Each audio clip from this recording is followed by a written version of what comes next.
claimed her the second she pressed her bleeding thumb to my contract.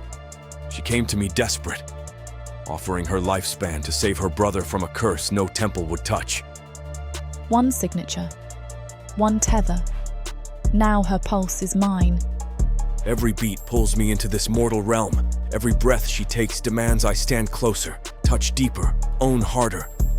I was eternal, cold, unbreakable. Until her. Now the bond burns hotter the farther she tries to run. It drags me across wards, through walls, straight into her bed when her fear spikes. She calls me monster. I call her mine. And the more she fights the tether, the more I crave breaking her open, until the only name she screams is Daddy. She bargained for a cure. She got a demon who will never let her go. She has no idea what I'm willing to burn to keep this bond alive. Stay tuned for Forced Proximity Tether, Possessive Demon Daddy Obsession, Magical Bargain Heat, Cursed Secrets, and an immortal demon who kneels for no one, except the woman bound to his soul. Happily ever after guaranteed.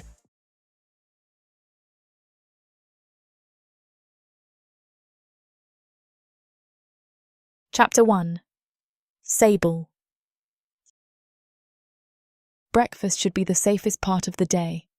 The little kitchen smells of barley porridge, steeped mint, singed kindling, and the faint mineral tang of the rainwater I boiled before dawn. Smoke curls lazily from the stovepipe, too thin to trouble the rafters, and the window above the wash basin glows with a pale grey morning light that makes every cracked cup and dulled spoon look gentler than it has any right to look. Outside, the lane is waking in pieces, wagon wheels grinding through mud, a goat bleating as though offended by existence itself, someone cursing at a jammed shutter. It is ordinary, blessedly, stubbornly ordinary. Corin sits across from me with his elbows on the table, his hair still mussed from sleep, one hand wrapped around a chipped clay cup. He has one sock on and one sock missing, because he claims matching feet before breakfast is a tyranny invented by joyless people. "You're staring," he says, lifting his cup. "I am assessing whether you are alive enough to be useful." "Cruel woman, I stirred the porridge." "You leaned against the counter and criticised my stirring." "I provided moral oversight." "You told me the oats looked depressed." "They did. Look at them now, happier already." I try not to smile, but the traitorous corner of my mouth gives me away. "That is because I added honey." "That is because I believed in them." He grins at me over the rim of his cup, and for one sweet, stupid moment, I let myself enjoy him. The sharpness of his face has worsened this week, and there are shadows beneath his eyes that no amount of sleep can soften, but his grin is still his grin. Crooked, shameless, mine in every way that matters. He starts to say something else. "You know, if old Mother Vey catches you buying honey from the west stall again, she's going to..." The cup slips from his hand. It hits the table first, bounces once, and drops to the floor where it shatters into 3 large pieces and a spray of smaller ones. Tea splashes across my bare ankle, hot enough to sting. I flinch, already opening my mouth to scold him for being clumsy, but then blood spatters across the table. Not a thread of it, not a little stain on his lip, a mouthful, dark red against the pale wood. "Corin?" He blinks at me as if he hears me from the far end of a tunnel. His hand rises to his mouth, trembling, and comes away wet. His expression changes before mine does. He understands first. He has always been quicker with fear when it belongs to him. "Sable," he says, and his voice breaks around my name. He tries to stand. His chair scrapes backward with a wooden shriek, and he gets halfway upright before his knees fold. He clutches his chest with both hands. Beneath the thin linen of his shirt, his pulse kicks visibly under his skin, wrong and violent, a fluttering thing trapped behind his ribs. The sight steals the air from my lungs. I move before thought catches up. I catch him under the arms as he falls, and his weight nearly drags us both down. My hip slams into the table. A bowl tips and porridge spills in a thick, steaming heap over the edge, but I hardly feel the burn when it hits my wrist. Corin's head lolls toward the floor, and I twist hard, taking the impact through my shoulder so his skull does not strike the stones. "Corin, look at me!" My voice comes out too loud, too sharp. "Look at me, damn you!" His eyes flutter, unfocused. I lower him onto the floor, one hand behind his neck, the other pressed uselessly over his sternum as though I can hold his heart in place by force. His skin is clammy. His breath comes in thin, torn pulls. Blood shines on his lower lip. "Help!" I scream toward the window. "Mara! Mara! Get healer Tovan! Now!" Across the lane, a shutter bangs open. "What is it?" Mara calls. "Get Tovan!" She sees the blood.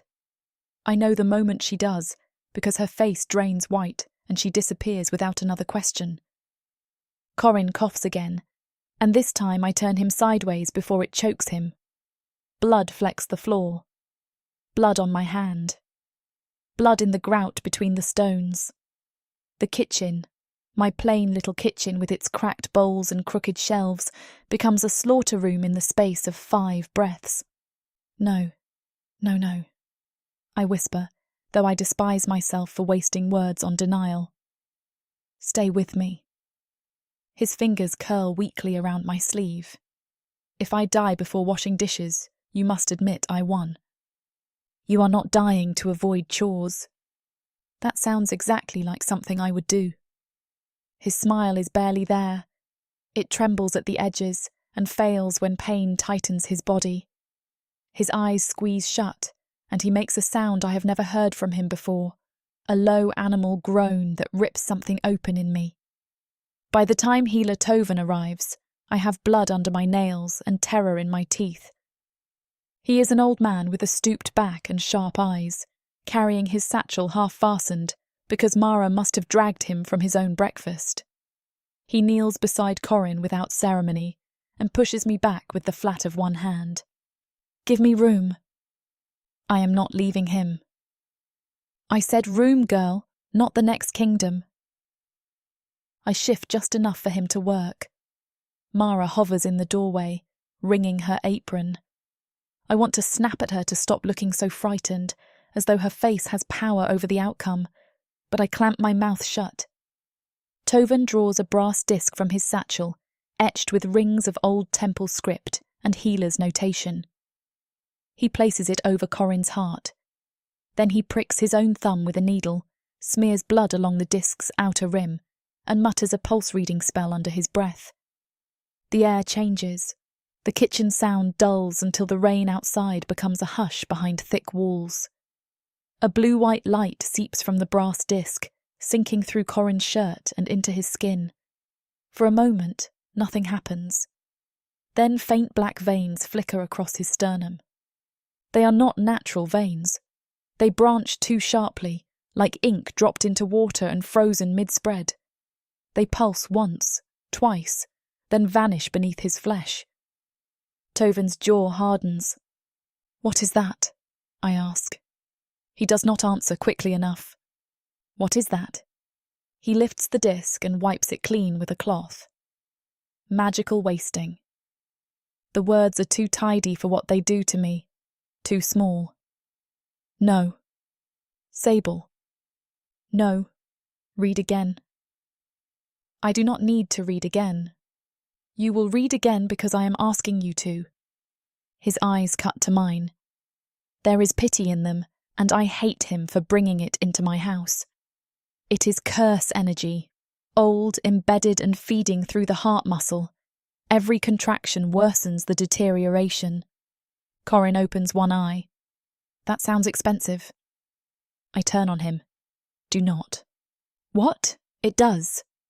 Tovan presses 2 fingers to Corin's throat, counting beneath his breath. Corin swallows, and the motion looks painful.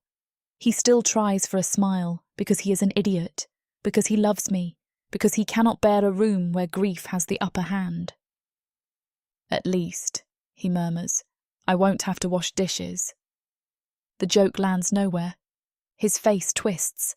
He coughs, and the sound rakes through him so hard his shoulders curl inward. I grip his hand. He squeezes back, but there is no strength in it. When the fit passes, his breath wheezes in and out, wet around the edges. Tovin sits back on his heels. "Weeks," he says. I stare at him. "Do not say that in my kitchen. I will not soften it and leave you unprepared. Weeks at best, less if the curse surges again." Mara makes a wounded sound in the doorway. I do not look at her. There are treatments. For wasting, yes. For ordinary curse fever, yes. For a hex lodged this close to the heart and drawing infernal backlash through the muscle, no simple one. Then give me the complicated one. Tovan's mouth tightens. "Give me the name of the temple," I demand. "Give me the right. Give me the price. I will pay it." "No temple will touch this. Liar." His face flinches, but only a little. "Mind your tongue." "My brother is bleeding on the floor. My tongue can go hang." Corin's fingers twitch around mine. "Sable." "No." I lean closer to Tovin, every part of me shaking except my voice. "You are going to tell me who can treat him." The temple healers will not risk infernal backlash for a human labourer with curse energy in his chest. They would need to draw it out through living channels, and if that power bites back, it could burn their sanctum wards from the inside. "He has a name." "I know his name." "Then use it." Tovan looks down at Corin, and for a moment the old man's severity cracks. Corin needs quiet, warmth, bloodroot infusion for the pain, if you can find it unadulterated. No strain, no stares if you can help it. Keep him calm. Keep him calm? I laugh once, and the sound disgusts even me. That is what you have for me. That is what I can give you without lying. Then lie better. He gathers his things slowly. Some doors are not worth opening, Sable. I understand what he means before he finishes saying it. The thought comes cold and black, sliding beneath my skin like a knife slipped under a cuff. Infernal doors. I say nothing. Tovin sees anyway. Do not go looking below the city. Corin's hand tightens suddenly, stronger than I expect. Sable. I look down at him. His eyes are clearer now, and that is somehow worse. He has heard enough. He knows me too well. Don't, he whispers. I brush damp hair off his forehead. Hush. I mean it. So do I. Tovin leaves me powders, instructions, and a look that begs me to become someone more reasonable before nightfall. Unfortunately for everyone involved, reason has never kept anyone I love alive. By evening, Corin cannot climb the stairs. The house settles into darkness around us, with the stove reduced to embers and the upper floor holding the day's leftover warmth like breath trapped in wool. I have lit only one lamp to save oil, and its light trembles over the stairwell, making the walls look narrower than they are. Corin grips the banister with both hands, one foot planted on the third step, the other dragging behind as though his leg no longer believes in him. I'm fine, he says. You are on the stairs. Many fine people use stairs. You are sweating through your shirt. Fashion. Corin. He takes one more step. His face greys. I am below him when his strength gives out. He slumps sideways against the wall, and I lunge up, catching him around the waist. His breath punches out against my shoulder. All right, he whispers. Perhaps the stairs have made a compelling argument. You mule-headed bastard. Love you too. I get his arm over my shoulders and drag more than carry him the rest of the way. Each stair is a battle. His boots knock against the risers. My thighs burn, my spine screams.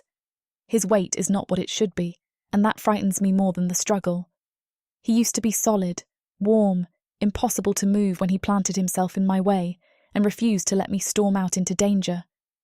Now I haul him like something already half stolen. By the time I get him into bed, my breath is ragged, and his lips are colourless. I pull the blanket over him, tuck it around his sides, and reach for the cup of bloodroot infusion on the table. His hand closes around my wrist. Sable, drink. Do not beg demons for me. I do not move. His fingers are fever-warm. Promise me. The room feels suddenly too small for all the lies I have available. You need rest, I say. Promise me. I sit on the edge of the bed. The mattress dips, and he watches my face with the exhausted focus of a man trying to memorize a verdict. I can hear the rain beginning again outside, soft at first, then harder against the roof. I won't, I say. The lie tastes like metal. He closes his eyes, either because he believes me or because he wants to. I do not know which mercy is crueler. By morning, I have sold my mother's earrings, the silver clasp from my winter cloak, 2 sets of carving tools, the copper-bottomed pan, and half our stored herbs. The city takes each piece of me with greedy fingers and gives back 2 little coin. Pawnmen squint. Herbalists haggle. A woman with painted lips and a dark elf patron's mark on her throat tells me the earrings are unfashionable, as if grief needs better taste. I do not slap her. This is my great act of restraint. By noon, I am in the understair room of an apothecary, whose shopfront sells lavender soap and cough syrup, while the back reeks of rot wine, grave salt, boiled feathers, and illegal hope.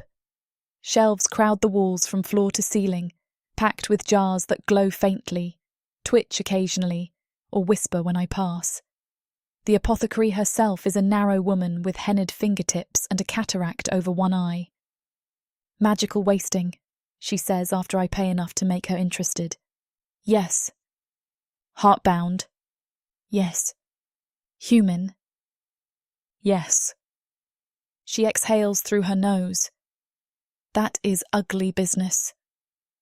I did not come here for poetry. No, you came for a miracle with street coin. I came for a name. Her good eye studies me. Names cost more than herbs. I put the rest of my coins on the counter. She does not touch them at once. You understand that some cures are only traps with better manners. I understand my brother is dying. That is not the same thing. It is to me. She looks at me for a long moment, then sweeps the coins into her palm. There is a man who is not a man near the docks. He wears a hood stitched with red thread. He brokers introductions where temples fear to breathe. Infernal? Do not say that word loudly in my shop. Where? Warehouse 9, beyond the fishmonger's lane. Look for ward burns on the doorframe. If the marks are cold, leave. If they smoke, knock twice and put blood on the wood. My stomach turns. My blood? She gives me a dry smile. No, dear. The neighbour's cat. I leave before fear can grow legs. At home, Corin sleeps with one hand curled near his chest. The room is dim, curtains drawn, the air heavy with bloodroot, damp linen, and the bitter smoke of the charm Tovan left burning in a saucer. I stand beside the bed and listen to him breathe. Every inhale catches. Every exhale sounds borrowed. I pack coin into the lining of my cloak. His eyes open. For a moment, neither of us speaks. He sees my cloak. He sees the knife at my belt. He sees the little purse of coins I cannot quite hide quickly enough. Sable, he says, and the word is not a plea now. It is grief. I tie the purse shut. Go back to sleep. You lied. Yes.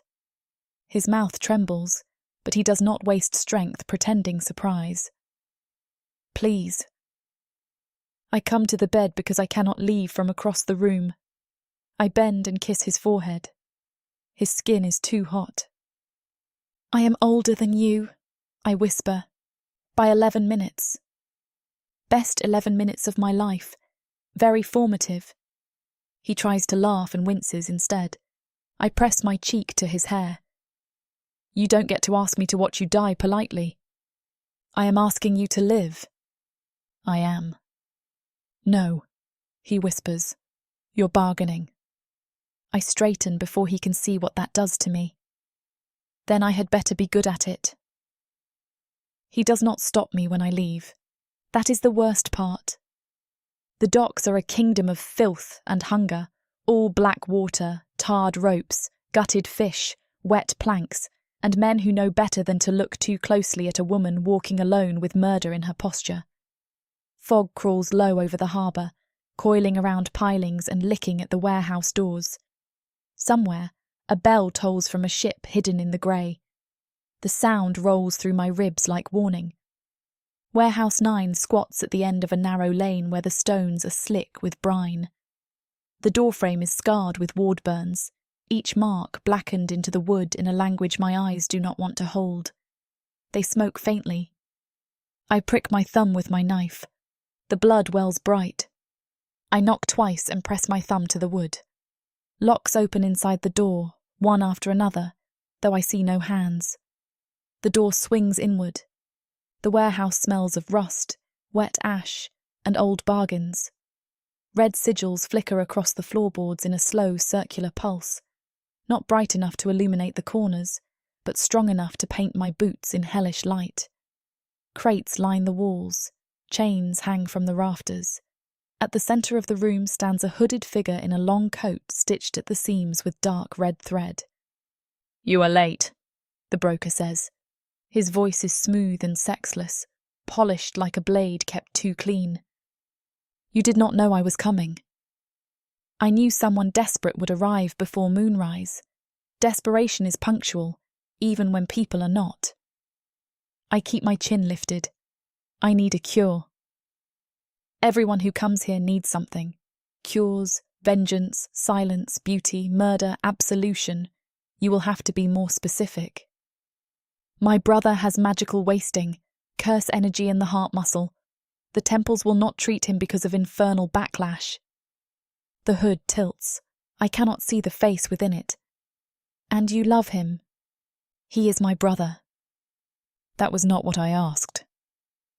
The sigils brighten beneath my feet. I force my hand still. Yes. Good. Love has weight. Weight holds contracts better than panic. I am not here to discuss philosophy. No. You are here to purchase the impossible and complain about the price. Can you help him or not? The broker lifts one gloved hand. A sheet of parchment unrolls in the air between us, suspended without string or nail. The page is dark cream, veined faintly like skin. Lines of red script write themselves across it, curling and tightening as though the contract is alive and eager. I can broker access to one who can. A healer. A soft laugh comes from under the hood. No. My throat tightens, but I do not step back. A demon. One of consequence. The warehouse seems to lean closer. What does it cost? Collateral. I have coin. Coin is for bread, boots, and men who think doors open because they knock. This requires living collateral. The parchment shifts. A line of text glows brighter than the rest. I read quickly, too quickly, catching words like hooks, petition, cure, infernal party, binding audience, collateral surety. Then I see the line that matters most.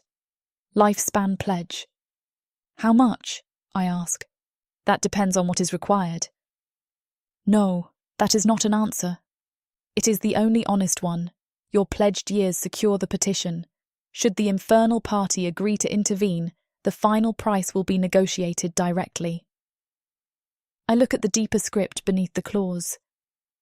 The letters are smaller there, layered and barbed, written in a legal cadence that makes my eyes ache.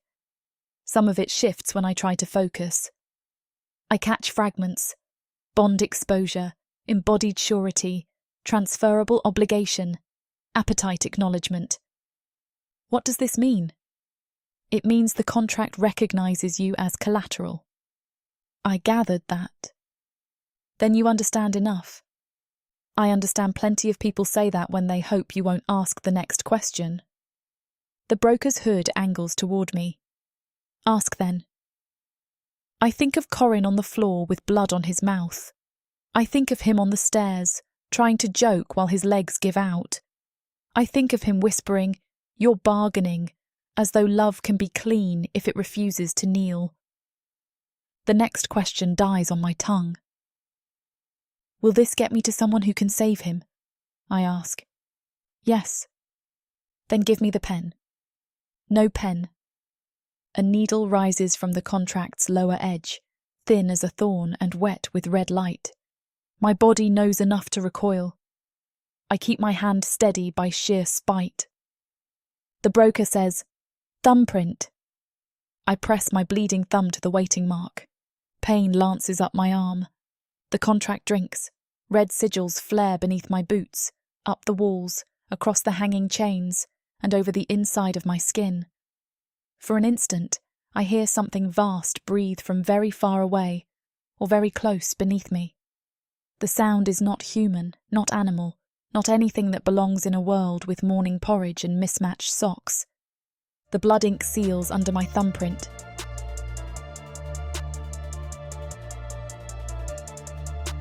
Chapter 2. Razek. Power moves before thought because, in my realm, intent does not wait for permission to become action. I exist within a plane where desire hardens into law the moment it is recognized, where contracts are not mere documents, but living frameworks of will and consequence.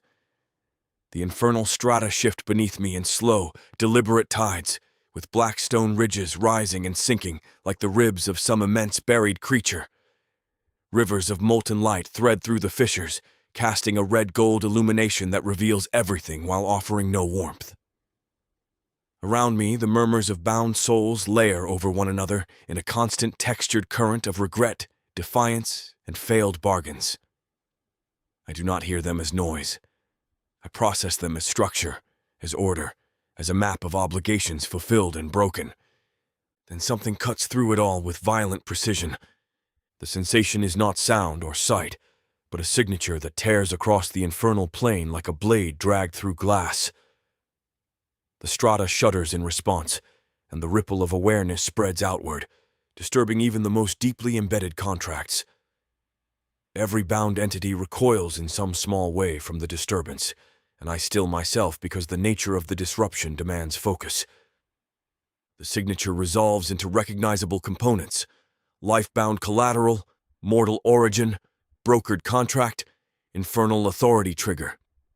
Under ordinary circumstances, I would classify it as routine and process it without hesitation.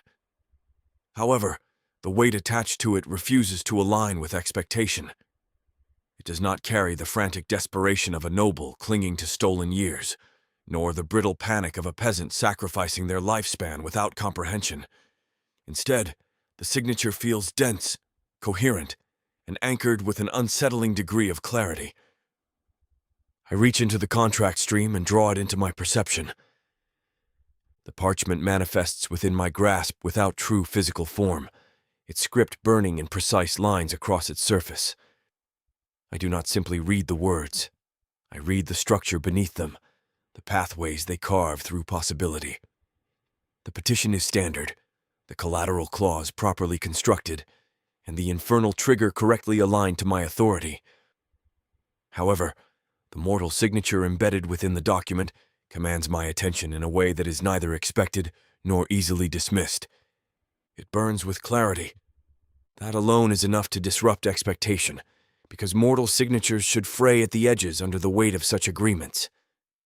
This one does not fragment or hesitate. It moves through the contract like a reinforced spine, holding every clause in rigid alignment as though it refuses to be diminished by the system designed to consume it. I tilt my head slightly as interest begins to take shape. Routine contracts do not behave this way, and routine mortals do not imprint themselves so cleanly onto infernal frameworks. I trace the lifespan siphon clause, noting that it remains structurally sound and ready to extract years in measured increments once the agreement is finalized. However, even as I observe it, the mortal signature presses against the edges of the clause, as though testing its limitations. That resistance is not possible under standard conditions. I close my hand, and the parchment dissolves into my awareness as authority settles around me. The trigger has called to me specifically, not to a lesser collector or opportunistic entity, which means the contract falls within my domain. I do not ignore such calls, particularly when they carry anomalies. I step forward, and the infernal plane bends to accommodate the transition. Space folds inward as I align my manifestation with the contract's anchor point in the mortal realm. The shift is instantaneous, yet layered, like stepping through multiple realities stacked upon one another. Heat gives way to damp cold, sulfur yields to salt and decay, and the constant hum of bound souls resolves into the distant crash of water against wood. I manifest within a circle of flickering red sigils. The warehouse sharpens into focus around me, revealing warped planks beneath my feet, rusted chains suspended from the rafters, and the lingering scent of fish oil and old blood saturating the air. The sigils respond immediately to my presence, their glow intensifying as they recognize authority. The pressure builds within the space, subtle but undeniable, designed to force submission from any mortal within its bounds. Under normal circumstances, I would expect to see a petitioner already kneeling. Most mortals collapse under the weight of infernal proximity before a word is spoken. Fear bends them, and awe breaks them long before any negotiation begins. However, the figure before me does not conform to expectation. She stands. Her posture is not relaxed, and her body reflects the strain of resisting instinct, with her breathing slightly elevated and tension drawn tight through her frame. Despite this, she does not kneel, and her chin remains lifted as her gaze meets mine without flinching. I study her carefully. She is entirely human, without diluted bloodlines or hidden infernal influence. There is no latent augmentation to explain the weight of her presence, and yet that weight exists, pressing against my perception with a density that should not belong to her kind. The blood mark on her thumb still glistens faintly, a visible confirmation of the contract she has just sealed. "You requested an audience," I say, allowing my voice to carry through the space with controlled authority. Her throat tightens as she swallows, but her composure does not fracture. "Yes," she answers, and the absence of tremor in her voice confirms what her posture already suggests. "State your petition." "My brother is dying." The response is immediate and unembellished, which aligns with the structure of her contract. She wastes no energy on dramatics, and that alone marks her as unusual. "What is his condition?" I ask. "Magical wasting. Curse energy embedded in the heart." The details match the contract precisely, and you believe infernal intervention is your solution. "I believe it is the only one left." Her gaze does not falter as she speaks, and the conviction behind her words carries weight beyond desperation. It is not blind hope that drives her forward, but a calculated acceptance of the path she has chosen. I step closer, and the sigils react by sharpening their glow as the pressure within the circle intensifies. The air thickens with power, pressing down in a way that would force most mortals into submission. She remains upright. Her hands curl slightly at her sides, betraying the strain of resistance. But she does not retreat. The refusal to yield is not born of ignorance. It is deliberate. "Do you understand the nature of what you have invoked?" I ask. "Yes," she replies. "Explain it." Her jaw tightens with irritation, not fear. I signed a life-bound collateral contract to gain access to an infernal entity capable of curing a curse no temple will touch. In exchange, I offered my lifespan as collateral, along with whatever additional cost is required once terms are negotiated. Her explanation is precise, and there is no evidence of misunderstanding in her tone. She knows what she has done, which makes her willingness to proceed far more significant. I extend my hand toward her. "Your wrist." She hesitates, but the hesitation is measured rather than panicked. Her gaze flicks briefly to my hand before returning to my face, as though she is evaluating the implications of the gesture, rather than reacting to it emotionally. After a moment, She steps forward and places her wrist in my grasp. The instant my fingers close around her skin, the world fractures. The sigils crack with a sound like stressed glass, their light splintering outward in jagged lines that tear across the warehouse floor. The air convulses violently, and the walls tremble as if struck by an unseen force. The disruption is not localized. It spreads through the entire structure of the contract, destabilizing every layer simultaneously. Her pulse collides with my core. The sensation is not filtered through mortal perception. It is direct, forceful, and undeniable, as though her life force has been driven into my structure with deliberate precision. Energy surges through the pathways that define my manifested form, anchoring and stabilizing them in a way that defies standard infernal mechanics. I stagger. The movement is minimal, but the significance of it reverberates through my awareness with startling clarity. I have not lost balance in centuries, and the fact that a mortal connection has forced the reaction is enough to demand immediate analysis. I tighten my grip on her wrist, not in aggression but in necessity, because the connection has already formed, and the contract is reacting in ways it was never designed to accommodate. Her pulse continues to strike against me in steady intervals, and with each impact, the inefficiencies of my manifested form disappear. I feel sharper, more defined, more stable within the mortal plane than I have ever been. "What did you do?" I demand. Her eyes widen, confusion cutting through her composure. What did I do? I didn't do anything. The contract flares between us, and I shift my focus inward to examine its structure. The lifespan siphon clause collapses entirely. It does not weaken or distort. It ceases to exist, dissolving as though it has been rendered irrelevant. In its place, new script ignites, writing itself across the framework with violent precision. The language shifts, the binding conditions restructure, and the entire agreement reorients itself around a new core function. Shared vitality tether. The clause burns with undeniable authority. I go still as the implications settle into place. That structure is not standard, not rare, and not permissible within the parameters of a routine collateral agreement. It represents a complete redefinition of the contract's purpose, transforming it from a simple extraction mechanism into a mutual system of stabilization. "You altered the contract," I say. "I didn't," she insists, her voice sharpening with frustration. "I signed what I was given." The bond confirms her truth. She is not responsible for the mutation, which leaves only one conclusion. The contract has adapted to her. I maintain the connection long enough to complete the seal, driven not by protocol but by curiosity. The final sigil locks into place, and the surge that follows floods the bond with controlled intensity. Her pulse steadies, and mine aligns with it, creating a synchronized rhythm that stabilizes both sides of the connection. The effect on my manifested form is immediate and profound. The usual strain associated with maintaining presence in the mortal plane disappears entirely. There is no degradation, no inefficiency, no subtle erosion of structure.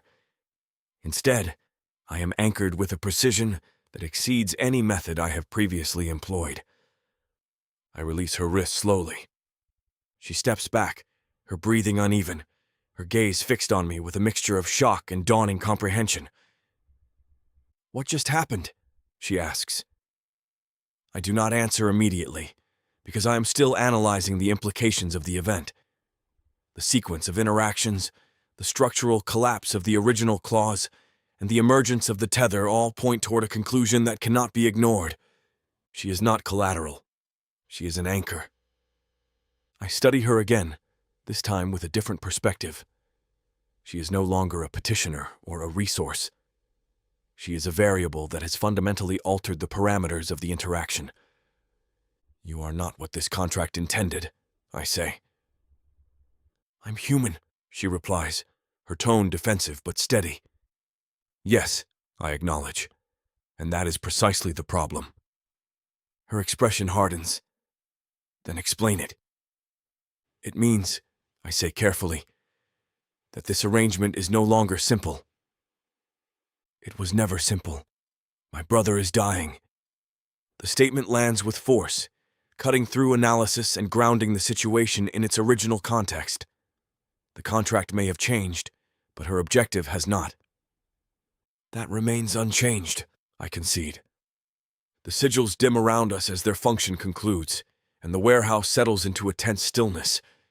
Outside, the muted sounds of the docks continue, as though nothing significant has occurred, which only reinforces the magnitude of the shift that has taken place within this space. I take a step back, creating distance to allow for proper assessment. This contract requires review, I state. Her eyes narrow. You're leaving? For a moment. That is not an answer. It is the only one you will receive at this stage. Her hands clench at her sides as frustration builds beneath her composure. You said you could help him.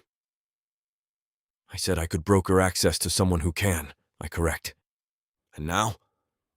Now I need to understand what you have become within this agreement before I proceed. I haven't become anything, she insists. That is where you are incorrect, I reply. I withdraw from the mortal plane, allowing my form to dissolve back into the infernal strata. The connection remains.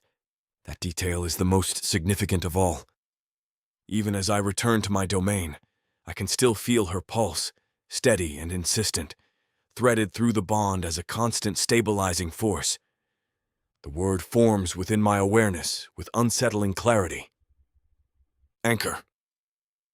For the first time in centuries, I find myself confronting a variable that does not conform to expectation, and the uncertainty it introduces is not unwelcome. It is compelling.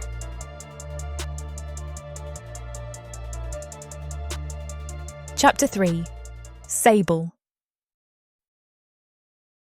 The house smells wrong the moment I push the door open, and the recognition settles into my chest before my eyes can confirm it. The familiar blend of dried herbs, wood smoke, and damp wool lingers in the air, but something sharper cuts through it now, cleaner, and edged with a metallic bite that reminds me of rain striking hot iron. The scent clings to the back of my throat and settles low in my lungs, stirring something instinctive and uneasy. I shut the door behind me with measured care, listening to the quiet settle into place around the sound. Corin? For a fraction of a moment, nothing answers, and then his voice drifts down from above. I'm upstairs. My hand tightens around the latch before I release it slowly. He should not be upstairs without help, not after what I saw yesterday, not after the way his body failed him on the stairs like it had already decided to give up the fight. The thought pushes me forward, urgency tightening my stride as I take the steps 2 at a time. My boots strike the wood hard enough to echo in the narrow stairwell, each step feeding the dread that coils tighter in my chest. I expect to find him worse, thinner, closer to slipping out of reach entirely. Instead, I find him sitting upright in bed. He is not propped awkwardly against pillows or braced against weakness. He sits straight, shoulders aligned, one leg bent loosely as though he chose the position rather than fought for it. Pale morning light filters through the thin curtain and spills across his chest, and the sight arrests me mid-step. The black webbing is gone. I cross the room before I realise I am moving, my hand already reaching for him. I shove his shirt aside with more force than necessary, my fingers searching for the branching corruption that should still be there. His skin is warm, smooth beneath my touch, unmarked except for the natural lines of muscle and bone. No shadow, no flicker, no trace. Say something, he mutters, watching me with a strange mix of amusement and concern. I press my palm flat against his chest, directly over his heart. The rhythm beneath my hand is strong and steady, the beat full and certain in a way that sends a sharp, disorienting relief through me. That's not possible, I whisper. Funny, he says, shifting slightly under my grip. I was thinking the same thing about your face right now. I ignore the attempt at humour and lean in, pressing my ear to his chest. The sound fills me, each beat clean and powerful, not strained, not faltering. The strength of it feels wrong, not because it is weak, but because it is too perfect, too complete after everything that came before. I straighten slowly and grip his wrist, counting the pulse beneath my fingers. The rhythm holds steady, unwavering, too steady. "Corin," I say, my voice quieter now, sharper with focus. "What did you do?" He lets out a breath that borders on a laugh. "I slept. That's about the extent of my heroic efforts. This isn't normal." I gathered that much. I release his wrist and take a step back, trying to reconcile what I am seeing with what I know should be true. The contract hums faintly beneath my skin, a second awareness layered beneath my own pulse, and I cannot shake the feeling that it is somehow tied to what stands in front of me. "You shouldn't even be able to sit up," I say. "Well," he replies, swinging his legs over the side of the bed. "Let's test that theory." "Corin!" He stands before I can stop him. The movement is smooth and unguarded, not the slow, careful effort of someone testing fragile strength. He plants his feet and straightens fully, rolling his shoulders as though shaking off a stiffness that has already vanished. I stare at him, unable to mask the disbelief tightening my chest. "Careful," I say, though the word feels hollow. He takes a step, then another, each movement steady and controlled.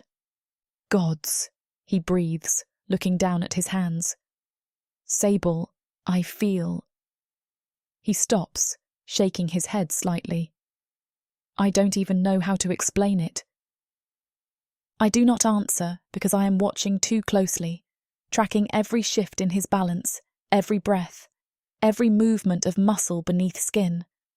Something beneath it all hums faintly, just beyond the reach of clear perception, like a vibration felt rather than heard.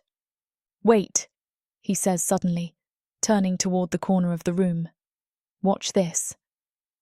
Before I can stop him, he crosses the room and grips the handle of the water bucket. The wood creaks faintly as he lifts it, raising the full weight one-handed with a casual ease that makes my stomach drop. "Corin, put that down."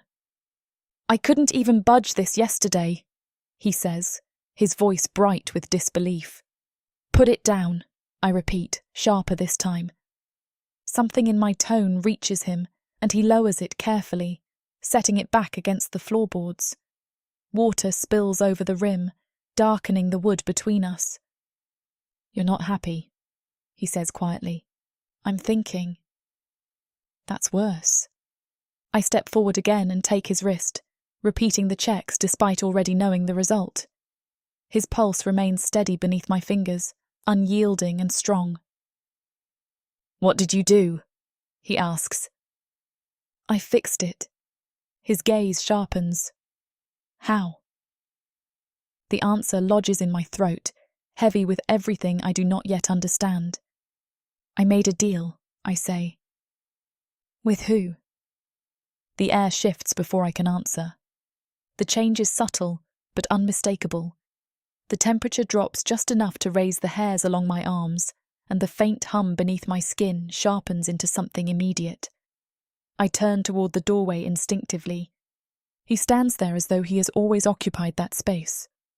He does not arrive with spectacle this time, and the absence of visible transition is more unsettling than any burst of flame could have been. One moment the doorway is empty, and the next he fills it, tall and still, his presence pressing against the room with quiet authority.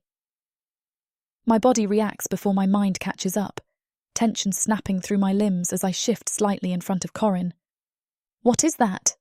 Corin asks behind me. "That," I say, keeping my eyes fixed on the figure in the doorway, "is the problem."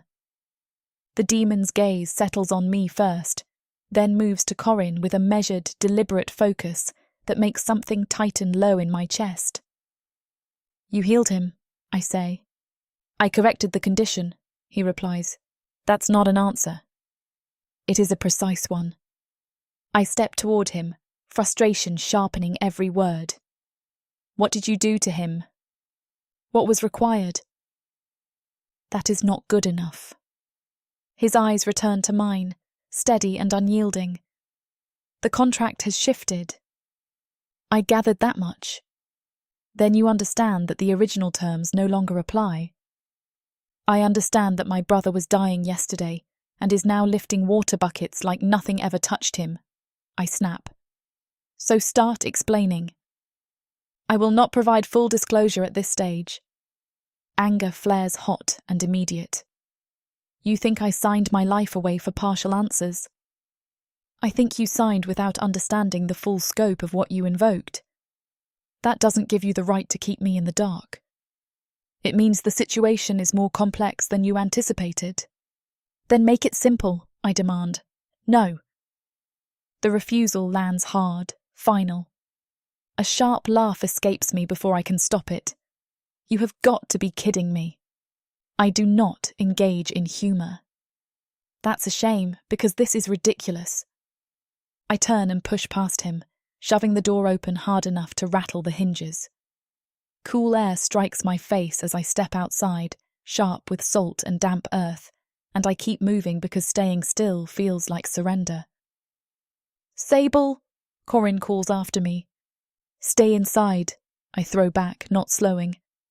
I do not stop until I reach the edge of the district, where the worn stones mark a boundary more felt than seen. The air shifts subtly as I cross it, the atmosphere thinning in a way that presses lightly against my chest. I step beyond the line. The hum beneath my skin falters. It stutters once, then again, like a rhythm thrown out of sync. A tight pressure builds behind my eyes, and the faint connection I have been ignoring since the contract sealed pulls sharply, as though something has been stretched too far. I take another step. Behind me, the sound of wood cracking splits the air, sharp and violent enough to cut through distance. The noise yanks my attention back toward the house, and something cold settles in my gut. Inside, Corin reacts before thought can catch up. He moves on instinct as the demon collapses, the force of the fall splintering the floorboards beneath him. Corin reaches him in time, catching his weight before his head can strike the stone, though the effort strains muscles that have only just remembered their strength.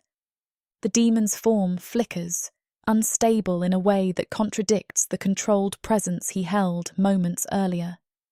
Tension locks through his body, and something like pain flashes across his features before he forces it down.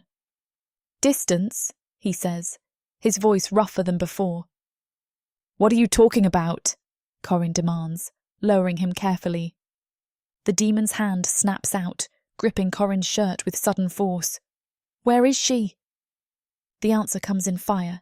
Heat erupts in front of me, tearing through the air with violent force. I stumble back as the space distorts, bending around the sudden intrusion. He appears in front of me not with control, but with a fractured intensity that sets every nerve in my body on edge. For the first time, he looks strained. "What did you do?" I demand. "You crossed a boundary," he replies, his voice tight. "I went for a walk." "You disrupted the tether." Understanding lands with sharp clarity. I look at him, then back toward the house, then at him again as the pieces align. "You're telling me that me walking away from you made you collapse?" "I am telling you that distance affects the stability of the bond.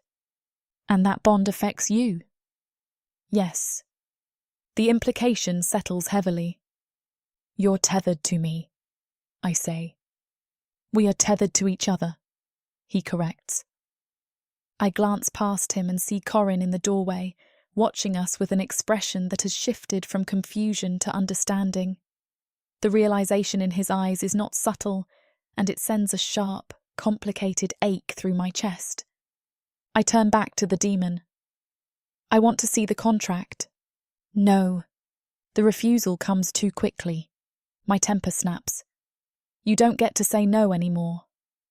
"That is not how this works." "That is exactly how this works now," I fire back. "You said the terms changed." "They did." "Then show me." He does not answer immediately, and the silence stretches between us. heavy with calculation. I step closer, close enough to feel the lingering heat from his abrupt arrival. You don't get to bind yourself to me and then expect obedience without explanation. His gaze sharpens, something more intent settling into it. You assume obedience is what I expect. Then what do you expect? Adaptation. I hold his stare, refusing to yield. Then start adapting to me, I say, my voice low and steady, and show me the damn contract.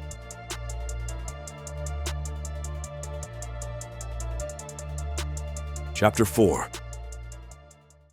Razek. The demand hangs between us with the force of a blade pressed to the throat of an agreement neither of us fully understands, and I feel the tether tighten in response to the tension coiling through her body.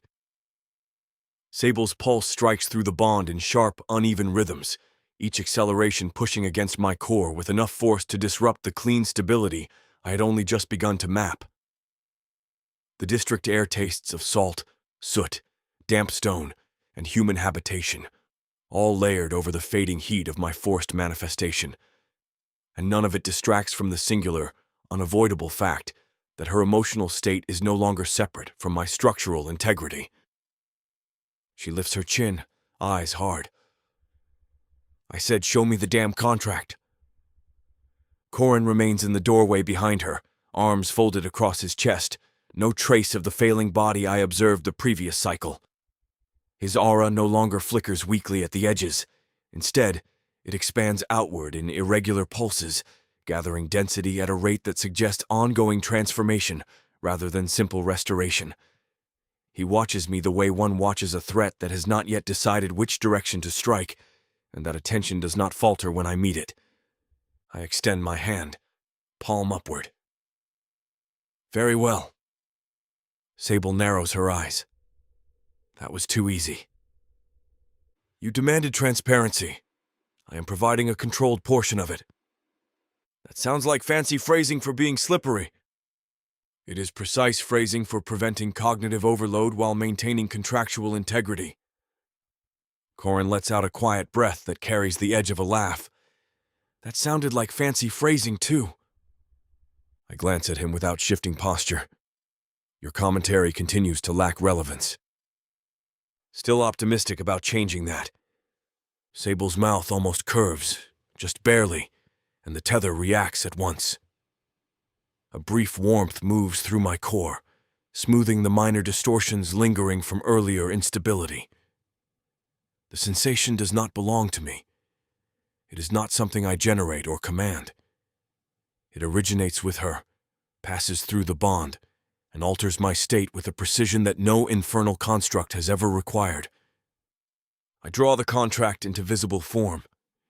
The script ignites in the air above my hand, red lines curling outward into layered rings of infernal structure. The symbols are adjusted for mortal comprehension, their meaning translated without dissolving their binding authority. The effort should require more stabilization than it does, but her proximity compensates for the deficit with unsettling efficiency. Sable leans closer, her attention sharpening. Corin moves in as well, though he halts just outside the immediate radius of the script. His caution is deliberate, not instinctive, and I note the difference. He senses the pressure of infernal law without recoiling from it, which suggests the bond's effects extend beyond physical restoration. The central clause brightens. Sable reads it aloud, each word flattening slightly under the weight of comprehension. Vitality proximity requirement. She looks up, anger rising in a clean, sharp line. What the hell does that mean? It means the bond requires maintained distance parameters for structural stability, I reply. That is not an explanation. It is an accurate summary. Then explain the summary. It means that increased distance between us introduces destabilization into my manifested form and may affect the sustained function currently operating within your brother. Corin's attention sharpens instantly. May? The contract is still recalibrating. Sable turns toward me, and the spike of her anger hits the tether like a physical blow. The surge disrupts my core for a fraction of a second, a fracture that begins at the center and radiates outward before correcting. The recovery is stronger than the disruption, but the initial break forces a recalculation I cannot ignore. "You are telling me my brother's life depends on how far I walk," she says, each word precise and cutting. "I am telling you that the parameters have not yet stabilized enough to provide absolute assurances." That answer is unacceptable. It is still correct. Corin lifts one hand, his tone dry. For the record, I also find that answer deeply unacceptable. Sable does not look away from me. "Then we test it." I incline my head slightly. That is already my intention. She gestures sharply. "Do it where I can see you." "I had no intention of conducting the test out of your line of sight." That almost sounded cooperative. It was efficient. I allow the script to remain suspended and step backward. The tether stretches as I move, not like a physical restraint, but like a pressure differential adjusting across distance. At 5 paces, the change is negligible. At 7, there is a faint distortion along the edges of my fingers. At 10, the effect becomes measurable. The definition of my hand blurs for an instant, the shape losing cohesion before reasserting itself. The sensation is subtle but unmistakable, accompanied by a metallic tang that settles across my senses. Sable notices immediately. "Your hand." I flex my fingers, restoring their shape. Minor destabilization at 10 paces. Corin's brows rise. "Minor? It looked like you were forgetting how to exist." "I did not forget. You definitely flickered." Sable steps forward, closing the distance by 2 paces. The distortion recedes before she finishes the movement, the tether tightening into a cleaner alignment. Her presence does not merely stabilize the effect, it recalibrates it, correcting the imbalance faster than my own control could achieve alone. Her expression hardens as she registers the shift. "You feel it when I move?" "Yes. And it gets worse the farther I go." "Yes." She exhales sharply. "I hate that. I did not design the clause. You are still the one standing in it." Corin gestures between us. "So if she walks off, you start falling apart?" That is an imprecise but directionally accurate description. That is the worst kind of accurate. I turn toward the corner of the adjacent building, where the lane bends out of direct sight. The moment the structure blocks visual contact, the tether tightens abruptly. The shift is immediate and violent. Pain fractures through my ribs with surgical precision. It is not a dull ache or a spreading burn. It is a clean break, as though something fundamental has been forced out of alignment. My hand strikes the wall to steady the form, and for a moment the world becomes too loud, too sharp, every sensory input amplified beyond tolerance. I step back into view. The pain recedes in layers, each step toward her restoring structural coherence. Sable is already moving, her expression no longer just angry, but edged with something sharper. "What happened?" she demands. "Line of sight interruption increases destabilization," I say, controlling my breathing as the last of the fracture settles. "You mean turning a corner nearly dropped you?" "I mean the clause is more restrictive than initial projection." Corin watches with narrowed eyes, his attention shifting from me to Sable and back again as he processes the implications. His aura pulses again, brighter this time, as though the bond continues to feed something within him. I focus on him directly. He feels it. I can see the moment the awareness settles across his expression, not as fear, but as acknowledgement. He does not step back or flinch. Instead, he studies me with the same steady focus he applied when he was weak, only now there is strength behind it. "What?" he asks. "You perceive the infernal field." "I perceive that you're staring at me like you're trying to take me apart piece by piece." "That is not inaccurate." Sable glances between us. "Corin, He shrugs slightly. It feels like standing near a furnace with the door shut. You know it is hot, you know it could get worse, and you're not entirely sure how far you can push it before something goes wrong. The description aligns closely with my own perception of the altered bond. I shift my attention back to Sable and begin tracking her heartbeat in real time. The rhythm overlays my own structural stability, each change in pace corresponding to subtle fluctuations in my manifested form. Anger produces sharp spikes, followed by rapid correction. Concern creates a heavier, steadier pattern that reinforces cohesion. Humor introduces a brief warmth that smooths the outer edges of distortion. Corin watches me too closely. "You're doing something," he says. "I am observing." "You're listening." Sable stiffens. "Listening to what?" Corin answers before I do. Her heartbeat. She turns on me. "You can hear my heartbeat?"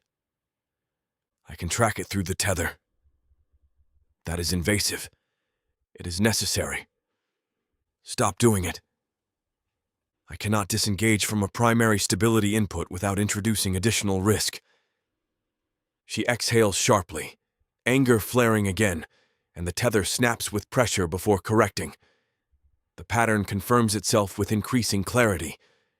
Her emotional state is not simply influencing the bond, it is actively shaping the way my presence holds together in this realm. Corin suddenly steps behind her and claps sharply beside her ear. "Boo!" Her pulse surges.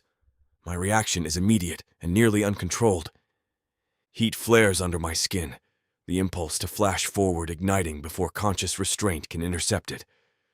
The air distorts around me, flame licking briefly across the surface of the stone wall before I force the manifestation to hold. Sable whirls on him. "Are you out of your mind?"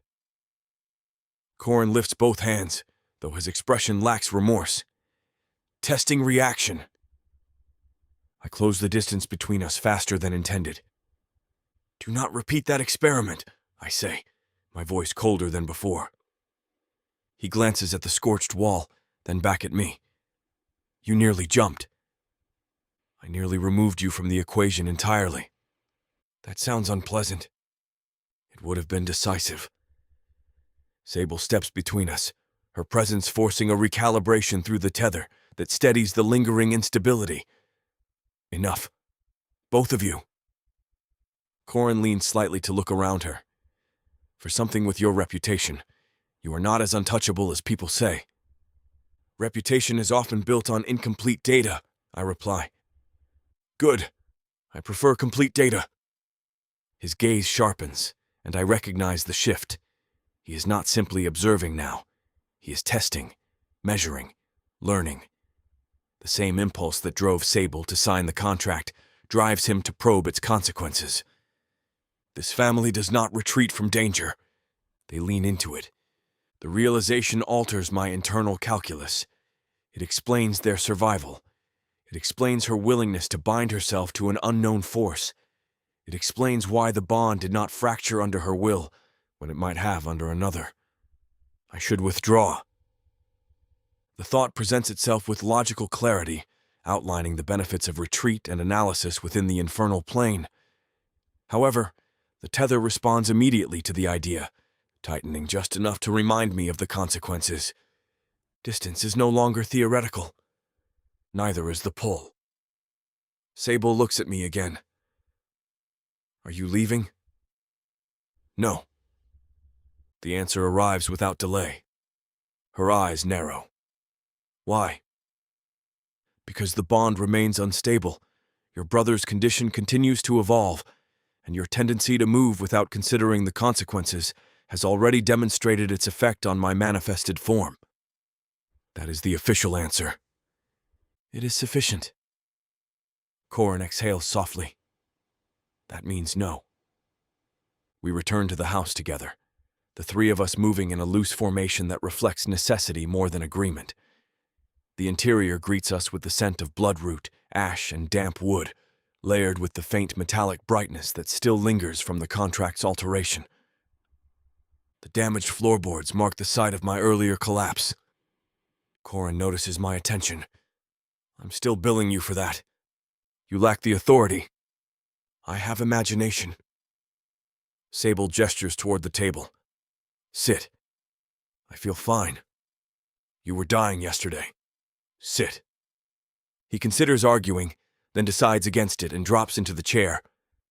The movement is smooth, controlled, and far too easy for someone who should still be recovering. Sable moves through the room, and I adjust my position instinctively, maintaining line of sight as she crosses from the stove to the basin. Each shift is small, efficient, and increasingly automatic. She notices. You are hovering, she says. I am maintaining optimal positioning. You are standing in the doorway like a guard dog. That comparison is inaccurate. It is close enough. Corin leans back, watching us with open interest. I'm going to start charging admission. I ignore him and continue tracking the bond. Her heartbeat slows slightly within the house, though tension remains threaded through it. Each change in her rhythm reflects through me, adjusting the way my form holds together. The awareness is constant now, no longer something I activate deliberately. It simply exists. She turns toward me with a cup in her hand. What? I consider several responses and discard them. I am adapting, I say. Her grip tightens. Then do it faster. Corin laughs quietly, the sound carrying a vitality that did not exist the day before. I remain where I am, in the doorway, within range, watching her move through the space, as though the distance between us has already been reduced to something measurable and necessary. It is no longer a question of whether the bond affects me. It is a question of how far that effect will go.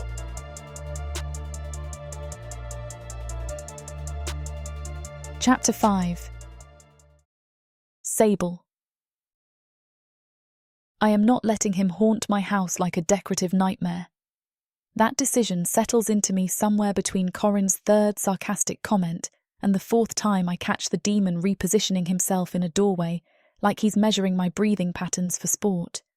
The kitchen still smells like damp ash and spilled water, and the floorboards near the lower room bear the ugly splintered scar from where he hit them. Every time I look at it, something tightens behind my ribs. No, absolutely not. You're not standing there all night, I say, turning on him with my arms crossed. Razek doesn't move. I am maintaining proximity. You are lurking. I am not lurking. You're in my doorway without blinking. That's lurking. Corin snorts into his cup. It's premium lurking too. Very committed. Razek's gaze flicks toward him briefly. Your continued observations are unnecessary. They're also accurate, Corin says, completely unbothered. I point toward the stairs. You're taking the spare room. Razek looks at the staircase as if I've suggested he crawl into a trap lined with blades. That location introduces additional distance variables. It introduces walls, I shoot back, which humans use regularly. I am not human. I noticed. Congratulations. You still get a room. Corin leans back in his chair, folding his arms behind his head. Honestly, I'm with her on this one. You standing there like a brooding coat rack is unsettling. I am not brooding. That's worse, Corin says. You don't even realise you're doing it. Razek's attention returns to me, and I can feel the tether tighten slightly under the focus. The proximity requirement must be respected. Then we test it properly, I say. Upstairs. Controlled. Not you looming over my shoulder while I try to breathe like a normal person. His expression shifts just enough to show he's calculating the risk. Good. I jerk my chin toward the stairs. Move. For a moment I think he's going to argue again. Then he does something far more unsettling. He listens. He moves up the stairs without another word. Each step measured, controlled, as if he's mapping the distance in real time. I follow close behind, not because I trust him, but because I don't trust what happens if I don't. Corin comes after us, lighter on his feet than I have ever seen him, which still hasn't stopped being wrong. The spare room smells like dust and old linen, the faint scent of dried lavender lingering in the corners from sachets I shoved into drawers months ago. The bed frame creaks when I test it, and the floorboards shift underfoot with the familiar weakness of a house that has seen too many winters. Corin steps forward, stamping once. The board doesn't creak. He looks down, then stomps harder. Still nothing. Well, he says slowly, that's new. I stare at the floor, then at him. Do that again. He does. The wood holds. He grins, something bright and dangerous flickering across his face. I think I broke physics. You didn't break anything, I say automatically, even as I know that's a lie. Razek steps into the room fully, his presence pressing against the space in a way that makes the air feel tighter. His structural strength has increased. That is not how healing works, I snap. It is how infernal interference works. Corin crouches and presses his palm flat against the floor, then pushes down hard.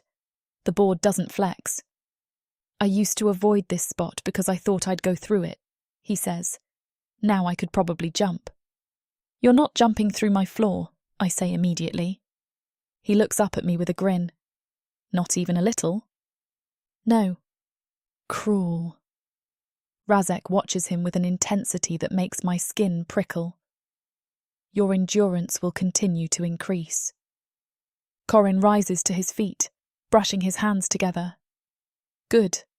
I've always wanted to be terrifying in new and exciting ways. Corin, I warn. What?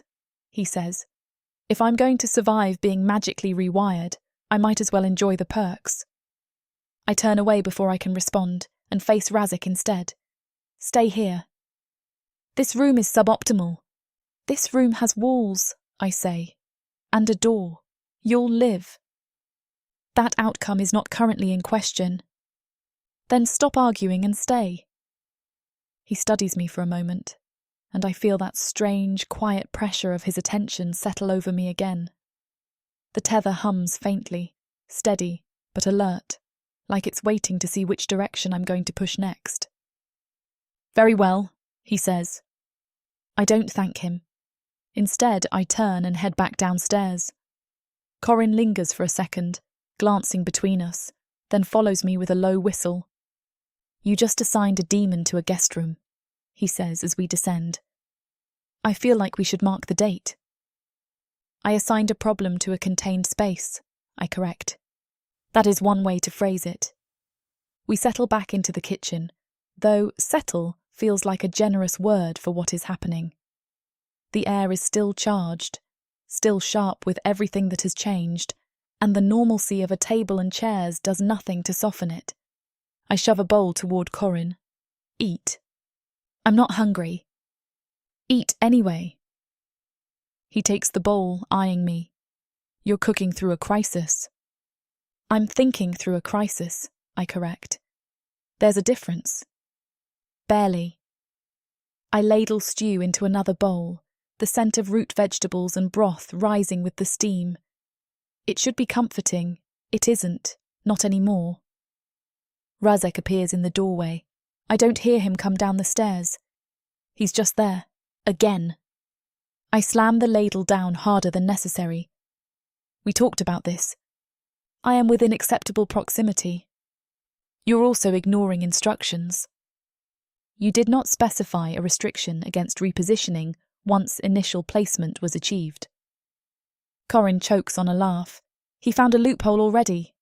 Stay, I say, pointing toward a chair. Razek looks at it as though it might insult him personally. Sit, I add. He does. The movement is controlled, deliberate, and somehow more unsettling than if he had refused.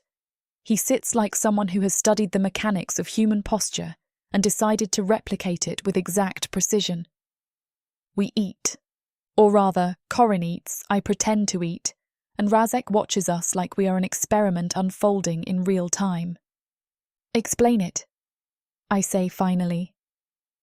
He looks at me. What specifically? All of it, I snap. The bond, the anchor, the proximity, the part where you nearly collapsed because I went for a walk. Start talking. Corin leans forward slightly, interest sharpening his expression. Yes, please. Preferably in words that don't require a translation guide. Razek folds his hands on the table. Vitality anchors stabilize manifested demons within the mortal plane. I frown. Translate that. When an infernal entity manifests in this realm, the structure is inherently unstable due to environmental incompatibility. Anchors provide a stabilizing influence, allowing the manifestation to maintain coherence. You're saying I'm holding you together, I say. Yes. I set my spoon down slowly. I hate that. Corin points between us. So she's your anchor. What happens if the anchor fails? Razek's gaze shifts to him. Define failure. Death, Corin says bluntly. The word hangs heavy in the room. Razek answers without hesitation.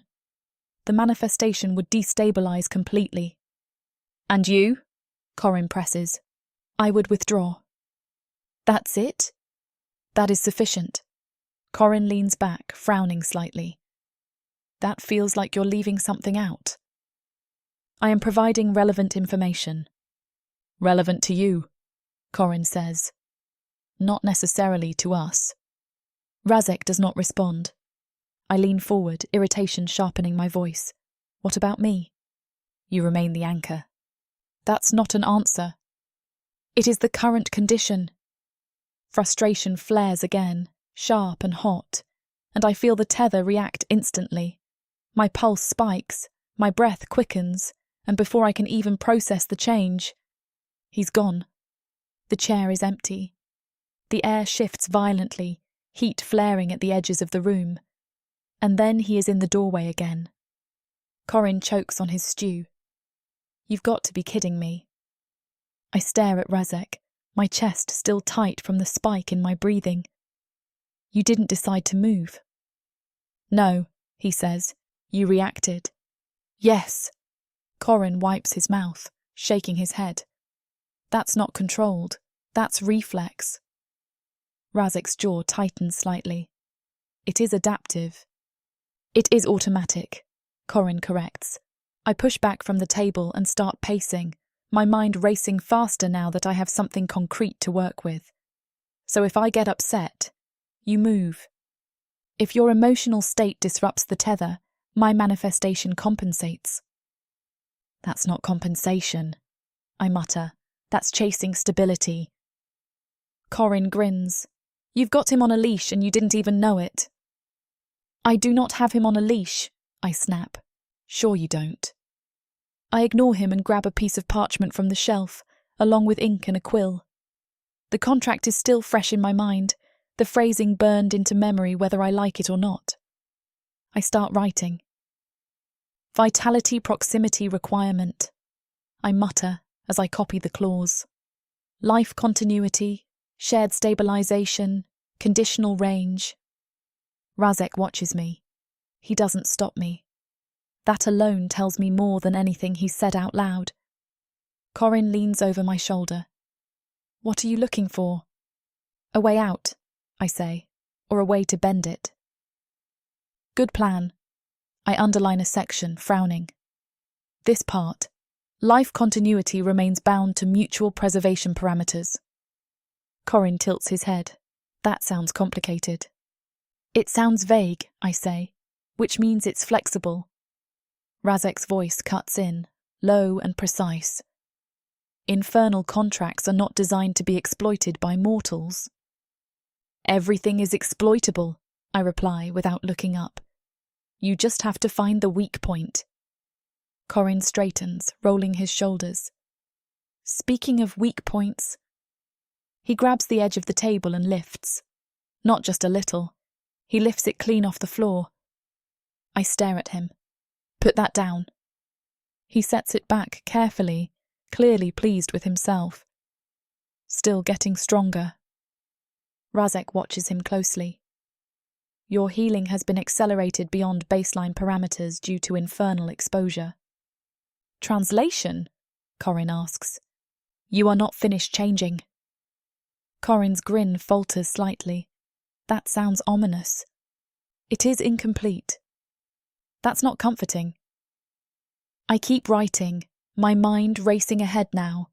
The phrasing is messy in places, layered in ways that feel deliberate but not absolute. There are gaps, small inconsistencies where intent and execution don't align perfectly. And in those gaps, opportunity. I tap the parchment. This isn't finished. Razek's gaze sharpens. Explain. This clause, I say, pointing. Life continuity. It doesn't define the limits clearly. It ties stability to preservation, but it doesn't lock how that preservation works. Corin leans in again. Meaning? Meaning it might be negotiable, I say slowly. The word hangs in the air. Razek does not interrupt. He watches. And that is the most dangerous part of all. Because if he were certain I was wrong, he would have said so already. Instead, he lets me keep thinking. I dip the quill again, my pulse steadying as focus replaces panic. If the contract can change once, I murmur, it can change again. Corin glances at Razek, then back at me. You're planning to renegotiate with a demon. I don't look up. I'm planning to win, I say.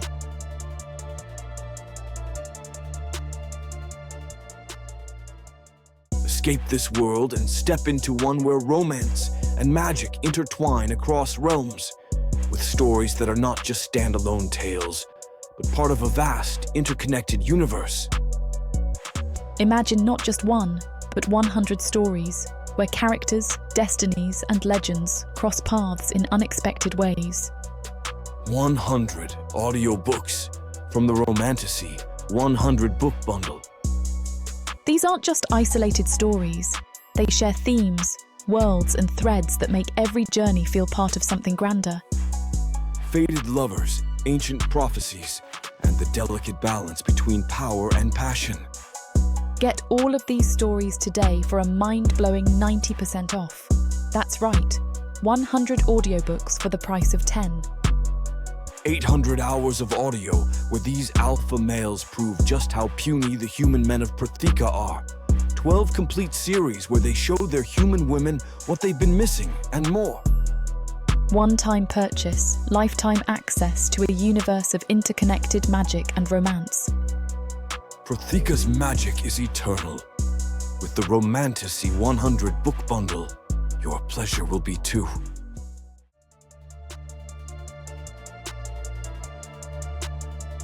Chapter 6. Razek. By the second night inside the mortal house, I know the rhythm of Sable's pulse better than I know the shifting of several infernal chords. The awareness is not a choice anymore, and pretending otherwise would be an exercise in vanity rather than discipline. Her heartbeat moves through the tether from room to room, each variation translating itself into structural information before I can decide whether to examine it.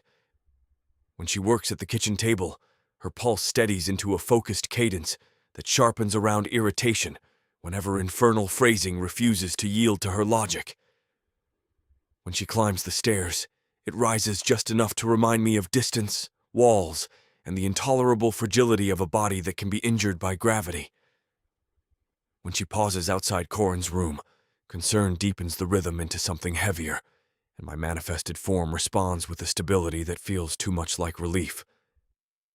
I stand in the lower doorway as she moves above me, quill scratching faintly through the ceiling boards, while she copies contract fragments by lamplight. The house smells of old wood, iron nails, drying herbs, and the faint trace of bloodroot that still clings to the sick room despite Corin's recovery. Outside, cold mist gathers along the yard, carrying the wet mineral scent of stone and the distant brine of the docks. Corin is in the yard again. He should be resting, according to every human standard I have observed. Instead, he has stripped down to a linen shirt and rolled his sleeves to the elbows, dragging sacks of firewood from one side of the yard to the other, as though labor can reveal the edges of what he has become. His breath fogs in the night air, but it does not shorten. His muscles tire, recover, and strengthen again within a span that should not be biologically possible. He drops one sack near the fence and turns toward me. "You're staring again." "I am monitoring." That is what people say when they are staring but want to sound official. "You are exhibiting increased stamina." He grins, sweat darkening his hair at the temples. "I carried 3 loads without feeling like my lungs were full of broken glass. I'd call that a good evening." "I would call that an acceleration curve." "You make everything sound like a funeral held inside a law office." I step out beneath the overhang, keeping my position within the tether's tolerance. Sable's pulse remains steady upstairs, though it quickens faintly when the floorboard above me creaks. She knows where I am. She pretends not to care. "You are not merely recovered," I say. Corin wipes his forearm across his brow. "We covered that part. You are adapting to infernal exposure at an abnormal rate." Is there a normal rate for being cured by demon nonsense? There are expected ranges. Of course there are. He picks up another sack and hoists it onto one shoulder with insulting ease. "You demons have charts for everything, don't you? Categories prevent avoidable errors." Must be exhausting, never getting to be surprised. I watch him cross the yard, noting the coordination of movement, the stability of his aura, and the way his body now channels energy through the old curse pathways rather than around them. Surprise is generally what occurs when insufficient data meets consequence. He laughs under his breath. That sounds like something Sable would write down just to mock later. The mention of her name pulls my attention upstairs again. Her pulse shifts, not in alarm but in irritation. She has spilled ink, perhaps, or encountered another clause she considers badly phrased. The tether warms around that irritation in a way that corrects a minor instability along my left hand before I consciously register the flaw. Corin notices my focus move. "She all right?" "Yes." "You checked fast." I am always checking. His expression sobers at that, though the humor does not fully leave him.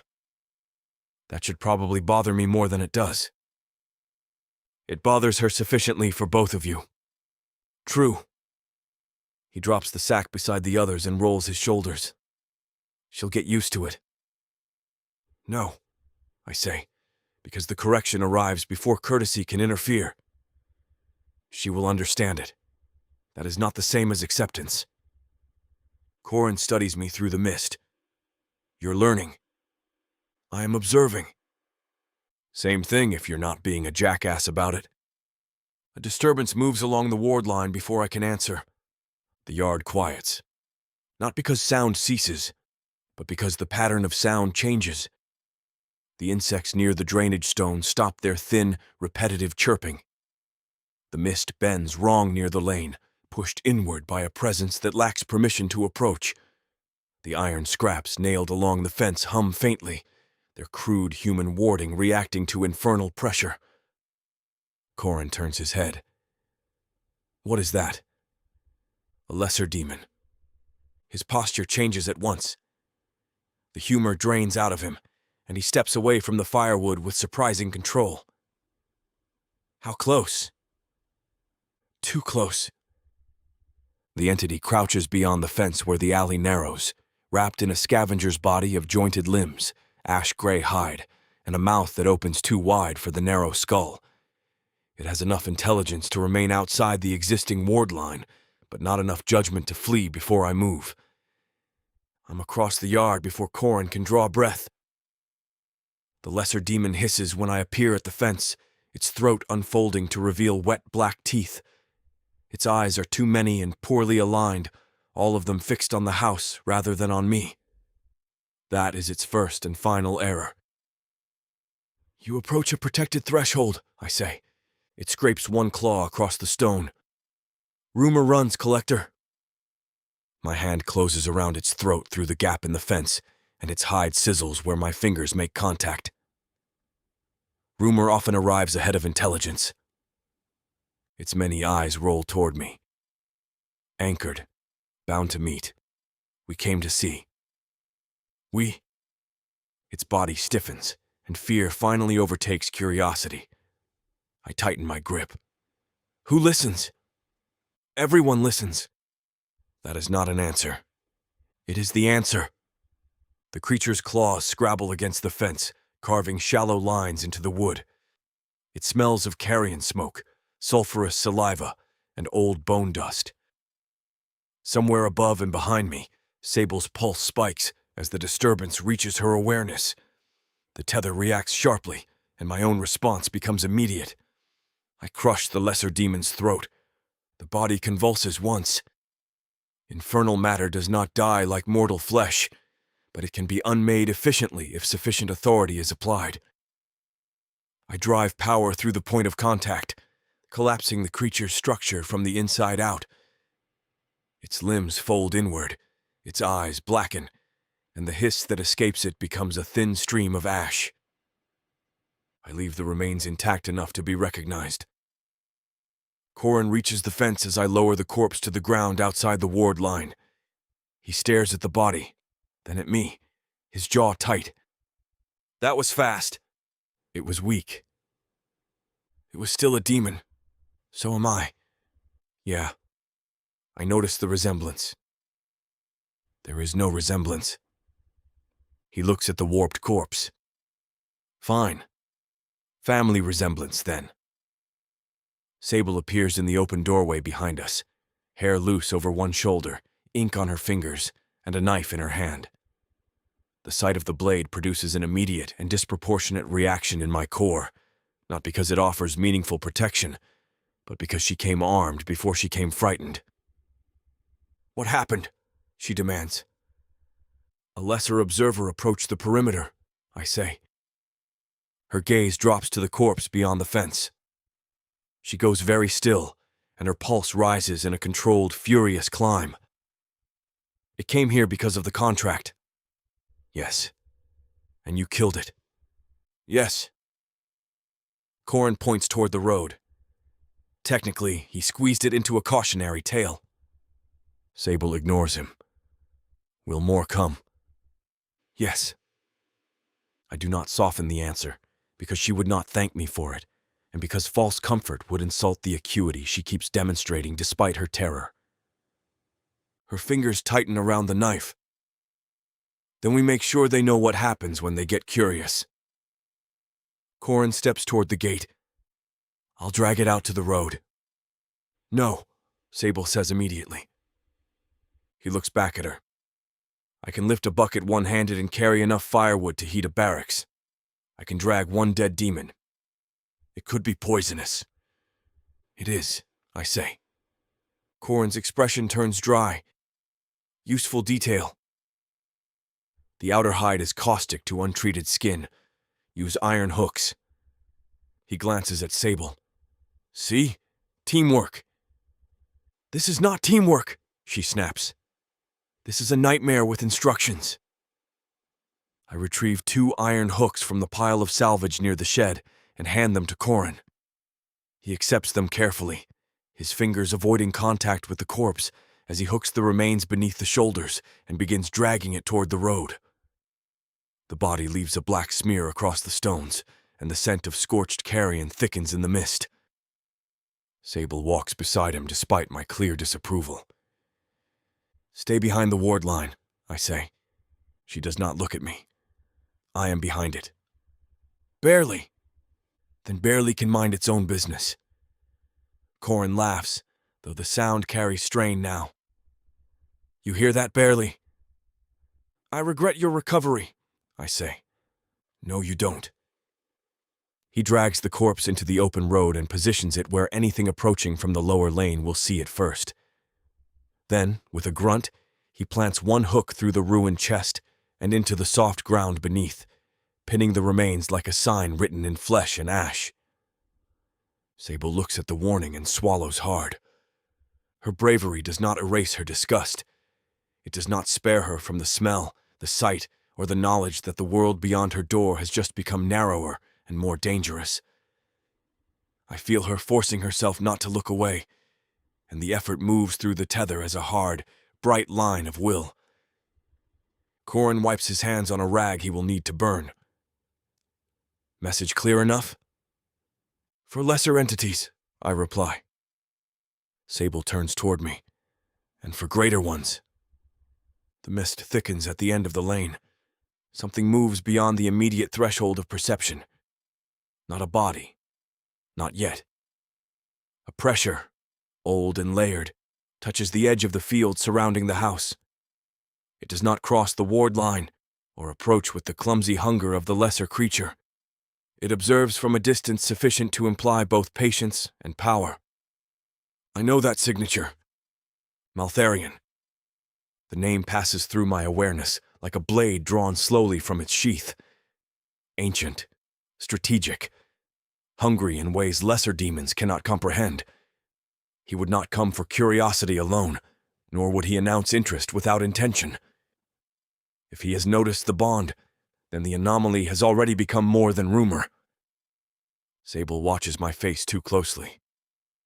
What did you sense? Distance movement. That is not what I asked.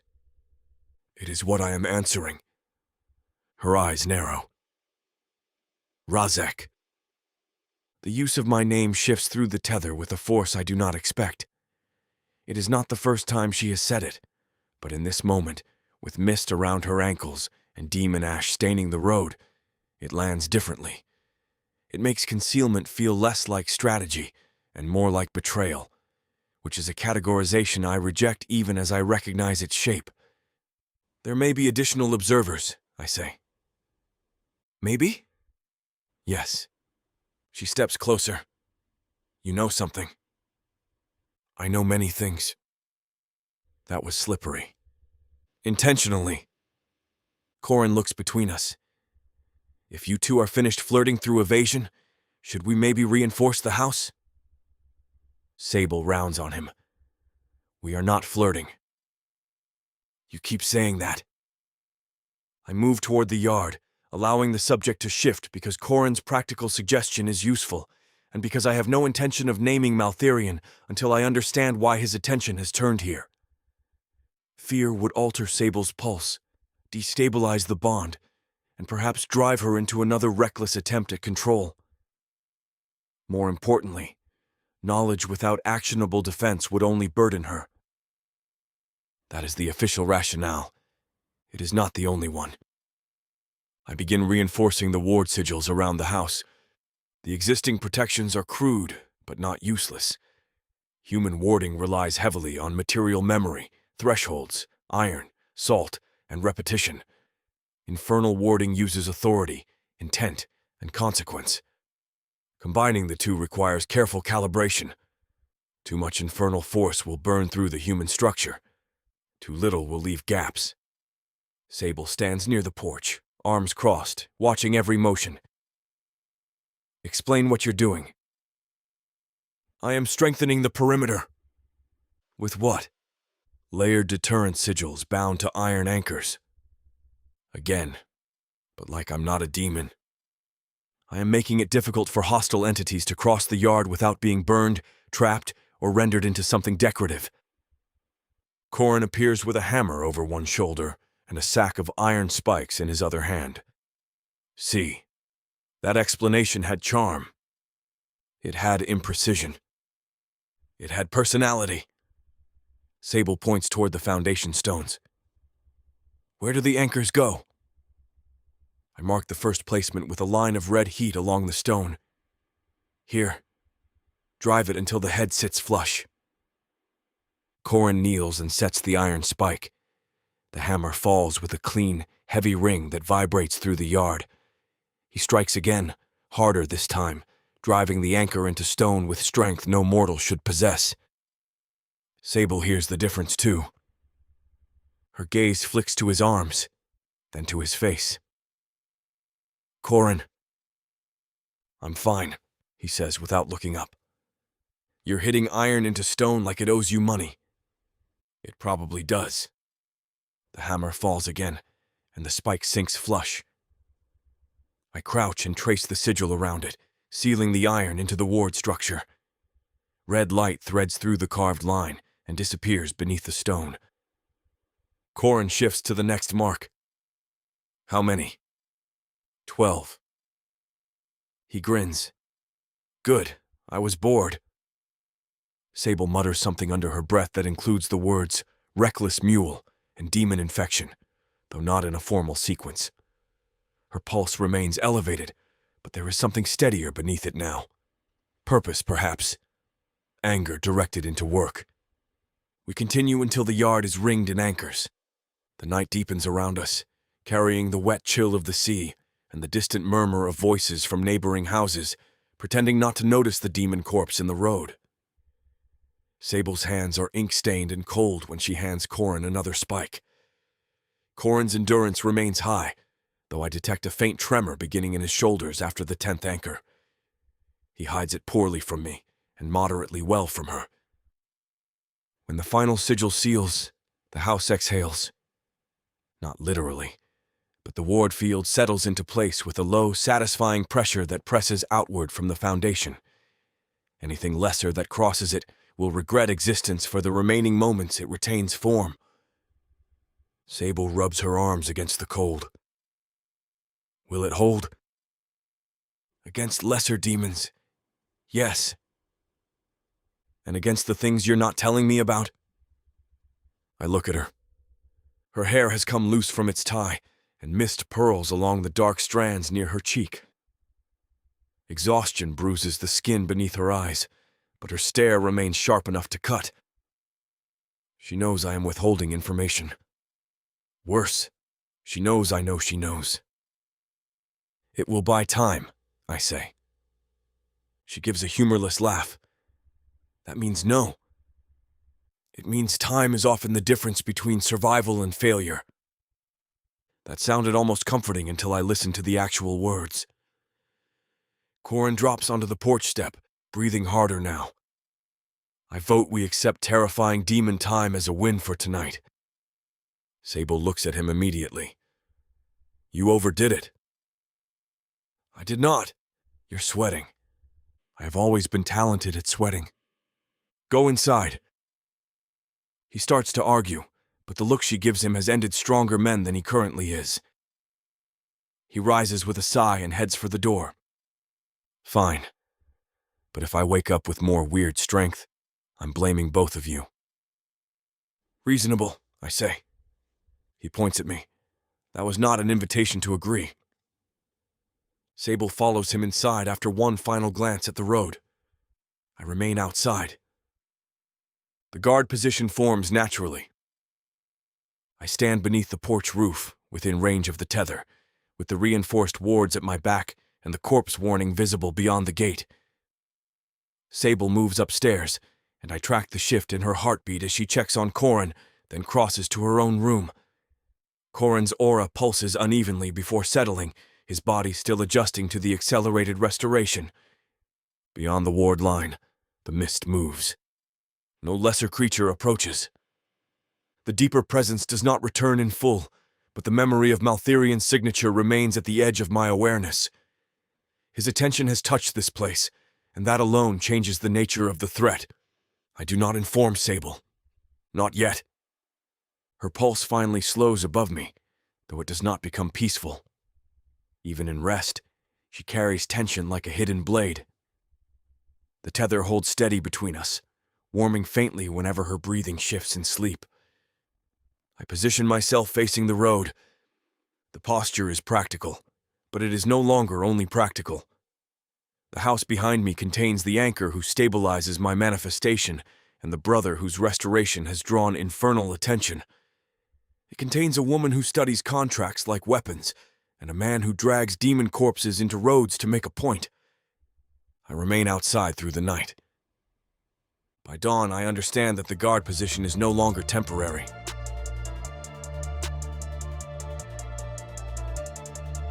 Chapter 7. Sable. Dawn comes in grey and salt-stained, pressing its thin light against the windows as if the day itself is reluctant to enter. The house smells of cold ashes, iron and damp wood, but there's something else threaded through it now. Something warmer, sharper, like heat caught beneath skin. I feel it before I see him, the tether humming low and steady as I move across the room. I don't bother knocking. Razek. He's in front of me before the word finishes leaving my mouth. Too close, always too close now. You called, he says, voice low, controlled but not untouched. I said your name, I snap, though the edge in my voice feels thinner than it did a moment ago. And you appeared. Again. Your pulse spiked. That's not an invitation. It is a trigger. I exhale sharply. You killed something outside my house. Yes. And you didn't wake me. There was no strategic advantage in doing so. There would have been trust. I fire back. His gaze sharpens. Trust is not an infernal mechanism. No, I say, stepping closer despite myself. But it's a human one, and last I checked, you're tethered to one. Something in him reacts, not outwardly, not dramatically, but I feel it. The bond tightens, not painfully, but with a pressure that settles deeper than before. You are correct, he says. I blink. That's new. I am adapting. That word again. I laugh under my breath, but it comes out softer than I intend. You keep saying that like it doesn't mean something different every time. It means something different every time. That's not comforting. It is not meant to be. My pulse climbs again, not just from frustration now, but something more complicated, something warmer, more dangerous. And he moves. He's in front of me fully now, close enough that the air between us disappears entirely. The ward sigils flicker once, then steady, as if the room itself recognizes what's happening before I do. You reacted, I say. Yes. Because of me. Yes. I don't step back. Instead, I close the distance. What happens if I don't give you space? I ask quietly. His voice drops. You are already not giving me space. Answer the question. You already know the answer. Say it anyway. It stabilizes. I swallow. Then I lift my hand and press it flat against his chest. The bond ignites. Not like before. This time it blooms like the first flowers of spring. Heat spreads outward in a controlled wave, not sharp or breaking, but deep and steady. It moves through my chest into my ribs, down my spine, and back again, like something aligning instead of colliding. Beneath my palm he feels solid in a way he didn't before. Real, anchored, present. Razek goes still. You feel that? I whisper. Yes. His voice is rougher now. Better? I ask. Yes. I slide my hand slowly across his chest, feeling the subtle vibration beneath the surface. Infernal markings rise where I touch, glowing faintly under my fingers, tracing the shape of something ancient and deliberate. His breath shifts. That catches my attention. You don't need to breathe, I say. I do not. But you are. Yes. Why? His gaze locks onto mine. Because of you. That should make me step back. It doesn't. Instead, I move closer. Close enough that our bodies align, that the warmth between us stops being separate and becomes shared. The tether hums stronger, not straining now, but deepening, like a chord struck cleanly. You're clearer, I say softly. So are you. His hand lifts, hesitates for the barest moment near my face, then settles against my jaw. The touch is careful, deliberate, like he's learning the exact pressure required not to break something fragile. I lean into it without thought or clear purpose, just instinct. Little flame, he murmurs, his bronze skin warm and surprisingly soft against my cheek. I turn my mouth into his grasp, kissing his palm and tasting his sweat. It's like slightly charred ginger, but far from unpleasant. My hands are on his chest now, feeling the contours of demonic muscle. I can feel the power beneath my fingers, ancient and wild. Yet I know that he won't turn that power against me. Razek cranes his big bull neck, moving his face closer to my own. Through a half-lidded gaze, I peer into eyes of molten gold, eyes that burn for me. His breath comes hot and steady against my skin. "I am yours, Sable," he growls, voice steel wrapped in velvet. "And you... I'm surprised to see the fear in his gaze, fear that if he says what he's thinking out loud, that this moment will shatter like crystal. "I am yours," I finish for him. Razek kisses me, crushing my lips with his own. I expected it, wanted it. Gods, I've wanted it for days, but it still takes me aback. His clawed hand slides from my cheek to the back of my neck. Fingers that can rend steel hold me with utmost care and wanton need. I don't resist as he pulls me firmly into his kiss. My heart leaps in my chest at the taste of him. He tastes good, like a well-stoked fire warming a decadent dessert cake. Razek takes me with his other arm, wrapping it around my body, palm finding the small of my back. I melt into him, unconcerned that my feet no longer touch the ground. His tongue claims my mouth, exploring and tasting and testing me. He wants to know what I like, what I want. I don't even know myself, but he's determined to find his way. Razek's arms, thicker than drawbridge chains, hold me captive but no more than my own desires. "Oh gods!" I cry as he drops his mouth to my neck. I lose track of time, unsure how long I remain in his arms. Sorry for the interruption. I know you were gearing up for a steamy scene, but it's way too hot for this platform.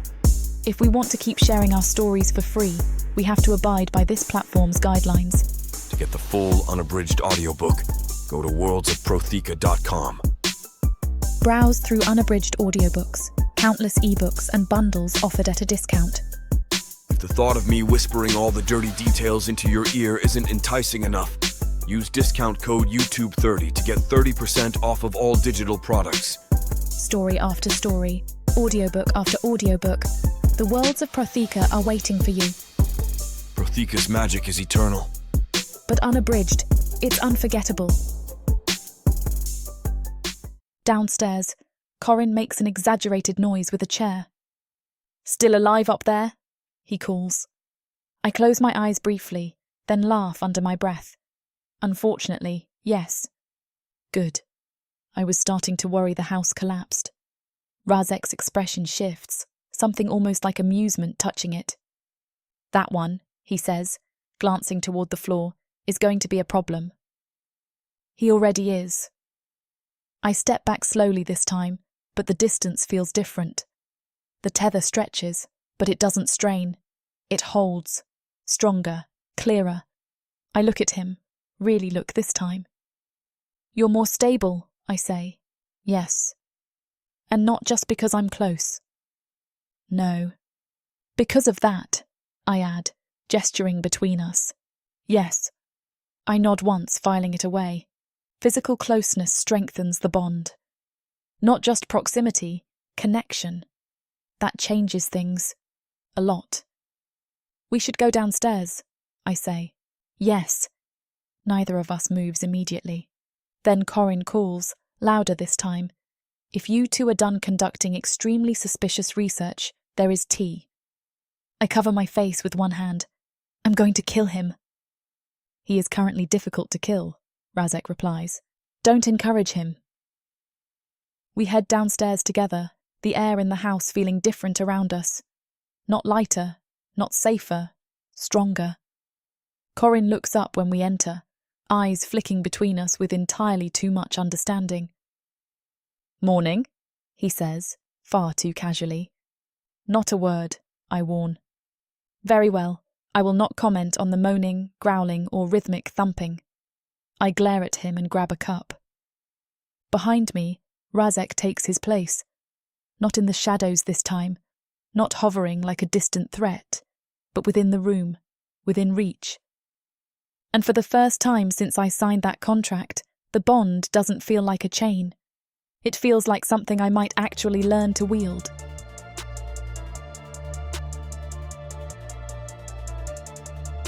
Chapter 8.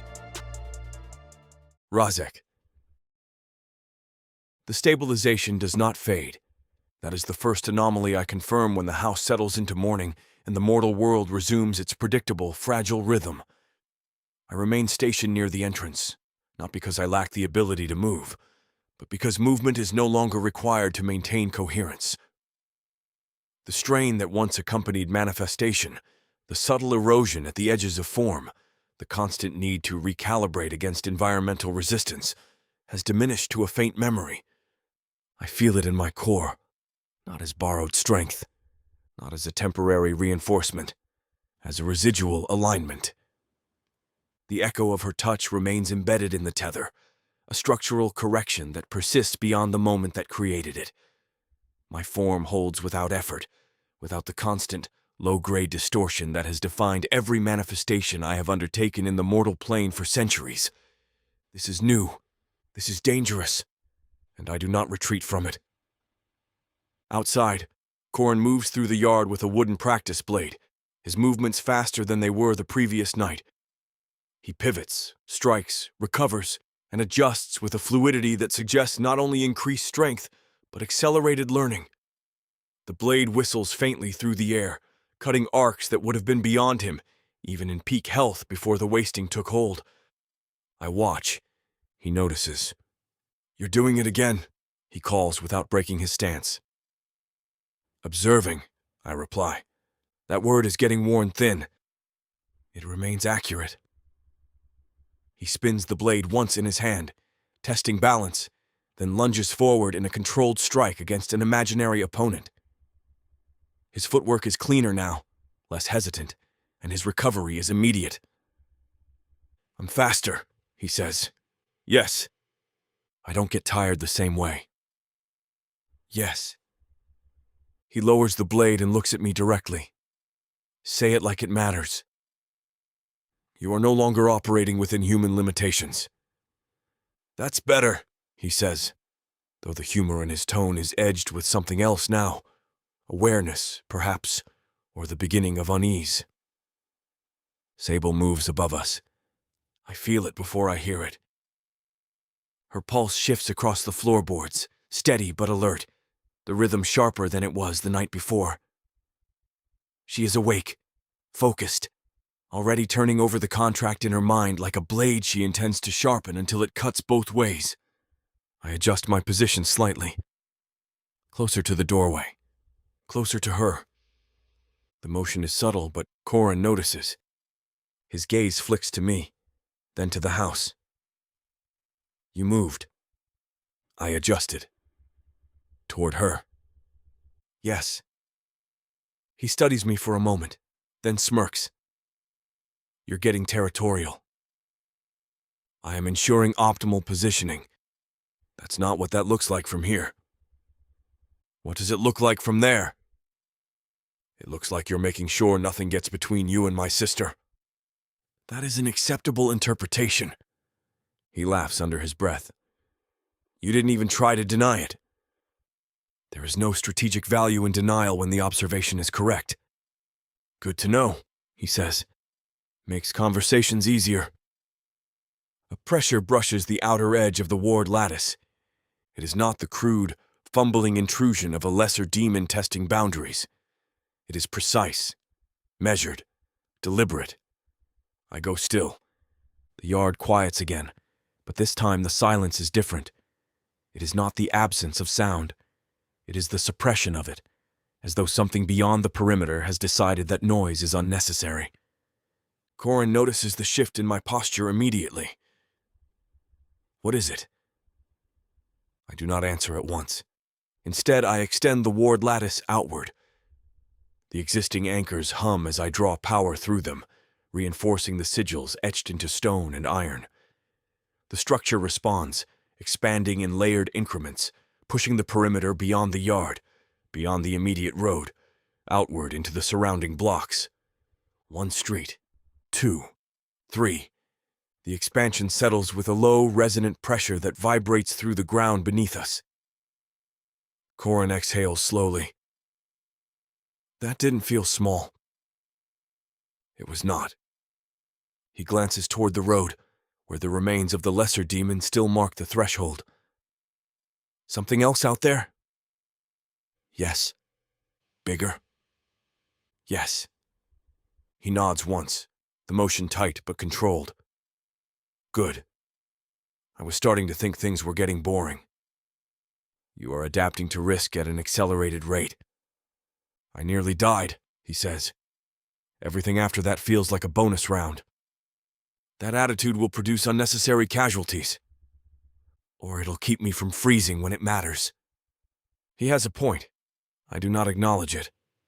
Instead, I focus on the pressure at the edge of the expanded lattice. It brushes against the boundary again, lighter this time, testing rather than pushing. The signature is unmistakable. Maltherian. He does not cross. He does not need to. The message is clear in the restraint alone. I remain where I am. I do not retreat. Corin shifts his grip on the practice blade. Tell me what I'm dealing with. A higher-order infernal entity is observing the perimeter. He raises a brow. That sounds like a polite way of saying something dangerous is watching us. It is a precise way of saying it. Is it coming in? No. Yet? No. That word worries me. It should. He rolls his shoulders, loosening tension that does not fully leave his frame. Do we wake Sable? No. His head snaps toward me. No. She requires rest. She requires information. She requires stability more than immediate awareness. That sounds like a decision you don't get to make alone. It is a decision I am making based on threat assessment. And if she finds out you kept it from her, she will be displeased. That is one way to describe it. I meet his gaze. Can you maintain composure under pressure? He doesn't hesitate. Yes. Then remain alert and do not escalate unnecessarily. That sounds like a job description. It is a directive. He considers that, then nods once. Fine. I stay sharp. I don't poke the nightmare at the edge of the street. Correct. Still feels like we should tell her. We will. When? When action is required. He exhales through his nose. She's going to hate that answer. Yes. Good, he mutters. At least I won't be the only one on her list. The pressure at the edge of the lattice recedes slightly, then returns, brushing the boundary again with deliberate patience. Maltherian is not probing for weakness. He is measuring, learning. The same way Sable studies the contract. The same way Corin tests his strength. The pattern is consistent, and I do not like the symmetry. I step forward, positioning myself directly at the entrance of the house. The door frame aligns with my shoulders, the threshold beneath my feet marked with reinforced sigils that glow faintly under the strain of extended protection. Corin watches the movement. You're not going inside. No. You're staying here. Yes. Guard duty. Yes. He nods slowly. Permanent. I do not answer immediately. The tether hums faintly as Sable moves overhead, her pulse steady but alert. The house behind me contains the anchor that stabilizes my existence in this plane, and the anomaly that has drawn attention from entities that do not waste attention lightly. I do not move away from that. Indefinite, I say. Corin lets out a low whistle. You really are stuck with us. I am not stuck. Right, he says. You're choosing to stand in front of my house like a very intense statue. That description lacks precision. It has personality. The pressure at the perimeter fades again, this time lingering just beyond reach, as though whatever watches has decided observation is sufficient for now. The threat has not diminished. It has simply paused. Corin plants the tip of his practice blade into the ground and leans on it slightly. So we wait. Yes. I hate waiting. It is preferable to reacting without preparation. Fair. He glances toward the house. She's going to come down soon. Yes. You're going to tell her? Not yet. He shakes his head, though there is no real resistance in the motion. This is going to go poorly. Yes. Good, he mutters again, almost to himself. The morning stretches forward, quiet on the surface and strained beneath it. The wards hold. The yard remains undisturbed. The road beyond the corpse marker carries only distant movement, none of it crossing the reinforced boundary. Above us, Sable's pulse shifts as she moves toward the stairs. The tether tightens slightly in anticipation. I do not turn. I remain at the entrance, guarding, watching, waiting.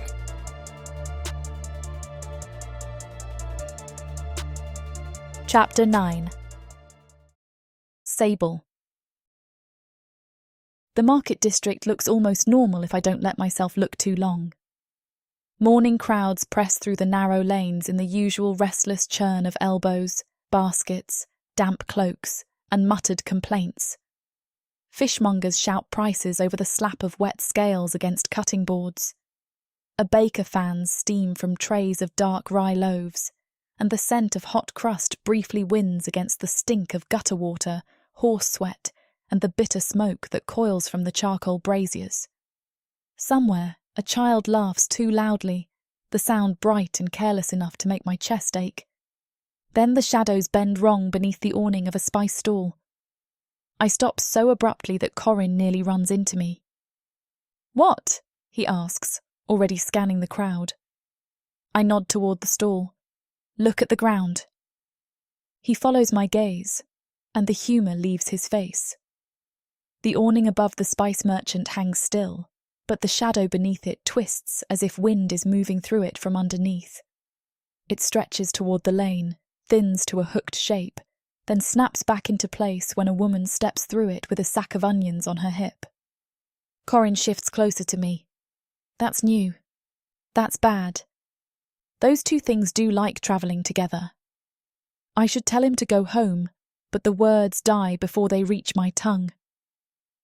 Corin stands beside me with his shoulders squared, his eyes alert, and a knife hidden beneath his coat where his hand can reach it. He no longer moves like a man recovering from death.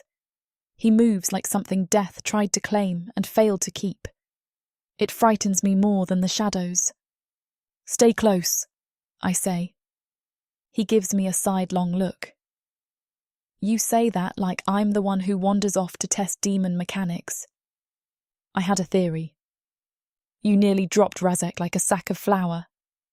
That was useful information. That was a bad plan wearing a clever hat.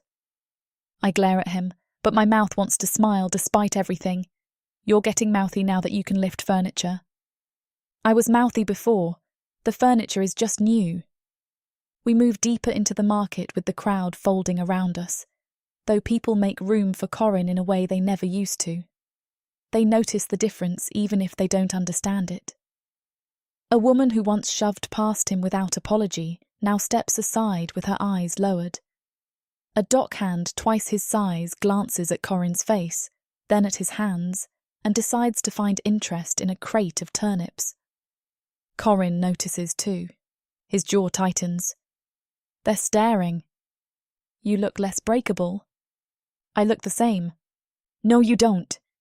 He looks at me then, and the question under his silence is worse than if he had spoken it. I don't answer because I don't know how to say it gently. He looks alive in a way that makes ordinary life seem pale. His skin has colour again, his eyes are clearer, and beneath it all there is a faint pressure around him that my senses are learning to recognise as infernal residue. A merchant at the cloth stall leans toward another man and whispers too loudly, "Essence anomalies, that's what he's after. Maltherion doesn't hunt for scraps." I turn before Corin can stop me. The merchant sees my face and immediately regrets having a voice. He is a narrow man with ink-stained fingers and a measuring cord looped around his neck, and he takes one careful step back when I approach. "What did you say?" I ask. "Nothing of consequence, miss." "That's funny, because I heard a name." He swallows. "People say things in markets. People say things because they expect somebody else to know what they mean." I step closer, lowering my voice until it cuts beneath the noise around us. "So you're going to tell me what you meant?" His gaze flicks to Corin, then away. "Maltherian hunts essence anomalies. That is all I heard." "From who?" "Dockmen. A broker's runner. I don't know." Corin moves to my side, and the merchant's fear sharpens. "What's an essence anomaly?" The man licks his lips. "Something that should not hold the power it holds. A mortal with wrong magic.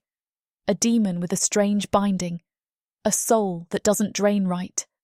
I don't make the words, lad. I only hear them." I feel the market tilt around me. "What does Maltherian do when he finds one?" I ask. The merchant's eyes refuse to meet mine. "He eats what makes it special." Corin goes very still beside me. The crowd keeps moving around us, buying apples, arguing over fish, laughing at prices. The ordinariness of it feels obscene. I leave the merchant without thanking him. Corin catches my sleeve. "Sable." "Apothecary first." "Sable." I heard him. That sounded like us. "I said I heard him." He releases my sleeve, but he walks closer than before. The apothecary shop crouches under a sagging green sign at the edge of the market, its windows filmed with residue from old steam and old lies. Inside, the air is thick with camphor, dried roots, bitter tinctures, and the damp sweetness of crushed petals beginning to rot in glass bowls. The same woman who sold me the broker's name looks up from behind the counter, and her one good eye narrows when she sees me. "No refunds," she says. "I'm not here for coin." That is rarely an improvement. I set both hands on the counter. "Maltherian." Her expression closes like a shutter. Corin leans against the door, blocking it with casual intent. "She asked nicely the first time." The apothecary looks him over, and I see the moment she recognises that something about him has changed. Her fingers tighten around a pestle. "What did you bring back from the docks?" she asks me. "That's what I'm trying to find out." "You should not speak that name indoors." "Then answer quickly, and I'll stop." She draws a charm from beneath the counter and crushes it between two fingers. A thin grey vapour curls upward, sealing the room in a muffled hush that dims the market noise outside. "There is a devourer signature nearby," she says. Corin's voice drops. "Devourer?" "A demon that consumes essence rather than flesh. Power, vitality, bloodline traits, curse remnants, soul structures if it is old enough and hungry enough." Her gaze flicks between us. "If Maltherian is near, he has smelled something worth taking." I force my hands not to shake. "How near?" "Near enough that shadows are misbehaving in daylight." Corin mutters a curse. The apothecary points at him with the pestle. "You, boy, you've been touched by something infernal. Not by choice." "No one cares about choice once the scent is on you." I step between them. "Can he take it from Corin?" "He can try." "And me?" Her eye hardens. "If you are bound into whatever saved him, then yes." The words settle cold beneath my ribs. I buy salt, iron filings, blackthorn resin, and 3 charms she swears are overpriced because they work. Then Corin and I leave the shop with the market pressing too close around us and the shadows behaving too politely now, as if they know I'm watching. Razek waits at the far end of the lane. He stands beneath the broken arch leading back toward our district, his posture rigid, his attention already fixed on me. He has not followed openly into the market, but he is near enough for the tether to hum under my skin. I feel him before I reach him, a low warmth tucked beneath my pulse. I stop walking. Corin looks at me. Don't. I need to know the range in daylight with the expanded wards nearby. No, you want to know because knowing makes you feel less trapped. That too. Sable. I hand him the sack of supplies. Count my steps. He looks furious, but he takes it. This is a stupid idea. It's a measured stupid idea. That does not improve it. I turn and walk away from Razek. At 10 paces, the tether pulls tight but holds. At 15, pressure blooms behind my eyes. At 20, Razek's form fractures. The change is visible this time. Red light cracks along his outline, and the air around him splinters like heat over stone. His hand lifts toward the arch, but his knees buckle before he can correct the collapse. Corin drops the sack and moves faster than any human should, reaching Razek before he hits the ground. He catches him under the arm and shoulders the weight with a grunt. "Enough!" Corin shouts. "Sable, enough!" The sound of his voice tears something open in me. I run back. The moment I cross the distance, the tether surges, not gently this time, but with desperate force. Razek's form pulls itself together in visible layers, the cracks sealing as I grab his arm with both hands. His skin under my grip feels too hot, and for a second I feel the instability inside him, like a vast structure swaying in a storm. "I'm here," I say, and I hate how frightened my voice sounds. "I'm here." Razek's eyes open. They lock on mine with terrible focus. "You will not repeat that test," he says. "I know.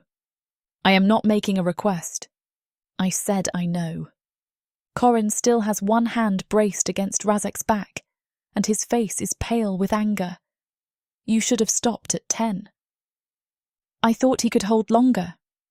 He nearly split apart in the street. Razek straightens slowly, though Corin does not release him until he is certain the demon can stand. That, more than anything, unsettles me. My brother is supporting a demon in public, and neither of them has the sense to find it absurd. I step closer to Razek, not away. No more range tests. His gaze searches mine. "You understand now?" "Yes." The admission tastes bitter. I understand too well. This is not inconvenience or discomfort. Distance does not merely weaken him, it damages him. Whatever I am to the bond, I am not a loose condition written into a clause. I am part of the structure holding him here. Corin picks up the sack and shoves it against my chest. "We're going home." For once I'm not arguing. Miracle of miracles. We return without stopping, the market noise fading behind us as the lanes narrow toward our district. I feel Razek close at my back the entire way, and I do not complain when his shadow falls over mine. At home, Corin drops the supplies onto the table with enough force to rattle the cups. We fortify everything. "Yes," I say. "Not just the yard, windows, roofline, cellar stones, chimney, every threshold." "Yes. And you stop conducting experiments that require catching collapsing demons in public." I look at him. That was very specific. It was a memorable experience. Razek stands near the door, clearer now that I am close, but quiet. Too quiet. I spread parchment across the table and begin mapping the house. The ink scratches fast beneath my hand as I mark every wall, every window, every exterior stone. The smell of iron filings mingles with the bitter resin and the fading steam from tea no one drinks. "Corin," I say, pointing with the quill. "Outer ward reinforcement. Start with the north wall, then the alley stones. Use iron anchors every 3 feet. He takes the hammer and spikes without hesitation. Done. "Don't overdo it." He gives me a look. "After today, you are not allowed to say that to me." Fair. He goes outside, and the hammering begins almost immediately. Too fast, Strike after strike lands in a rhythm no ordinary arm could maintain. Iron bites into stone. The sound rings through the house with unnatural force and precision. I move to the window and watch him work, each anchor driven flush in a handful of blows, each movement smooth, strong, tireless. My throat tightens. He isn't just healed, I say. Razek's voice comes from behind me. No. I keep watching my brother. He's not fully mortal anymore. No. The answer is soft enough to be merciful and clear enough to be cruel. Corin looks up from the yard as if he feels us watching. He raises the hammer in a little salute, trying to make a joke of it, trying to make me smile. I do smile. It hurts. Behind the house, the shadows along the alley walls stretch against the direction of the light.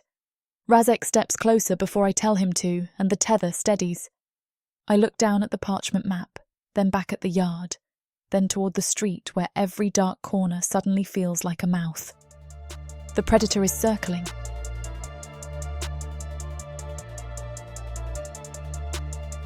Chapter 10. Razek. Maltharion arrives without crossing the wards. That alone tells me he intends to be clever.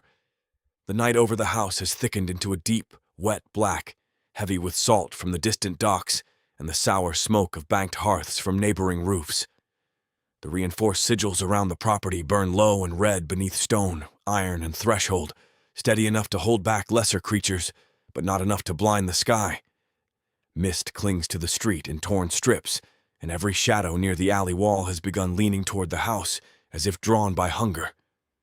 I stand at the front threshold with Sable behind me and Corin to her left, both of them too close to danger and too stubborn to be moved from it. The air above the roofline folds inward. Sable feels the shift through the tether before she sees it. Her pulse climbs, sharp and immediate, and the bond tightens around my core with a protective intensity that is becoming dangerously familiar. Corin's restored aura flares in answer, not disciplined enough to conceal itself, bright enough to draw notice. A shape gathers above the roof. It is not a full manifestation. Maltharion would not risk full embodiment against prepared wards without first testing their bite. Instead, he casts himself as a projection of smoke-black light, tall and elegant, in the way certain predators appear elegant before one notices the blood on their mouths. His face is narrow, beautiful by infernal standards, and cruel by any standard worth keeping. His eyes burn pale violet through the dark. "Razek," he says, and his voice slides over the roof tiles like oil over a blade. I had heard the rumors, but even gossip did not make the humiliation sufficiently vivid. Sable steps closer to my side. "That's him." "Yes," I say. Corin's hand tightens around the iron stake he has taken to carrying. He looks like a funeral learned how to smirk. Maltharion's gaze lowers to Corin, interest sharpening his projected features. And there is the cured brother. How quaint. The little miracle stands on his own feet. Corin lifts the stake slightly. The little miracle also has excellent aim. Sable grips his sleeve.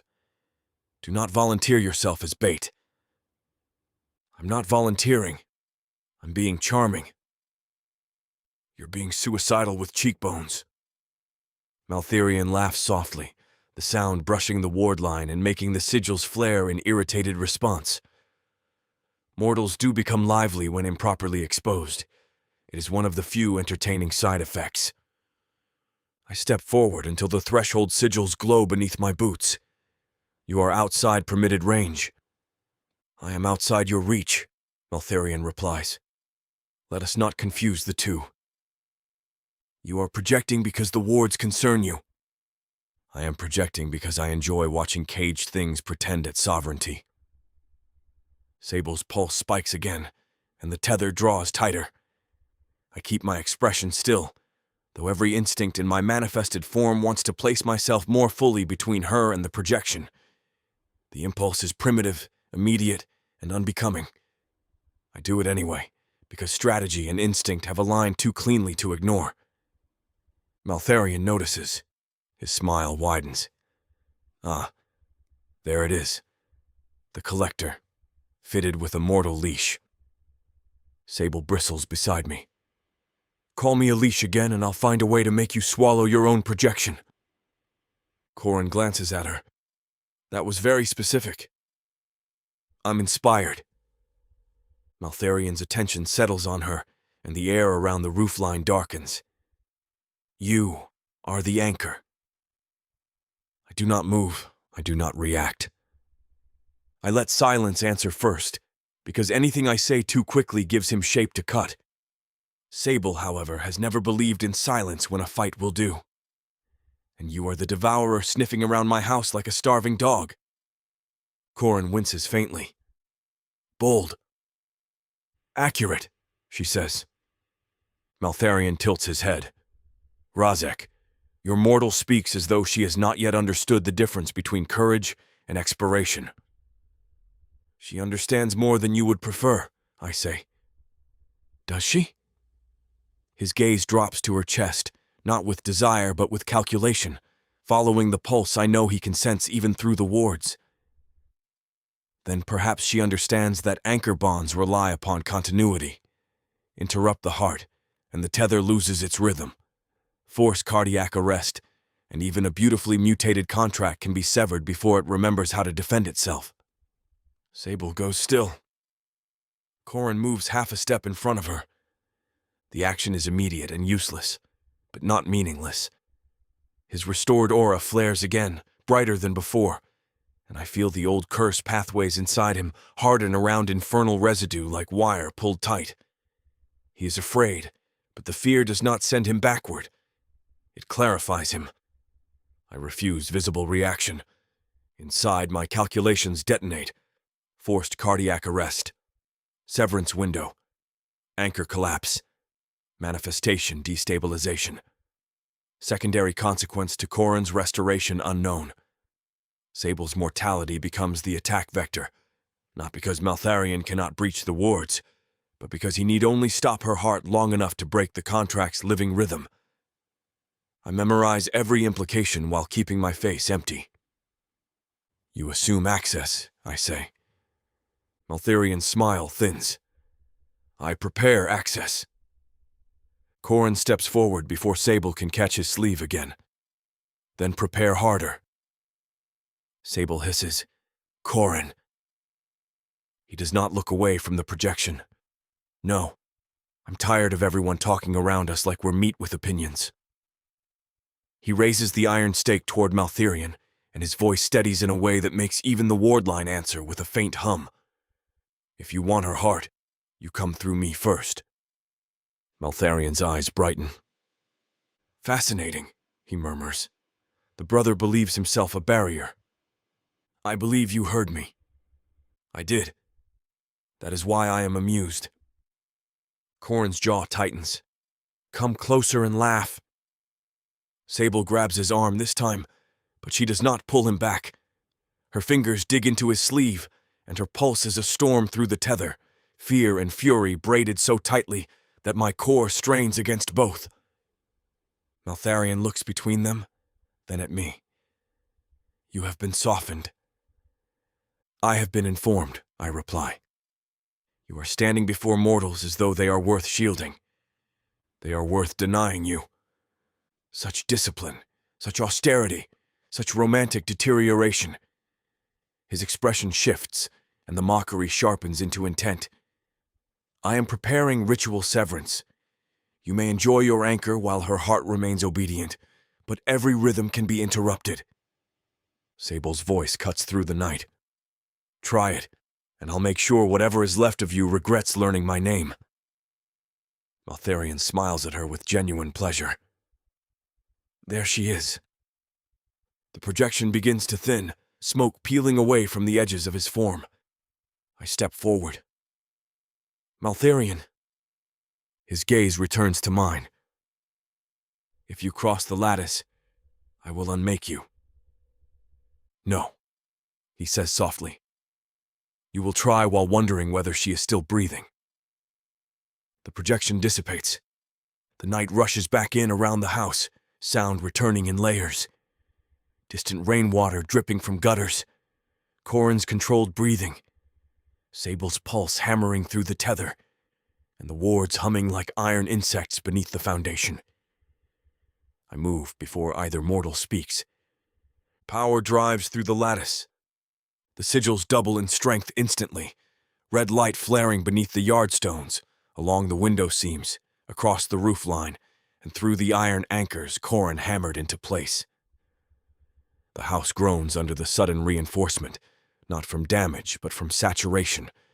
I spread the protection outward and inward at once, knotting the lattice around every threshold, every vent, every crack that could admit a spell, shadow, or breath of devouring influence. Sable stumbles slightly as the tether reacts. I turn toward her at once. "I'm fine," she says, though her face is pale. "Don't start." I had not yet started. "You had the face." "What face?" "The one where you decide I'm made of spun glass and bad decisions."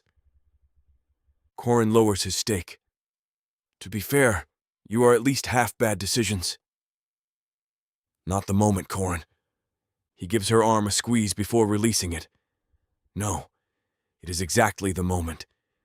If that bastard wants your heart, we are not pretending this is manageable with tea and stern looks." "We need traps," she says. "We need iron," he replies. "We need both," I say. They look at me together, and for an instant the similarity between them strikes with uncomfortable clarity. Same will, same refusal, same infuriating instinct to meet terror with plans rather than obedience. Corin points toward the shed. "I can forge stakes." "You can shape preheated iron with sufficient force," I correct. "You cannot forge properly without a full setup." He is already moving. Then I'll do it improperly and fast. Sable turns toward the house. "I'll make the resin charges.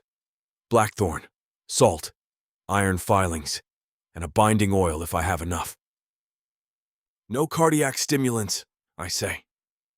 She stops and looks back. "Excuse me?" "No concoctions that increase your heart rate." Her eyes flash. "You do not get to supervise my pulse like it is a public utility." "Maltharion identified your heart as the severance target. Until further notice, any substance affecting rhythm requires review." Corin points at me while backing toward the shed. I hate to say it, but he has a point. "I hate both of you," Sable snaps. "No, you don't," Corin says. "I can start." He disappears toward the shed before she can throw anything. Inside, the house has transformed from shelter into armory. Sable moves through the kitchen with violent efficiency, pulling jars from shelves, uncorking bottles, grinding blackthorn resin until its bitter green scent fills the air. Iron filings glitter on the table. Salt scatters beneath her fingers. Her breathing remains controlled, but the tether tells me the truth beneath her face. She is afraid. Not for herself first. For Corin. For the house. For me. Though she has not admitted it even to herself in language clean enough to be recognized. The fear touches the bond with a tenderness that should weaken nothing, and yet reinforces everything. I stand near the doorway and watch her hands. They are ink-stained from contracts, nicked from work, steady despite the threat now circling her heart. She measures poison, remedy, and defense with the same precision she brings to infernal clauses. The mortal body is fragile, but the will inside hers has teeth. I cannot lose her. The thought forms without permission and refuses dismissal. I have lost assets, territory, authority contests, centuries of accumulated structures, and names better forgotten. None of those losses resemble the sensation that moves through me when I imagine her heart stopping under Maltharion's ritual. That image does not become data. It becomes violence. Sable glances up sharply. "What?" I do not realize I have moved closer until she looks at me. "Your pulse increased," I say. "That is not what you were thinking." "No." Her fingers pause over the mortar. "Then what?" The answer is unacceptable in its raw form, so I reduce it to something that can stand in the room without consuming it. You are now the primary target. Her mouth tightens. I noticed. You will not isolate yourself. Wasn't planning to. You will not test distance again. I already said I wouldn't. You will not ingest stimulants, open unwarded windows, answer unknown knocks, cross boundary stones without... Razek! Her voice stops me more effectively than defiance would have. I look at her. She sets the pestle down and steps closer, leaving the scent of crushed resin and salt between us. I am scared. Not stupid. I know. Then talk to me like you know. The tether warms, not from desire this time, but from something steadier and more difficult to categorize. Trust offered in fragments, anger with an open hand beneath it. I incline my head. Maltharion will attempt to interrupt your heart rhythm through ritual means. He will likely require a sympathetic link, proximity, or access to a trace of your blood, breath, hair, or sustained pulse pattern. That's horrifyingly specific. Yes. Useful, though. Yes. She nods once, absorbing terror by turning it into tasks. Then we burn bloody cloths, sweep hair into the stove, salt the windows, and change my pulse pattern. How do you intend to change your pulse pattern? She picks up the pestle again. You tell me. You're the one listening to it all day. From outside, hammering begins. Corin has found iron and purpose. Strike after strike rings out from the shed, faster than human rhythm should allow.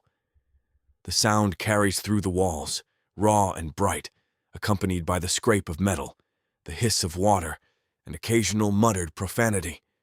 His endurance holds. His aura flares with each exertion, growing more disciplined under stress rather than less. Sable listens too. That's too fast, she says softly. Yes. He doesn't get tired. He will eventually, but not like before. No. Her jaw tightens, but she does not stop working. Then we use it. By midnight, the kitchen smells of salt, iron, bitter resin, and candle wax. Rows of small stoppered vials line the table, each one filled with a dark mixture designed to burn infernal matter on contact. Corin enters with a bundle of rough iron stakes under one arm, sweat streaking soot along his temple, his eyes too bright but his stance steady. Perimeter traps, he says, dropping them with a clatter. Sable looks at the uneven points. These are ugly. They're traps, not tableware. They'll work, I say. Corin grins. See? The terrifying statue appreciates function. I appreciate survival. Same family. Sable pushes a tray of vials toward him. Do not break these unless something with teeth crosses the ward line. What if something with teeth gives a speech first? Then break two. He looks at me. I like her plan. It lacks nuance but contains merit. Sable snatches one vial back.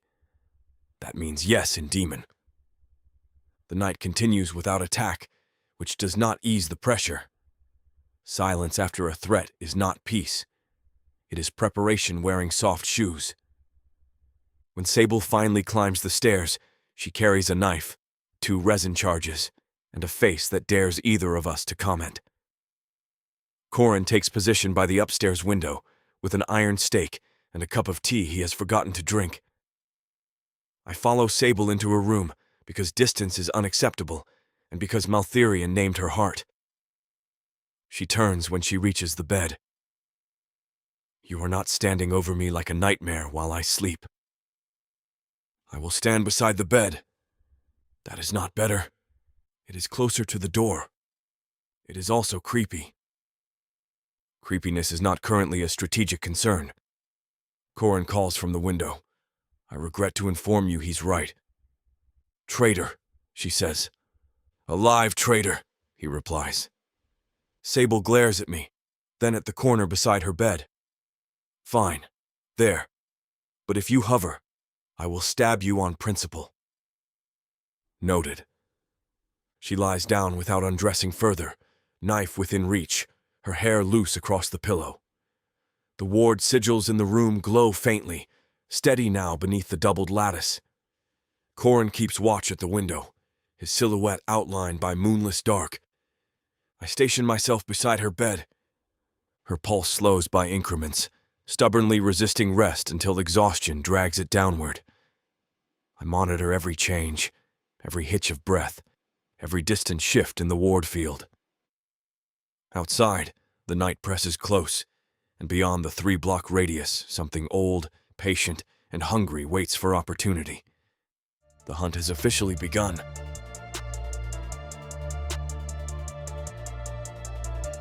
Chapter 11. Sable. Dawn slips into the kitchen like a thief with cold hands, grey light crawling over the table, the stove, the jars of herbs, and the iron filings scattered across the counter. The house smells of spent candle wax, salt, blackthorn resin, and the sour metallic bite of sleepless fear. Ash sits in the stove belly from last night's burned scraps of cloth and hair, and the ward sigils along the window seams glow with a low, steady red that paints the glass like old blood. Outside, the district is beginning to wake, but the familiar sounds reach us muffled beneath the lattice, Razek strengthened through the night. Wheels turn somewhere beyond the lane. A woman scolds a dog. A shutter bangs once in the damp morning air. Inside, everything is too alert to be called quiet. I clear the kitchen table with both arms, pushing cups, parchment scraps, uncorked bottles, and Corin's abandoned stake filings into separate piles before he can complain about my system. The corrected contract text sits open beside the salt jar, copied in my own hand until the words have become both curse and weapon. Razek's infernal script still aches behind my eyes when I look at it too long, but human ink makes it less slippery, less God's forsaken smug.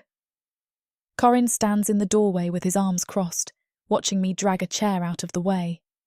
He looks nothing like the brother who was coughing blood onto this same table days ago. His shoulders fill his shirt differently now, his posture stronger, his gaze sharper, and the old hollows beneath his cheekbones have filled with something too vital to be ordinary health. "You know," he says, "most people have breakfast before drawing ominous circles on the floor. Most people are not being hunted by a devourer." "Fair point," I withdraw my critique. "No, you don't. No, I don't," he agrees, "but I'm trying to seem supportive." I kneel and press the chalk to the kitchen floor. The first line scrapes across the boards in a pale curve, rough under my knuckles where splinters rise from old wood. I draw slowly, using Razek's corrected contract text as a guide, translating infernal alignment into something a human body can occupy without being folded inside out by law older than language. Razek stands across the room near the pantry, his presence still enough to irritate me on principle.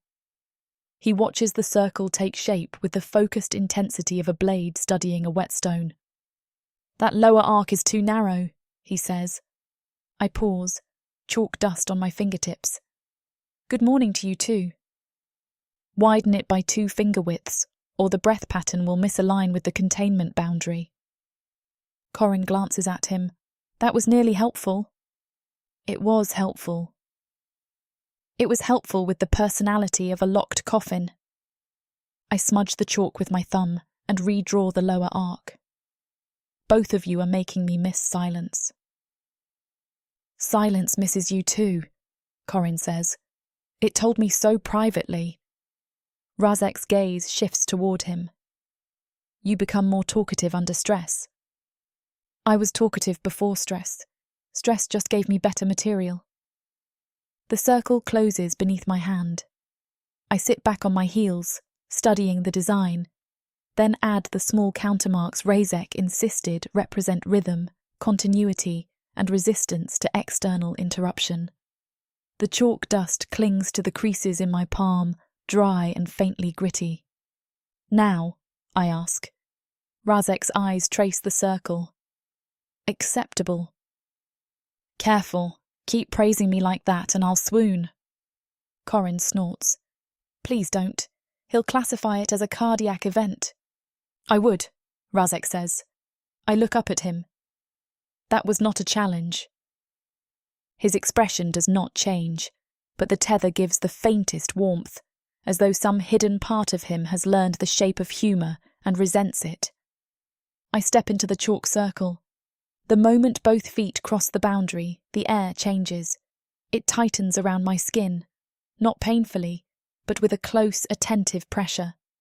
The scent of chalk and old wood sharpens, and beneath it I catch Razek's infernal heat, Corin's sweat from the night's watch, the herbal bitterness of our defence mixtures, and my own fear trying to disguise itself as discipline.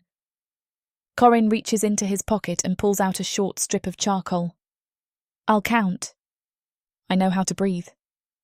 Clearly, but now we're making it official. He taps the charcoal against the door frame. Inhale for 4, hold for 6, exhale for 8. I nod. Again and again until I can keep my pulse from galloping off like an idiot horse.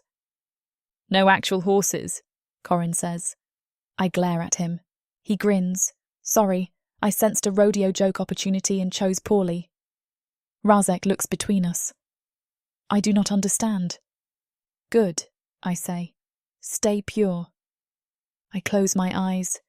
Corin's voice lowers, steady and deliberate. Inhale. 1, 2, 3, 4. Hold. 1, 2, 3, 4, 5, 6. Exhale. 1, 2, 3, 4, 5, 6, 7, 8. I follow the count. At first, my body resists the insult of being managed. My lungs want to snatch air too quickly. My heart wants to trip over itself. And my mind keeps flashing back to Maltherian's voice above the roofline, silk smooth and obscene, telling us every rhythm can be interrupted. I force my shoulders down. I unclench my jaw. I breathe again. Corin counts. Razek monitors. I feel him doing it, that constant attention threaded through the tether. It should make me furious. It still does, a little. Yet beneath the irritation is the ugly truth that his awareness may be the only reason I know when something else is listening too. After 5 cycles, my pulse begins to slow. Razek's voice comes from across the room. Better. Try not to sound shocked. I am not shocked. Disappointed. Observant. Corin marks the wall with charcoal. Baseline achieved after 5 cycles. I open one eye. Are you writing on my wall? Yes. Why? Data. That is not your wall. It's our survival wall now. Razek inclines his head slightly. The system has merit. Corin points the charcoal at him. I knew you'd come around. Do not overstate the moment. I breathe again, then deliberately break the pattern. I make myself inhale fast, shallow and sharp, dragging air high into my chest until my pulse kicks upward. The tether reacts at once. Razek flickers across the room, his outline blurring at the shoulders, but he stabilizes before the distortion reaches his hands. Corin slashes a mark on the wall. Faster recovery. Razek's eyes narrow. Warn me before intentional destabilization. No, I say. His gaze cuts to mine. No? If Maltherian hits me, he won't warn you either. We test ugly, or we lie to ourselves. Corin makes another mark. She's right. I am aware. You hate that. I am adapting. I reset my breath, using Corin's count until the rhythm steadies again. Then we move to stress. Corin takes his position near the pantry door. You sure? No, I say. Do it anyway. Comforting. I close my eyes and begin the count in my own head. Inhale for 4, hold for 6, exhale for 8. The chalk circle holds close around my feet. Razek's presence anchors the far side of the room. Corin moves quietly, too quietly for a man who used to trip over every loose board in the house before breakfast. The pantry door slams. The sound cracks through the kitchen. My body reacts before thought can interfere. My shoulders jerk, my heart hammers once hard enough to bruise, and cold adrenaline flashes under my skin. Razek's form wavers, red light flickering along his outline, but he does not collapse, and he does not flash across the room. I force air into my lungs. 1, 2, 3, 4, I say through my teeth. Corin's voice joins mine immediately. Hold! 1, 2, 3, 4, 5, 6. The pulse surge crests. It does not own me. I exhale slowly, shaking but upright. Razek's form steadies. Corin scratches a line on the wall. Improved. I open my eyes and look at Razek. You held. Yes. So did I. His gaze remains fixed on me and his voice lowers slightly. Yes. There is too much in that one word, so I turn away before it finds a place in me I cannot defend. I spread the infernal texts across the floor after breakfast, though breakfast itself is mostly tea gone cold and bread chewed without anyone tasting it. Counter-ritual diagrams overlap with severance glyphs, siphon interference patterns, and 3 badly copied illustrations that look less like magical theory and more like some poor scholar lost a fight with a spider. Corin kneels beside me, reading over my shoulder with the charcoal still tucked behind one ear. This one looks like a heart with hooks in it. That is because it is a heart with hooks in it. I was hoping for a more academic answer. The academic answer is that it is a sympathetic cardiac severance diagram designed to interrupt a living tether through rhythmic interference. He looks at the page again. I liked hooks better. I point to the outer ring. This is the entry point. If Maltherian needs my pulse pattern, he needs a way to match it or force it. Can he do that from outside the wards? Razek answers from behind us. Not easily. Corin turns his head. That means yes. It means not easily. Sable? I trace the diagram with one finger. It means yes, if he has enough power, enough time, or enough of me to work with. Corin's expression hardens. Hair, blood, breath, all the delightful things we talked about last night. Yes. Great, love that. I pick up a stick of red chalk and begin tracing anti-siphon sigils onto a fresh sheet of parchment. The line must be continuous, pressure even, no breaks where hostile energy can slip through. My hand steadies as I draw. Fear has a use when it stops thrashing and starts listening. The chill slides under my ribs without warning. I stop breathing. It feels like cold fingers brushing the inside of my chest, not touching flesh exactly, but grazing whatever the contract has made visible in me. My skin prickles from throat to stomach. The kitchen dims at the edges. Razek stiffens. Corin turns toward the window so fast his knee scatters 3 papers. What? He says. I press a hand over my sternum. Something touched me. Razek is beside me immediately, though I do not see him cross the space. Do not move. Wasn't planning a dance. Corin grabs the nearest iron stake from the hearth. Window. No breach, Razek says, but his voice has gone flat in a way that frightens me more than shouting would. The cold returns. It brushes my aura, and this time I feel it clearly, a searching pressure that slides over the surface of me like fingers testing fabric for a seam. I force my breathing to remain even, but revulsion crawls across my skin. A faint black sigil flickers above my sternum. It hangs there for less than a second, suspended over my skin like ink burning in air, then vanishes. Corin swears. Razek's face becomes terrifyingly still. Maltherian has marked you. The words try to take my knees out from under me. I refuse them. Corin is already moving. He snatches 3 iron stakes from the hearth, crosses to the front threshold, and begins reinforcing the ward line without asking for instructions. The hammer strikes fast and hard, iron ringing against stone with a violence that fills the house. I remain kneeling in the chalk circle, one hand pressed to my chest. My breath wants to break apart. I do not let it. Inhale, I whisper. 1, 2, 3, 4. Razek's attention snaps to me. I hold. 1, 2, 3, 4, 5, 6. The cold sigil is gone, but the memory of it lingers beneath my skin.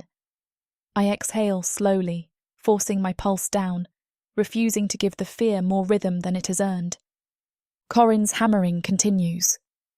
Razek lowers himself into a crouch before me. Sable. I'm steady. You were marked. I know. This changes the threat. Everything changes the threat. I pick up the red chalk again, though my fingers tremble once before I force them still. So, we change faster. His eyes search mine. You should rest. I laugh, quiet and humorless. Absolutely not. Sable. No. I press the chalk back to the parchment and resume the anti-siphon sigil from the point where I stopped. The line wavers at first, then steadies as my breathing settles into rhythm. If he can touch me through fear, then fear is where I start building walls. Corin's hammer falls again at the threshold. Razek does not argue. I keep drawing. The chalk scrapes across parchment. The ward sigils glow. My pulse slows under my own command. Not his, not Maltherian's, not the contract's. Mine.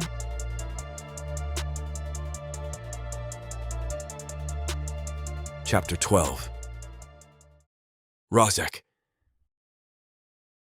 Maltharian's mark does not fade when the visible sigil vanishes. That is the first thing I confirm, while Sable continues tracing anti-siphon lines with a steadiness that should be impossible for a mortal whose aura has just been touched by a devourer. The kitchen remains thick with chalk dust, iron filings, salt, old ash, and the bitter medicinal bite of blackthorn resin. Corin's hammer strikes from the threshold in hard, relentless intervals, each blow driving iron deeper into stone, while Sable's breathing holds to the rhythm she has forced upon herself. I crouch before her and study the place above her sternum where the black sigil appeared. No visible mark remains on her skin, but the aura remembers. A faint bruise of hostile intent clings there, cold violet-black beneath the red-gold resonance of the tether. It is not a wound yet. It is a claim attempting to become one. Sable's eyes lift from the parchment. You're doing the face again. I am examining the residue. The face is worse than the examining. Corin calls from the doorway. He has at least 3 bad faces. This is the one where he decides whether to say something terrifying. I do not require classification by expression, I say. You do, actually, Corin answers. You have the emotional transparency of a locked iron box, so we work with scraps. Sable's mouth tightens with almost humor, though her pulse remains controlled by effort. Tell me what you see. The residue belongs to Maltherian. Her hand pauses for a fraction of a second, but the chalk line does not break. No surprise there. It is more precise than a general probe. He attempted to map the rhythm of your aura through the cardiac tether. Corin's hammering stops. Sable looks at me fully now. In plain language, he touched the part of the bond that tells him how to stop your heart. She inhales slowly, and I feel her count it before Corin can resume the roll.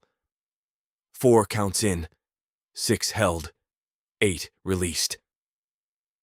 The discipline steadies the tether, but fear still moves beneath it like a knife beneath cloth. Corin appears in the kitchen doorway with a hammer in one hand and iron dust streaked across his knuckles. Where is he? Not close enough. That wasn't my question. It is the only answer currently available. Sable sets the chalk down. You're going after the trace. Yes. No. The word strikes the tether harder than anger. It carries command, fear, and something possessive enough to affect my core in a way I do not examine. I rise. The residue is fresh. If I track it now, I may locate the agent that carried it through the ward cracks. You just said he touched the part of the bond that tells him how to stop my heart, she says, standing with me. So forgive me if I'm not thrilled about you running off alone. I will not be alone. Her gaze sharpens. Who exactly are you taking? Corin steps fully into the room. Me. No, Sable says at once. Yes, Corin replies. She points at him. You do not get to volunteer for demon hunting before breakfast. I already hammered iron into a threshold before breakfast. The day's tone is set. This is not funny. No, he says, and the humor leaves him cleanly. It isn't. That is why I'm going. I look at him and assess his current state. His aura remains bright, volatile, and still organizing itself around infernal exposure. His strength is increasing faster than his understanding, but his instincts are improving under pressure. More importantly, he perceives infernal residue without flinching, and the parasite, if present, may respond less quickly to a mortal body than to mine. You may accompany me, I say. Sable turns on me. Don't you dare encourage him. I am not encouraging. I am permitting limited tactical involvement. That is worse. Corin points at me. I accept the terrible phrasing and the job.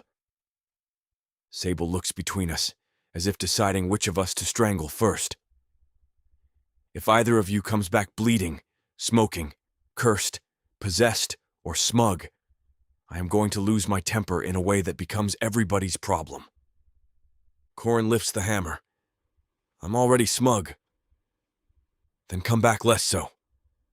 I step closer to Sable before leaving, not because it is necessary for the plan, but because the tether demands alignment after her spike of fear. Her pulse steadies when I near her, though she glares as if she resents her own physiology for cooperating. I will remain within range, I say. You'd better. I will return quickly. You'd better do that too. I do not promise. Instead, I turn toward the door and let flame take my form. The world folds into heat, salt, ash, and residue. I manifest at the edge of the lane with Corin staggering half a step beside me, not transported by infernal means, but pulled through the wake because he insisted on gripping my sleeve at the last instant. He releases me and bends forward, one hand on his knee. That was foul. You touched me without instruction. I thought you'd leave before I finished arguing. I did. He straightens, swallowing hard. Next time, warn me before reality tries to turn me inside out. Next time, do not grab an active manifestation. Fine. We both learn. The residue trail coils through the alley ahead of us, visible to my perception as a thin smear of violet-black distortion clinging to damp stone, brick seams, and the underside of gutters. The district smells of early smoke, refuse water, stale beer, and the metallic pressure of reinforced wards. Sable remains behind us through the tether, a warm fixed point at my back, and every step away increases my awareness of distance. Corin notices my pace. You hurting? No. That sounded like a lie wearing formal clothes. It is manageable. Then say manageable. It is manageable. Good. We're improving communication already. We follow the residue through 2 alleys and across a narrow passage where laundry hangs overhead like limp flags. The trail thickens near a drainage grate behind an abandoned cobbler's shop. The ward line there is weaker, not broken but scratched thin by repeated feeding. Something clings to the crack. The parasite is small by infernal standards, no larger than a hound, with a body like burnt gristle stretched over too many joints. Its mouth is fused to the ward seam, sucking at the energy with wet, greedy pulses. Each swallow deepens the fracture, allowing Maltharian's residue to thread further inward. Corin sees enough of it to understand. Ugly little bastard. Do not approach. He is already moving. Of course he is. The parasite senses me first and tears its mouth from the ward crack, shrieking as it turns. I extend my hand to absorb and dismantle it, but Corin reaches it before I do. He swings the iron hammer two-handed, faster than he should be able to move, and catches the parasite across the skull. The impact sounds like pottery full of meat breaking open. The creature collapses, but does not dissolve. Corin drives an iron stake through its center and pins it to the cobblestones before it can recoil into vapor. The parasite writhes, shrieking, its limbs scraping sparks from stone. I said do not approach, I say. And yet, he grunts, twisting the iron deeper. I approached productively. You prevented absorption. You were going to eat it, or whatever the demon version is. I was going to extract information. It was feeding on our wards, I objected. The parasite snaps at his boot. Corin brings the hammer down again, crushing what remains of its skull until the shriek becomes a bubbling hiss. I crouch and incinerate the residue cleanly, driving controlled flame through the remains without allowing smoke to rise.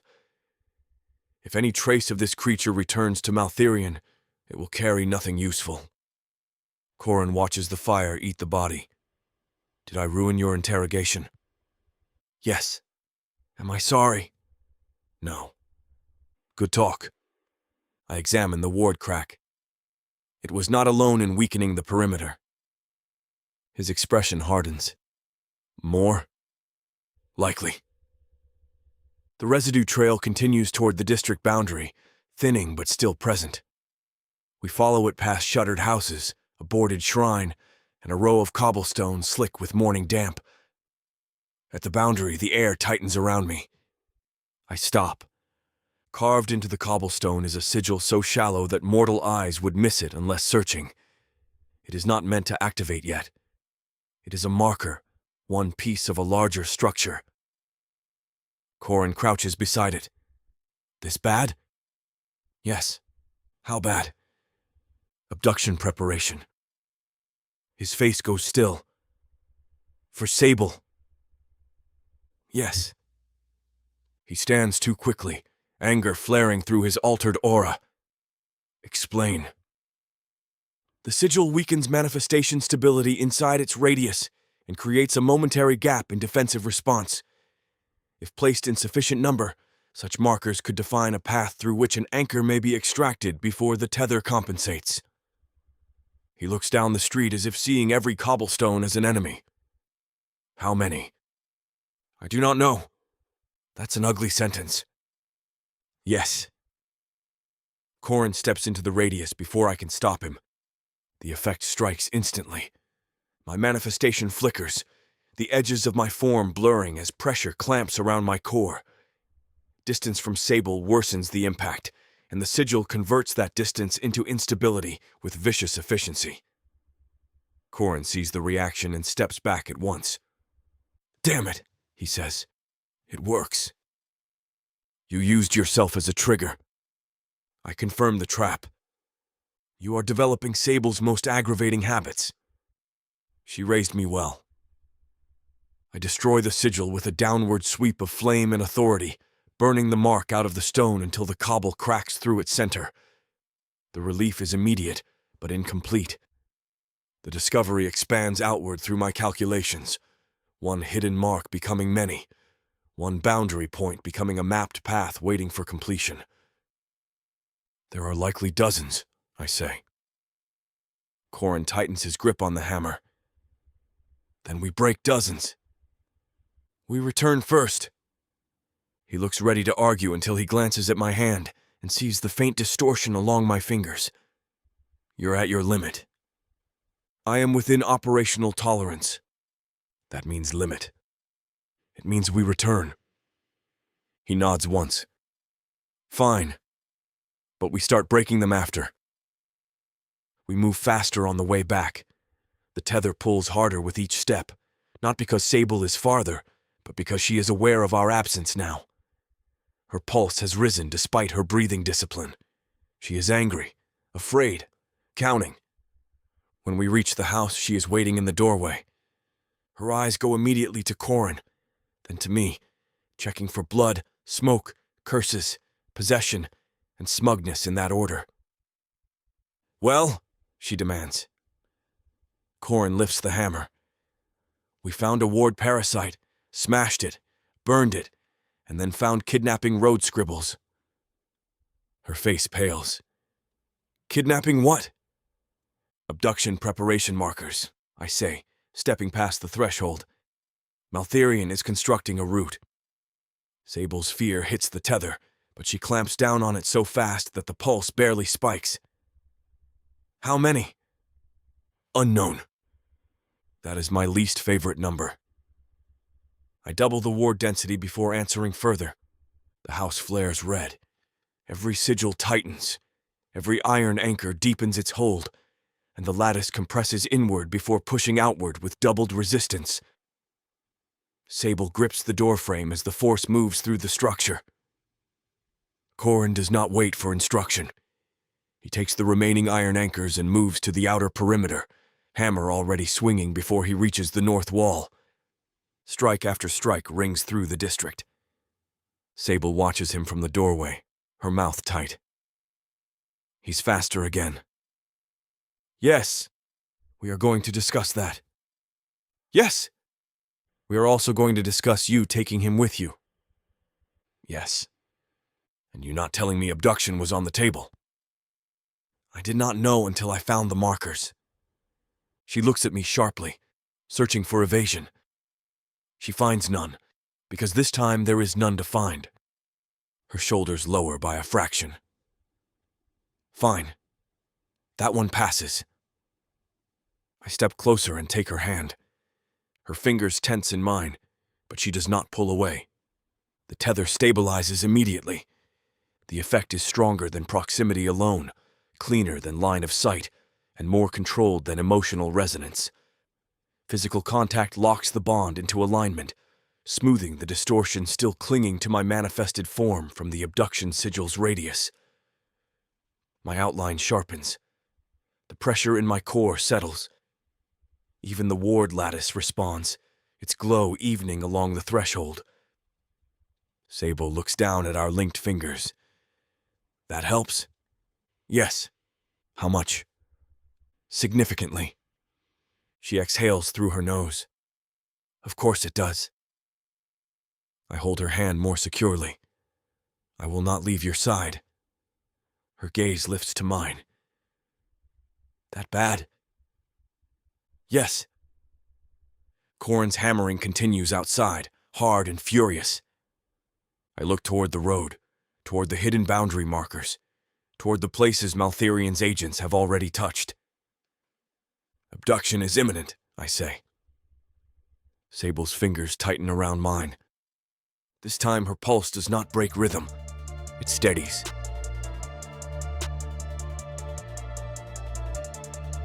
Chapter 13. Sable. The decision is simple, which is not the same thing as wise.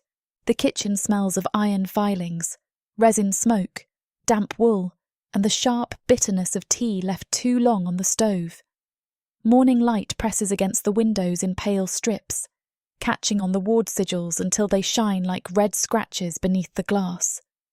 Corin stands near the hearth with a hammer still in one hand, soot streaked along his jaw, while Razek remains beside me with his fingers linked through mine, as though he intends to make that the new architecture of the world. I look at the map spread across the table, at the marks where hidden abduction sigils might be waiting under cobblestones, and at the crude line I have drawn through the district boundary. Then I set the quill down. I'm walking alone. Corin turns so fast the hammer nearly clips the mantle. No. Razek's hand tightens around mine. Absolutely not. I look at him. That sounded almost human. It was not. It was still wrong. Corin steps closer, fury sharpening the restored brightness in his eyes. You are not using yourself as bait 10 minutes after he says abduction is imminent. That is exactly why I'm doing it. No, Sable, that is exactly why you're not.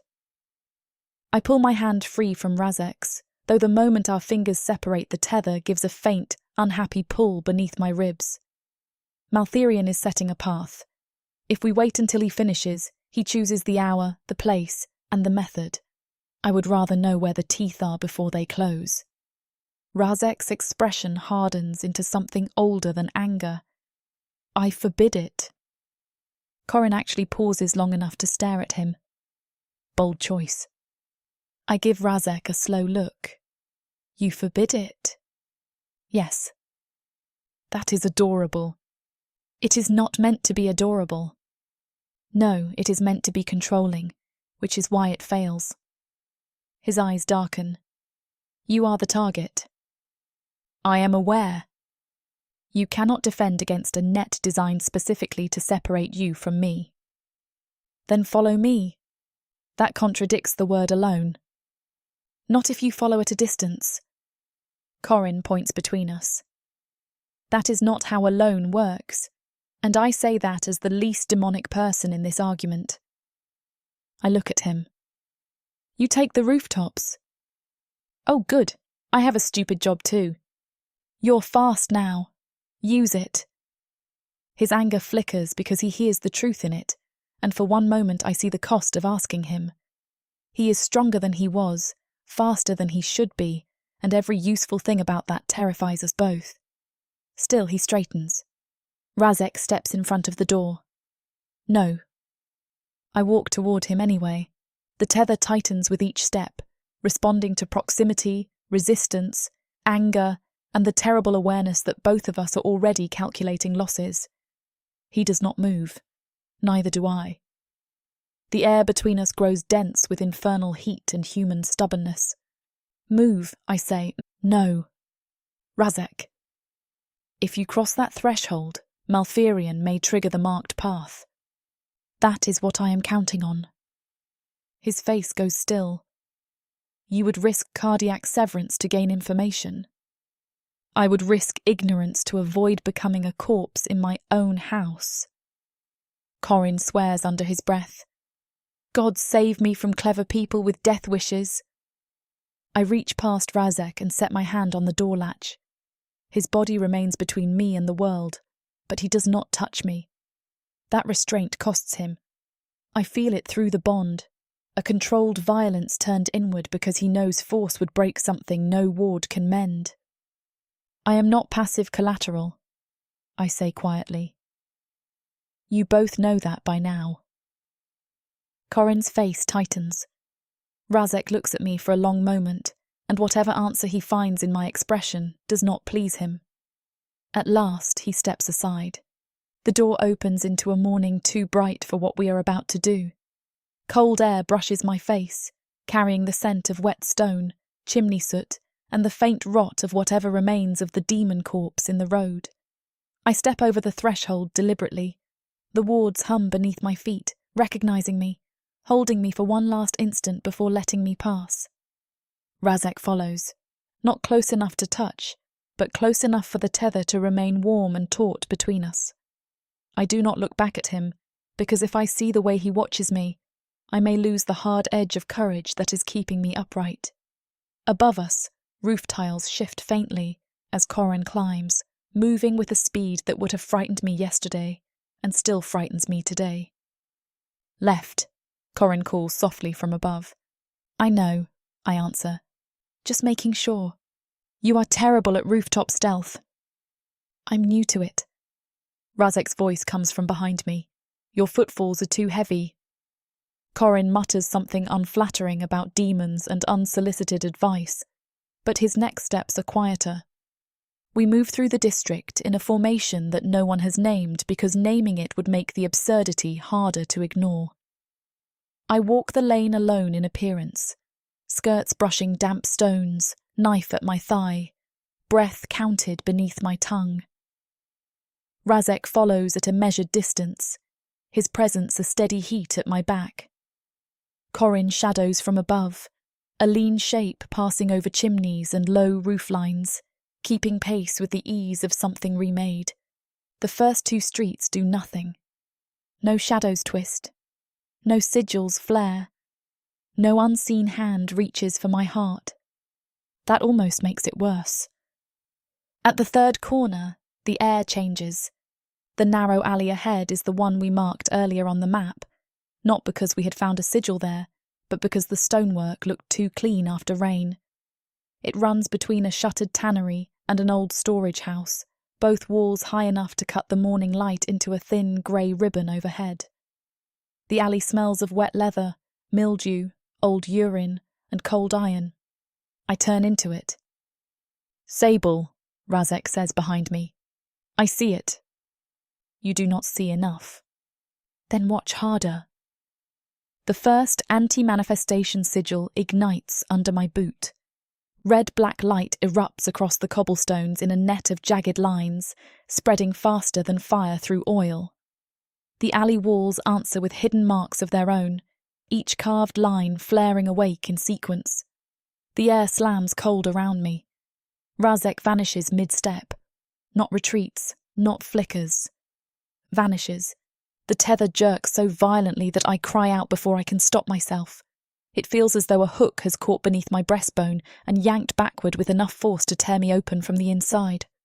I stagger, one hand flying to my chest. Above me, Corin shouts, "Sable!" He drops from the roof.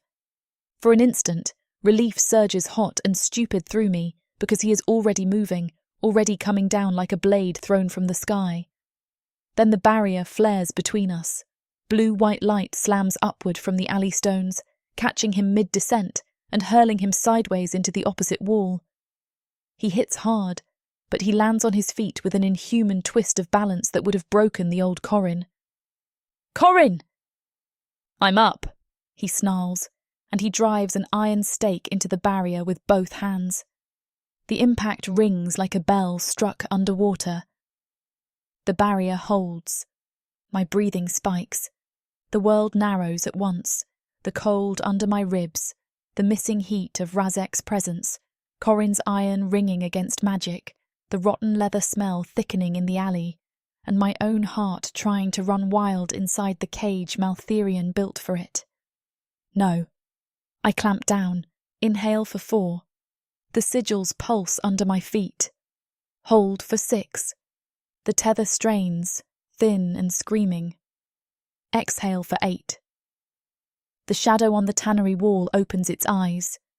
They are not eyes, not really, but hollows where darkness grows hungry enough to focus. Tendrils lash out from the wall, slick and black, cold enough that frost blooms along the edges of my sleeves where they touch me. One wraps around my wrist, another seizes the other before I can cut free. I twist, driving my knee toward the wall, but the tendrils pull with obscene strength. Corin hammers the barrier again. "Let her go!" His voice cracks with fury, not weakness, and the alley trembles around the sound. He drives the stake in harder, then another, iron biting into the flare, but the net feeds on the anti-manifestation sigils beneath me. It is not blocking him alone. It is isolating me. I slash at the tendril with my knife. The blade passes through shadow and comes back rimed with ice. A rip opens behind me. The air tears like wet cloth, revealing a darkness beyond the alley that smells of old blood, extinguished candles, and something sweetly decayed. The tendrils drag me toward it inch by inch. Razek's absence becomes louder than sound. The tether stretches until it burns. I feel him on the other side of the severed space, not gone, not dead, but cut off by the ward net with a brutality that makes the bond shriek through my bones. It is tearing, not breaking cleanly, but fraying under force, strand by strand. Each one ripping through my chest with a pain so intimate I nearly lose the breath count. "Razek," I gasp. The barrier flares again, and from somewhere beyond it, a burst of flame strikes hard enough to make the sigils scream. For half a second, I see him through the distortion. His form fractured, his eyes fixed on me with a violence that would set the world on fire if the net allowed it. Then the barrier blinds me. Corin throws himself at it with his shoulder. "Sable!" I dig my heels into the cobblestones, but the shadow tendrils pull me backward. My boots scrape stone. Chalk, dust, salt residue, and grit grind beneath my soles. The rip widens behind me, cold air spilling over my back like a grave opening its mouth. I will not scream. I will not give Maltherion the rhythm of panic. I force one more breath into order, even as the tether strains past bearing. Inhale, hold, exhale. Corin's face is the last clear thing I see, pale with rage on the other side of the barrier, one hand bleeding where iron has bitten through his palm. He shouts my name again. The shadows drag me backward through the rip in the air. The tether tears into white pain. The alley disappears. Silence closes over everything. From the depths of the darkness of Protheka, or clawing up from the realms of fantasy, come the most fearsome beasts you have ever seen. these monsters are done watching from the shadows. Now, as they step into the light, something unexpected grips them. Something even they can't fight off. Love, Vampires, demons, dark elves, gods. minotaurs, creatures of light and dark. They will protect their mates. Do whatever needs to be done. Morally grey heroes who will burn the world to protect the women who love them. 10 audiobooks, Fall into over 60 hours of fantasy romance. 20 ebooks, Over 1 million words of these brutes who will protect their women. even if they might destroy themselves in the process. Get the immersive Protheka fantasy romance bundle. For 80% off, right now, dive into Protheka at a once-in-a-lifetime discount. The first bundle to offer both ebooks and audiobooks on worldsofprotheka.com. Protheka's magic is eternal, and this Romantasy bundle will make it endless.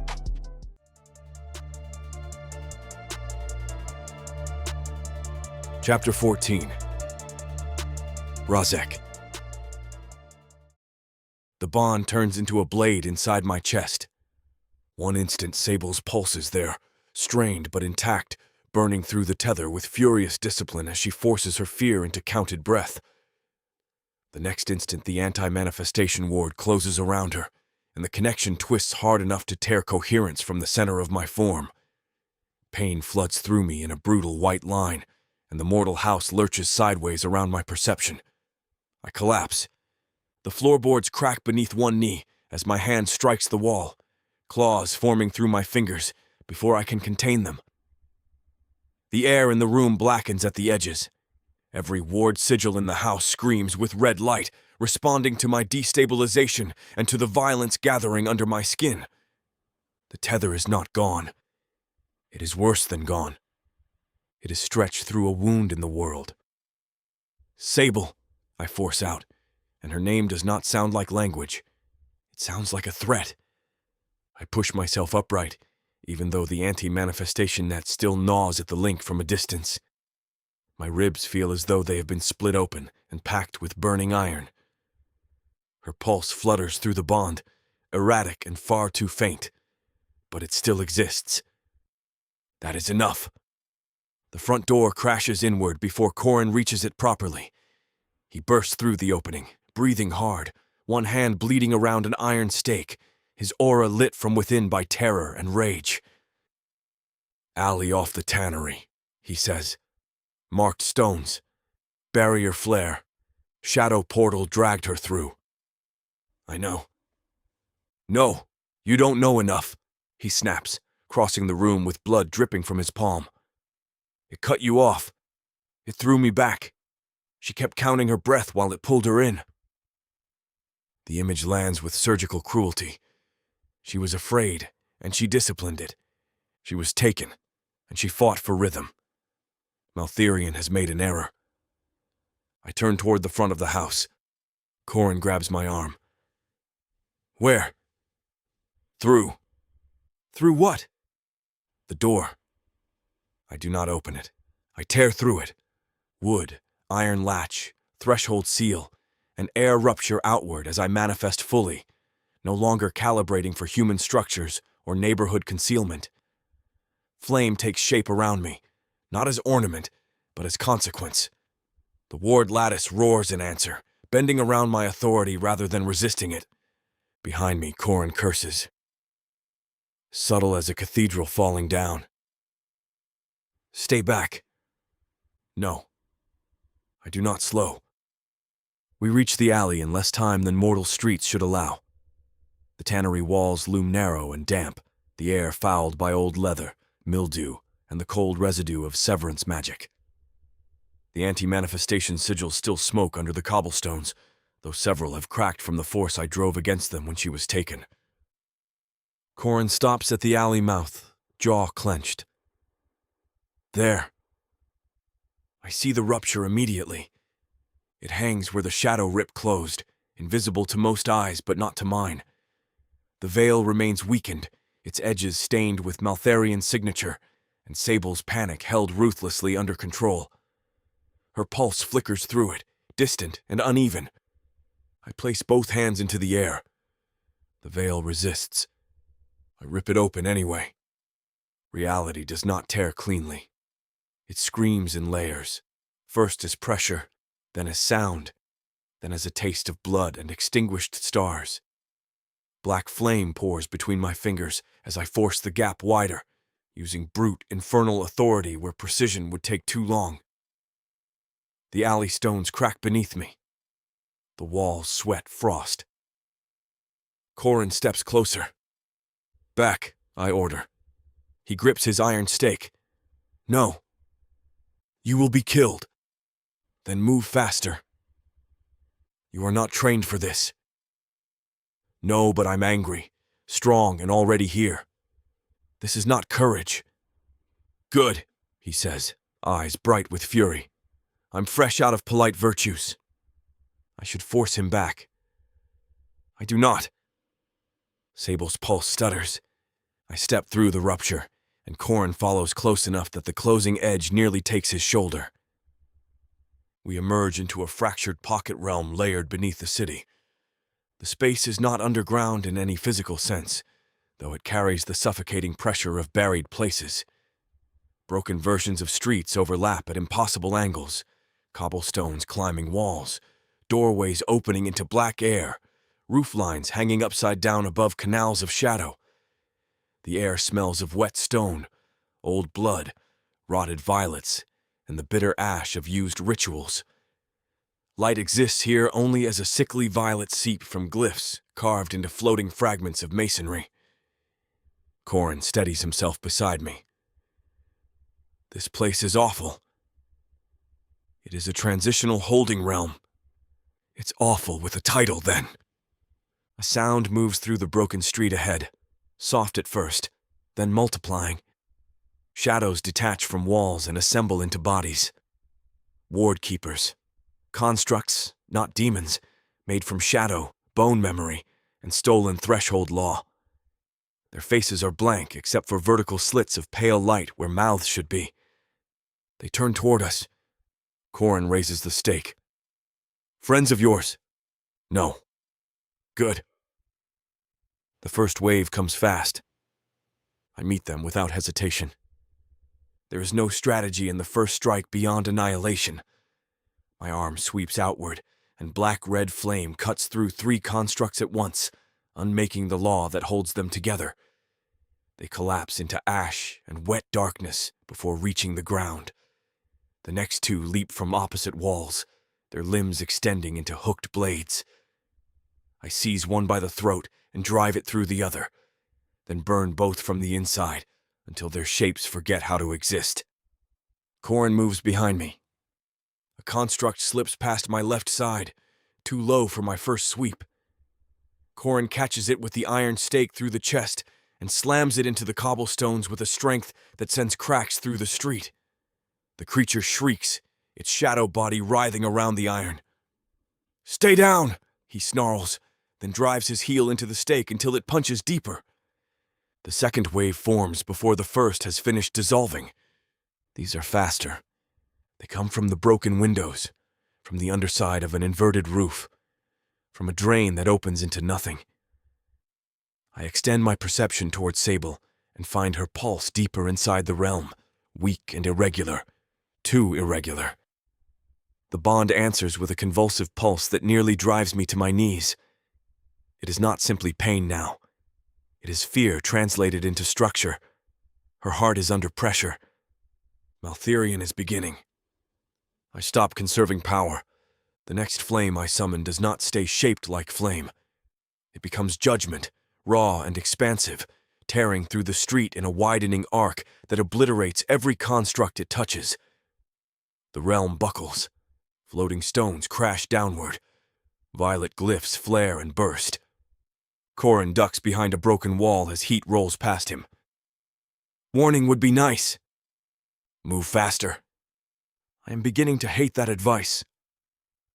A keeper drops from above him, and he pivots with startling speed, catching its wrist before the blade hand reaches his throat. Infernal strength surges through him in a controlled burst, not wild enough to consume him, not disciplined enough to be safe. He breaks the construct's arm backward and drives iron into its face. The creature collapses. Corin breathes hard, staring at his own hand as black vapor coils off his knuckles. That was new. Do not indulge it. I wasn't planning to cuddle it. Sable's pulse falters again. The world narrows. All sound recedes except that rhythm. Weak, stubborn, beloved beyond any language I am willing to grant aloud. I feel the places where the tether has frayed, where the ward net tore at it, where Maltherion's mark is trying to find purchase. I feel her still resisting, still counting, still alive. Something inside me breaks its leash. I abandon caution entirely. The form I wear expands, no longer constrained to the proportions that make mortals able to look at me without madness. Flame spills from my shoulders. Claws lengthen. The air around me bends under the density of my authority. The pocket realm reacts, walls pulling away as if the space itself understands that containment has become a poor idea. Corin looks at me, and for the first time since his restoration, some of the color drains from his face. Razek!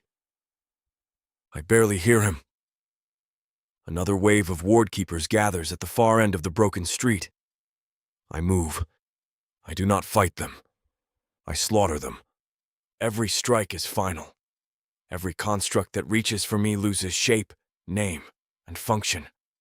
I rip through their bodies, through the sigils feeding them, through the shadow seams they use to reform. I tear one apart with my hands and burn the fragments before they can become smoke. I drive another into the ground so hard the realm fractures beneath it. There is no elegance now. No protocol, no measured infernal restraint. There is only the line of Sable's weakening pulse, and everything between us is an error requiring correction. Corin follows in my wake, striking anything that survives long enough to crawl. He says something, perhaps my name, perhaps a warning, but the words cannot pass through the roar gathering inside me. Maltherion wanted the collector anchored. He wanted to see what a mortal tether could make of me. Now he will.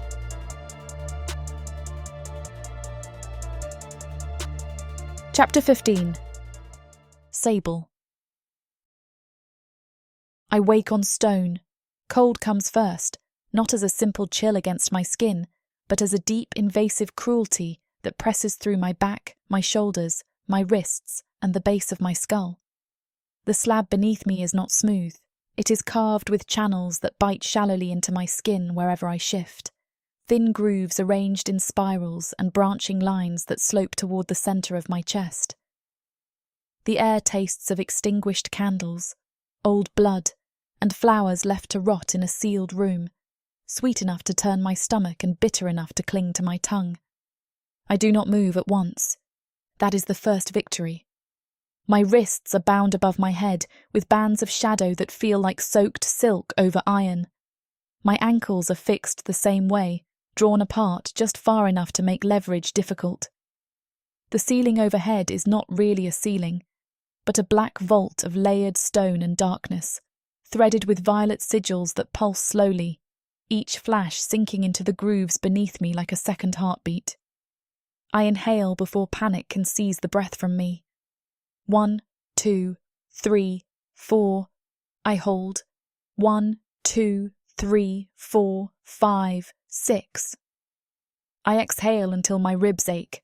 1, 2, 3, 4, 5, 6, 7, 8. The tether is still there. Frayed, burning, alive. Sensible, a voice says from the darkness. Disappointingly sensible, but sensible. Maltherion steps into view. He is worse in flesh than projection. The elegance remains, but now it is stretched over ruin, beauty thinned until it becomes starvation wearing manners. His limbs are too long beneath his dark robes, his fingers skeletal and jointed like carved ivory, and the hollow at the centre of his chest is visible through the parted fabric. It is not a wound.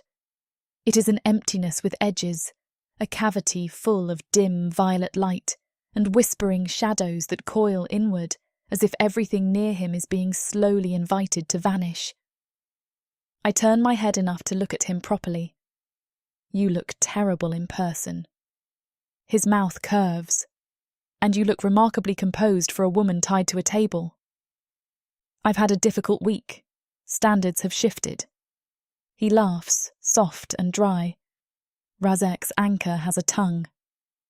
Most women do. Men simply confuse silence with absence. His eyes brighten with interest. There it is again. That ridiculous mortal insistence on personality in the face of disassembly. I'm not being disassembled. No, he says, moving closer. You are being separated from usefulness. The carved grooves beneath me ignite. Pain lances up through the slab, not from heat, but from suction. The sigils pull at me through my skin, through my breath, through the bruised place above my sternum where his mark touched me earlier. It feels as if invisible hooks sink into the rhythm of my heart and tug each beat toward the hollow in his chest. I refuse to gasp. My jaw locks so hard my teeth ache, but I keep the breath count. Inhale for 4. Hold for 6. Exhale for 8. The siphon catches the rhythm and tries to ride it, matching the pull to the predictable shape of my pulse. So I alter it. I shorten the next inhale by half a count, hold too long, then exhale in 3 uneven streams instead of 1 smooth line. The siphon stutters beneath me. One of the violet sigils above my shoulder flickers and fades before flaring back. Maltherion stops smiling. I bare my teeth. Was that supposed to happen? He places one skeletal hand on the edge of the slab. Clever girls are often tiresome before they become quiet. I have been called worse by people I liked better. Razek's phrasing has infected you. God spare me, that might be the cruelest thing you've said. His fingers trace a line through the air, and the pressure doubles. The siphon slams into my chest. Black veins spread across my collarbone, branching beneath the skin in jagged threads. They burn cold, each line carving a path toward my heart. The first skipped beat hits like a missing stair in the dark. My body jerks against the bindings before I can stop it, and the shadow bands tighten around my wrists until my fingers go numb. Maltherion leans close, his hollow chest glowing brighter. There. That is the rhythm I need. My heart skips again. Then again. Terror rises, huge and animal, demanding air, demanding movement, demanding that I scream until something answers. I taste copper at the back of my throat. My vision swims at the edges, shadows pulsing in time with the broken beat inside me. No. I make the word silent and absolute. I breathe slowly, because slow is a knife I still own. Inhale, not 4 this time. 5. Hold, not 6. 3. Exhale. Too long for comfort, long enough that my lungs burn and the siphon loses its clean purchase. The ritual shudders. The channels beneath me spit a thin spray of black light toward Maltherion's hand, and he withdraws with a hiss. His eyes narrow, all amusement gone now. You are disrupting the sympathetic sequence. Good. You cannot sustain it. Watch me. He strikes me. The blow snaps my face to the side and floods my mouth with blood. Pain explodes across my cheekbone, bright and stunning. My body wants to inhale sharply, wants to take the bait and let adrenaline kick my heart into the pattern he is waiting to seize. I do not gasp. I press my tongue to the cut inside my mouth and breathe through my nose instead. Ragged, yes. Controlled, still. Maltharian's expression goes empty. You think stubbornness is strength. I swallow blood. I think you hit like a courtier. His hand closes around my throat. Not enough to choke. Enough to feel my pulse under his fingers. The hollow in his chest opens wider, shadows stirring inside it like eels in black water. I have consumed warlocks who bargained with plague gods. I have stripped bloodline magic from dynasties while their heirs screamed prayers into their own hands. I have eaten curse cores older than your city. Do you truly believe breath counting will save you? No, I whisper. His fingers tighten. I meet his eyes. I believe it will slow you down. Something impacts far away. The whole pocket realm trembles. Maltharian looks toward the darkness beyond the slab, irritation cutting across his gaunt features. Through the tether, I feel it then. Heat, rage, and the unmistakable violent pressure of Razek getting closer. He is not distant anymore. He is not safely controlled. He is coming through whatever stands between us, like the world has offended him personally. The tether vibrates, not gently, violently. It thrums through my ribs, my wrists, my bound ankles, and the carved stone beneath me. The siphon channels flare as they try to use the resonance, but Razek's presence hits the bond with such force that the ritual cannot decide whether to drink from it or recoil. Maltharian bares his teeth. No. I smile, though blood slicks my lip and my vision darkens at the edges. He found me. He found the path, Maltharian says, his voice sharpening. That is not the same as reaching you. Another impact shakes the realm. This time something screams. The sound is not human, and it does not last long. Maltharian releases my throat and slams both hands against the slab. The siphon channels blaze violet black, and the pressure drives down into me so hard my back arches against the bindings. My heart stutters, skips, catches, then falters again. The darkness at the edges of my vision thickens. My fingers are numb. My lips are cold. The black veins across my collarbone creep higher, brushing the base of my throat. I can feel the ritual trying to turn my body into a door it can close. I think of Corin on the kitchen floor, blood on his mouth and a joke dying between his teeth. I think of Razek freezing beneath my hand when the bond steadied instead of broke. I think of the house, the ward light, the chalk circle, the ugly little marks on the wall where Corin made terror into data because it was better than helplessness. Maltharian bends over me, his hollow chest yawning like a starving altar. Give me the rhythm. I close my eyes. I take one final steady breath. Inhale for 4, hold for 6, exhale for 8. I send that rhythm down the tether with everything I have left, not as surrender, not as plea, but as an anchor thrown into a storm. Find me, I think. Then I hold the line.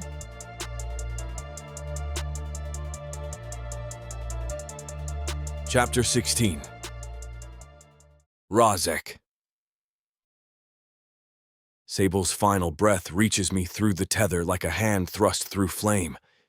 It is measured, disciplined, and violently alive despite the ritual trying to turn her heart into an opening for Maltharian's hunger. The rhythm strikes my core with such force that the fractured pocket realm bends around it.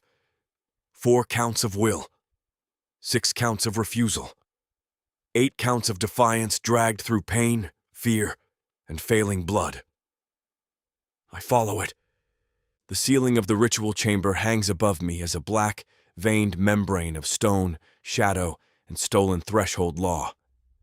I do not look for a door. Doors are for entities willing to honor architecture. I drive both hands upward and pour authority into the structure until its binding glyphs shriek apart. The ceiling collapses. Stone, shadow, bone dust mortar, and violet ritual light crash downward in a storm. The chamber below erupts into chaos.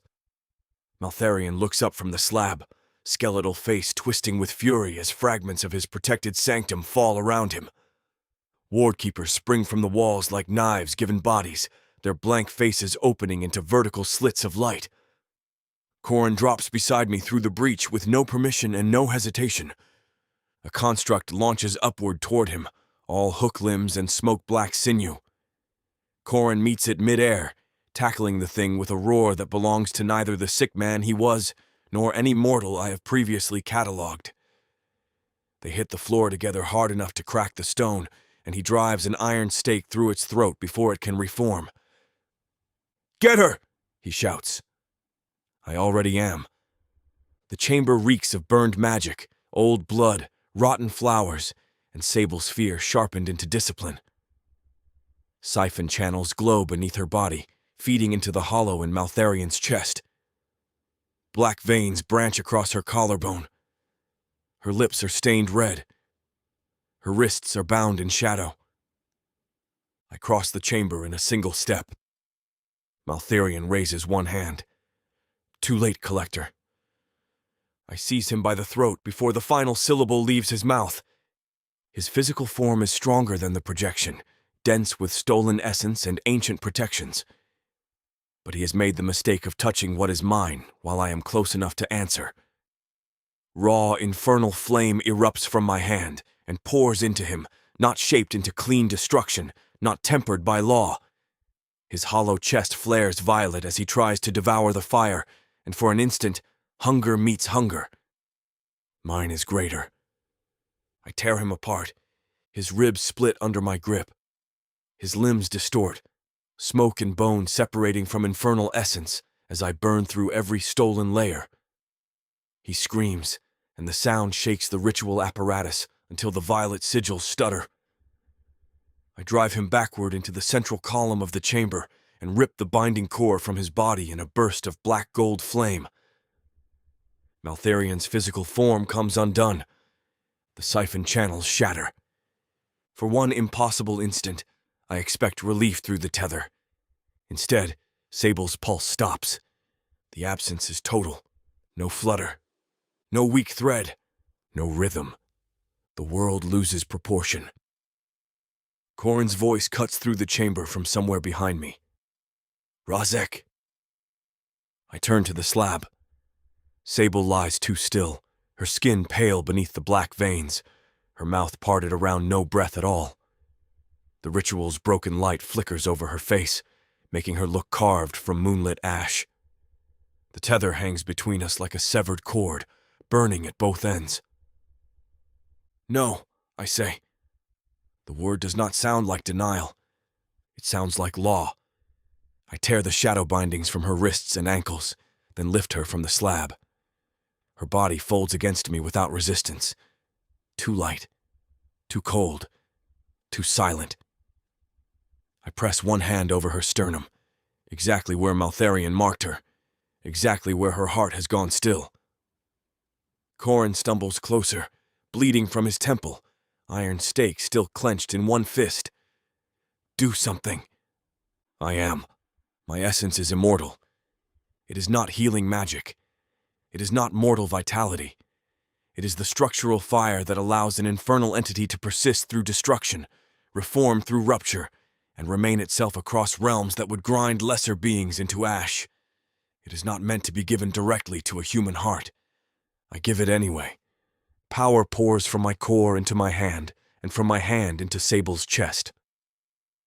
The transfer is agony, not because it weakens me, though it does, but because her body does not know how to receive eternity without being burned by it. I force the essence into the shape of a heartbeat. I compress flame into rhythm. I make immortality knock. Once. Nothing. Again. Her chest remains still. Corin's breath breaks. Come on, Sable. Golden light floods her veins. It moves beneath her skin in branching lines, overtaking the black corruption at her collarbone, burning through Maltherian's mark, threading down her arms and up her throat. The chamber brightens until every shadow recoils. Corin lifts a hand against the glare, his eyes wide and wet and furious. "Sable," he says. "You stubborn ass, breathe." The bond explodes outward. Blinding force rips through the chamber, red gold and white hot, no longer a tether but a storm. It strikes the walls, cracks the remaining columns, and blows the broken siphon channels into fragments. The pocket realm screams around us as the bond reconstitutes itself with Sable's body in my arms and my essence inside her heart. The first beat returns. It is not mortal. It is not infernal. It is both. Maltherian's remaining essence slithers from the wreckage, thin and violet black, seeking the merging energy like a parasite, scenting an open wound.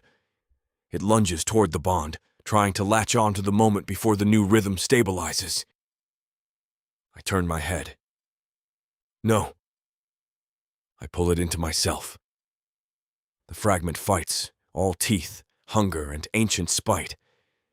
It tries to burrow through the transfer channel, tries to reach the golden vein still lighting Sable's skin, tries to use my own essence as passage. I close every path but one and drag it inward through fire. Maltherian's remnant screams inside my core. I crush it. Sable gasps. The sound tears through me worse than the pain. Her body arches in my arms as air floods her lungs in a sharp, desperate inhale. Her eyes fly open, unfocused and bright with impossible light, and her hand clutches weakly at my coat. "Razek," she rasps. "I have you." Corin laughs once, broken and breathless. "Gods rot you both. Don't ever do that again." The floor drops beneath my knees. The transfer has cost more than I calculated, and Maltherian's remnant burns like poison where I absorbed it. I collapse with Sable in my arms, turning as we fall so she lands against me instead of stone. The chamber tilts. Cracks race up the walls.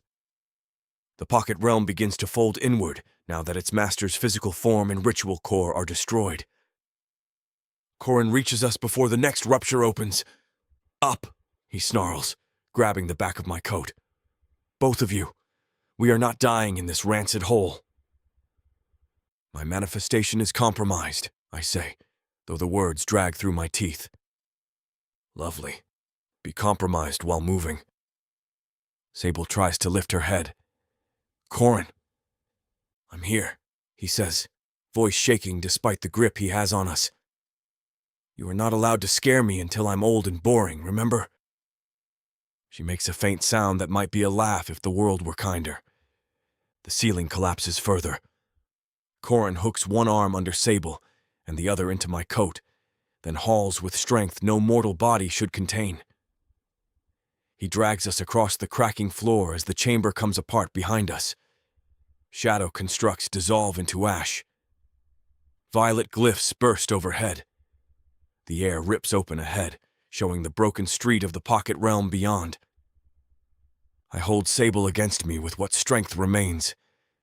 Her heart beats under my hand, golden, unsteady, alive.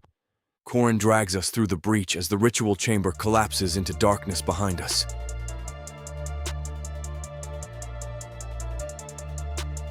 Chapter 17. Sable. I wake to the sound of Razek breathing downstairs. That is impossible for several reasons, the first being that he does not need to breathe, and the second being that a closed door, a floor, and half a house should stand between my ears and whatever habit he has adopted in the kitchen. Yet I hear him with brutal clarity. His breath moves in controlled intervals, slower than human lungs would choose, each inhale edged with faint strain, and each exhale carrying heat through the bond like banked coals beneath my sternum. The room is dim, washed in the bruised blue of early morning or late evening. I cannot tell which at first.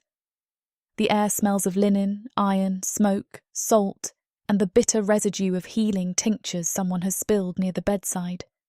Beneath all of it is Razek, not as scent alone, but as presence, as pressure, as a dark gold warmth threaded through the centre of my chest. His emotions are not thoughts. They strike me as physical sensations. Anger like iron bands around my ribs, exhaustion like ash settling behind my eyes, and fear so tightly controlled that it feels colder than Maltherian's fingers ever did. I open my eyes. Corin is sitting beside the bed with his elbows on his knees and a cup forgotten between his hands. He looks like hell warmed over and then left outside in the rain. There is soot in his hair, a cut along his temple, and dried blood around one cuff. But his eyes sharpen the instant mine open. "Don't move too fast," he says. I blink at him. "You look terrible." His face crumples for half a second before he covers it with a laugh that sounds like it hurts. "That is the first thing you say to me?" "You do. You were dead." The words land softly, which somehow makes them worse. I stare at him. Corin sets the cup down with exaggerated care, as if he needs both hands free to keep himself from falling apart. Clinically dead, if we're being fussy about terminology. No pulse, no breath. Several seconds that I would very much like to remove from my memory with a chisel. My hand moves to my chest. My heart beats under my palm. Strong, too strong. Not fast, not weak, not uncertain. Each pulse rolls through me with a depth that feels too large for one body, and beneath it is another rhythm, darker and older, moving in answer. "Razek," I whisper. "Downstairs," Corin says, pacing in a way he would absolutely deny is pacing. I can hear him. Corin's mouth tightens. "Of course you can." I push the blanket back. He reaches for my shoulder. "I said don't move too fast." "I heard you." "Then obey one instruction in your life." I died. I feel like I have earned a little disobedience. That is exactly the sort of thing you would say after dying. I stand. I do not wobble. My feet hit the floor, and strength rises through me as though the boards, the walls, the ward sigils, and the very air are passing information into my bones. The room sharpens into layers. Corin's heartbeat, Razek's breathing below, the faint buzz of ward light in the corners, dust shifting near the window, my own pulse answering something that is not mine and is mine all the same. Corin slowly rises too. That is new. I look down at my hands. "Yes." "You're glowing a little." "I am not." "You are, very faintly. It's tasteful if that helps." It does not. Downstairs, Razek stops moving. I feel the stop in my chest. His attention turns upward, and the weight of it nearly steals my breath. Not because it hurts, because it recognizes me too completely. The bond is no longer a thread stretched between us. It is a river moving through both banks at once. I walk to the door. Corin follows me into the hall. Sable. I need to see him. "I know. You're going to try to stop me." "No," he says, and his voice roughens. "I'm going to ask you not to break anything load-bearing." I glance at him, and he tries for a smile that barely survives the attempt. "I heard what happened," I say. "You heard what?" "You dragged us out." He shrugs with forced casualness. "I had an excellent morning." "Corin."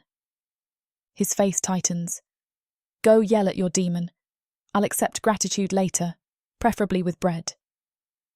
I squeeze his hand before I descend.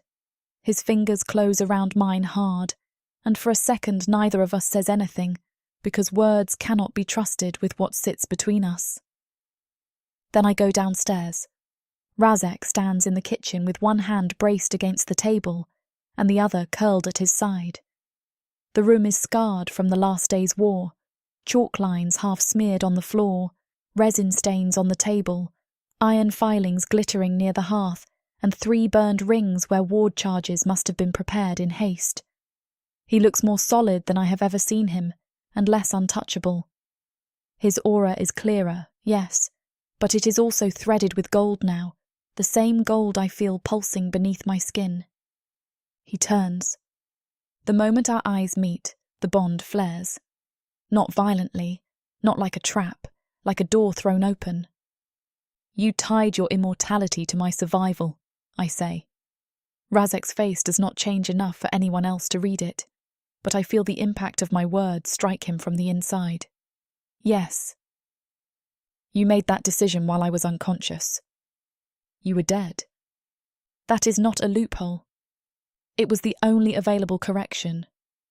Do not make it sound like arithmetic. His jaw tightens. Your heart had stopped. So you put yourself in it? Yes.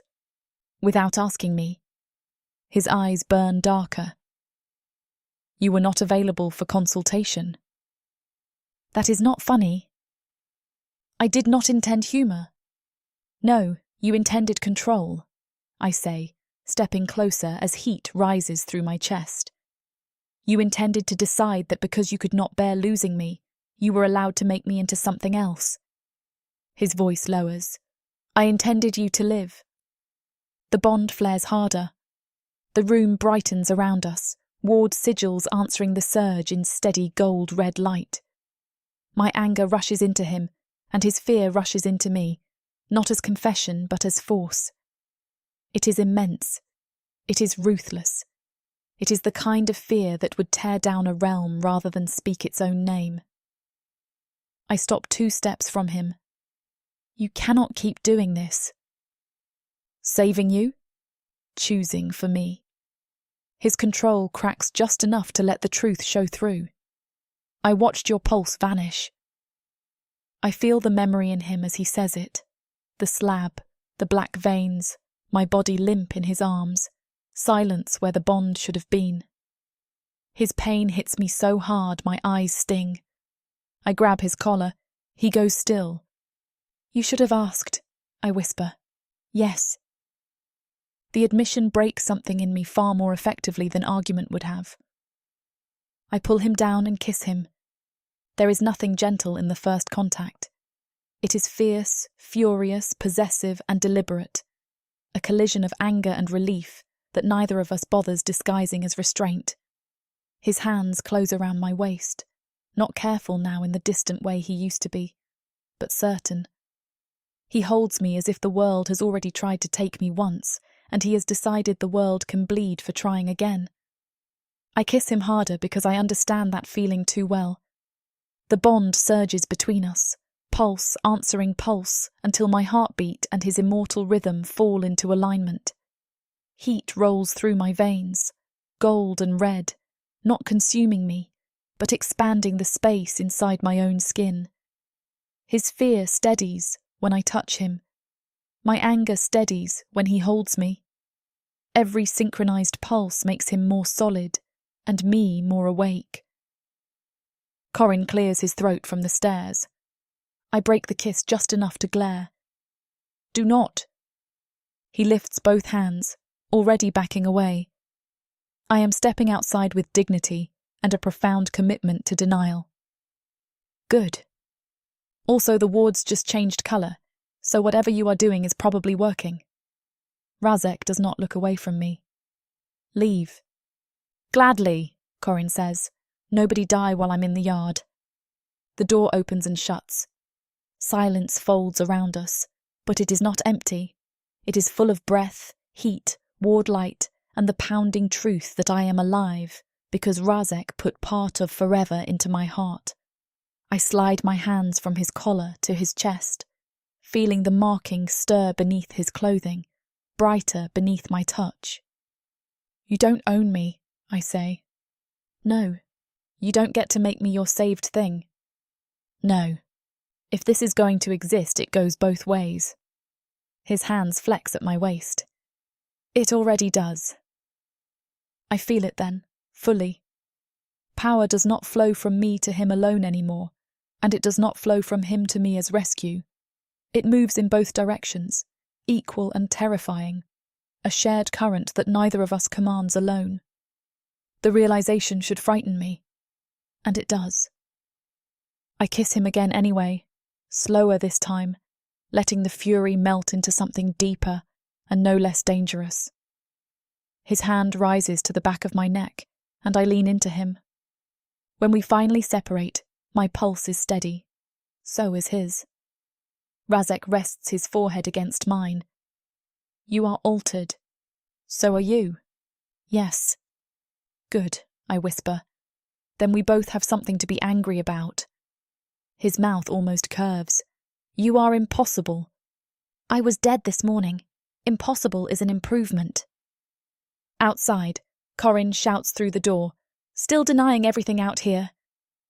I close my eyes and laugh, shaky and alive, while the bond settles around my heart like a crown I never asked for and may yet learn to wield. Corin's footsteps retreat, and I hear the main door slam. Razek seems to take that as a cue, ripping the blankets away and exposing me to his gaze.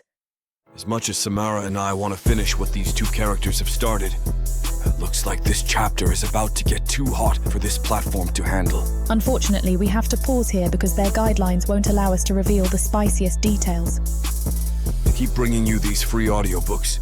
We have to follow their rules. But don't worry.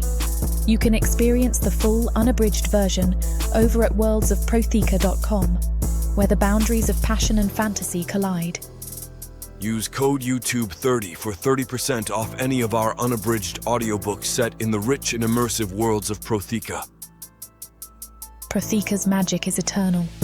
With these scenes, it will be unforgettable. Then he crawls fully into bed and spoons me, pulling me close to his body. I nestle up close, sighing in contentment.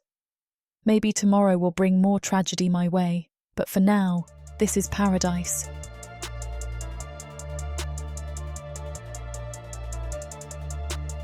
Chapter 18. Razek.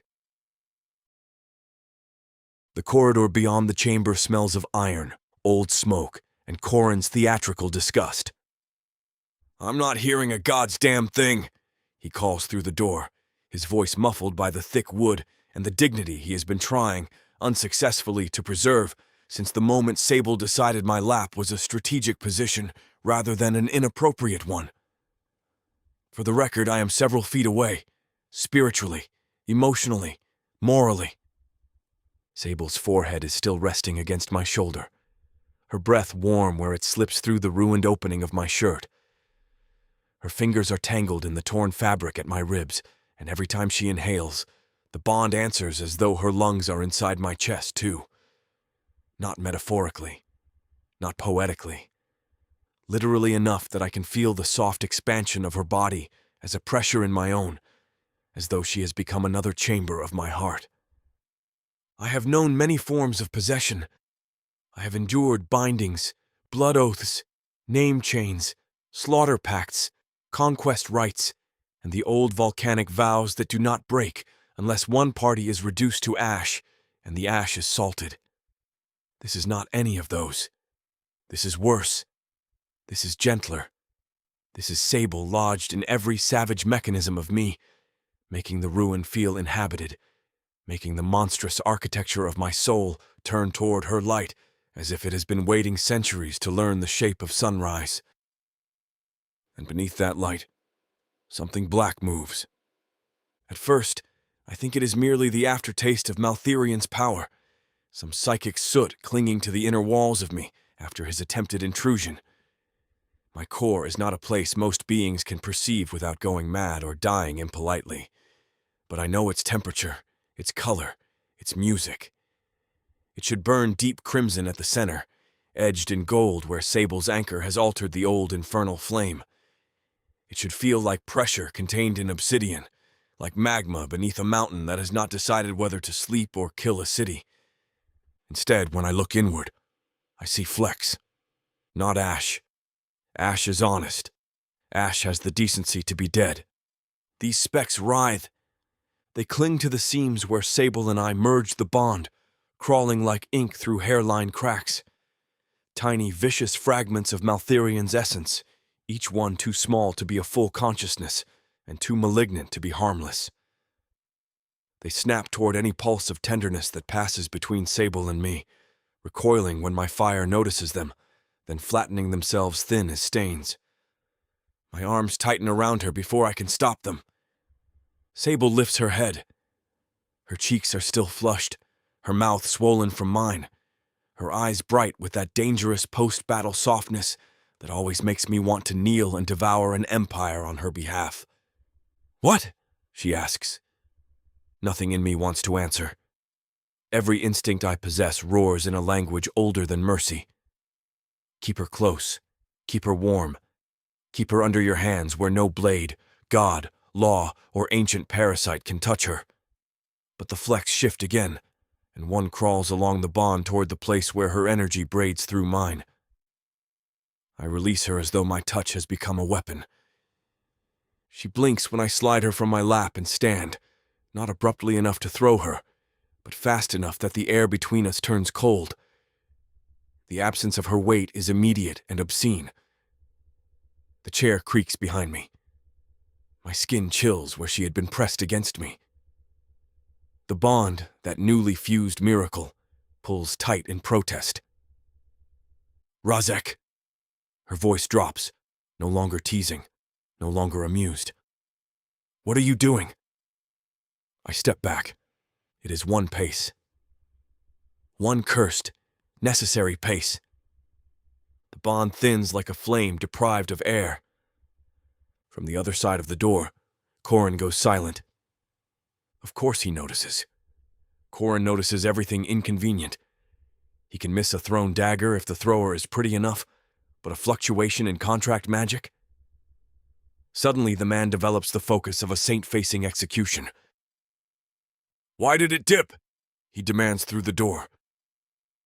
Sable's gaze flicks to the entrance, then back to me. "What dipped?" "Nothing," I say, too quickly. Her eyes narrow. "Do not. Nothing me." "It is contained." That is not an answer. It is the answer I am offering. She rises from the chair with painful care, one hand braced against the arm, as if her body has just remembered what we survived. Her hair has come loose from its pins, dark waves falling around her face and shoulders, and the sight nearly undoes me. Not because she looks fragile.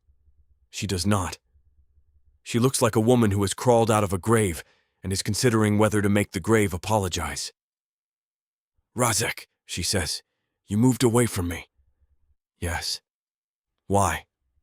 The flecks in my core stir at the hurt in her voice. They like it. I feel them brighten, greedy as carrion flies. My hand curls into a fist. "Because Maltherion left remnants." Sable goes very still. Corin says something profane behind the door. I keep my eyes on Sable because looking away would be cowardice, and I have committed many sins, but I try not to repeat the undignified ones. Not enough to control me, not enough to breach the bond, but enough that I will not let them touch you. Her face changes, not all at once, but in layers. First concern, then comprehension, then anger, swift and hot enough to warm the room. "So you decided to protect me by making the bond falter?" "I stepped back before contamination could travel." "You stepped back without telling me." "I am telling you now." "No. You are informing me after the fact like I am some breakable little heirloom you shoved onto a high shelf." "Sable." "Don't you sable me in that tone." The bond shudders. It is subtle, but subtle means nothing when I can feel her inside my ribs. Her hurt strikes the merged current, and my fear meets it there. The two emotions do not braid. They collide. A low vibration passes through the chamber, rattling the glass vials on a nearby table. Candle flames lean sideways, though no wind enters. The hearth coughs, sparks up the chimney. Corin's hand hits the door. "Whatever the hell you two are doing, stop doing it badly." Sable does not glance away. "Open the door, Corin." "I was maintaining boundaries." "Open it." The latch clicks. Corin slips inside with an iron rod already in his hand, which is either admirable preparedness or proof that he was absolutely pressed against the door listening. He takes in the room with one sweep of his eyes. Me near the hearth, Sable near the chair, the air between us trembling with offended magic. His mouth tightens. "Oh, that is unpleasant." "Be more specific," Sable snaps. "The bond is pulling in opposite directions." Corin points the iron rod toward the space between us, but does not cross it. "You are hurt." He is panicking. And whatever filth Maltherian left behind is enjoying the family quarrel. "I'm not panicking," I say. Corin looks at me. "Your aura is doing the magical equivalent of kicking furniture." Sable takes a step toward me. I take one back. Her expression fractures. The bond convulses. Every candle in the room goes black. For one breath, the chamber is lit only by the hearth and the dull red glow beneath my skin. Then the shadow comes out of me. It tears free from the center of my chest, not through flesh, but through energy. A shard of darkness shaped like broken glass and smoke. It hits the air between us with a sound like wet silk ripping. The stench follows instantly. Rotted roses, grave soil, burnt sugar, and the sour metallic reek of old blood left too long in a ceremonial bowl. Sable gags and clamps one hand over her mouth. The shard spins, thin and jagged, with Maltherian's hunger twitching inside it like a spider trapped under skin. "Down!" Corin barks. Sable ducks on instinct as the shard whips toward her. I move. So does Corin. The iron rod slams across the shadow before it can reach her throat, pinning it midair against an invisible pressure point in the contract's weakened weave. Corin's boots skid across the floorboards, his teeth bared as the thing shrieks against the metal. "Razek!" he grinds out. "Burn the damn thing!" I am already burning. Fire surges from my hands, but I do not unleash it blindly. Sable is too close. The bond is too raw. One careless blast could scorch the part of me that is now also her. So I draw the flame tight, compressing it until it becomes a white-hot thread edged in crimson, thinner than a blade and meaner than prayer. I drive it into the shard where Corin's iron holds it. Maltherian's remnant screams. The sound is not loud. It is intimate. It crawls into the ears and roots behind the eyes, whispering in voices I know and voices I have murdered. For an instant, the room is full of phantom mouths. "Mine," it hisses. Sable staggers. My control nearly breaks. Corin snarls and twists the iron rod. "Do not listen to the melodramatic fungus." The absurdity of it cuts through the poison just enough. I push more fire into the thread. The shadow shard curls around the iron, fighting to split itself, but I follow every fracture, every escaping filament, every slick little attempt to survive. I know how parasites flee. I have hosted enough divine curses and infernal bargains to recognize cowardice wearing teeth. "You do not get her," I say. The shard pulses. My fire turns gold. Not because I summon it, because Sable does. Her power rises through the bond, not timidly, not waiting for permission, but with furious precision. It meets my flame and steadies it. The instant her energy joins mine, the fire sharpens from violence into judgment. The shard shrieks again, but this time the sound breaks apart, losing its shape, losing its malice, losing its claim. Corin's eyes widen. "Well, that is new." Sable's voice comes from behind him, strained but steady. "Razek, stop pulling away." The words hit harder than Maltherian ever did. I almost argue. The old reflex rises like a beast with many scars. I want to tell her I am dangerous. I want to tell her proximity to me has always been a form of weather, and weather does not ask permission before it drowns villages. I want to list every reason distance is discipline, every proof that my hands are better suited to breaking chains than holding something precious. But her power is in mine, and mine is in hers, and the corruption is not spreading through that union. It is dying in it. I stare at the shard as our joined flame eats through its center. The flecks in my core recoil from the merged current, not drawn to it now, but terrified of it. When I was alone, they hid in my cracks. When I stepped away, fear widened those cracks. When Sable's hurt struck my fear, the remnants found a door.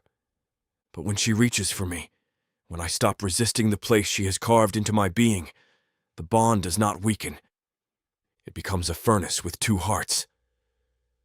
I cross the room in 3 strides. Sable's breath catches, but she does not retreat. I reach for her, not with caution, not with that insulting carefulness that pretends distance is kindness. I cup the side of her face with one hand and set the other at the back of her neck, feeling the frantic pulse beneath her skin. The bond floods open. The chamber ignites with warmth. Corin shouts something vile as the last of the shard flares bright, then collapses into a rain of harmless black ash that vanishes before it reaches the floor. The iron rod drops with a clatter. The hearth settles. The vials stop rattling. The candles relight one by one, small flames trembling as if embarrassed to have witnessed us. For several seconds, no one speaks. Sable stares up at me, her eyes glassy with fury and fear, and something so tender it threatens to ruin what remains of my restraint. "You absolute ass," she whispers. "Yes," I say. "You thought letting go of me would protect me?" "Yes."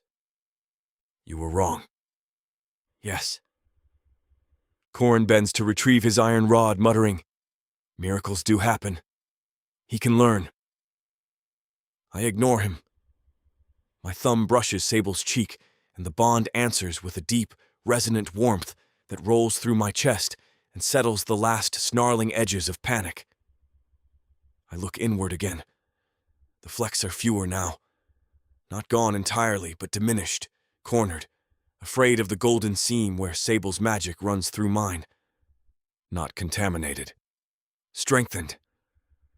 I saw the remnants, I say quietly. I thought if I stayed close, they would crawl into you. Sable's hand closes around my wrist. Her fingers are cold. I hate that they are cold. And did they? No. Why? I swallow. It feels like dragging glass down my throat. Because the bond is not a tunnel from me to you. It is not me spilling poison into a cup. It is... I struggle, furious at language for being such a small, breakable tool. It is a forge. When we are aligned, anything hostile caught between us burns. Her grip tightens. Then do not step away from the forge. Corin exhales through his nose. That metaphor is going to get unbearably romantic if either of you keeps talking. Sable does not look at him. Corin. Yes, dearest terror. Shut up. Gladly, though historically no one appreciates what that cost me. I lean my forehead against Sable's. Her breath shakes, then steadies. Mine follows. I taste smoke, salt, and the lingering bitterness of Maltherian's deathless spite. But beneath it is Sable. Warm skin, sharp magic, the faint sweetness of whatever tea she drank hours ago and never finished. She is alive. She is angry. She is pressed against me by choice. The realization is not gentle. It breaks something open. I will not distance myself again without telling you, I say. Her lashes lower. That is not enough. No, it is not. I draw her closer, slow enough that she can refuse and firmly enough that she knows I do not want her to. I will not treat your trust as a weakness. I will not make decisions about your safety and call it love while leaving you alone with the consequences. Her eyes search mine. Say that again when you are scared. I am scared now. That silences her. Behind us, Corin's expression shifts, the sarcasm fading into something quieter, almost respectful. I resent him for witnessing it, but not enough to stop. I am scared every moment you are within reach of what hunts me, I continue, my voice low and roughened by smoke. I am scared because you are brave and clever and catastrophically stubborn, and you keep walking into the jaws of things that should know better than to open their mouths at you. I am scared because you have become the place my soul goes when it cannot stand itself, and I do not know how to protect that without trying to lock the whole damn world outside. Sable's mouth trembles, though her eyes remain fierce. You cannot protect me by leaving me. I know that now. Do you? Yes. I press her hand against my chest, directly over the infernal heat beneath my skin. Feel it. She does. The bond opens, and I let her sense the truth instead of dressing it in pride. The remnants are still there, dark flecks scattered in the deeper reaches of me, but they shrink from her presence. They do not reach for her now. They cannot bear the combined pressure of us. My fire alone is wrath. Her magic alone is will. Together they become something old laws fear to name. Sable inhales sharply. They're afraid. Yes. Of us. Yes. Her anger does not vanish. Good. I do not deserve vanishing anger, but it changes shape, becoming something steadier, something she can hold without cutting herself. She steps closer until there is no meaningful distance left between us. Then we make them more afraid, she says. Corin lifts one finger. An inspiring sentiment, provided we define them and do not accidentally include innocent furniture. Sable finally glances at him. Are you all right? He looks offended. I saved your throat from a sentient splinter of Maltherian's rancid personality, and you ask as though I tripped over a carpet. That means yes? It means my shoulder may never forgive either of you, but my heroic mystique remains intact. I look at the iron rod in his hand. Black residue clings to the metal in thin veins. Do not touch that with bare skin. Corin freezes, his fingers already halfway toward the stain. I was not going to. Sable arches a brow. I considered it academically, he amends. I extend one hand and burn the residue from the iron until the rod glows dull red. Corin hisses and drops it again. Warn a man before you heat his equipment. I assumed your academic consideration had concluded. Sable makes a sound that is almost a laugh and almost a sob. It pulls my attention back to her instantly. I frame her face with both hands, and this time, when I lean in, I do not do it as a conqueror or a beast or a damned king pretending not to need mercy. I do it as a man asking without words. She rises on her toes and kisses me first. The bond steadies, not softly, not prettily. It locks into place with a deep internal resonance that makes the floorboards hum. The last unstable threads draw taut and begin to weave themselves properly, not under my command and not under hers, but in response to the fact that neither of us is retreating. Heat rolls through me, clean and vast. For the first time since Maltherian's intrusion, my core feels like mine again. No. Ours, a treacherous part of me whispers. I do not correct it. Sable pulls back just enough to speak against my mouth. No more noble stupidity. I cannot promise no stupidity. I have a long and decorated history. Razek. No more noble distancing, I say. No more deciding pain is safer when carried alone. Good. Corin clears his throat. Lovely. Moving. Genuinely horrifying to stand this close to. Now, before anyone resumes merging anything, perhaps we address the remaining demon confetti inside your core. Sable turns in my arms but does not leave them. How many flecks? I close my eyes and look inward once more. The corruption has drawn back into the deepest fissures, but it no longer appears confident. The flecks tremble when the bond's golden heat nears them. Fewer than before, I say. Enough to be annoying. Not enough to dictate terms. Corin nods grimly. Maltharion always did hate losing with grace. He is dead, Sable says. Yes, Corin replies. But apparently some parts of him are committed to being tacky after the funeral. I keep one arm around Sable's waist. I feel no shame in it. Let Corin watch. Let every ghost in this cursed place watch. I've spent too long mistaking isolation for control. Sable's fingers lace with mine over her stomach.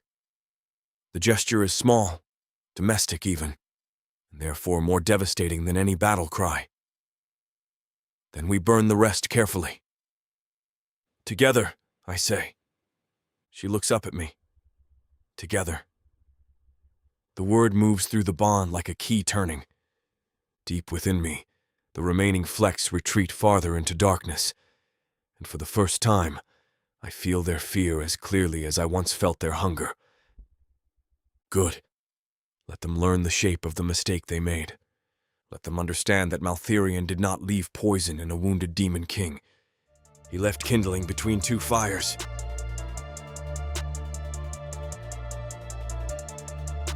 Chapter 19. Sable.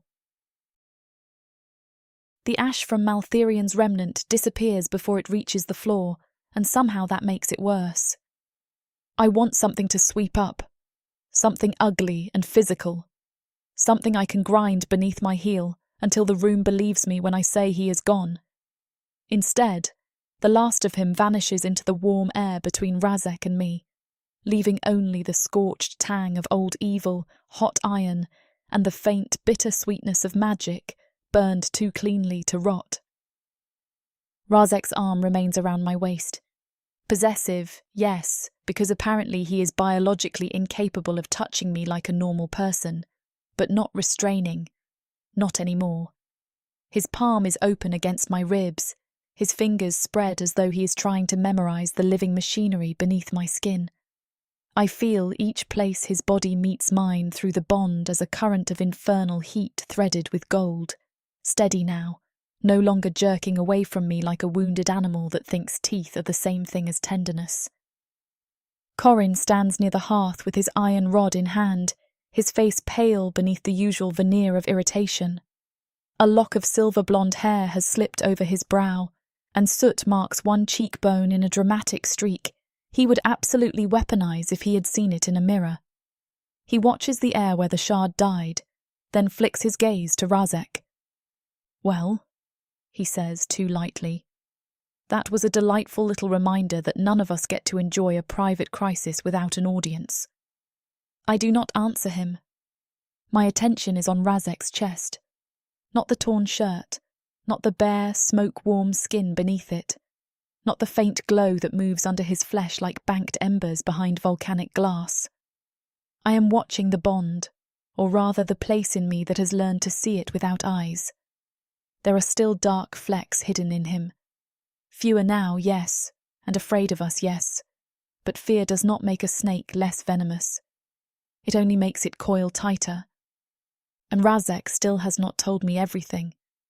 I feel it in the way his breathing changes when my hand rests over his heart. I feel it in the caution beneath his steadiness, the locked door behind his tenderness, the part of him that keeps trying to decide which truth will hurt me least. I am done being handled like a glass saint. I turn in his arms until I am facing him fully. "Tell me what you sacrificed." His expression closes. Not much. Not enough for anyone else to notice. But I notice because I am standing inside the weather of him now. The heat behind my ribs tightens. The bond draws in, not weakening exactly, but bracing for impact. Corin makes a quiet noise behind us. "Ah, so we are doing that now." "Yes," I say without looking away from Razek. "We are doing that now." Razek's jaw shifts. Sable. No. I set my palm flat against his sternum, and the fire under his skin answers with a low pulse that travels through my wrist. You do not get to say my name like it is a locked gate. You do not get to touch me like I am your whole damned world and then hide the price tag. His eyes darken. It was my choice. That was not my question. It was necessary. That was not my question either. Corin exhales, long and soft. For what it is worth, demon, she has you there. Razek's gaze cuts towards him. I am not in need of commentary. Tragic, since commentary is what I have instead of survival instincts. I press harder against Razek's chest. Look at me. He does. It nearly hurts when he does. Razek never simply looks. He claims distance with his gaze, burns through pretense, ruins silence. But now there is fear there, not the loud, obvious kind that screams and runs, but the ancient kind. The kind that sits enthroned inside powerful men and teaches them to call confession weakness. Tell me, I say. His hand lifts to my face, then stops halfway, as if he has suddenly realized tenderness can be a distraction too. He lets it fall to his side. When I rewove the anchor, I did not merely bind your life to mine. The room seems to inhale. My fingers go cold against him. What does that mean? It means the merger required equivalence. That sounds like contract talk, and I am not in the mood to be seduced by vocabulary. A faint, pained curve touches his mouth and vanishes.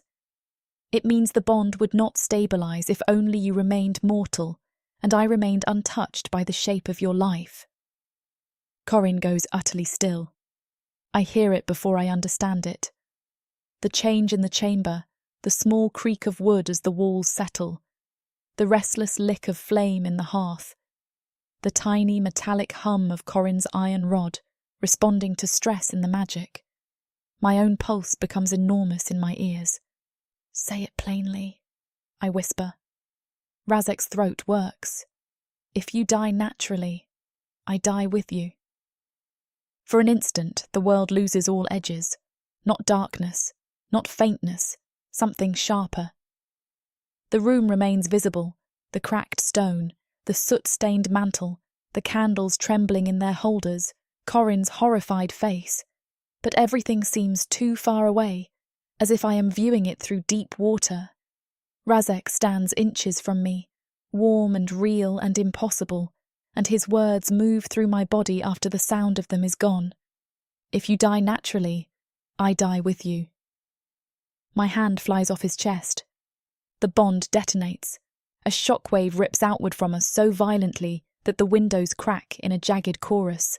Silver lines race through the glass like lightning trapped in ice. The hearth erupts, flames roaring up the chimney in a column of gold and crimson heat. Papers lift from the table and whirl through the air. Corin throws one arm over his face, cursing as a shelf rattles hard enough to spit 2 brass instruments onto the floor. Razek reaches for me. Sable, do not. My voice comes out raw, much too small for the devastation clawing through my ribs. Do not touch me right now. He stops. The obedience hurts worse.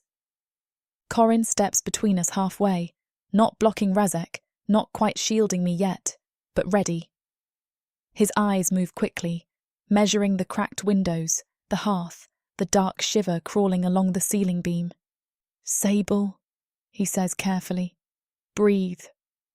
I laugh, and it is an ugly sound. Oh, wonderful. Yes, breathing. Why didn't I think of that? I am aware the advice lacks poetry. You knew. His mouth tightens. My stomach drops. Corin. I suspected, he says. I did not know the exact terms. That is not a no. No, he admits. The room trembles again, softer this time, but the bond is a live wire inside me, whipping between horror and grief, and a fury so bright I can barely see through it. I stare at Razek, at the immortal demon king who apparently looked at eternity and decided to cut it down to the length of my fragile human life, without so much as asking whether I could bear being loved like a catastrophe.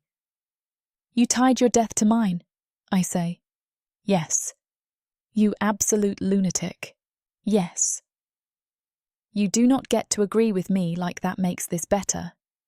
I am not trying to make it better. Then what are you trying to do? He stands very still, every inch of him controlled except his eyes.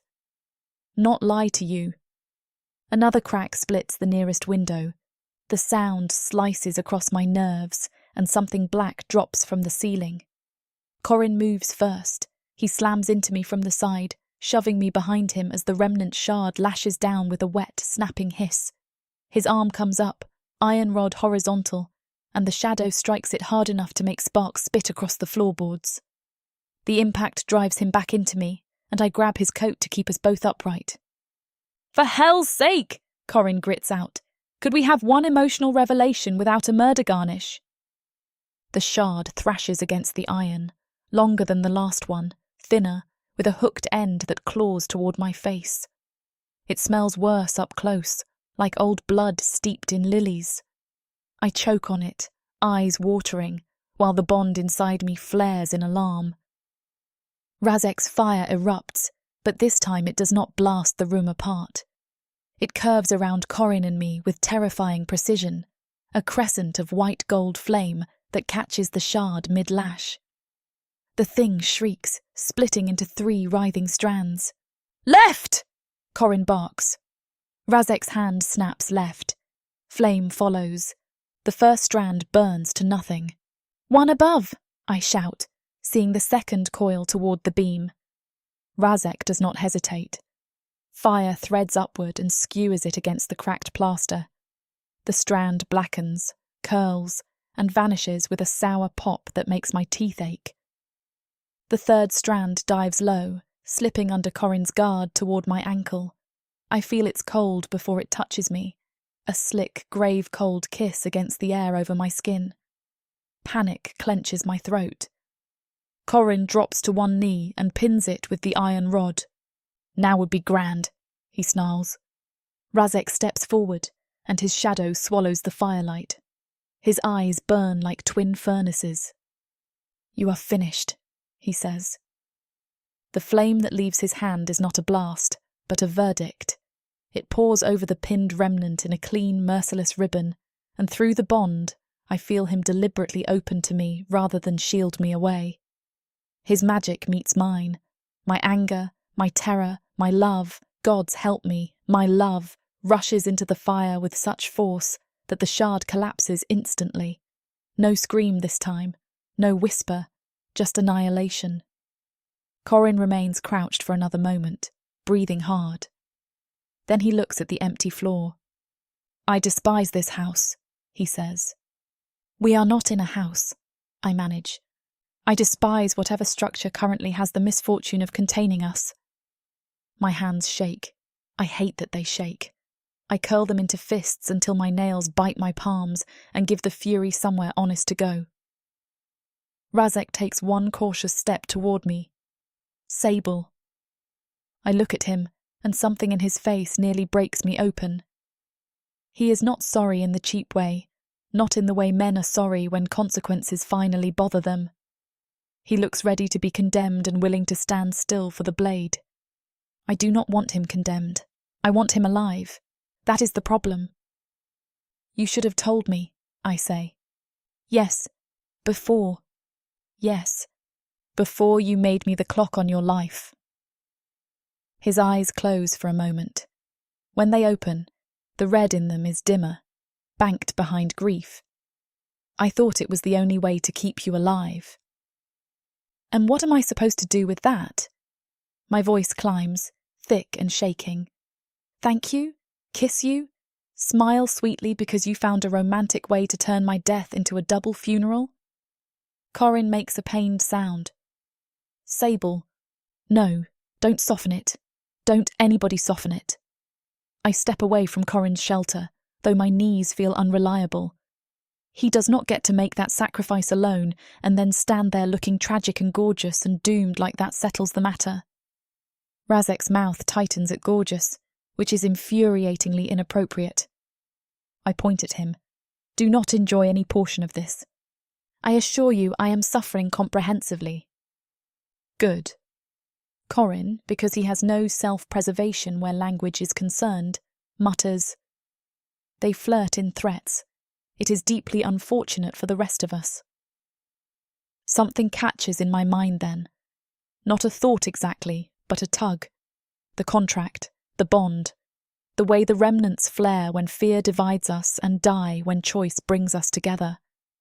The shockwave had come from surprise, violation, imbalance. But when I reached through the bond during the attack, when Razek did not pull away, the fire stabilized immediately. Not because he owns me, not because I am anchored to him, because we both choose. I turn toward the table where the contract text lies beneath scattered papers and ashless scorch marks.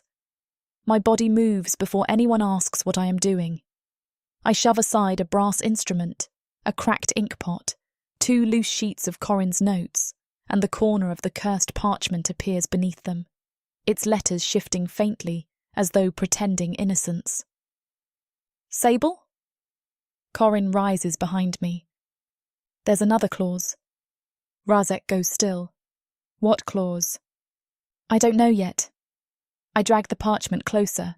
The surface is warm under my fingers, almost skin warm, and the script swims in infernal black old legal gold and the faint silver trace of my own bloodline's magic. But it's here. It has to be. Corin comes to my side, all mockery drained from him now. Where are you looking? The stabilization language. I scan the visible paragraphs, forcing my panic into usefulness. The merger responded differently when we chose the same direction. It rejected fear. It rejected unilateral sacrifice. Maltherian's remnants keep exploiting discord, but they cannot survive mutual alignment. Razek's presence heats my back. Sable, do not interrupt me while I am smarter than you. Corin nods solemnly, a frequent and sacred occasion. The letters blur, then sharpen. My eyes burn from smoke and unshed tears, but I keep reading. Down past the main anchor terms, past the blood exchange, past the infernal substitution clause Razek must have used to graft his life to mine like an idiot with cheekbones. The script resists me, curling its tails inward, hiding meaning inside ceremonial redundancies. Oh, you sneaky little bastard, I whisper. Corin leans closer. The contract or Razek? Yes.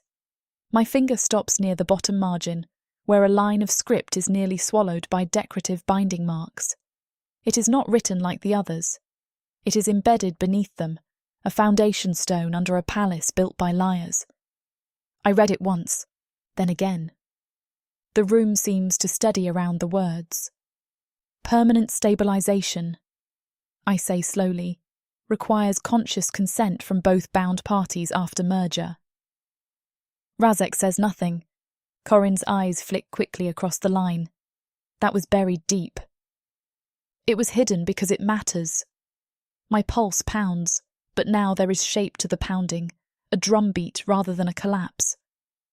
The contract can be forced into a temporary structure by sacrifice, blood, power, all that grim, dramatic nonsense. But for the bond to stabilize permanently, we both have to choose it while understanding what it is. Razek's voice is quiet behind me. You understand now. I turn. He is watching me with an expression I do not trust because it is too calm. I have seen that calm before on men about to walk into storms and call it strategy. No, I say immediately. His brow lowers. I have not spoken. You are wearing that face? What face? The face that says you found a noble and catastrophic solution and expect everyone to admire the architecture. Corin looks between us. Disturbingly accurate. Razek ignores him. If the bond requires mutual consent, then I will give mine with the terms corrected. My blood chills. Corrected how? He steps closer, and the heat of him wraps around me even before his hands do. But he does not touch me, not without permission. The restraint makes my throat ache. I will sever my immortality instead, he says. The words land softly. That is the cruelest part. He does not roar them. He does not make them grand. He simply places them in the room like a blade on a table. My breath leaves me. Razek. If equivalence is required, then it will not be purchased through your life holding mine hostage. I will cut eternity from myself cleanly.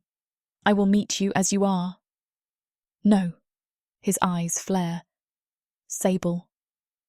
No. I shove the contract down hard enough that the table legs groan. You do not get to solve one secret sacrifice by announcing another one. It would be my choice. And what about mine? The question cracks through him. I feel it in the bond, feel the way it strikes the old reflex to protect, to decide, to bleed quietly in some private chamber and emerge with the wound hidden beneath silk and arrogance. I step close enough that the heat of him warms my shaking hands. You want conscious consent? Then start acting like my consciousness is part of the equation. His gaze drops to my mouth, then returns to my eyes with visible effort. It is. Then hear me. I will not be loved like a problem you have to outmaneuver. I will not be saved by being excluded from the terms of my own life. And I sure as hell will not stand here while you chop pieces off yourself and call it devotion. Corin coughs delicately. For the record, I support the lady's position and would like all immortal self-mutilation postponed until after tea, preferably forever. Razek's expression twists, pained and stubborn and unbearably beautiful. I would rather lose eternity than lose you. The fury goes out of me so fast it leaves me hollow. I reach up and put my hand against his cheek. His skin is hot, rough with the beginning of a beard along his jaw, alive beneath my palm. The bond warms, cautious and aching. I know, I whisper. That is what scares me. His hand covers mine.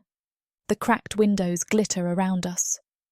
The hearth burns low again, subdued after its outburst. Corin stands beside the contract, iron rod in hand, pretending not to watch us with the bleak tenderness of someone who has seen too many bargains end badly. I look from Razek to the hidden clause, then back again. The answer is there. Not complete, not safe, not easy, but there. We choose together, I say. Not you for me, not me for you, together, or not at all. Razek's fingers tighten around mine. In the bond, the remaining flecks of Maltherian's corruption draw back as if my words have teeth. Good. This huge orc brings out the animal in me. In a world where humans have been driven underground, living like rats is the only way to stay safe from the marauding orcs. All my life, my only job has been to make sure I have enough to eat. These orcs of the Burning Sun clan will vow to keep their human mates safe. There is a nobleness to these giant savages, alpha male warriors who will protect their women at all costs. Get this complete series of books following the Burning Sun clan for 70% off. Each book is a full-length monster romance that features a giant orc with eyes for his beloved, curvy human. Happily ever after guaranteed. Protheka's magic is eternal. This bundle will show you that size really does matter.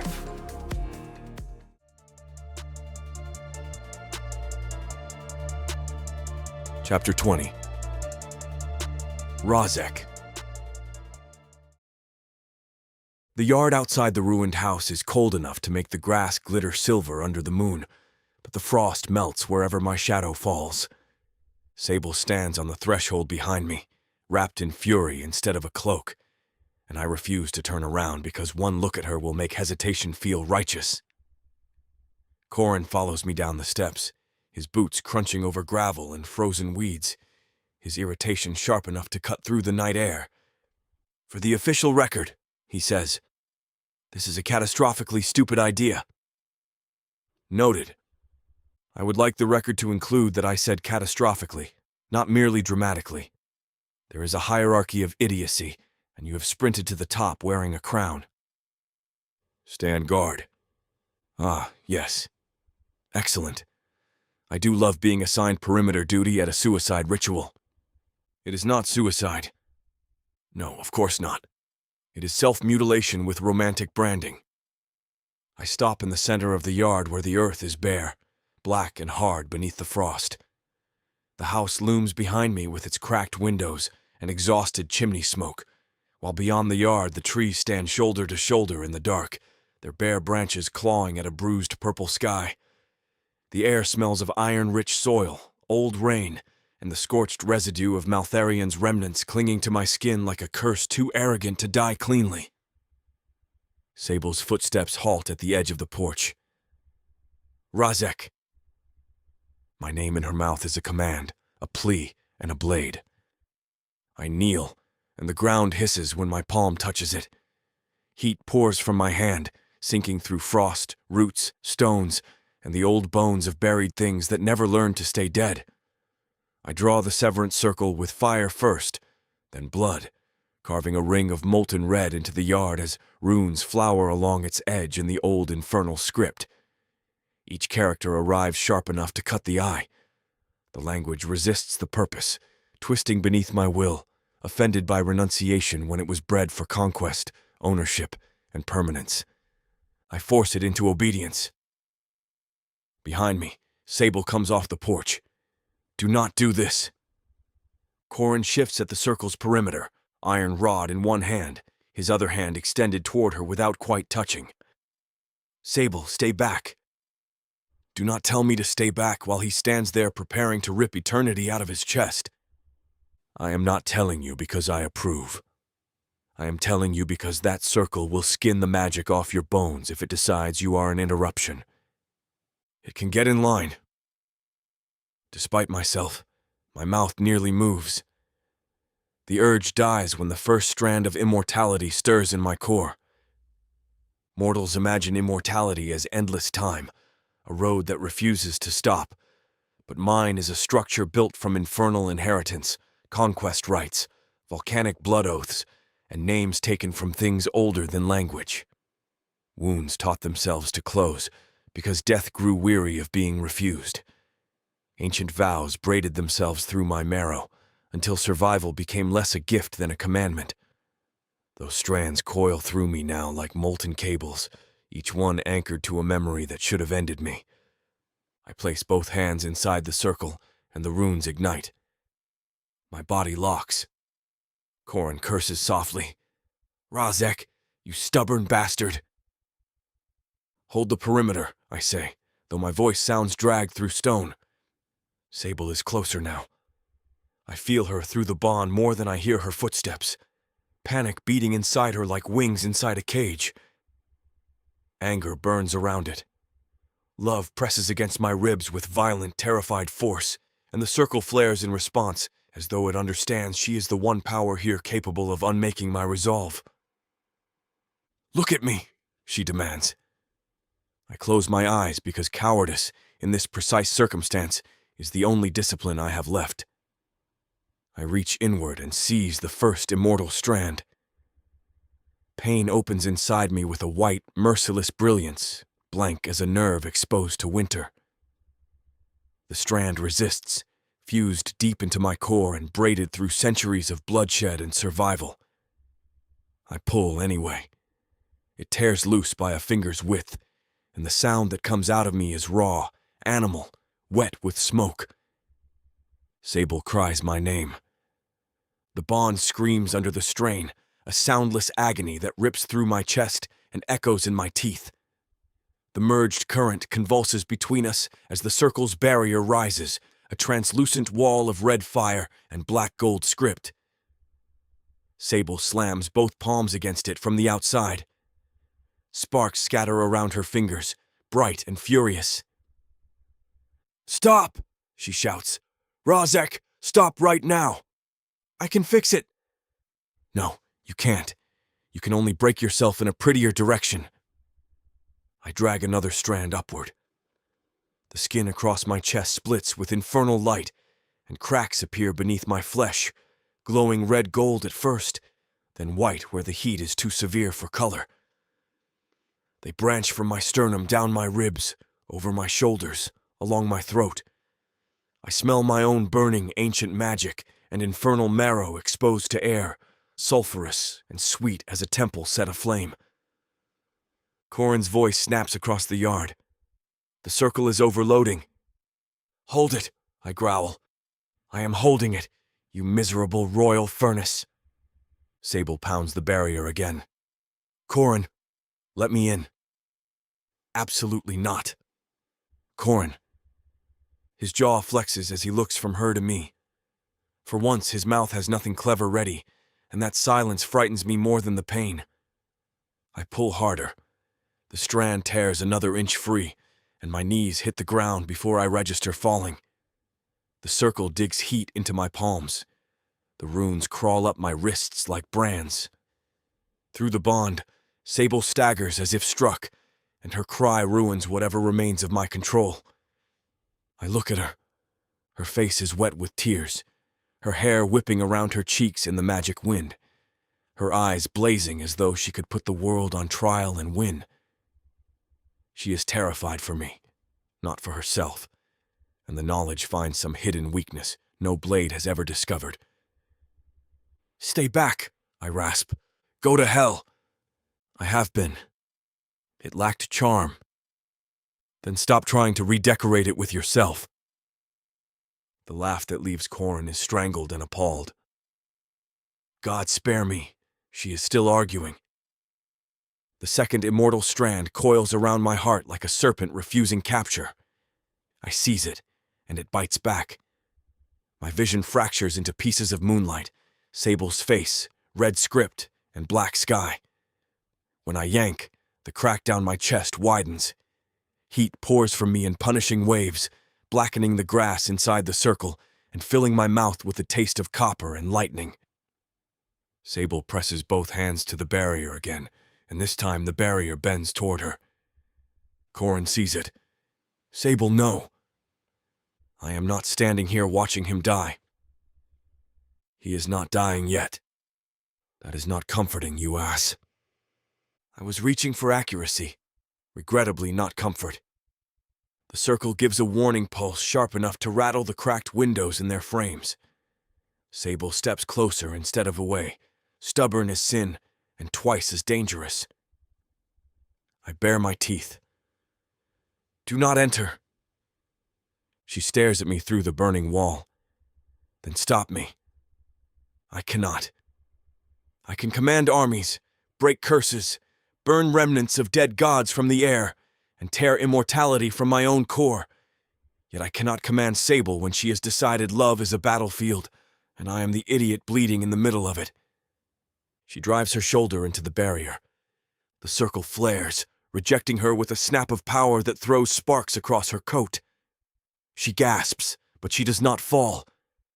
Corin lunges toward her, then stops at the circle's edge, torn between duty and the knowledge that restraining her would make him the next thing she destroys. "Sable!" he shouts.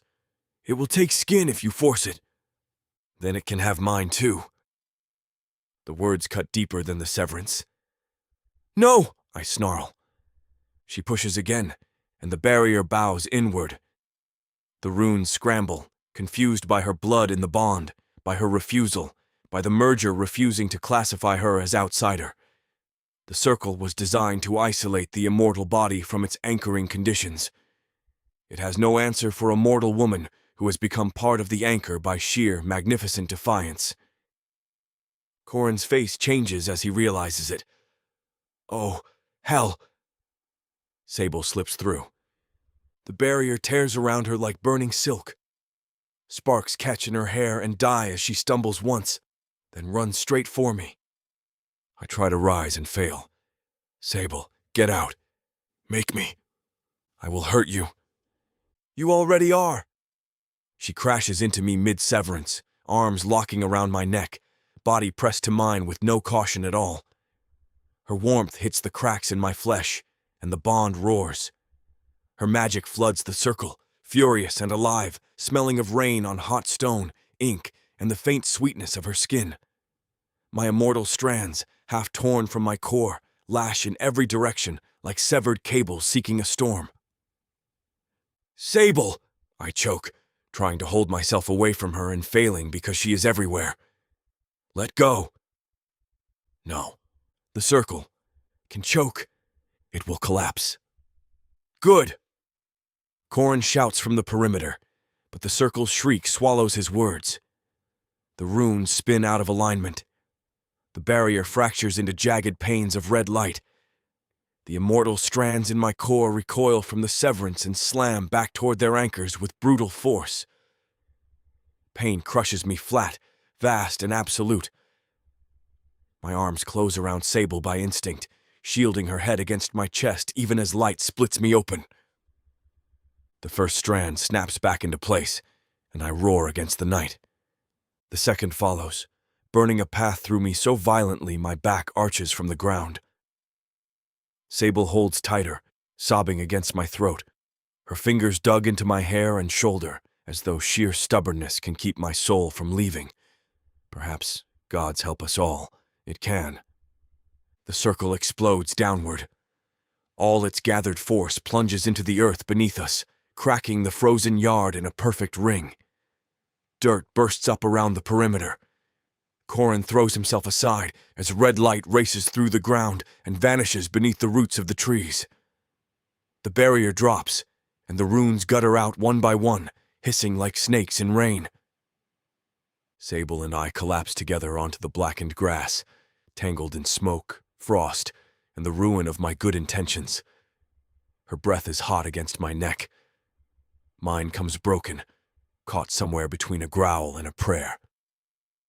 Corin's breathing remains steady nearby, deliberate and measured, the sound of a man forcing panic into usefulness because someone has to remain civilized among the ruins. The night smells of scorched earth, winter, and Sable's tears. I lie on my back, half curled around her while my body seals itself with agonizing slowness. The infernal cracks across my chest narrow from the inside, each one knitting shut with a heat that makes my muscles jump. The immortal strands are back in place, damaged and angry, but intact. Sable lifts her head, her face streaked with soot and tears. A shallow burn marks one cheek where the barrier kissed her, and the sight fills me with such immediate rage that the ground beneath my hand begins to smolder. She slaps my chest with a trembling hand. "You idiot!" "Sable." "No. You do not get my name yet." I close my mouth. Her breath catches, but she presses on, eyes bright and furious. "I told you we choose together. I was choosing to spare you. You were choosing for me." The words land clean, brutal, and true. Corin kneels beside us with one knee in the scorched grass, his iron rod laid across his thighs. He does not touch either of us. His gaze remains fixed on the bond, assessing it as if it is a bridge after an earthquake. "Keep breathing," he says quietly. "Both of you." Sable snaps. "I am breathing." "Wonderful. Continue as a hobby." Her glare should peel paint. Corin accepts it like a tax. I force air into my lungs. Each inhale tastes like blood and ash. "The bond?" "Violently offended," Corin says, though it appears to be stabilizing. Sable looks down at me, her hands still on my chest over the places where the cracks are closing. "Do you feel that?" I do. The bond shivers with aftershock, pain, and the echo of what I nearly did. Beneath the turbulence, a new alignment forms with the grave precision of a scale finding level after being struck. It does not feel like possession or desperate sacrifice. It feels balanced on both sides, weighted by two living wills. Sable feels it too. Her anger remains, but it no longer tears against the bond. It settles into boundary, into law, into something neither of us is permitted to violate and call devotion. "You don't get to destroy yourself for me," she says, each word deliberate.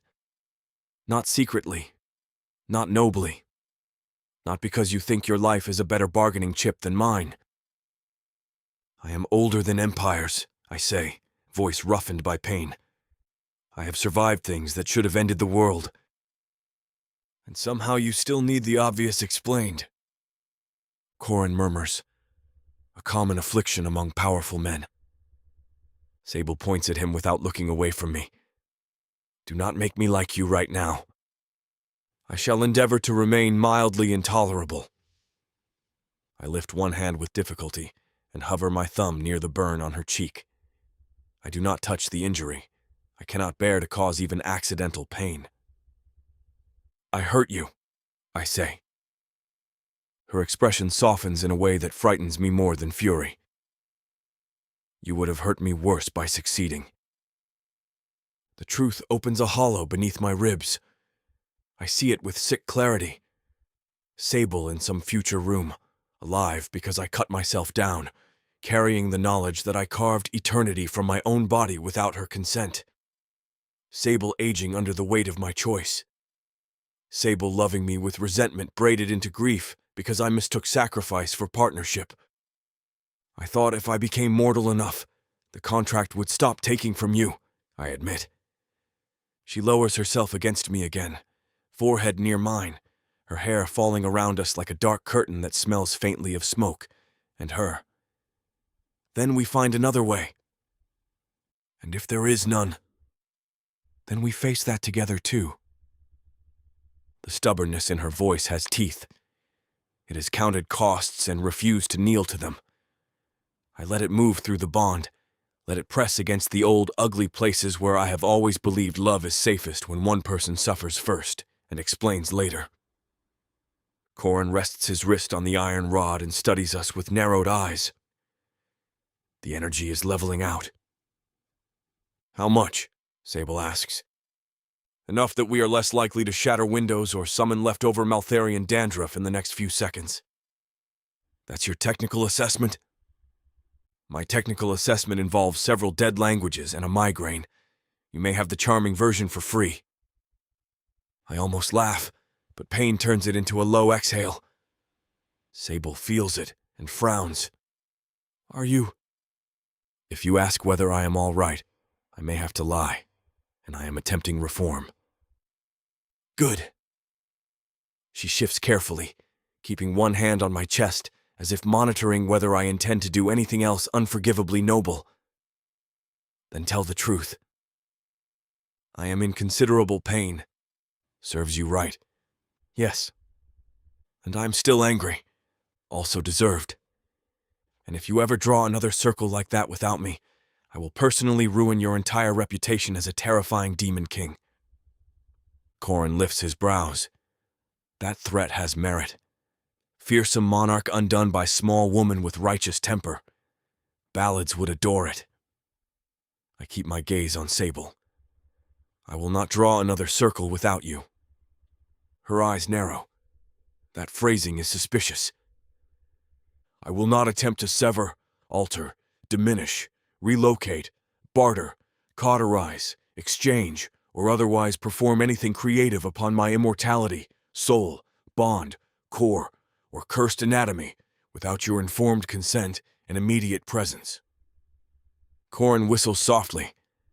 Quite thorough. I would have added ritual appendages, but perhaps implied. Sable's mouth twitches despite herself. And the choice? I know what she is asking.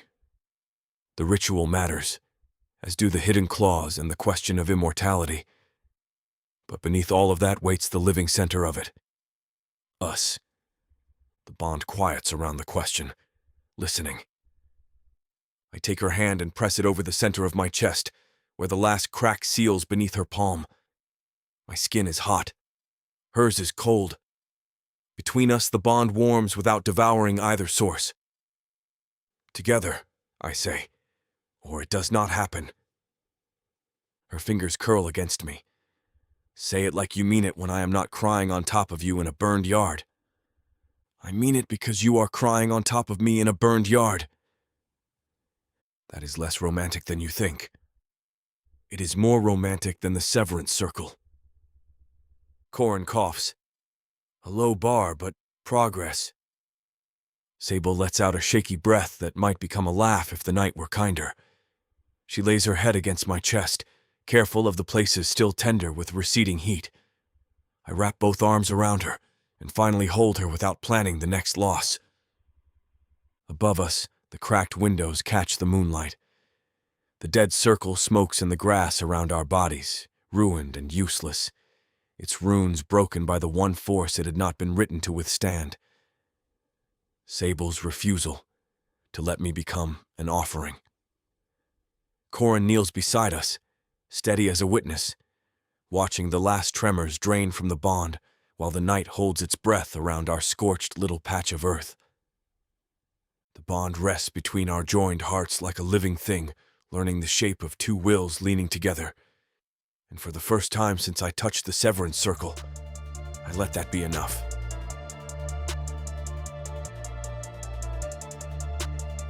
Chapter 21. Sable. The circle is dead, but the damage it tried to do is still breathing. Get up, I snap, even though Razek is already half moving, half falling, his weight dragging through scorched grass and broken earth like something pulled back from the edge of a cliff it absolutely intended to jump from. He exhales something rough that might be a laugh if it didn't sound like it scraped his lungs on the way out. You are issuing orders to a creature currently held together by regret and poor decisions. Good, I fire back, grabbing his arm and hauling harder than my body has any right to manage. Then you'll follow them.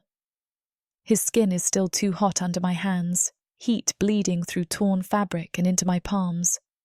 The yard smells like burnt metal, split dirt, and something older, like lightning struck a grave and didn't bother apologizing. The ground beneath us is fractured in a jagged ring where the circle collapsed, and for a second I swear I can still see it, the ghost of it, flickering in the air. Threads, not metaphorical, not imagined. Actual strands of something molten and wrong shimmer around Razek, like torn seams in reality, snapping and recoiling, trying to decide whether to retreat or lash out again. Corin, I bark, kill the rest of it. I am trying not to die while doing so. He snaps back, already moving. He slams iron stakes into the ground one by one along the broken perimeter, each impact ringing sharp and metallic, each strike sending a pulse through the earth that makes the remaining sigils sputter and choke. Left side, I call. I see it. Then move faster. Charming, he mutters, but his hands don't slow.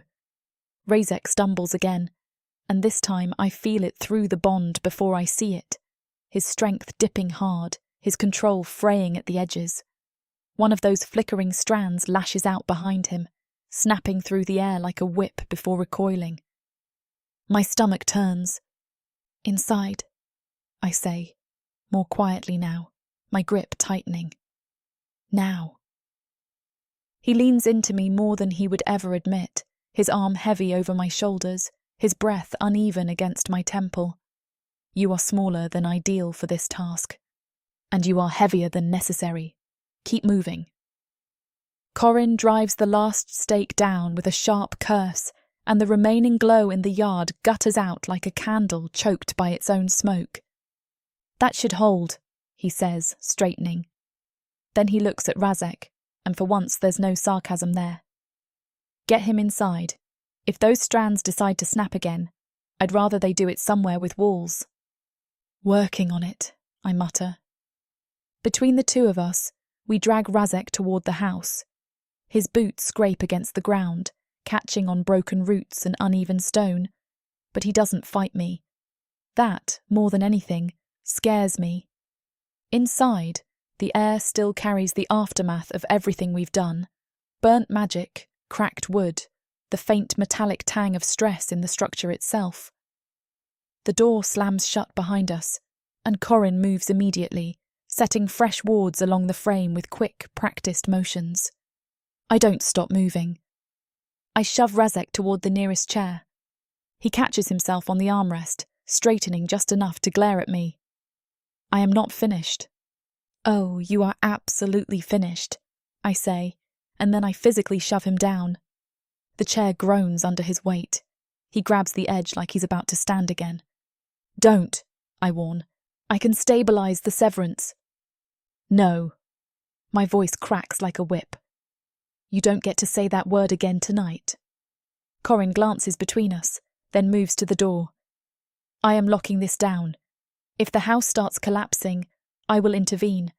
Otherwise, you two can attempt to kill each other in peace. Stay out of it, I snap. Gladly. The ward flares as he seals it, and then he's gone, downstairs, leaving us in the strained quiet of a room that has already survived too much. I turn back to Razek. The bond between us is unstable, pulsing hard enough to make my teeth ache. Anger crashes into fear. Fear tangles with something deeper, something raw and desperate that refuses to let go of him even now. You thought you could just… What? I demand. Cut pieces off yourself and call it a solution. His eyes burn. I thought I could prevent your death from becoming mine. You don't get to decide that alone. It was not a decision made lightly. That's worse, I fire back. You thought about it. You weighed it. You decided your life was the expendable one. His jaw tightens. If the balance demands… Stop talking like a contract. I snap, stepping closer. I am not a clause you can negotiate around. The bond flares sharply between us, heat surging, unstable and wild. I feel his resistance, his logic, his stubborn, infuriating need to make sense of something that is not meant to be solved like a problem. I am trying to protect you, he says, and I am trying to stop you from destroying yourself in the process. That may not be avoidable. I stare at him. Something in me snaps. Shut up, I say, and then I grab his collar and yank him forward. He doesn't expect it. Good. My mouth crashes into his before he can finish whatever catastrophic sentence he was about to say. There is nothing gentle about it. No hesitation, no careful exploration. It is anger and fear and possession all tangled together. A deliberate claim that says you do not get to leave me like that. His breath catches against my lips, and for half a second the bond spikes so violently I think we might break the house all over again. But it doesn't fracture. It holds. No, it surges inward. Razek's hands find me instantly, one at my back, the other gripping my arm like he's anchoring himself to something real. The heat between us intensifies, but it doesn't lash out this time. It pulls tight, compressing, focusing. Careful, he murmurs against my mouth, voice rough. No, I whisper back and pull him closer. The bond answers. Hard. The room trembles, but the cracks in the walls don't spread. The energy doesn't explode outward like before. It coils inward, tightening around us, pulling everything chaotic into alignment. Downstairs, something slams. Corin's voice carries up faintly, strained. If you two bring the ceiling down, I am not catching it. Deal with it, I mutter. Razek exhales something that might be a laugh, though it turns into a low sound that vibrates through me instead. His forehead presses against mine, breath sinking with mine without effort, like the bond has finally decided to stop fighting itself. I was wrong, he says quietly. Yes, I reply, because I am not letting him off that easily. His thumb brushes my jaw, slower now, steadier.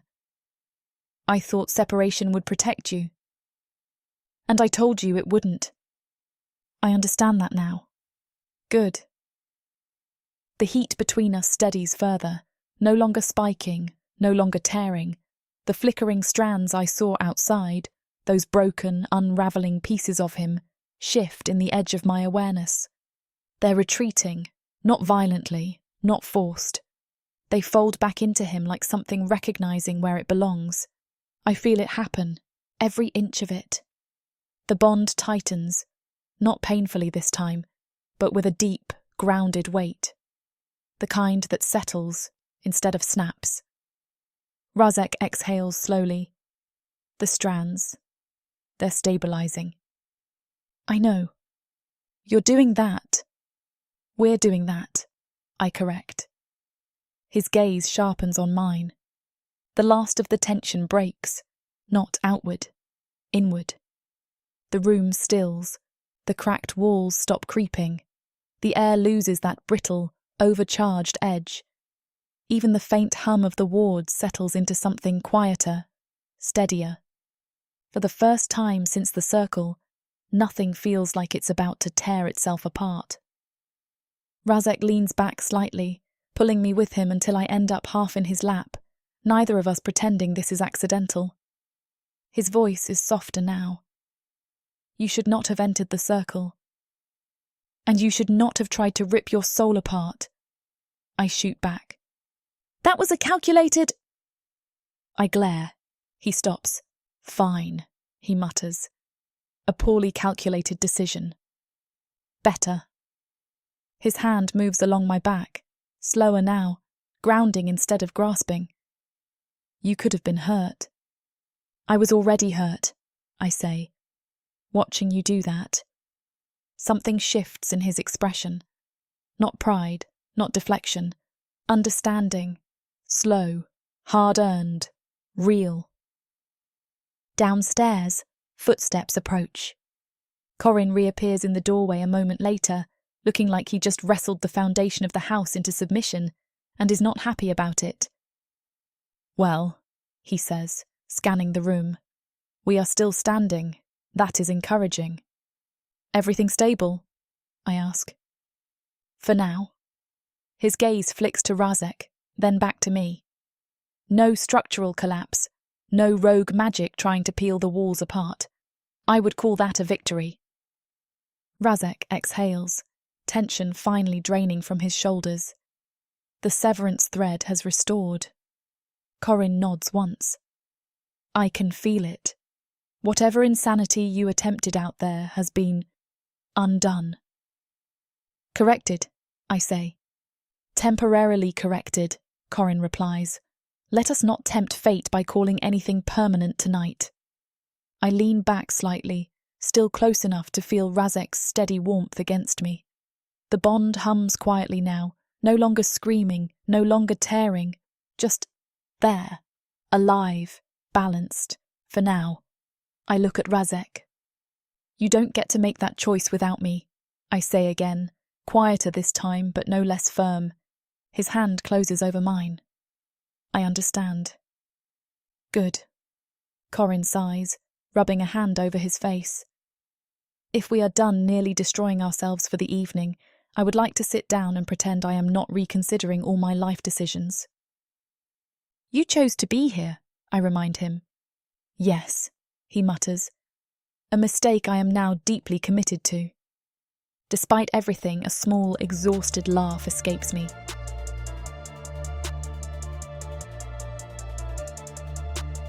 Chapter 22. Razek. Dawn finds the yard looking like it lost an argument with a god and intends to press charges. The severance circle lies blackened in the frost, its outer ring cracked where the force collapsed downward into the earth.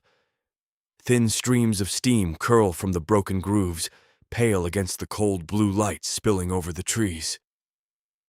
The grass inside the circle is gone, burned to a powder so fine it clings to the edge of my boots like ash from an old battlefield.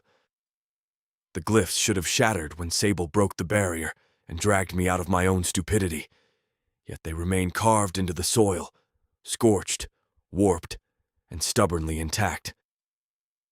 I crouch at the edge and run 2 fingers above the nearest symbol without touching it. The rune gives off a faint heat, sullen as a coal buried under snow, and the old infernal language stirs against my senses. It remembers my intent. Severance. Sacrifice. Isolation dressed up in the clean robes of logic. The circle still reeks of it, sour and metallic beneath the stronger sense of burned earth and morning frost. Ugly thing, Corin says from the far edge of the yard. I glance toward him. He stands with his iron rod planted beside one boot, shoulders squared against the dawn, coat open despite the cold. The night should have left him bent. He spent hours bracing wards, pinning unstable sigils, and refusing to admit exhaustion, even as his hands trembled around the iron anchors. Instead, he looked steadier than he did yesterday. Not restored exactly, but reinforced, as though some hidden architecture inside him has thickened during the crisis. His aura has changed. It clings closer to his skin now, denser at the joints, brighter along the veins in his wrists. The difference is subtle, but I have seen armies falter because one man's power shifted by less. The bond's turbulence strengthened him somehow, or woke something in him that had been lying low and pretending to be ornamental. "You are staring," Corin says. "I am assessing. Flattering. Try not to do it like you are choosing where to bite. I know where I would bite. Lovely. Dawn has barely broken, and we are already uncivilized." Before I can answer, the back door opens. Sable steps out into the yard already dressed, boots laced, hair braided away from her face, jaw set with the kind of determination that makes weaker men seek furniture to hide behind.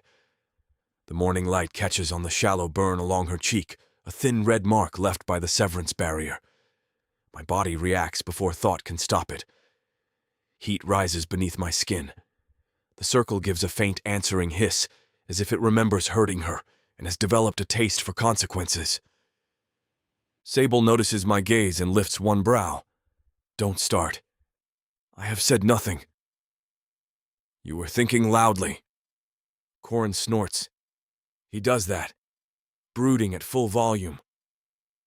Sable walks straight to me, crossing the fractured yard without pausing at the damaged ring. The bond warms before she reaches my side, not flaring, not panicking, simply recognizing her. She does not ask whether she may stand close.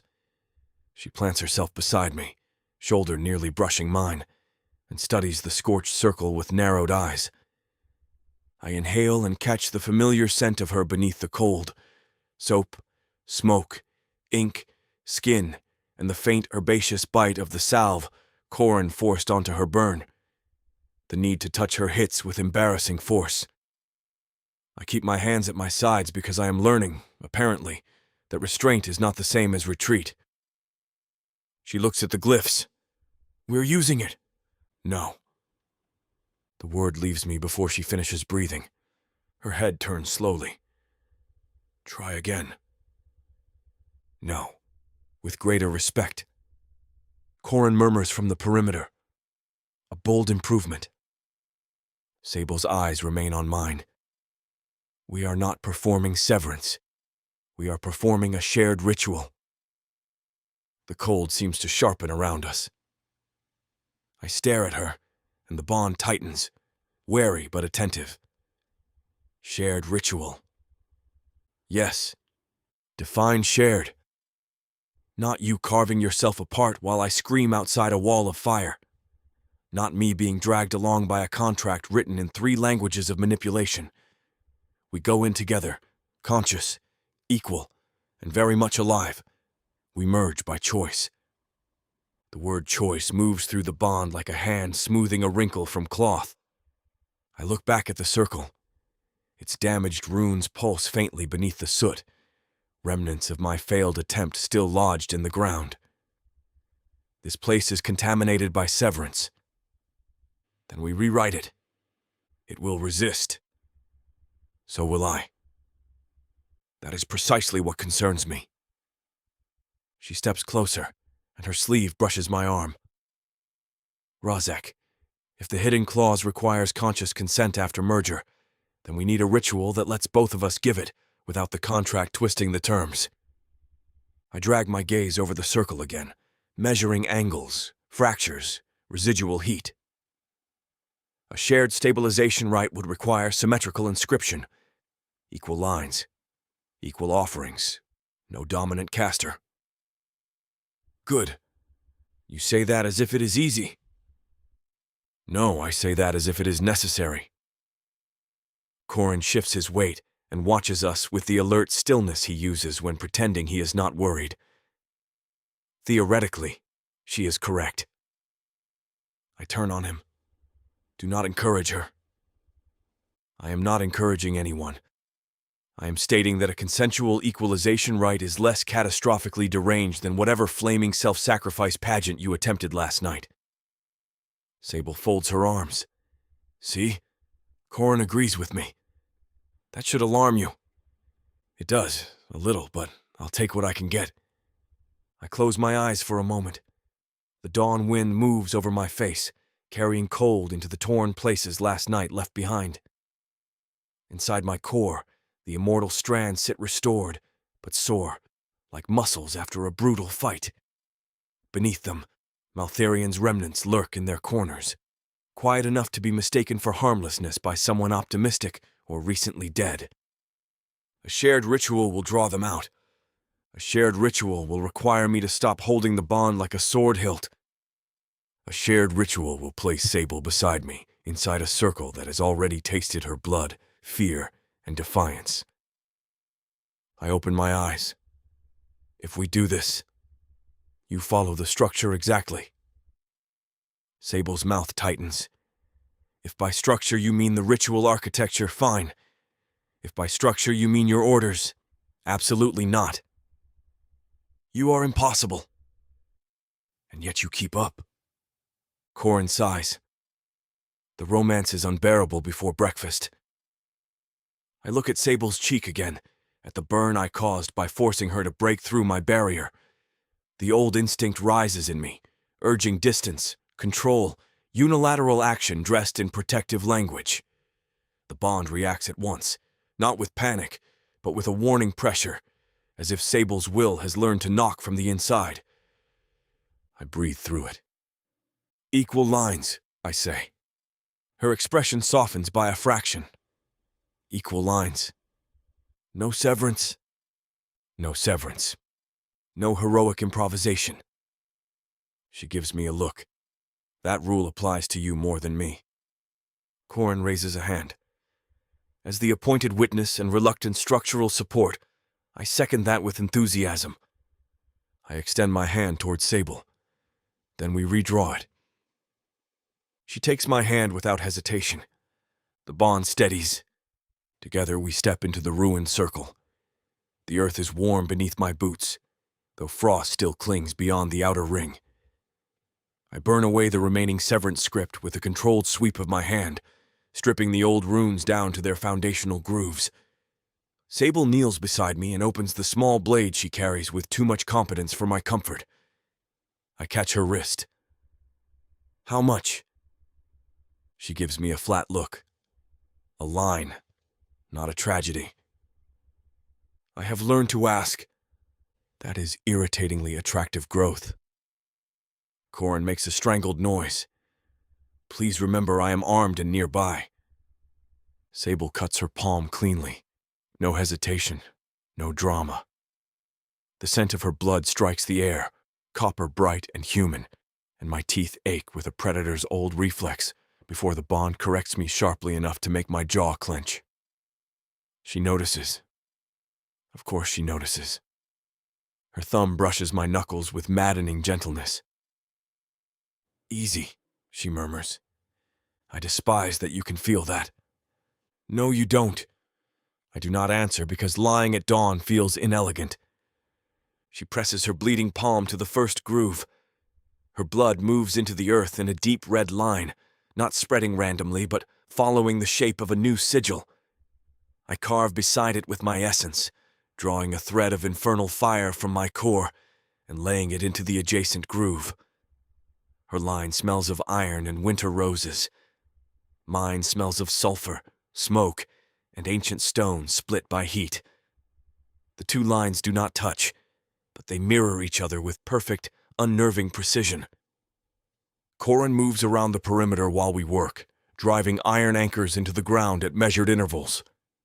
Each stake lands with a hard, clean sound. He does not rush.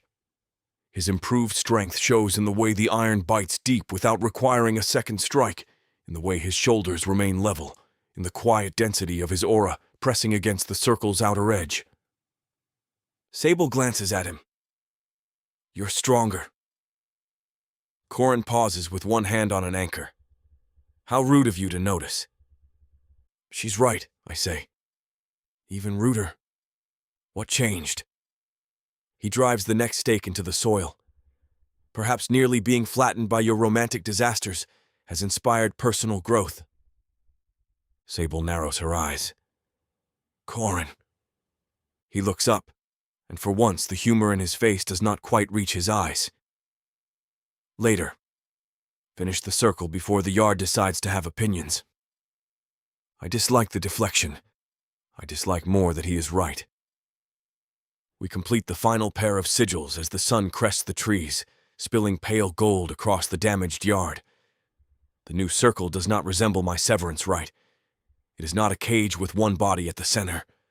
It is a double spiral nested inside a ring, 2 lines moving in parallel, each given room to exist without consuming the other. Her blood and my essence gleam side by side, distinct and equal. The sight unsettles me. Sable wipes her palm on a strip of cloth and stands. Well? It is sound. That sounded painful for you to admit. It was. Corin sets the last iron anchor and steps back. Perimeter reinforced. If this goes sideways, it should at least have the courtesy to go sideways within the circle instead of through my face. Sable turns to me. What now? I look at the double spiral. My throat tightens around old words. Now I begin the incantation. We begin. The opening phrase must be spoken by the infernal party. Fine, you begin. I don't stand there like furniture. That was never my preference. Her eyes soften, but only for a moment. Good. We take our places in the center, facing each other across the narrow space between the 2 spiral lines. The circle recognizes us. Heat rises from my essence line, while her bloodline gives off a low, living pulse. The iron anchors hum at the perimeter, Corin's work holding the ground together with severe practicality. I lift my hands, palms open. Sable mirrors me. The bond waits. I speak the first words in the old infernal tongue, and the air thickens immediately. The language tastes of smoke, salt, and blood on my tongue. It was not made for tenderness, so I forced tenderness through it anyway, bending harsh syllables around the shape of consent. Sable inhales sharply as the bond activates intentionally for the first time. The current rises between us, warm and bright, touching my palms, my chest, the hollow beneath my ribs where fear has lived too comfortably. It reaches for her at the same time, and I feel the moment she chooses to meet it. No surprise, no contract ambush, no crisis driving us into each other with teeth bared against annihilation. Choice. The circle answers with a deep pulse. Corin braces at the edge. Steady. I am steady, Sable says. I was speaking to the ancient disaster in boots. I am steady, I say. No, you are contained. Different thing. The insult almost helps. I continue the incantation. The next line draws the bond downward through the spiral, then inward through our joined intent. The ritual gathers heat, but it behaves. For a few breaths, everything aligns with clean, astonishing ease. Then the remnants wake. Dark red flares in my core. Maltherian's corruption does not rise like smoke this time. It claws upward like something buried alive, finding every sore place left by the severance attempt. Pain punches through my sternum. The immortal strands recoil around it. My essence line in the circle flashes black at the edges. Sable's eyes sharpen. Razek. I have it. The ground trembles. Corin slams both hands down over 2 iron anchors, jaw clenched. Do not have it harder. Having it harder is how we lose walls. The corruption flares again, dark red and wet-looking beneath my inner sight. A shard hidden in the depth of me reacts to the equalization, enraged by the ritual's symmetry. It wants hierarchy. It wants dominance. It knows how to poison command and fear, how to twist sacrifice into a doorway. equal choice offers it no throne, so it thrashes against the absence. My instinct is immediate. I seize control. The circle jerks. Sable gasps as the current pulls toward me too sharply. Her bloodline gutters, then surges, offended. The iron anchors scream against the ground. Corin swears in a language I have not heard since the Southern Necromancer Wars. "Razek!" Sable snaps. "I am containing it. You're strangling it. If I release..." "If you don't release, you'll turn the whole ritual into another version of last night." The words hit like a blade slipped between ribs. Another version of last night. My fire strains against the circle, desperate to dominate the corruption before it can reach her. The impulse feels righteous, familiar, poisonously comfortable. I know how to conquer. I know how to crush hostile power beneath my will until it stops moving. Every old part of me insists that control is safety, and surrender is an invitation to loss. Then I look at Sable. She stands inside the circle with blood drying on her palm and dawn on her face, furious, frightened, and utterly unwilling to be made a spectator to her own fate. The bond between us pulls tight where I grip it too hard. I feel her strain. I feel the ritual fighting me, because I am trying to become the axis instead of one half of the balance. I understand. Gods, I hate understanding. Corin's voice cuts across the circle. Demon, whatever magnificent stupidity is passing through your head, do the opposite. Sable extends her hand, palm up. Give it to me. Every scar in me objects. No, I say, and the circle shudders. Her eyes do not move from mine. Razek, I can keep it from you. I am not asking you to keep it from me. The shard will use any opening. Then stop giving it your fear to chew on. That silences me more effectively than any command. The dark red flare in my core pulses, hungry at the word fear. It likes the shape of my resistance. It feeds on the old conviction that I must stand between Sable and every danger, even when the danger is made worse by my refusal to let her stand with me. My hands shake. I have led armies without trembling. I have faced gods with my throat open to their knives and found the whole experience tedious. Yet opening my grip on this bond feels like stepping off a cliff while holding her hand and trusting the fall to become flight. Sable's voice lowers. I'm here. The simple words move through me with unbearable force. I stop speaking the incantation. The circle holds its breath. Slowly, deliberately, I unclench my hands and release control of the energy flow. The bond surges toward Sable. My entire body locks against the instinct to snatch it back. The corruption flares, dark red turning almost black, sensing motion and weakness. But Sable receives the current without flinching. Her bloodline brightens in the soil, red deepening into a luminous rose gold that spreads through the spiral with calm authority. She does not yank. She does not dominate. She guides. The power stops fighting. It is so immediate that I nearly lose my footing. The ritual heat smooths out, no longer bucking against the perimeter. The iron anchors quiet. The ground beneath us ceases its trembling and settles with a low, resonant hum that I feel through the soles of my boots and up into my bones. The corruption remains, but the dark red flare shrinks under the equalized pressure. Sable's will does not attack it head-on. She gives my fire a shape to move through, and together the joined current boxes the shard in without feeding its hunger. Corin exhales loudly from the perimeter. Well, look at that. The man learned sharing before noon. Sable does not smile, but her eyes warm. Keep breathing. I take a breath because she asks it of me, and because the ritual seems to require the humility of lungs. The air tastes different now. Less ash, more rain, more living earth opening under dawn.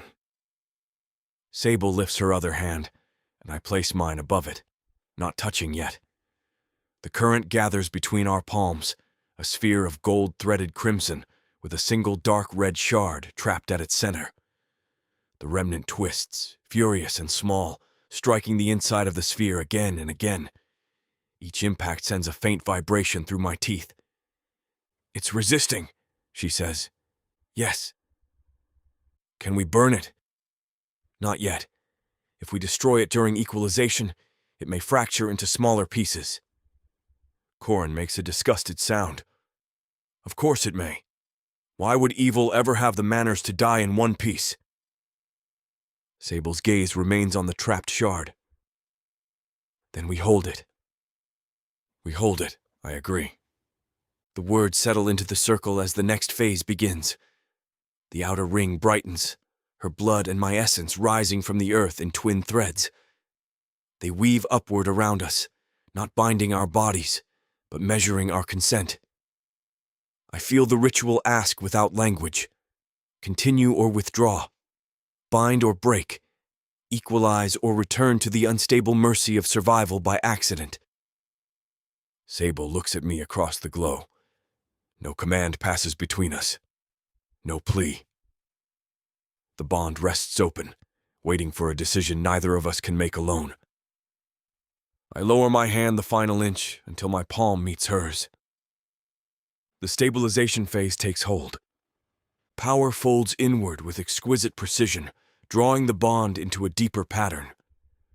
My fire meets her bloodline, her will meets my essence.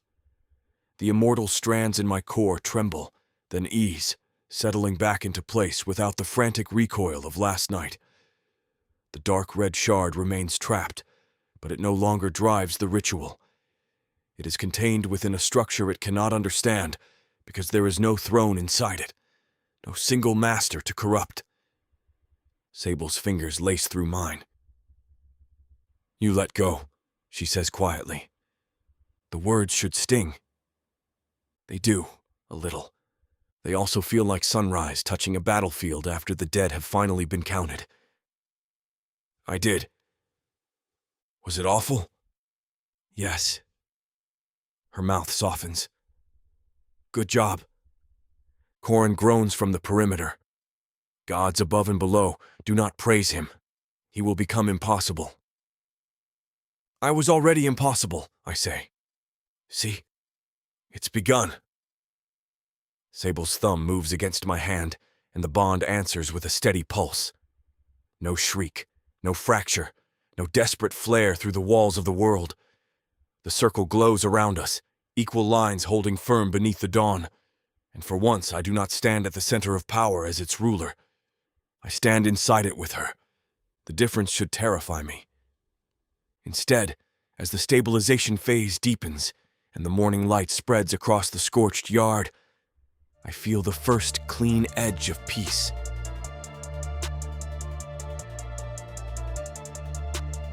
Chapter 23.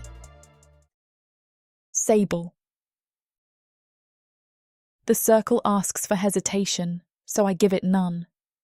I step fully into the centre before Razek can warn me, before Corin can swear, before the old fear inside my ribs can dress itself in wisdom and suggest I take one sensible inch backward.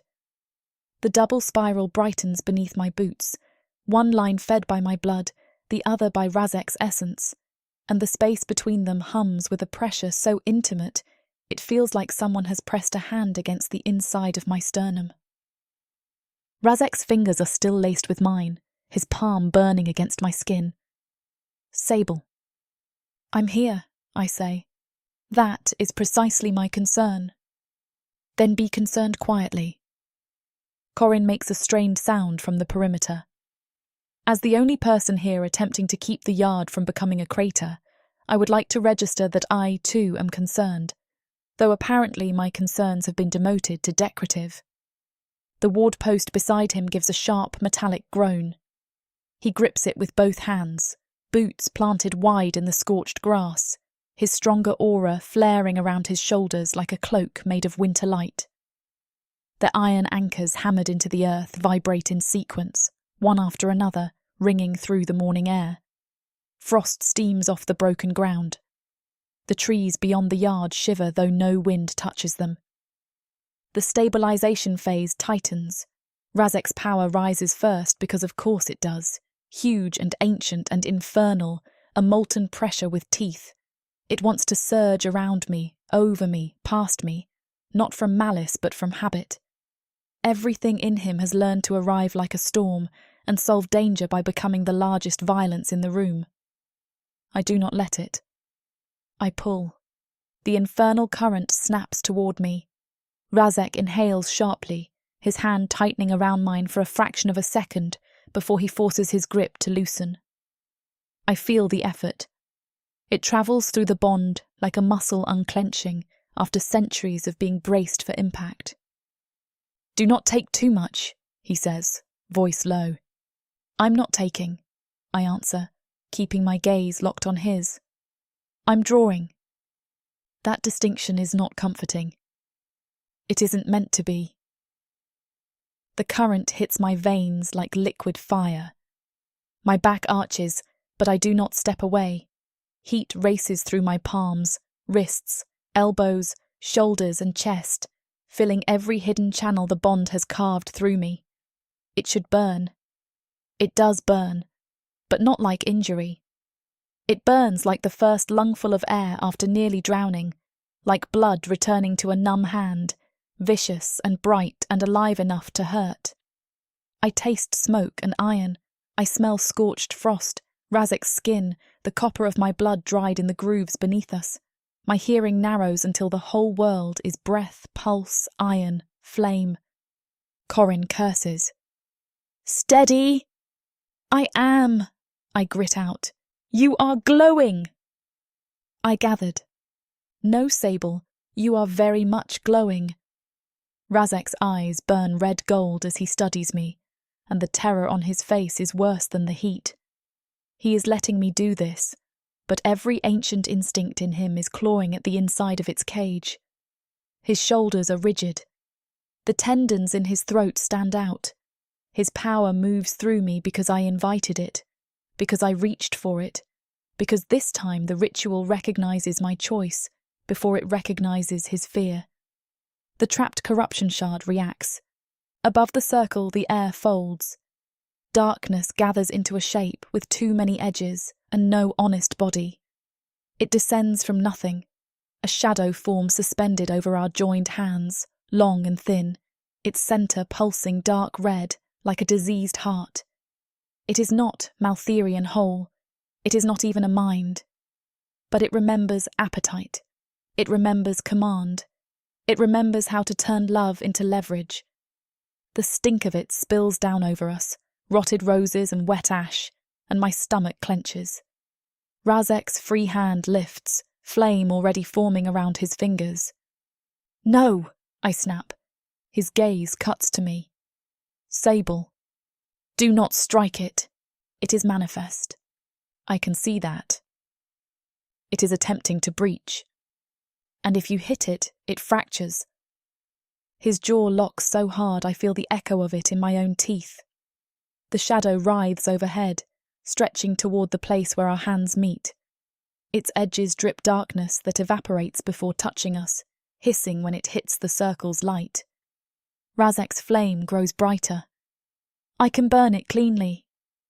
"Last time you thought you could do something cleanly, I had to drag your cracked royal butt out of a severance circle." Corin barks a breathless laugh. Accurate, though I object to reliving the image. The shadow dips lower. Razek's fire flares by instinct. I step closer to him, pulling our joined hands against my chest. "Channel through me." His expression changes, horrified. "No." "Yes." "Absolutely not." "You said together." "This is not what I meant." "It is exactly what you meant. You just hate the part where together requires trusting me with the dangerous end." The shadow screams without a mouth, and the circle bucks beneath us. Corin's ward post lurches sideways, iron shrieking against buried stone. He throws his weight against it, both boots carving trenches in the ash. Whatever marital philosophy you two are conducting, he shouts, arrive at a conclusion quickly. Razek leans closer, his voice dropping to that devastating, smoke-rough register that usually ruins my ability to argue like a rational person. If I channel through you, it will try to burrow into your living tissue. Then I redirect it. If you fail, I won't. You cannot know that. No, I say, and my voice softens without becoming weaker. But I know you won't overtake me. Not this time. That lands. I feel it pass through him, through the bond, through the molten places where his fear keeps looking for a throne.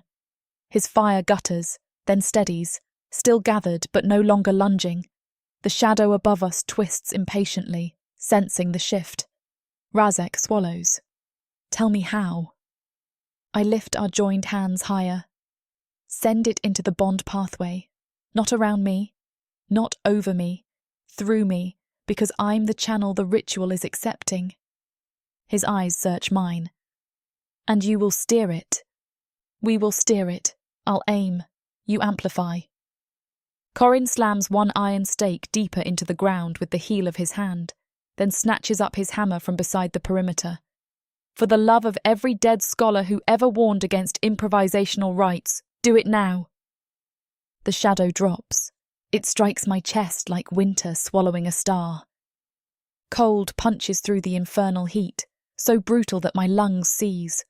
The thing tries to burrow in immediately, searching for fear, grief, mortality, any soft place it can widen into a wound. It crawls along my nerves in black threads, whispering without words that I am temporary, breakable, doomed to leave him grieving over my bones. Razek snarls and fire surges toward the bond. I hold up my free hand. Do not take over. The words cost me. My voice shakes around them, but my will does not.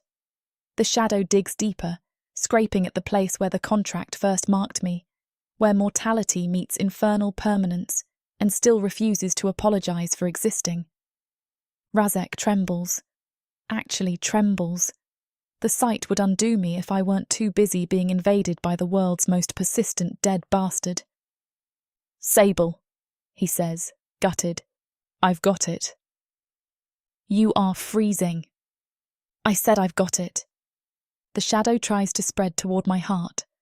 I redirect. The bond pathway opens like a road made of flame and blood. I do not shove the corruption away from me. I turn it. I give it a direction it does not want. Down through the current, across the merged channel, into the space between Razek's power and mine, where dominance has no purchase. It thrashes violently, scraping my ribs from the inside, but the circle recognizes the motion and brightens. Razek amplifies. He does it perfectly. No crushing wave, no imperial command, no ancient demon king deciding the universe should be grateful for his intervention. He pours power behind my redirection with disciplined restraint, a vast infernal pressure shaped to my hands. It is terrifyingly beautiful. The force of him moves where I guide it, and the bond does not scream. It sings low and fierce, a sound I feel in my bones. Corin hammers iron into the ground as the outer ring fractures. 1 strike, 2, 3. Each blow sends a hard metallic note through the circle. Cracks race along the scorched soil, trying to split the spiral apart, but the iron anchors catch them, bite them, hold them in place like stitches through torn skin. Left quadrant failing, he shouts. I see it, I gasp. No, you feel it. I see it. Kindly appreciate my contribution. Razek's mouth tightens despite the strain. Corin. Yes, hammering faster. The shadow twists between us now, stretched along the bond pathway, half in me, half in the space Razek's power fills. It realizes too late that it has not found a host. It has found a conduit. Its dark red center pulses once, twice, frantic and ugly. Now, I whisper. Razek's gaze locks with mine. Together, we ignite it. Golden flame erupts between us. It does not explode outward. It blooms inside the redirected current, brilliant and controlled, fed by his fire and my bloodline, until every strand of corruption is caught in light. Heat slams through me so fiercely my vision whites at the edges. Sweat breaks across my skin. The burn on my cheek throbs. My knees threaten mutiny. I refuse to step back. Razek feels the threat of collapse and shifts closer, not to shield me, not to replace me, but to stand with me inside the heat. His palm presses flat against mine, and the contact sharpens everything. I smell his smoke. I taste my own blood where I've bitten my lip. I feel the pulse of his immortal core answering the stubborn rhythm of my mortal heart. The corruption burns. It tries to scream through the bond, but the sound comes apart before it reaches either of us. Golden fire eats through the dark red centre, then the jagged edges, then the fine black threads still hooked into my nerves. Each one snaps free with a sting that makes my fingers curl against Razek's. "Stay with me," he says. "I'm right here. Do not let go." "Wasn't planning on it, Your Majesty." His laugh is rough, astonished, and half-broken. "You choose appalling moments for titles. You choose appalling moments for self-sacrifice, so here we are." Corin drives the final anchor down so hard the hammerhead cracks. "Circle holding." The golden flame tightens. The shadow disintegrates completely. No ash, no stain, no final whisper wearing someone else's voice. It simply ceases, reduced to nothing by a fire it cannot corrupt, because neither of us is using it to command the other. The silence afterward is immense. The circle seals. The fractured outer ring fuses beneath us with a sound like glass cooling after the furnace. The double spiral rises in two luminous bands, my bloodline and Razek's essence, then folds inward through our joined hands. The bond locks into a dual-channel structure so cleanly I understand it before I can name it. His power no longer presses against mine from above or around. It runs beside mine, matched in force, distinct in flavour, equal in claim. I feel him. Not as a wall, not as a storm, not as something that could swallow me if he lost control. I feel Razek in equal measure, ancient heat, volcanic patience, pride scarred by centuries of survival, tenderness hidden so deeply it learned to sound like command. His immortality is there, bright and terrifying, threaded through his core without tearing at mine. His fear remains, but it has lost its crown, and I feel myself just as clearly. My blood, my breath, my stubborn, furious human heart, my magic shaped by choice rather than panic, my mortality standing inside the bond without being erased, diminished, or dressed up as a tragic flaw. I am not the weaker line in the circle. I am the other half of the structure. Razek's eyes widen as the same knowledge reaches him. "Sable," he says. And this time my name does not sound like fear. It sounds like recognition. The ritual completes with a deep pulse that travels from the circle into the ground, through the iron anchors, up through my bones, and into the bright centre of the bond. The morning air rushes back all at once. Birds scatter from the trees beyond the yard, wings beating frantically against the pale sky. Frost melts in a perfect ring around us, leaving the grass dark and steaming. Corin remains braced at the perimeter, one hand on a ward post, the broken hammer hanging from the other. His hair is dishevelled, his coat is scorched, and his expression is the exhausted outrage of a man who has once again survived intimacy as a structural hazard. "Well," he says hoarsely, "that was obscene." I sway.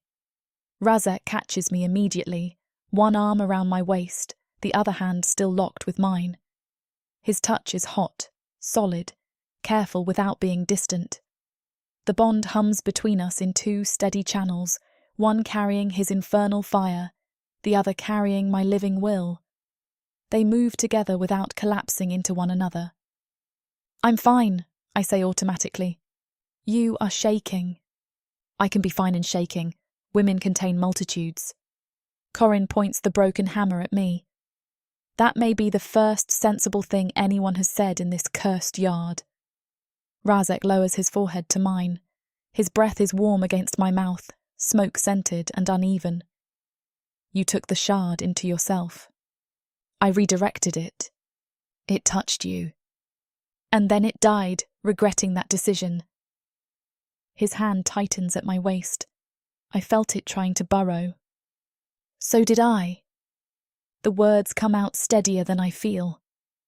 Now that the immediate danger has passed, my body begins to understand what just happened. My legs tremble harder. My chest aches where the cold struck. The places the corruption scraped inside me feel bruised, as if shadows can leave fingerprints beneath the skin. Razek sees too much. He always does. Let me look, he says. No hovering. I am not hovering. You are spiritually hovering. Corin limps closer, though he tries to hide the limp, and fails because subtlety abandoned him somewhere around the second iron anchor. He is absolutely hovering. In fairness, you look like you just swallowed a thunderstorm and argued it into submission. I did not swallow it. No, you let it attempt entry, redirected it through a dual-channel infernal human bond, and incinerated it with cooperative golden flame. My mistake. Very ordinary morning. I laugh, and the sound comes out ragged. The circle brightens once more beneath us, then fades into the earth. The sigils do not vanish. They remain, sealed rather than scorched, their lines smooth and complete. No fractures spread from the outer ring. No hidden red pulse waits under the soil. The iron anchors stand silent, no longer vibrating. Corin crouches near the closest mark and presses 2 fingers to the ground beside it. His brows lift. It's sealed clean. Razek does not look away from me. Completely? As far as I can tell without carving open reality and asking it personal questions, yes. Corin glances up, his expression sharpening with reluctant awe. The corruption is gone. Gone. The word moves through me slowly, careful as a hand approaching a frightened animal. I look inward along the bond, expecting to find some twitching remnant, some hidden thorn waiting to poison the next breath. Instead, I find heat and blood, fire and will, 2 channels running side by side through a structure that feels deeper than anything the contract made by force. Razek goes still. You feel it, I say. Yes. Say it. His eyes meet mine, red gold and shaken. The merging is complete. The words settle between us with the gravity of a vow. For a moment, no one mocks anything. Even Corin stays quiet, kneeling at the edge of the sealed circle with soot on his face and dawn catching in his pale hair. The yard is ruined. The house behind us still bears cracked windows and wounded walls. My hands are blood-stained, my cheek burns, and every muscle in my body feels wrung out by gods with poor manners. But the bond holds. Not because Razek dragged me into survival, not because I forced him to kneel to my will, because we stood inside the same danger, and neither of us took the throne. Razek lifts our joined hands and presses his mouth to my knuckles.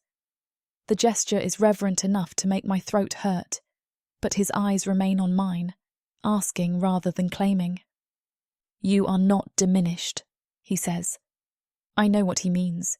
I know what it costs him to say it, to admit his power can meet mine without consuming it. No, I answer, and you're not severed. His mouth curves faintly. A relief, given your strong opinions on the subject. My opinions saved your immortal ass. They did. Corin rises with a groan. Wonderful. The bond is equal, the corruption is dead, and his infernal majesty has discovered the erotic power of accountability.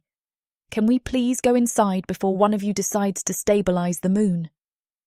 Razek's arm remains around me as we turn toward the house. The sealed circle warms beneath my boots one last time, then quiets. Its work finished. I lean into him because I want to, because I can, because the power moving through us now makes room for both truths at once. His fire, my blood, our eternity.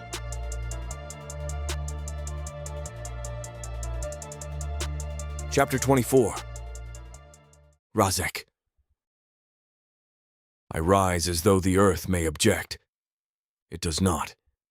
The sealed circle rests beneath my boots with the quiet warmth of a banked hearth, its double spiral no longer clawing, shrieking, or demanding blood in the old languages. Dawn spreads across the ruined yard in pale gold sheets, catching on the iron anchors Corin drove into the ground and turning their blackened heads to dull fire. The air still smells of smoke, thawed frost, and Sable's blood, though the copper edge has softened beneath the cleaner scent of living earth waking under sunlight. Sable stands beside me, swaying only slightly, which she is pretending not to do with all the dignity of a queen denying the existence of weather. I want to touch her. I do not. The wanting passes through the bond, and for the first time, it does not drag at her. It does not clutch her pulse or tighten around her breath. It moves beside her current, felt and understood, then allowed to exist without becoming command. The realization stills me. Sable's pulse is there, vivid as a drum beneath the surface of my awareness, but it no longer feels like a fragile anchor tied to my immortal weight. It is a current equal to mine, distinct and alive, running parallel through the structure we forged. Mortal, yes. Breakable in the way all living things are breakable, but not lesser. Not load-bearing for my survival. Not a candle forced to hold back a storm. She glances at me. You're staring again. I am assessing. You keep saying that when you mean brooding. Corin, near the perimeter with one hand still resting on a ward post, exhales through his nose. In his defense, demon monarchs are rarely taught the difference. I flex my hand, watching infernal light move beneath the skin in slow, obedient lines. The bond has changed. Sable's expression sharpens, all exhaustion temporarily shoved aside. Changed how? Your pulse is not holding me in place. Her mouth tightens. That better be a good thing. It is. I turn toward her fully. Before, when you moved, the bond reacted as though my existence had been hooked through your ribs. Every fear in me pulled against you. Every instinct tried to lock down the distance. Now, I take one step back. The bond remains steady. Sable's breath catches, but her shoulders do not tense. I take another step, then another, counting in the old habit of a soldier measuring ground between himself and a blade. 4, 5, 6. The current stretches without thinning. Her presence remains with me, warm and unmistakable, but it does not fray into panic. The double channels hold their shape. My fire does not surge to reclaim her. Her living will does not shudder beneath my retreat. By the 10th pace, I stop near the edge of the scorched ring and look inward. Stable. The word is too small. Sable's face is pale in the morning light, her eyes fixed on me with terrible hope. Anything? No destabilization. Corin straightens. That, more than any words, confirms it. His gaze narrows on the space between Sable and me, tracking currents invisible to most eyes. The mockery drains from his expression, leaving the scholar beneath, precise, hungry, almost reverent. Well, he says softly. That is new. I take another step backward, crossing the line where the severance circle's old perimeter used to burn.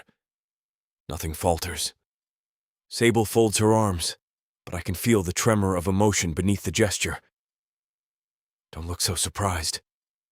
Some of us were very persuasive. You hurled yourself through a ritual barrier and then used my own power as a drainage canal for dead corruption. Persuasive. Corin lifts a finger. Violently persuasive. I continue walking. The yard gate leans crooked at the far end of the fence, one hinge half torn from last night's upheaval. Frost clings to its latch. Beyond it, the path drops toward the trees, where shadow still pools blue beneath the roots. Before the merging, that distance would have dragged claws through my chest. Even stepping across a chamber could make the bond tighten if fear was fresh enough. I push the gate open. It creaks like an old man complaining about stairs. Then I step beyond it. The bond holds. No shriek. No recoil. No desperate flare of power. Sable remains bright inside my awareness, not as a chain stretched thin, but as another flame burning in a hearth connected to mine by design rather than injury. I close my eyes. For one moment, the world is only cold air, damp wood, and the steady dual pulse of the bond. Sable calls. Razek. I open my eyes and turn. She stands in the yard with sunlight slipping over her hair and dried blood at her palm, stubbornly upright despite what the ritual cost her. Corin watches from beside the sealed circle, silent now, his iron rod held loosely in one hand. It holds, I say. Her shoulders drop, and the relief that passes through her nearly brings me to my knees from across the yard. Corin clears his throat. Try power. Sable's head snaps toward him. Excuse me? He does not look away from me. If the structure is truly dual channel, an infernal surge should no longer flood her side unless she admits it. We need to know. We need to know without him blasting himself into theatrics. I am always in favor of less theatrics, Corin says, which is a lie so elegant it deserves applause. Sable looks at me. Controlled. I understand the word. You have a complicated relationship with the practice. Also true. I lift one hand and call my infernal power upward. Slowly.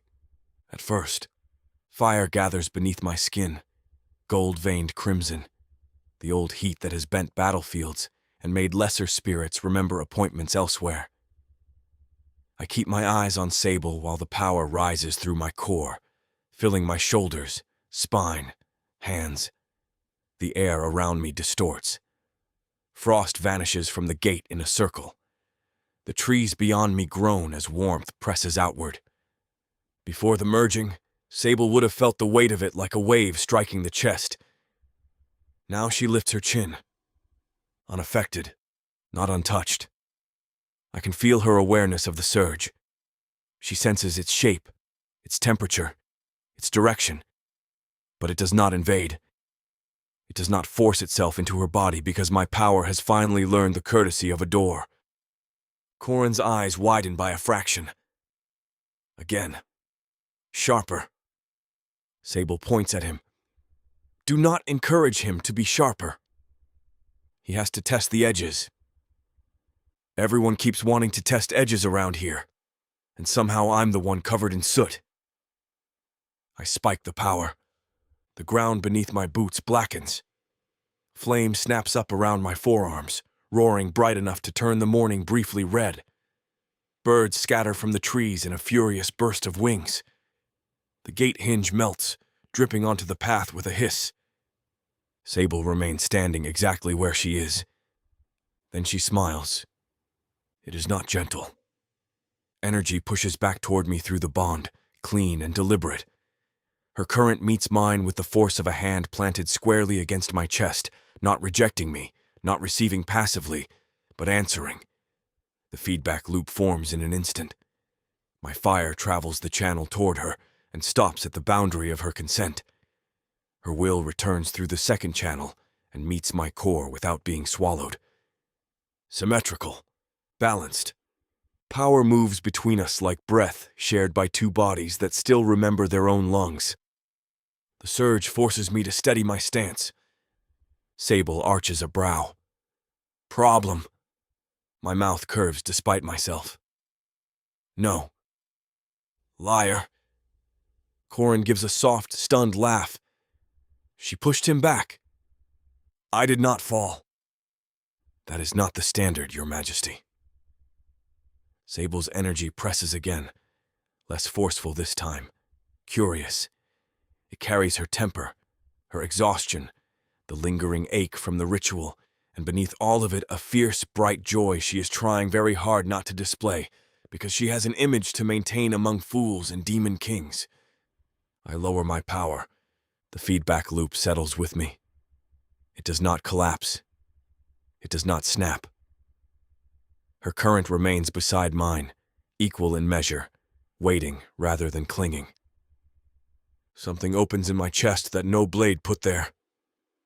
I walk back through the gate.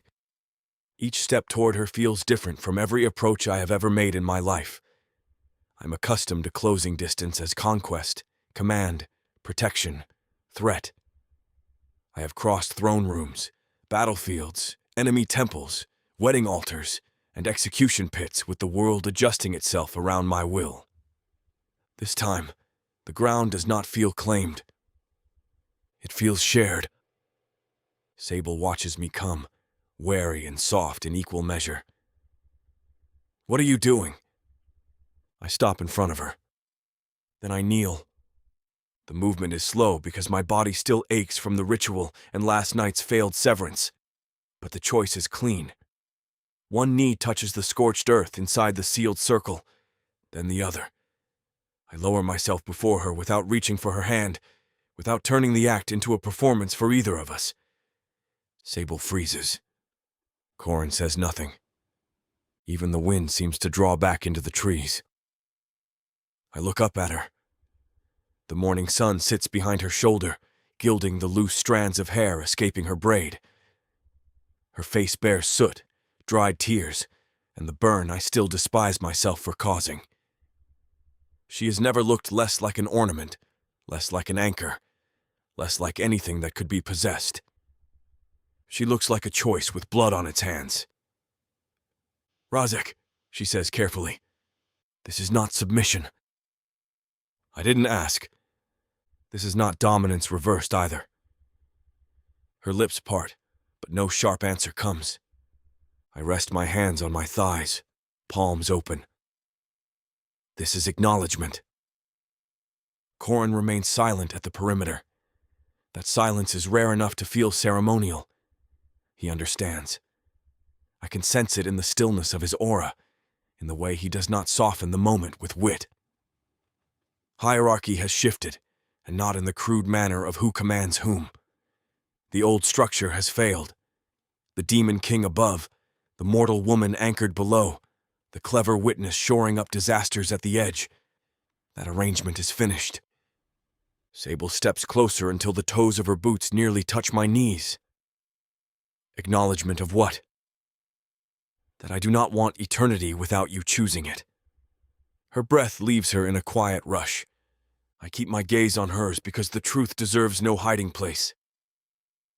I have lived too long believing endurance itself was victory. Centuries can make a creature arrogant enough to mistake survival for meaning. I thought if I could make you safe, if I could bind the terms tightly enough, if I could stand between you and every blade, then the future would obey. But eternity without your choice is only another prison with better architecture. Her eyes shine, though her voice stays firm. And with my choice? With your choice, it is not eternity I want. I swallow and the motion burns. It is time, however much exists, however it is measured. I want the days you enter willingly, the nights you do not resent, the battles you choose to fight beside me because you know the cost and still reach for my hand. Sable's fingers curl. I feel the emotion strike the bond, deep and controlled, no longer a shockwave. The dual-channel structure accepts it, carries it, lets it arrive inside me as hers, rather than converting it into my fear. I will not steal forever from you, I say. I will not purchase it with secrecy, sacrifice, or some clever infernal clause that leaves you waking years from now with grief in your mouth. If eternity comes, it comes because you choose it with open eyes. If it does not, then I will not call your mortality a flaw to be corrected. Sable's face trembles once, quickly, before she masters it. Corin looks down at the iron rod in his hands. His silence deepens rather than breaks, and for once I am grateful. Sable reaches for me. Her hand closes around my jaw, fingers warm against my skin, thumb resting near the corner of my mouth. She lifts my face slightly, though I am already looking at her.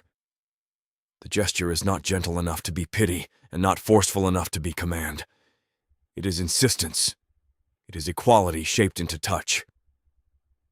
"Then hear me," she says. "I am not choosing you because you kneel. I know. I am not choosing you because you can burn the world, or because you would die with me, or because some damn contract thinks it can turn devotion into law. I know." Her grip tightens. "I choose you when you stand beside me. I choose you when you tell the truth. I choose you when you remember I have teeth, opinions, and an alarming tolerance for disaster." My breath leaves me in something close to a laugh. "Alarming is mild." "I choose you when you let me choose back," she says, and her voice lowers into something that moves beneath my ribs like a vow. "That is the only version of this I want." The bond answers. The sealed circle flares once beneath us, not violently, not hungrily, but with a golden red pulse that rolls outward through the yard.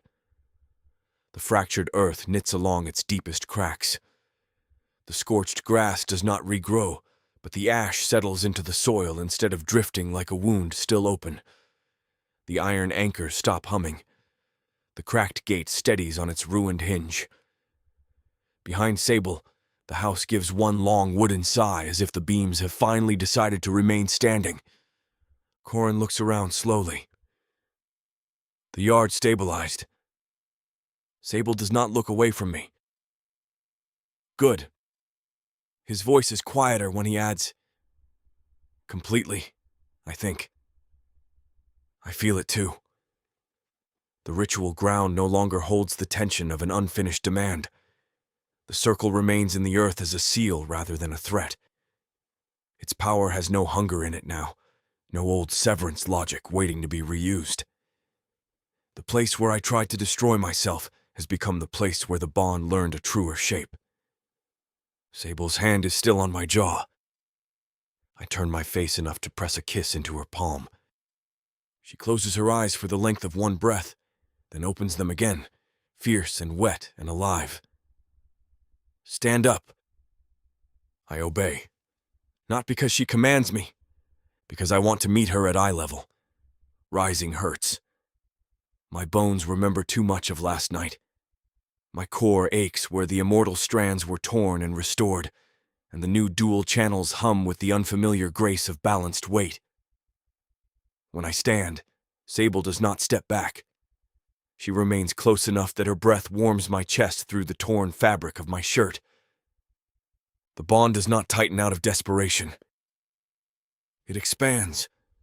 It fills the space between us and the sealed circle, the iron anchors, the scorched yard, the silent witness at the edge of it all. It carries my fire and her pulse with equal clarity. No survival panic drives it now. No forced anchor, no hidden price, no terror of distance dressed as romance. Choice holds it. Choice, repeated with every breath. Corin finally clears his throat, and the sound returns some ordinary ugliness to the morning. "Well, that was appallingly moving. I would like to complain, but I fear it would reveal feelings." Sable laughs softly, still touching my face. "We wouldn't want that." "No, we absolutely would not. My reputation is delicate." "You have no reputation," I say. "I have several. Some are even mine." Sable leans her shoulder against me, and I let myself take the offered weight without turning it into a vow to fight mountains. The yard is quiet around us. Beyond the fence, the trees sway in a mild dawn wind. Somewhere far off, a bird begins singing with obnoxious confidence, as though the world has not nearly ended 3 separate times before breakfast. Sable looks at the sealed circle, then at me. No more survival-based bond. No, I say. No more. And no more trying to solve love with unilateral catastrophe. I will require reminders. You'll get them. Corin lifts the broken hammer. I am willing to provide visual aids. I look down at Sable, at her soot-marked face and the steady strength in her eyes, and the immensity of my existence narrows into something almost bearable. Not smaller. Never smaller. Simply clearer. I do not need eternity to prove this.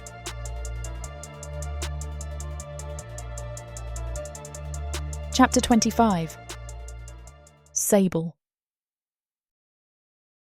Weeks pass, and I begin measuring peace in ridiculous ways. At first, I do it in secret, because secret habits are easier to defend than vulnerable ones. Every morning, before Razek wakes fully, or pretends not to be awake while tracking my breathing like a brooding infernal metronome, I stand before the mirror and search my reflection for proof that something has changed. I tilt my face toward the window. I lift my chin, examine the corners of my eyes, the skin around my mouth, the soft place beneath my jaw where time is supposed to begin writing itself in fine, merciless lines. I expect to find some small betrayal, a new crease, a dullness beneath the eyes, some mortal little whisper that the bond may be stabilized, the corruption gone, the ritual sealed, but nature still intends to collect what she is owed. Nothing changes. My reflection remains stubbornly itself. Dark hair that refuses perfect order no matter how carefully I braid it, mouth too ready to argue, eyes sharper than they used to be, and perhaps a little more tired, though that might be less age and more the natural consequence of loving a demon king with heroic self-destructive tendencies. The burn on my cheek fades to a faint pink line, then to silver, then to nothing unless the morning light strikes just so. Even then, it looks more like a memory than a wound. On the 9th morning, Razek catches me pinching the skin at the corner of my eye. He says nothing at first. He is sitting against the headboard, bare chest crossed by old scars and newer faint lines where the severance attempt nearly split him open. His hair falls loose around his shoulders, black as the last hour before dawn, and his expression has the particular stillness of a predator deciding whether the prey before him is in danger or simply being strange. I glance at him in the mirror. Do not look at me like that. Like what? Like you're about to diagnose me with mortality. His mouth curves. You are pinching your face with the focus of a scholar inspecting counterfeit currency. I am checking. For wrinkles? For evidence. He shifts, the sheets sliding lower around his waist, and the bond warms with his amusement before he schools it into something less distracting. Evidence of what, precisely? That I am not secretly aging in some dramatic, accelerated way because we broke 6 laws of magic, offended at least 3 dead entities, and rewrote a contract that had no business existing in the first place. 6 laws is conservative. Razek. He rises and crosses the room with the slow, unhurried grace of something that has never been prey in its life. The floorboards creak beneath his feet. When he stops behind me, he does not touch until I meet his eyes in the glass and give the smallest nod. Then his hands settle at my waist, warm through the thin fabric of my shift. You are unchanged, he says. That is what I see. That is what I feel. I press 2 fingers beneath my jaw, finding my pulse. Strong, steady, annoyingly normal for a woman who has recently helped incinerate parasitic remnants of an ancient monster through a dual-channel infernal bond. Razek's gaze drops to my hand. Again? I like data. You like control. I contain multitudes. You contain suspicions with excellent posture. My pulse beats beneath my fingers, calm and sure. I count it because numbers do not flatter, do not panic, do not try to comfort me with poetry. 68, 70, 72 after Razek's mouth brushes the side of my neck, which is unfair interference and should be scientifically disallowed. You did that on purpose, I say. Yes, I am gathering evidence. I provided a variable. You are a menace. His lips graze the shell of my ear. A precise one. Later, because he understands that teasing will not satisfy me, Razek takes me beyond the house to the ridge where the morning mist gathers between black pines and the air tastes of cold stone. He shows me time dilation, not as a theory scrawled in a margin, but as a living mechanism. He draws 2 circles in the dirt with the point of a dagger, one inside the other, then threads infernal light through the outer ring until it begins to rotate so slowly I think it has stopped. Time is not a river, he says. I beg several philosophers to disagree. Philosophers describe drowning with impressive vocabulary. That does not make them swimmers. I crouch beside the circles, watching the inner ring remain still, while the outer moves with such subtle pressure that the grass bends away from it. Then what is it? A pressure field, locally obedient under the right conditions, wildly vindictive under the wrong ones. He kneels beside me, his shoulder brushing mine. Immortal beings do not simply avoid age. We exist in altered relation to duration. My body does not count years as yours did. As mine did, I repeat. His eyes move to me. As yours did. The words land quietly, but they land. I look back at the circles. So what am I now? Extended, he says, then grimaces slightly. That sounds clinical. It sounds like something Corin would say while pretending he isn't emotionally invested. Your lifespan is no longer progressing along a strictly human scale. The bond does not freeze you. It does not make you like me. It creates a shared temporal field when our channels are aligned. You may age very slowly. You may not age at all while the structure holds. We will need observation. I stare at him. That was dangerously close to a comforting answer. I apologize. I will try to be more cryptic. Please don't. He places his hand over the outer circle, and the moving ring brightens. A leaf drops from a branch above us, entering the air over the circle. It slows as it falls, drifting so lazily it seems suspended in honey, while outside the ring another leaf hits the ground at once. I reach toward it. Razek catches my wrist. Do not put your fingers into untested temporal shear. See, that was the cryptic menace I was expecting. It can peel a nail back through yesterday. I withdraw my hand. That was vivid and disgusting. Thank you. You asked to understand. I did, regrettably. His thumb strokes once over my wrist, right above my pulse. I will show you all of it. The beautiful pieces, the inconvenient pieces, the pieces that make mortals invent religion because confusion feels better with architecture. I look at the suspended leaf, golden and trembling in altered time. And the frightening pieces. His expression sobers. Especially those. By the 3rd week, I stop checking the mirror every morning. By the 4th, I forget once and only remember after tea, which feels like victory enough to make me suspicious of it. That same afternoon, I find Corin in the yard. He has turned the far side of the garden into a training ground, though he refuses to call it that because, apparently, naming a thing honestly encourages expectations. Iron stakes line the perimeter in neat rows. A rack of weapons leans against the fence.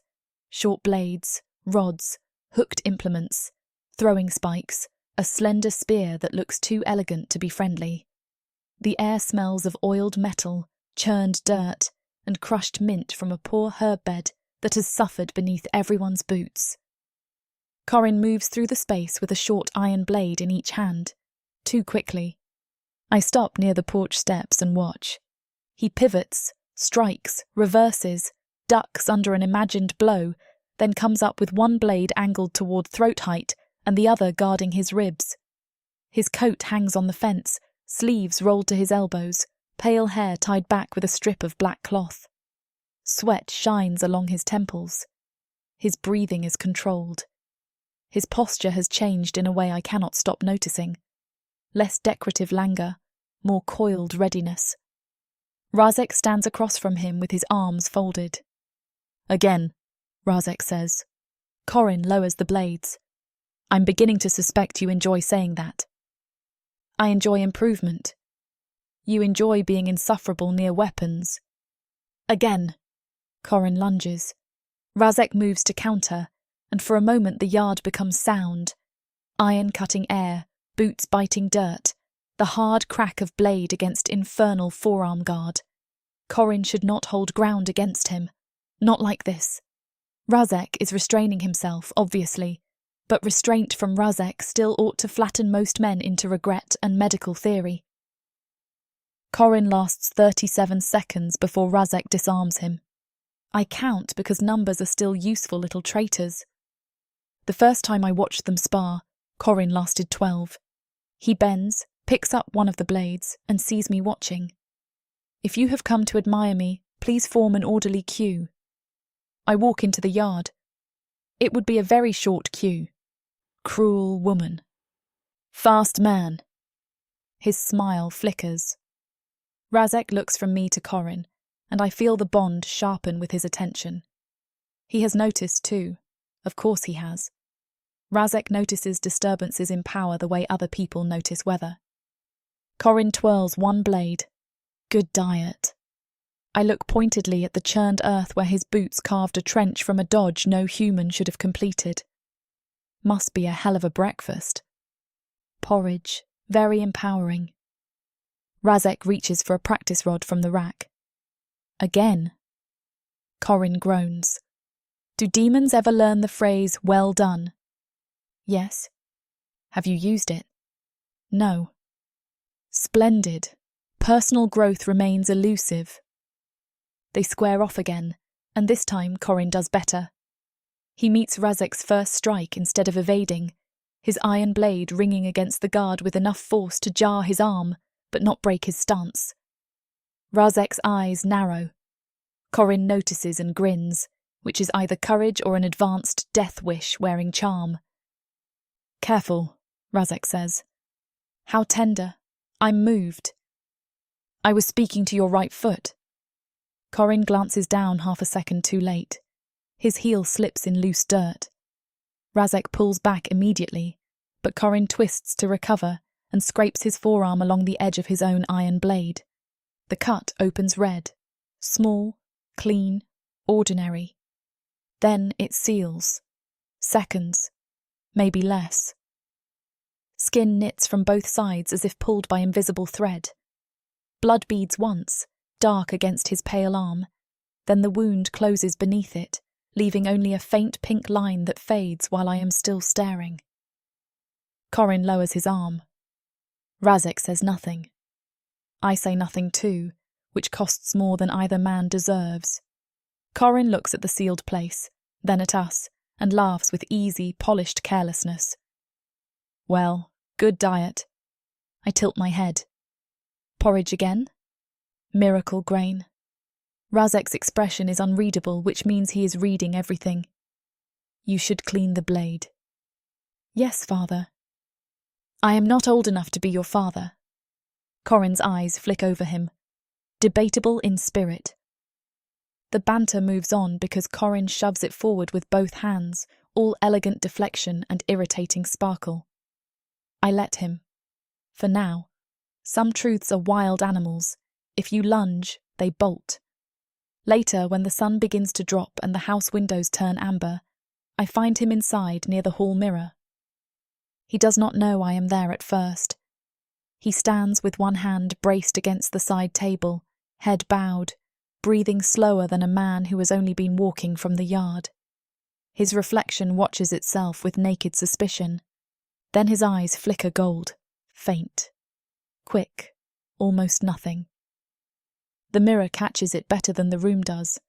A warm flash beneath his pale irises, gone before I draw a full breath. Corin lifts his head, and our eyes meet in the glass. Lurking? He asks. Passing. Poorly. You taught me. He turns, smile already in place, quick as a curtain falling over a window. Then you should be much better at it. I look at the mirror, then back at him. The hall is dim. Late light spills through the cracked panes and scatters over brass fixtures, polished wood, and the gilt edge of the glass. It could have been the lighting. It could have been candle reflection. It could have been another strange effect of wards and iron, and all the magical nonsense we keep surviving through sheer stubbornness. I choose for the moment to let it be lighting. You should rest, I say. How maternal. You look terrible. Ah, sisterly then. Corin. His smile thins, then gentles in a way he probably does not intend. I am all right. The lie is neat, old, well-fed. I do not challenge it. Not yet. Good, I say. Because if you collapse dramatically, Razek will become impossible. Become? Worse then. That threat may keep me alive. I leave him there with the mirror and whatever golden thing is beginning to look back. By the time I return to Razek, evening has settled fully over the house. The lamps are lit. The hearth burns without flaring, which still feels like a miracle worth respecting. Razek is in the study, standing over maps he is not reading. He looks up the moment I enter, and the bond warms in recognition, steady as a hand laid between my shoulders. You are troubled, he says. I am observant. That has historically led to trouble. I close the door behind me and lean against it. The wood is cool at my back. For a moment I listen to the house, the pop of the fire, the faint groan of beams settling, Corin moving somewhere down the hall with footsteps too light for a man who should be tired. Razek comes closer. Sable. I'm not ready to talk about it. His eyes search my face, then soften with a restraint I appreciate more because I know how much it costs him. Then I will not press. Look at you, evolving. I remain dangerous. Obviously, but now with manners. His mouth curves. A devastating combination. I walk into him because I can, because weeks have passed and the world has not ended, because my face has not aged, my pulse has stayed strong, my blood has not betrayed me, and the bond has stopped feeling like a rescue line thrown over a cliff, because the room is warm, and Razek's chest is solid beneath my cheek, and for once nothing in the walls is screaming. His arms close around me carefully. Then, when I press closer, less carefully. What happened? He asks against my hair. Nothing I can name yet. His hand moves slowly along my back. Then name what you can. I close my eyes. The words surprise me by arriving whole. I feel content. He goes still. I almost laugh because, of all the things I have said to him, furious things, terrified things, obscene things whispered into the hollow of his throat, that simple confession seems to strike deepest. Content, he repeats. Don't make it weird. I would never. You absolutely would. His chin rests lightly atop my head. I am holding the word carefully. That undoes me more than I want it to. I breathe him in. Smoke, heat, leather, the faint spice of whatever infernal drink he pretends is not too strong for humans. My own body answers with a quiet steadiness I am still learning to trust. Heartbeat, breath, bond, no alarm. I keep waiting for the floor to drop, I admit, for some clause, some shard, some hidden price. But today I watched sunlight move across the yard and didn't think about dying. Not once. I thought about tea, and whether Corin was going to stab his own foot, and how annoying you are when you pretend not to hover. Those are worthy thoughts. They're ordinary thoughts. His hand stills between my shoulder blades, broad and warm. Then they are rare. I look up at him. The firelight catches in his eyes, red gold and alive, and the bond between us hums in equal measure, his power and mine moving quietly through the shape we chose. Peace feels real, I say. Razek lowers his forehead to mine. Outside, the yard darkens gently instead of threatening us, and somewhere in the house Corin mutters to himself in a tone that suggests the kettle has personally offended him. The sound makes me smile before I can stop it, and Razek notices, of course he notices, but he does not ask me to explain. He only holds me in the warm study while the evening gathers around us like a promise that has finally learned how to keep still. Earth is pretty much a desolate wasteland since the orcs came over from Protheka, and being a woman, the best you can hope is to be someone's property. Now, after my curvy body catches Korthar's eye, he'll claim me, and I'll serve him, in any way he pleases.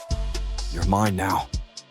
Listen to this story and more when you get the complete Orc Warriors of Protheka audiobook and ebook bundle.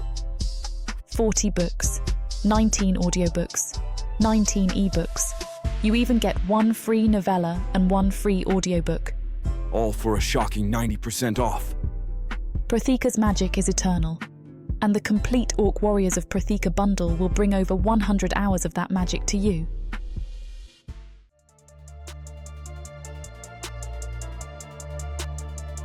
Chapter 26. Razek. The house settles into evening with a kind of quiet that feels earned. Not the brittle silence we've been living inside for weeks, the kind that listens for fractures, for unseen threats creeping through walls and breath, but something softer. The fire in the hearth burns low and steady. The air carries the faint scent of tea, iron, and the lingering warmth of Sable's presence in every room she's passed through. Even the floorboards creak less defensively beneath my steps, as though the structure itself has accepted that. For once, nothing inside it is trying to tear reality open. Sable stands near the window, one hand braced against the frame, looking out into the yard. The sealed circle lies faintly visible beneath the moonlight, its lines no longer scorched or hostile. It looks ordinary, which may be the most unnatural thing I have ever seen. You're brooding again, she says without turning. I am observing. You say that like it's different. It is more dignified. She glances over her shoulder, one brow lifting. Barely. I cross the room slowly, not because I need the time, but because I am choosing the approach. That distinction matters now. Every step toward her carries intent without pressure, presence without demand. The bond hums quietly between us, a dual current that neither pulls nor resists. When I reach her, I do not touch immediately. I wait. She feels it. Of course she does. Her shoulders shift slightly, her breath changing just enough to signal awareness without invitation yet. Then, after a moment that stretches just long enough to matter, she leans back into me. Permission. My hands settle at her waist, light at first, then firmer when she does not pull away. Her body is warm, alive in a way that still unsettles me, because it no longer feels fragile in the bond. Her pulse moves through the shared structure as a steady counterpoint to my own, neither drowned nor overwhelmed. You're thinking too loudly again, she murmurs. I am recalibrating. That sounds worse. It is more honest. She huffs a quiet laugh, and I feel it through the bond like a soft ripple across still water. You've been doing that all evening. Yes. And I would like to test something. She turns in my arms, studying my face. That sentence has historically led to chaos. Less so recently. That's debatable. It is improving. Her gaze narrows, but there's no real resistance in it. What kind of test? Control, I say. Variation. Range. Her lips twitch. You're making intimacy sound like a laboratory experiment. I am attempting to avoid setting the laboratory on fire. Fair. I brush my fingers along her arm, slow enough for her to feel every shift in pressure. The bond responds immediately, a quiet brightening, not a surge. I increase the infernal current slightly, just enough to register, to test the edge where sensation becomes influence. Sable inhales, sharp but steady. Then she pushes back, not physically, through the bond. Her energy meets mine with precise force, not rejecting, not yielding, matching. The feedback loop forms cleanly, a closed circuit rather than a collision. My power does not spill into her. Hers does not disappear into me. They meet, adjust, and settle into a shared rhythm that feels intentional. I exhale slowly. Good. She tilts her head. You're doing it again. Observing. You're enjoying it. Yes. Her mouth curves, and she steps closer, reducing the space between us until there is none worth measuring. Then stop pretending you're not. I let the control loosen. Not lost. Never lost. But softened. Allowed to move without the rigid edges I've relied on for centuries. My hand slides to the small of her back, drawing her fully against me. And this time when the bond responds, it does not spike or flare. It deepens. Sable's breath catches, then evens out. Her hands come up to my shoulders, not gripping, not bracing, just there, present, engaged. Better, she murmurs. Yes. You feel it too. I do. I adjust the current again, this time lower, subtler, a quieter frequency. The bond shifts with it, not resisting the change. Sable responds instantly, her own energy threading alongside mine, adapting without strain. Show off, she says. I am demonstrating. You're flirting. Also accurate. Her laugh is softer this time, less edged. It settles into the space between us like something that belongs there. Downstairs, a floorboard creaks. Corin. I do not need to look to know he's there, somewhere in the lower hall, leaning against a wall or seated on the edge of a table, listening with that infuriatingly perceptive stillness he adopts when something interests him more than he wants to admit. The bond's rhythm shifts slightly as Sable leans her forehead briefly against my chest. Her breathing synchronizes with mine without effort now. Not forced, not dragged into alignment. It simply happens. The current between us strengthens, not violently, not in the way it did during crisis or ritual. This is something else, something controlled, deliberate, almost exploratory. I let it build. Sable responds in kind, her energy rising to meet mine, not lagging, not compensating, equal, always equal now. Below us, Corin exhales quietly. I do not need the bond to feel his reaction, though I catch a faint echo of it anyway. Something like satisfaction, threaded with relief and the smallest hint of amusement. Of course, he mutters to himself, just loud enough for my hearing to catch. They've turned catastrophic, merging into a stable pattern. Naturally.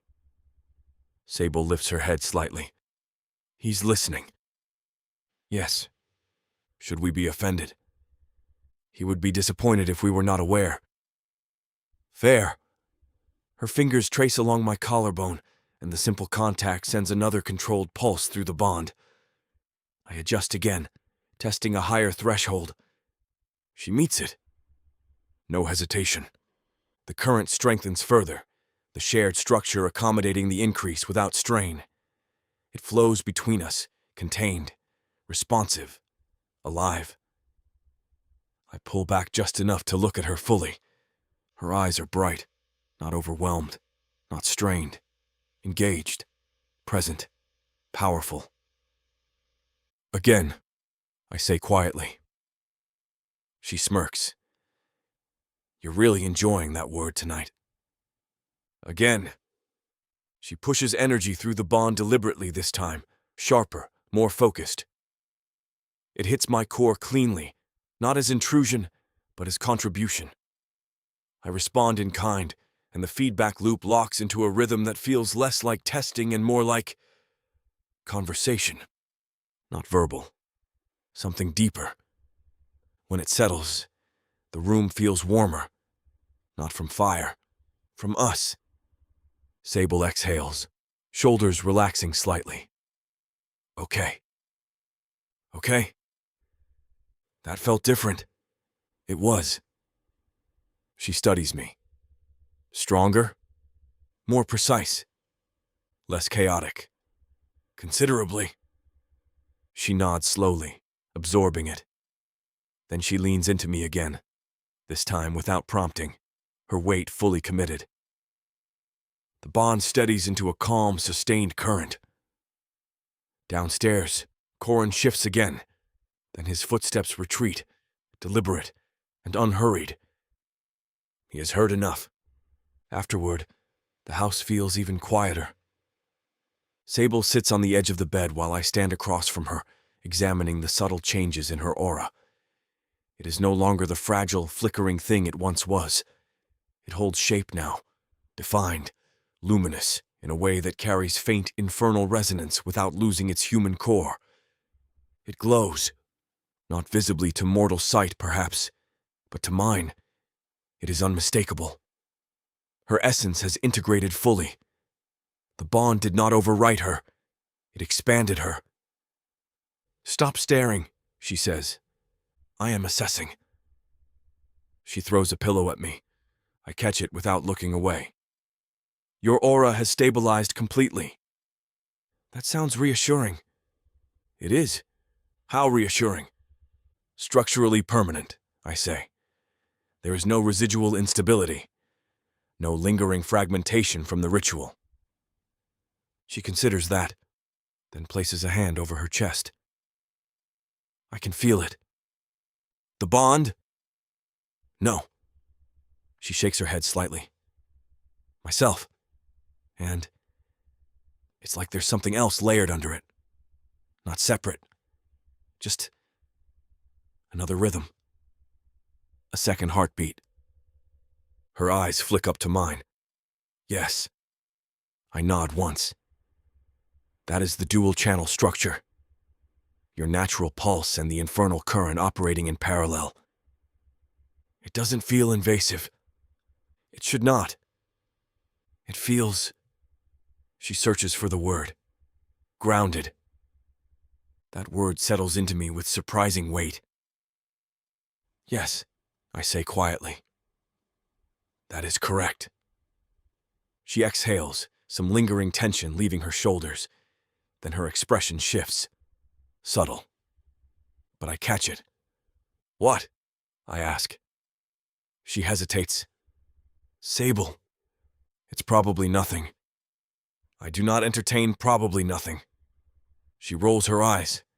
Of course you don't. Then she looks at me again, more serious now.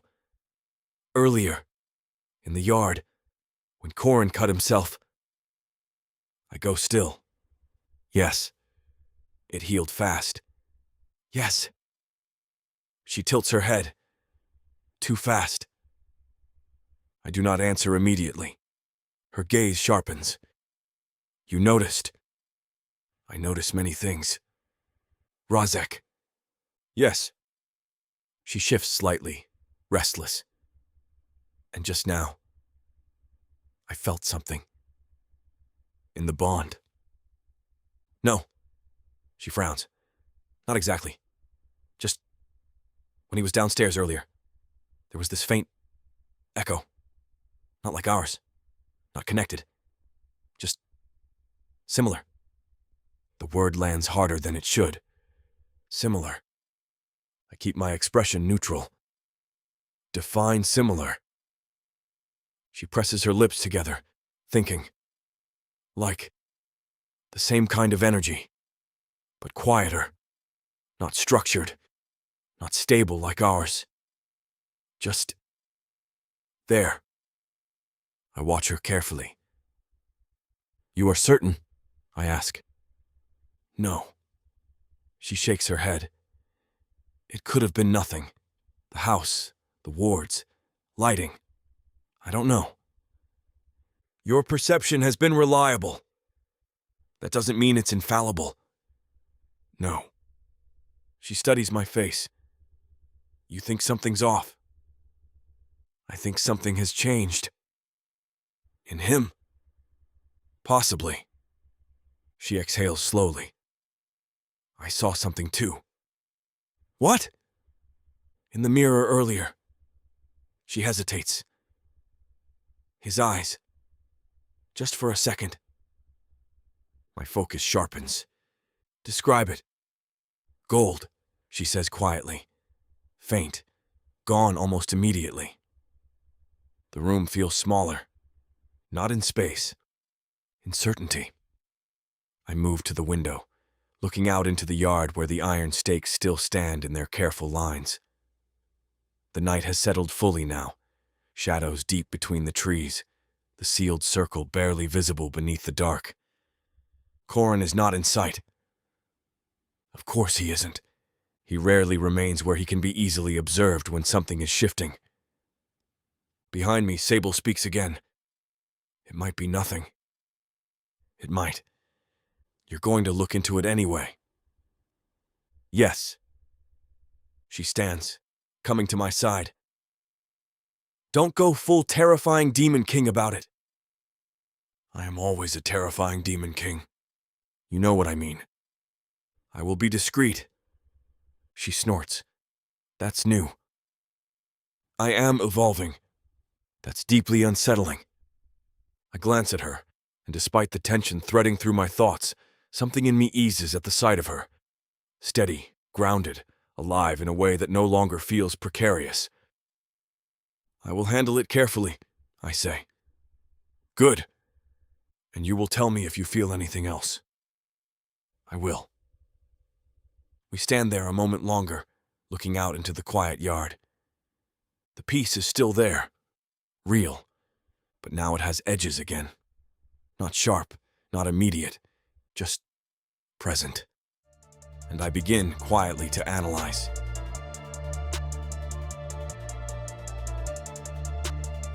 Chapter 27. Sable.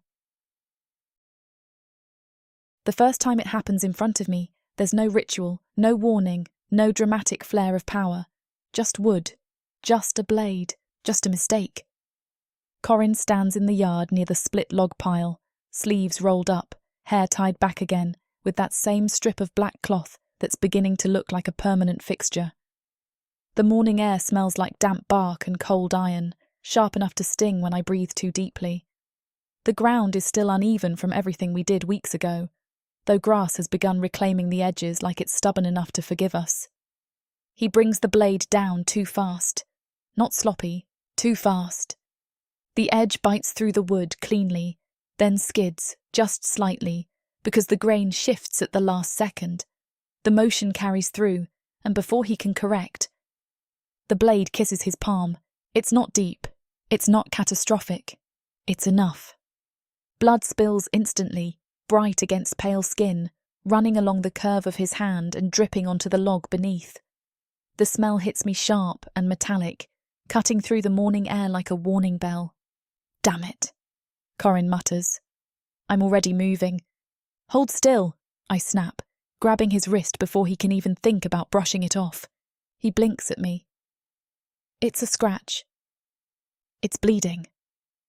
It's always bleeding when cut, Sable. That's the general expectation. The blood stops, not slows, stops, right in front of me. The wound closes like it's being pulled together from the inside, skin knitting cleanly without scar, without hesitation, without any of the fragile human delay I know too well. I tighten my grip on his wrist. Don't move. I wasn't... Corin. He stills. Good. I turn his hand under the light, examining the place where the blade cut him. There's nothing left, not even a mark to pretend it happened. Just smooth skin, faintly flushed where the injury used to be. My stomach drops. Okay, I say slowly. Explain that. Corin glances at his palm, then back at me. Excellent nutrition. I lift my eyes to his face. Try again. He smiles, too quickly. I've been telling you. Porridge. I don't let go. Corin. Sable. Don't. He exhales, softer this time, something real slipping under the practiced deflection. It's nothing. It's not nothing. You just healed in seconds. I've always healed quickly. No, I say, tightening my grip just enough to make the point land. You haven't. His expression flickers. There. A crack. He looks away first, which is new. People change, he says. Not like that. He shrugs, but it's not as careless as he wants it to be. Maybe I'm improving. From human to what? His mouth opens. Closes. For a fraction of a second, his eyes flash gold.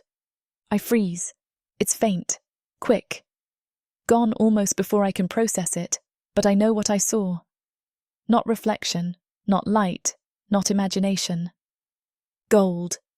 The same hue that threads through Razek's infernal fire. The same colour that flickers in the bond when power aligns just right. Did you see that? I ask quietly. See what?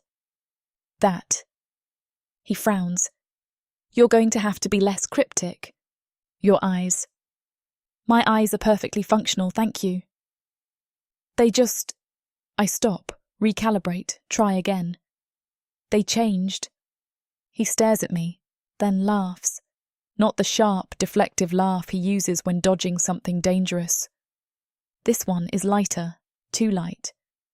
I assure you, if my eyes were doing anything dramatic, I'd be the first to notice.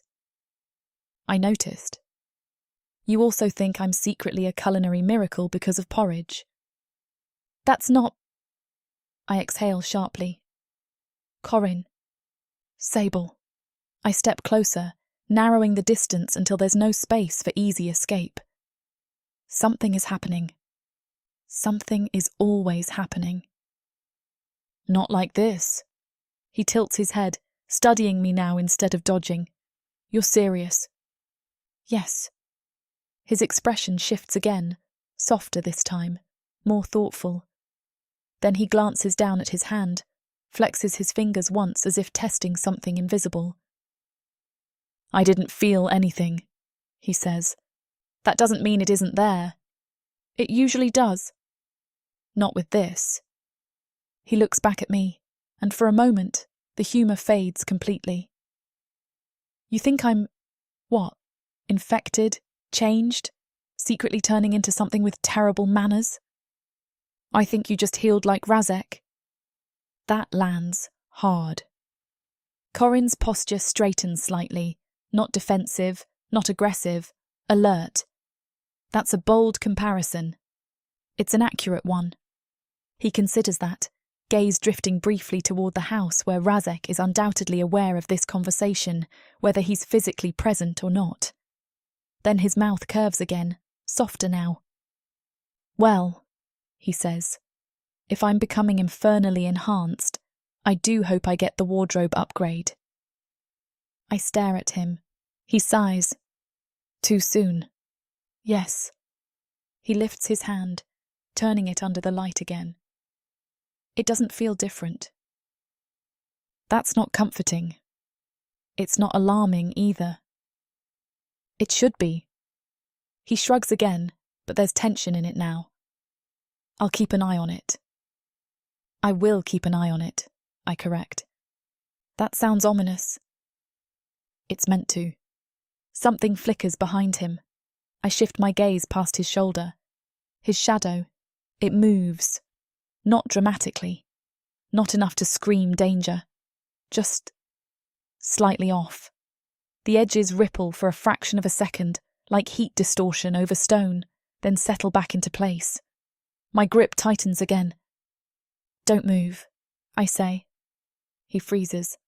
I wasn't planning to. Your shadow. My shadow has always been suspicious. It just flickered. That seems unlikely. I just saw it. He glances back over his shoulder, then down at the ground where his shadow stretches long across the uneven yard. It looks normal now. Still. Obedient. He turns back to me. Lighting. It's not lighting. Sable. It's not. We stand there for a moment, tension stretching thin between us. Then Corin exhales and gently pulls his wrist from my grasp. I appreciate the concern, he says, tone lighter again, carefully balanced. Truly. But I'm not collapsing, not sprouting horns, and not currently possessed by anything that wants to redecorate the house. That's a very specific list. I like to be thorough. You're deflecting. I'm coping. That earns him a pause. Fair. I study him again, slower this time, looking past the easy charm, the practiced humour, the way he holds himself like nothing in the world can surprise him if he names it first. Something is different. Not loud, not obvious, but there. Fine, I say finally. We'll leave it alone. For now? For now. He nods once. Reasonable. He picks up the blade again like nothing happened, adjusting his grip with that same careful precision. Now, unless you intend to supervise my chopping technique indefinitely, I have wood to offend. I might stay. I feel judged. You are. Charming. I step back, giving him space, but I don't leave. Not yet. I watch him. Every movement, every shift in posture, every flicker of expression, the way his breathing stays steady, the way his stance has changed, the way the air around him feels just slightly denser than it used to. He notices. Of course he does. You're still watching, he says without looking up. Yes. Should I perform something impressive? Just don't bleed again. No promises. He resumes chopping. This time, the blade moves cleanly, controlled, precise. No slips, no mistakes, no more blood. But I don't miss the way his shadow lags a fraction behind one of his movements. Barely. Almost nothing. Enough. Later, I find Razek inside. He's in the study again, because of course he is, standing near the window with that same stillness that means he's already aware of everything and is simply waiting for confirmation. I close the door behind me. He healed, I say. Razek doesn't turn immediately. Yes. You felt it? Yes. I step closer. It wasn't normal. No. His eyes... I stop, gather the memory. They flashed gold. That gets his attention. He turns slowly, expression controlled, but the bond tightens just slightly with his focus. Describe it. Brief, faint, gone immediately. And his shadow? I blink. You knew about that too? I am observing. I almost smile at that. It flickered, I say. Just once, subtle. Razek's gaze sharpens. And he noticed? No, or he pretended not to. Likely both. I cross my arms. So? So, he says carefully. Something is changing. In him? Yes. I study his face. You're not surprised. I am not unprepared. That's not the same thing. No. I step closer, lowering my voice. Tell me what you think. He considers me for a moment, weighing something. Then, I think the merging did not occur in isolation. My pulse ticks up slightly. Meaning? Energy does not exist in vacuum, he says. The ritual, the bond, the destruction of Maltherian's remnants, all of it created a field. Corin was present, he anchored, he stabilised, he absorbed stress that would have otherwise fractured the structure. And now we are seeing the consequences. I exhale slowly. You think he's… what? Changing into something like you? No. The answer comes immediately. Then what? I do not know yet. I study him, searching for anything he's not saying. You're worried. I am cautious. You're worried, I repeat. His mouth tightens slightly. Yes. I nod once. Good. He looks at me. Good? Yes, because if you weren't, I'd be concerned about your judgment. That almost earns a smile. I will investigate, he says. Quietly. Yes. And you're not going to go interrogate him like a terrifying infernal overlord. I am always a terrifying infernal overlord. Razek, I will be subtle. Define subtle. I will not set anything on fire. That's a low bar. It is an effective one. I huff a quiet breath, some of the tension easing. He's acting normal. That does not mean he is. I know. We stand there for a moment, the bond steady between us, the house quiet around us. He kept training, I say, like nothing happened. Razek nods slowly. He would. I'm going to watch him. I expect nothing less. I glance toward the door, toward the yard, toward the place where Corin is still moving through patterns with that too fast precision. Something's different, I say. Yes. And we're going to figure out what. Yes. I look back at Razek, meeting his gaze fully. Because whatever this is, it's not over. And this time, I'm not waiting for it to explode before I pay attention.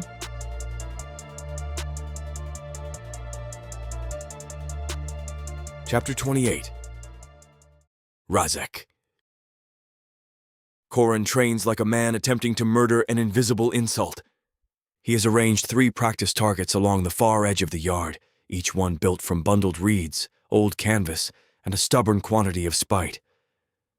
The morning is cold and bright, the sky washed clean after a night of rain, and the damp earth exhales the rich scent of mud, split bark, and iron. Water clings to the training stakes in trembling beads. Every time Corin strikes, droplets leap from the wood like sparks fleeing a forge. His blades move too quickly. That is the first thing I let myself name. Not gracefully.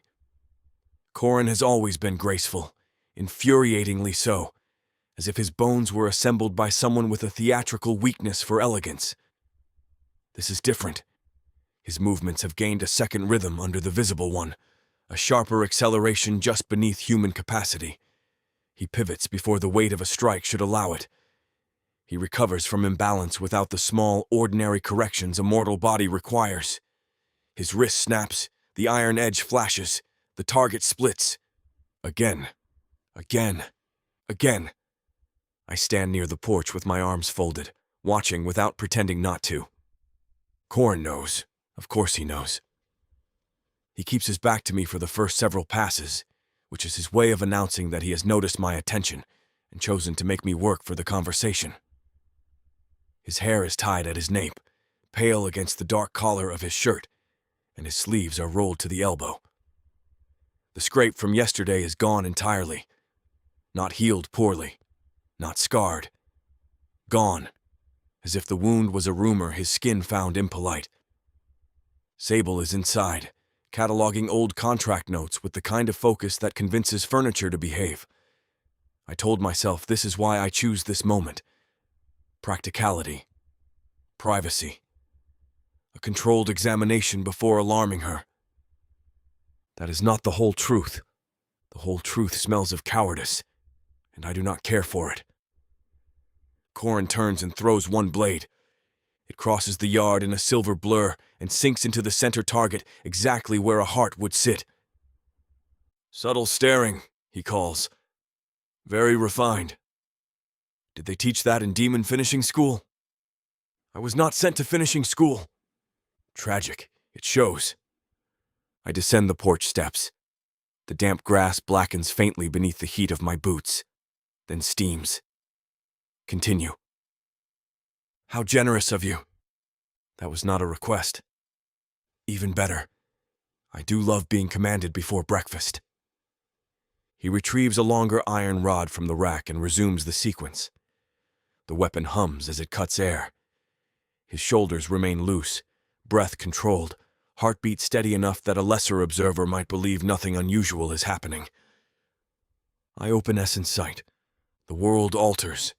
Color drains from the yard first, then returns in truer forms. The iron anchors beneath the soil glow cold blue. The old sealed circle rests like a scar of rose gold and crimson under the grass. The house behind me is laced with ward lines, some Corin's, some mine, some Sable's newer work, all woven together with the uneasy cooperation of people who have survived too many emergencies in the same room. Corin's aura appears last. It should be silver-white, threaded with scholar's green, sharp along the hands, clever at the brow, a mortal field strengthened by discipline, iron practice, and proximity to dangerous magic. Instead, infernal resonance is interwoven through his blood in fine strands of gold and ember red, not coating him, not clinging like contamination.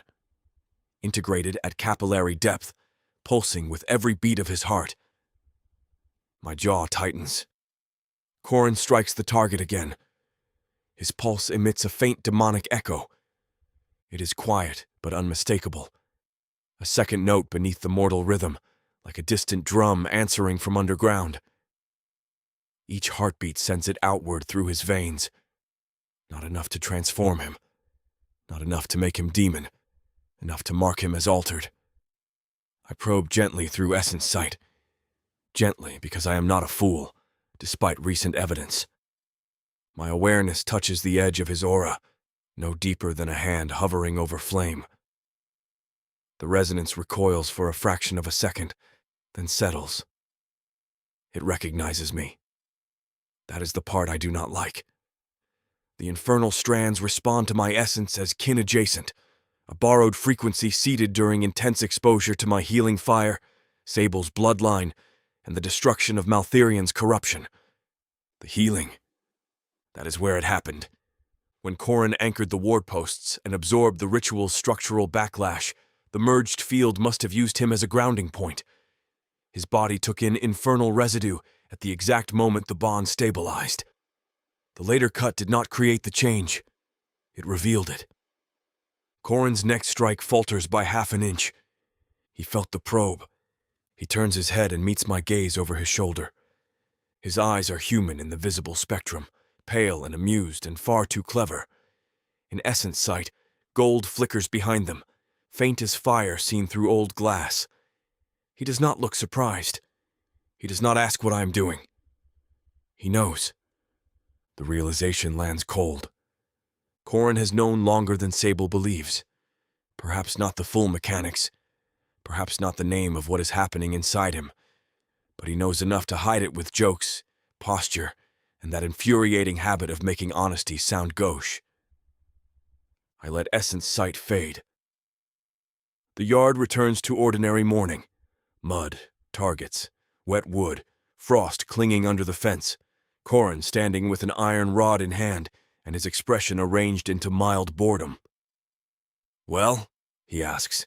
"You are overextending your right shoulder." He smiles. "Liar." "Yes. Careless of you to admit it. I was being polite." "Terrifying." He turns back to the target and strikes again. The rod lands with a dull crack, splitting the canvas seam. He follows with 3 more blows, precise and fast, as if the conversation is beneath him and the target has offended his lineage. "You felt me look," I say. "I feel many things. Damp air, moral fatigue, the tragic absence of decent coffee." "Corin." The rod lowers. He does not turn around this time. "Do not."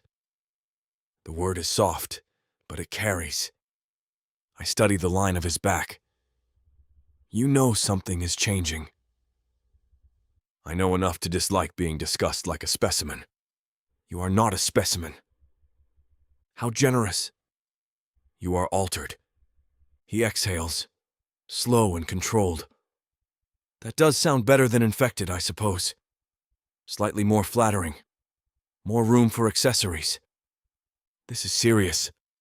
He turns at last, and the humor remains on his mouth while his eyes carry something leaner. Yes, Your Majesty. I had gathered that when my hand sealed itself like a party trick, and my reflection began entertaining opinions. The wind moves through the yard, stirring loose strands of his hair. His shadow lies at his feet, obedient in daylight, though essence sight taught me better than to trust its stillness. How long? I ask. Since the ritual. Which ritual? Do be specific? We've had a buffet of catastrophes. The merging. His smile thins. Since then, yes. My fingers curl once at my sides. You should have said. To whom? Sable, who had finally stopped looking at mirrors like time might leap out and bite her. You, who were 2 sincere conversations away from trying to solve guilt with a second ritual and better penmanship. I would not have... His brows lift. I stop. He snorts. Growth. You have no idea what this may become. No, he says, and the admission scrapes more truth into the yard than his jokes ever could. I don't. The targets creak in the damp wind. Somewhere inside the house, a cupboard closes. Sable moving through ordinary tasks, trusting the morning to remain ordinary because we have all conspired to present it that way. The knowledge sits between Corin and me like a blade laid on a table. I step closer. The resonance is infernal, interwoven in your blood. Your pulse carries a demonic echo. His face goes very still. How poetic. It occurred during the healing and stabilization. You absorbed backlash while anchoring the circle. Ah, heroism. Terrible habit. Leaves stains. This is not a stain. What is it then? I have no answer clean enough to offer. His expression shifts when he sees that. Not fear exactly. Corin is too proud to hand fear over plainly. But something in him tightens, and for once he cannot polish it into wit quickly enough. I am not becoming him, he says.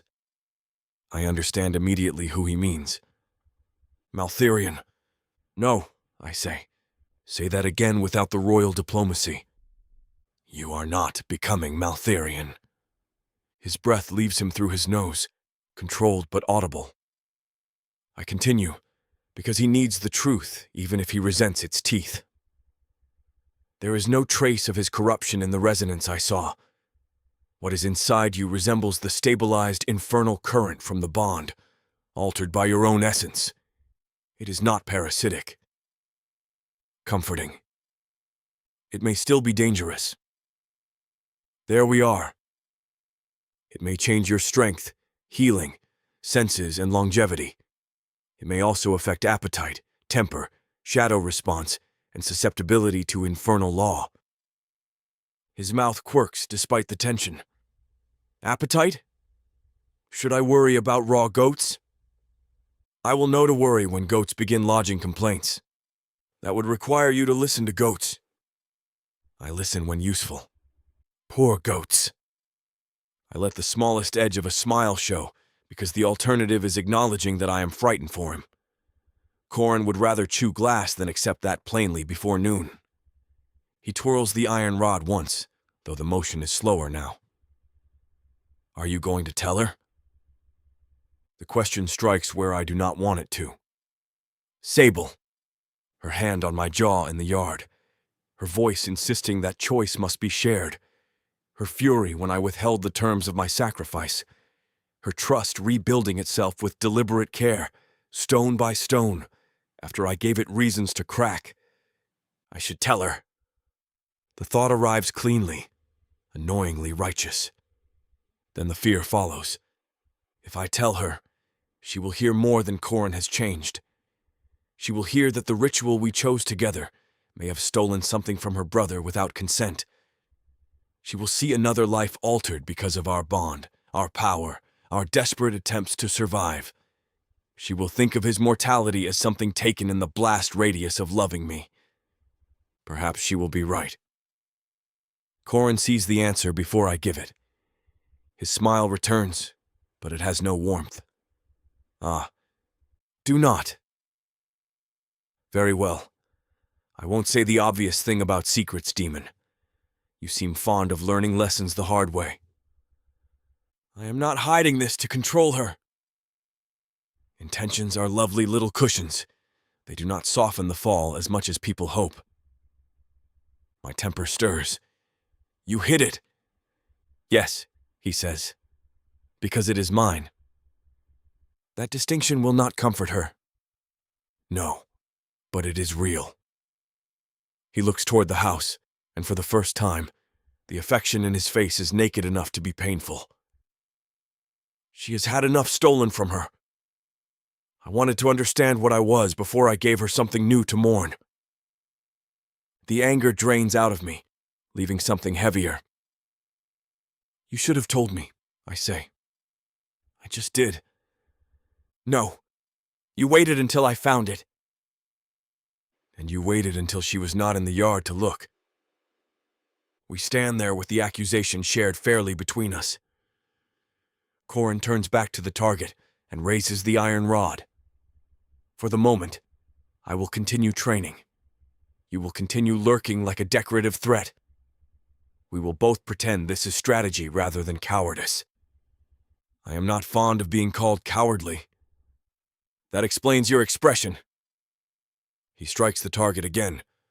The blow lands hard enough to split the central stake. I watch him continue. Each movement confirms what Essence Sight revealed. Increased speed, improved recovery, a pulse carrying infernal echo, blood quickened by power it did not ask to receive. He says nothing else. Neither do I. By nightfall, the secret has weight. It follows me through the house, up the stairs, into the warmth of our room where Sable sits near the lamp with her legs tucked beneath her and papers spread across the bed. Her hair is loose, ink smudges one finger, and the sight of her should ease whatever the day has left in me. It does, for one breath. Then she looks up. Well? The word is simple, direct, trusting. I close the door behind me. Well? Do not well me. You watch Corin train. Yes. And? I cross the room with more care than distance warrants. The lamplight gilds the edge of her cheek, catching in the faint place where the burn used to be. The bond warms as I near her, open and steady, which makes the thing I am about to do taste worse. He is stronger, I say. She waits. I remove my coat and lay it over the chair. His recovery has improved. His coordination as well. Razek. I look at her. She knows I am choosing words. That is the trouble with equality. It removes hiding places. Did you find anything? She asks. The truth stands ready. I feel its shape behind my teeth. Instead, I say, not enough to name. Her eyes narrow slightly. It is not quite a lie. That does not make it clean. Not enough, she repeats. I need more information before alarming you. Interesting phrasing. Yes, because it sounds like something is alarming. I sit across from her on the edge of the bed, leaving a careful space between us that she notices immediately. Her gaze flicks to it, then back to my face. I am being cautious, I say. You're always cautious when you're trying not to admit you're worried. Worry without knowledge is noise. That sounds like something Corin would say to avoid a conversation. I am insulted. No, you're not! She sets the papers aside. The mattress shifts as she turns fully toward me. Did you see gold? My silence lasts too long.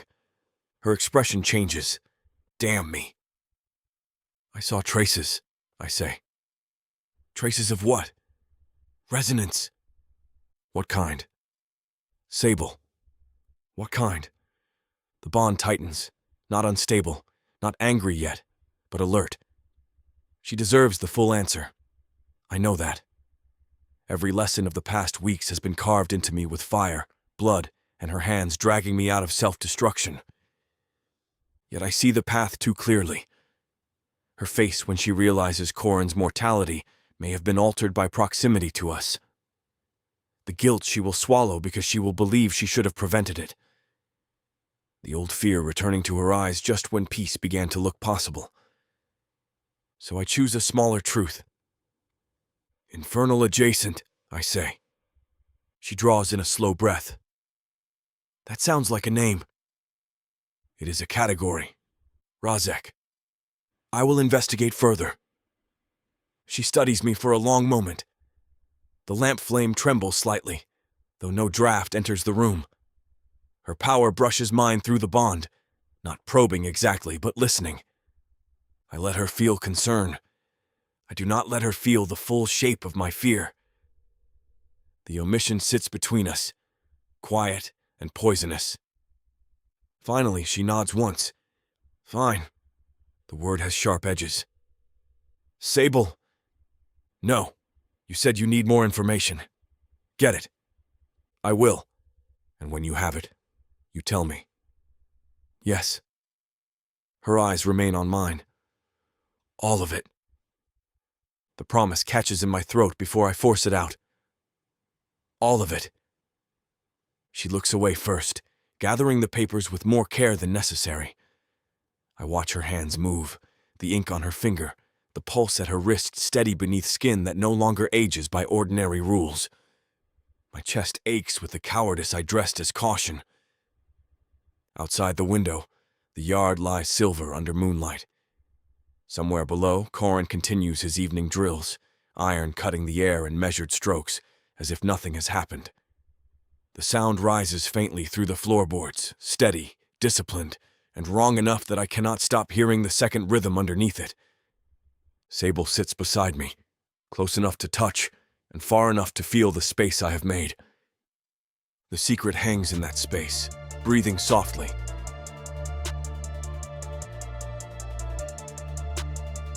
Chapter 29. Sable. Corin punches through the target like it insulted our mother. One moment he is moving through an ordinary practice sequence in the yard, all polished footwork and irritatingly elegant blade transitions. And the next his weapon is on the ground, his fist drives forward, and the wooden training dummy detonates from the inside out.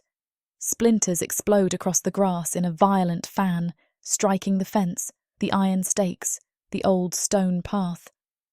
One piece whistles past my cheek, close enough that I feel the air split beside my skin. I stop walking.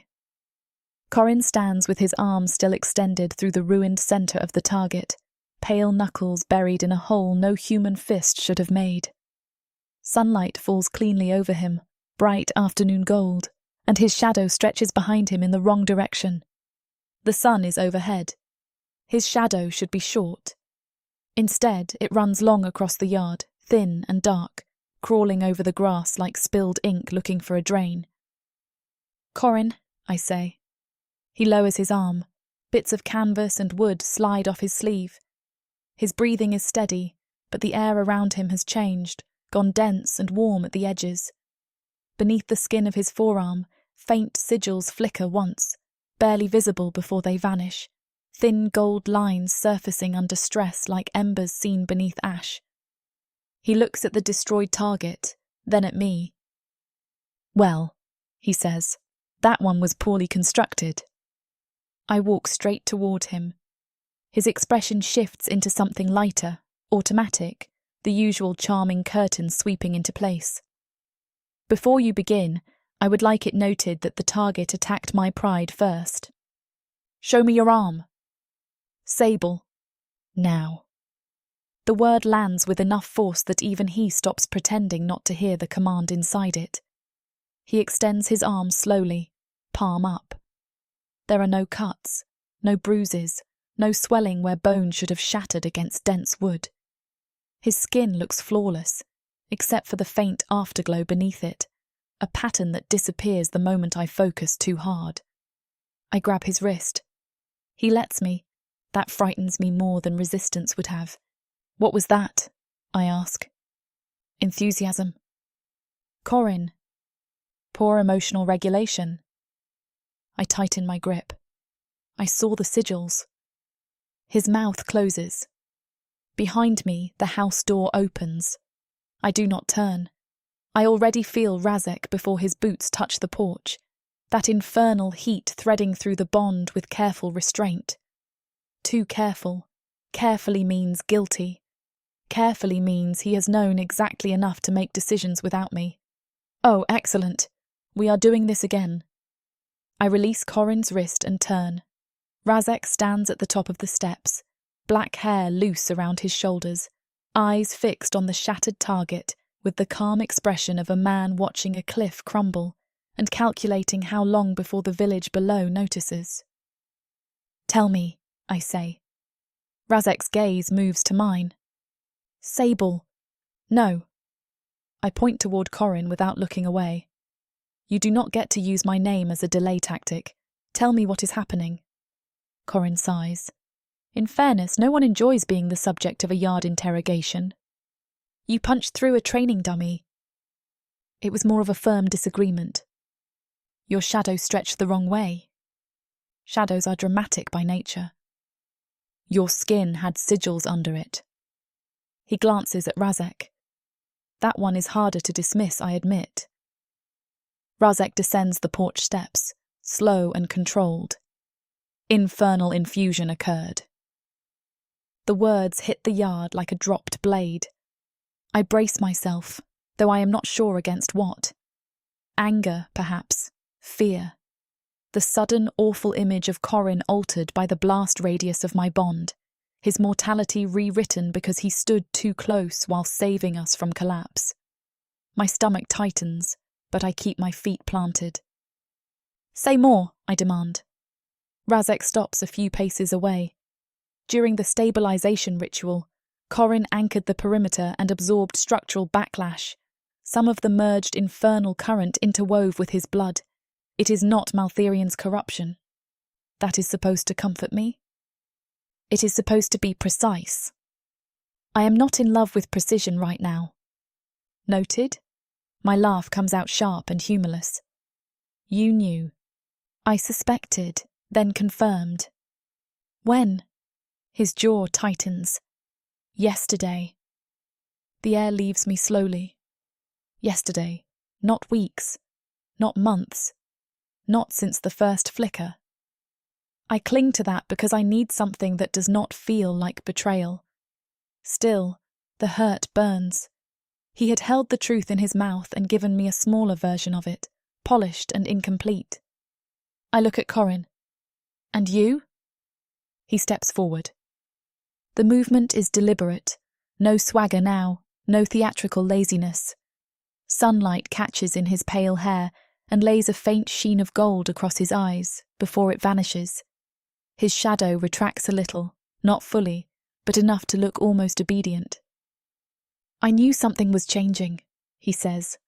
How long? Since the merging. My fingers curl at my sides. You both decided I was too delicate for the conversation. Corin's face tightens.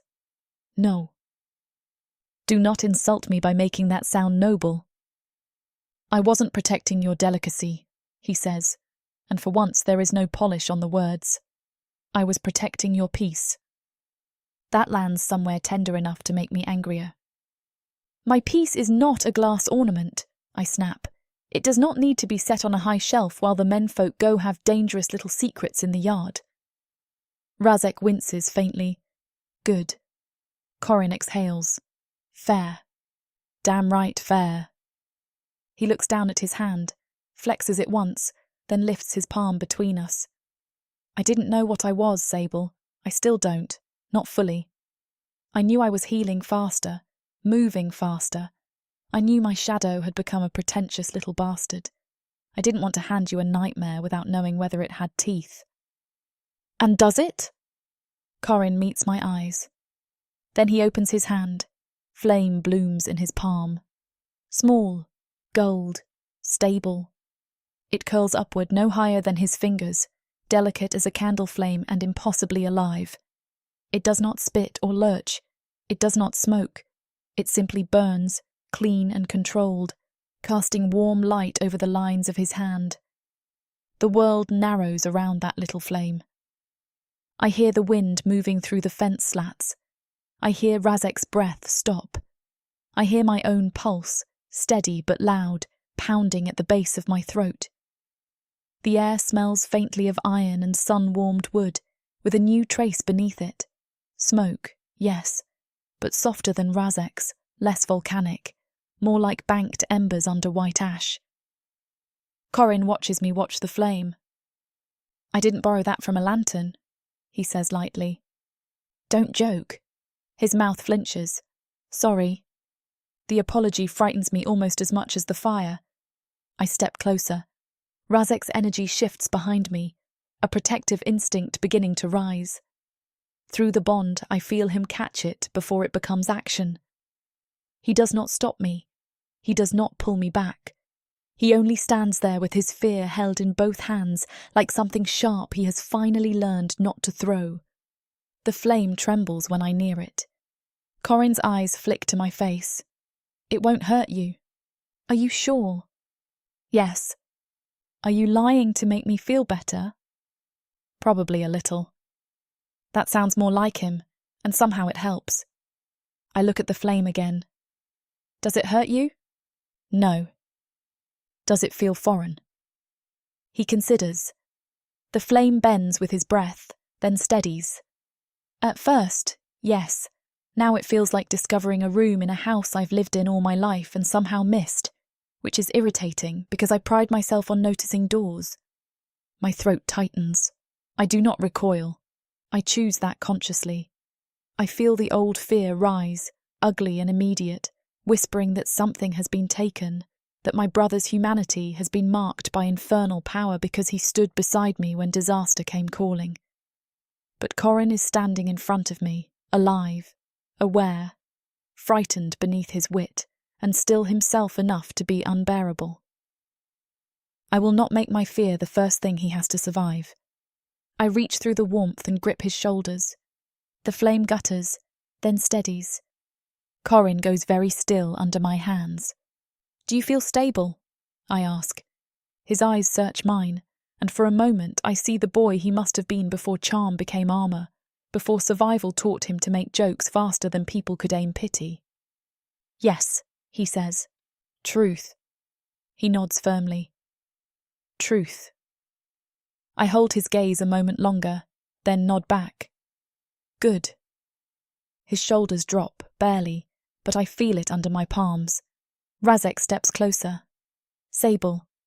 I do not turn. "We are going to talk about your version of honesty later." "Yes." "And yours," I say to Corin. He grimaces. "Wonderful. A family tribunal." Do not sound so relieved. His mouth curves, weak but real. "I would never." The small flame in his palm folds inward and vanishes, leaving no burn, no smoke, no scar. Corin closes his hand over the absence as if he can keep it contained by making a fist. I squeeze his shoulders once before letting go. No more shrugging it off as porridge. A devastating loss for porridge mythology. "Corin." "All right." He exhales, glancing toward the wrecked target. "No more porridge." Razek surveys the splintered remains with a dark, thoughtful expression. "You will stop training alone?" Corin lifts his brows. "There he is." "I mean it." "I assumed." I turn to Razek. "He's not your soldier." "No, he is destabilized power with wit." Corin points at him. "That may be the kindest thing you've ever said to me." "It was not intended kindly." Tragic. I look between them, irritation and fear and reluctant affection knotting together so tightly I can barely separate one from another. We are not turning this into command and defiance.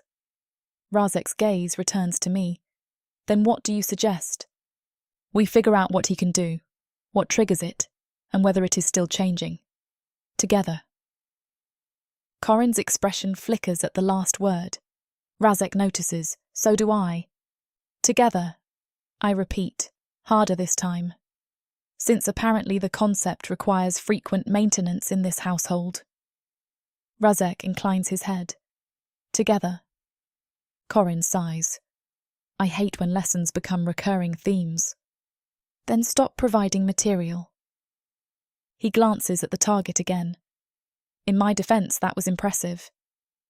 It was terrifying, I say. Impressively terrifying. I glare. He smiles, and the gold in his eyes does not flare this time. They remain his, pale and sharp and familiar. That helps too. The yard begins to feel normal again, or as normal as a yard can feel with a destroyed target. Iron stakes in the ground, a demon king standing like judgment in a torn shirt, and my brother casually revealing controlled infernal flame in his palm. The sunlight rests over everything with rude cheerfulness. A bird lands on the fence, considers us and leaves immediately. Smart bird. I look at Corin's hand one more time. Show me again later. He hesitates. You're sure? No, but I want to understand it. His gaze softens. That makes two of us. Razek's voice is quiet. 3. The word settles among us with unexpected weight. Corin looks at him then, and something unspoken passes between them. Not forgiveness, not yet. More like mutual acknowledgement at the edge of a dangerous road neither of them chose but both must walk. I breathe in the cold air until my lungs stop feeling squeezed. My peace is not gone. Changed, yes, complicated, bruised around the edges by another truth arriving before I was ready. But peace cannot mean nothing ever happens. It cannot mean everyone stays untouched while I stand in a perfect room and pretend safety is the same as stillness. Corin is changed. Razek hid part of it. I am angry. I am afraid. And I am still standing in the yard with both of them, my hands empty now but steady, watching the last splinters settle in the grass while sunlight pours over Corin's harmless, impossible palm.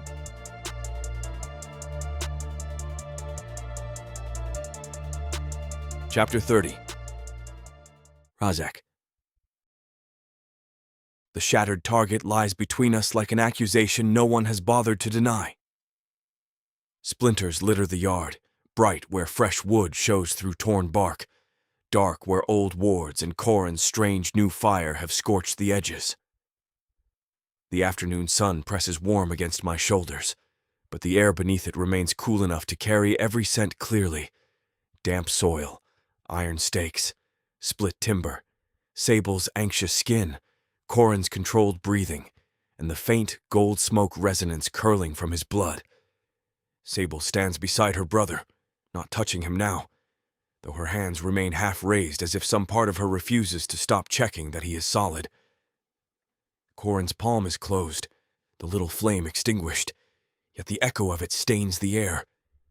His shadow has shortened again under the sun, obedient to ordinary physics with insulting tardiness. She turns to me. "Full truth," she says. The words strike exactly where I deserve. Corin glances at me, his expression wry, tired, and almost merciful. That annoys me more than accusation would. He already knows enough to anticipate what this will cost her. Perhaps that is why he did not tell her. Perhaps that is why I let myself delay one more night. No more. I look at Sable and force every evasive instinct in me to kneel. Saving Corin required infernal anchoring. Her face does not change at first, which is worse than flinching. Explain. When Maltherian's corruption tore through the structure, the contract attempted to balance death energy through the available channels. You were already bound to me. I was already pouring power into the anchor. Corin was dying on the edge of the working, and the magic found a third point. Corin's mouth tightens faintly. A charming way to describe bleeding on the floor. Sable does not look away from me. The contract used him? Yes. And you knew? Not then. Not consciously. The field was collapsing. You were under threat, and Corin's life was slipping out of reach. I forced healing through the channel that opened. I thought I was closing a wound. But you anchored him. The accusation is calm, and that calm cuts deeper than fury. Yes, I say. I anchored him. The yard seems to still around us. Even the leaves beyond the fence quiet their rustling, as if the world has the decency to stop making noise while Sable absorbs another impossible cost. Her throat moves. To you? To the infernal current first.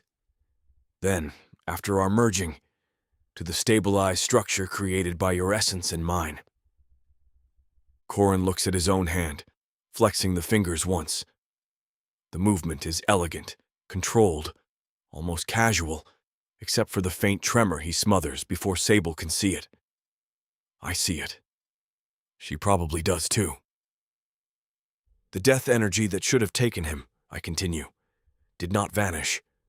The contract redirected it into the infernal channel. Your merged essence amplified that channel when we completed the dual structure. What was meant to be emergency healing became integration. Sable takes one careful breath. So when I felt something similar in him, you were feeling the shared current, all three of us. Yes. She looks at Corin then, and for the first time since the target broke, his expression loses its polished edges. The cleverness remains, but beneath it sits something much older than wit. A man waiting to see whether love will look at him differently once the monstrous thing is named. How extended? She asks. I answer because he deserves the precision, and she deserves no more fog. Beyond mortal limits. Her eyes close, only for a moment. When they open, they are wet, but steady. How far beyond? I do not know yet. He is not demon in the way I am. His body was not born to infernal law, and his soul has not been reforged by centuries of it. But his bloodline has accepted the current. His healing, strength, shadow response, and flame manifestation will continue to develop. Aging will slow dramatically, perhaps stop under certain conditions. He may become functionally immortal if the current stabilizes fully. Corin exhales a quiet laugh without humor. Functionally immortal. Gods, that sounds administrative. Sable turns on him. You have felt this since waking healed? His gaze softens. Yes. And you said nothing. I said many things, most of them irritating. Corin. He drops the joke like a blade laid down. I felt it the first time I woke and my ribs did not ache. I felt heat under my skin. I felt the shadows answer before I moved. I thought it was residue at first, then denial became convenient, and after that... He glances at me, not accusing, simply acknowledging the mess we have made together. After that, you were finally breathing without waiting for the ceiling to fall. Sable's mouth trembles. So you decided to carry it alone. I decided not to hand you another wound while you were still learning whether peace was real. That was not your decision to make. No, he says quietly. It wasn't. I made it anyway. Her anger rises through the bond, but it does not scorch. It moves with grief, fear, love, all braided together in a current that has learned how to hold contradiction without breaking. I feel her struggling not to turn the pain into blame, because blame would be easier. Blame gives the hand something to do. Corin steps forward and opens his palm. This time the flame arrives intentionally. Small at first, then stronger, gold with a thin ember-red heart. It sits above his skin as obediently as a candle flame, but the air around it smells faintly of brimstone and old libraries, as though his own essence has decided infernal power ought to arrive with scholarship and a superior attitude. His eyes flicker gold, clearer now, and for half a breath the glamour around his head falters. Horns shimmer beneath it. Faint, elegant, barely formed, curving back from his temples like the idea of a crown drawn in firelight. Sable's breath catches. Corin's flame wavers. He closes his hand, extinguishing it before the tremor can become obvious. The glamour settles, hiding the horns again, but none of us pretend we did not see them. "Well," he says, voice dry as old parchment, "that is new to the general audience." Sable steps toward him. He does not retreat, though his entire body prepares for it. His shadow stretches behind him again, not wrong this time so much as alert. The gold in his eyes dims, but does not disappear completely. She reaches up and takes his face in both hands. Corin goes very still. "You idiot," she whispers. His smile breaks at the edges. "Runs in the family." "You should have told me." "Yes. I would have been scared." "I know. I still would have wanted to know." "I know that now." "No, you knew it then. You just did what everyone does around here and called secrecy mercy." He looks down, and for once he has no answer sharpened enough to defend himself. Sable's thumbs rest along his cheekbones, the gesture almost maternal and entirely furious. I force myself to speak. "Sable, the fault is not his alone." Her eyes cut to me. "Oh, don't worry. I have enough anger for both of you." "Good. Do not agree with me attractively. It is manipulative." Corin makes a strangled sound that might be grief trying to disguise itself as amusement. "I am changed beyond mortal limits, and she is still policing your tone. There is comfort in consistency." Sable lets go of his face but keeps one hand on his shoulder.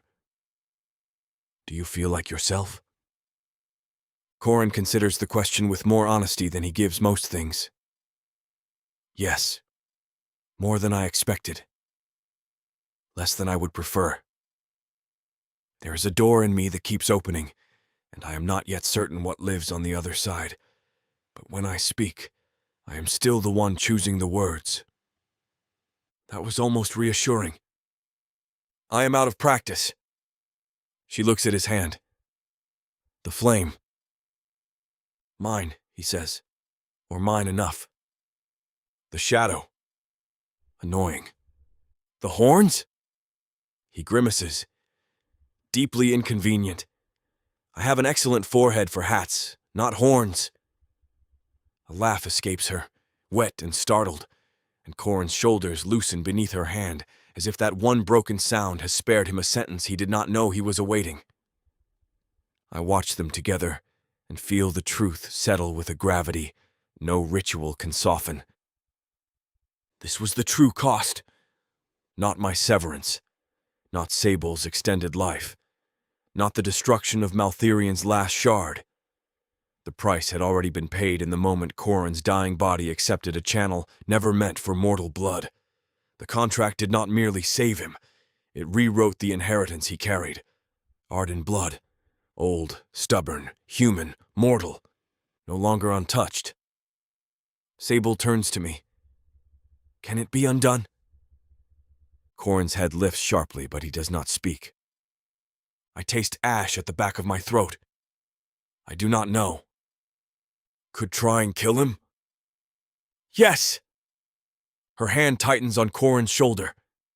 He covers it with his own, gentler than his usual theatrics would ever admit. "Then no one is trying anything yet," she says. Corin blinks.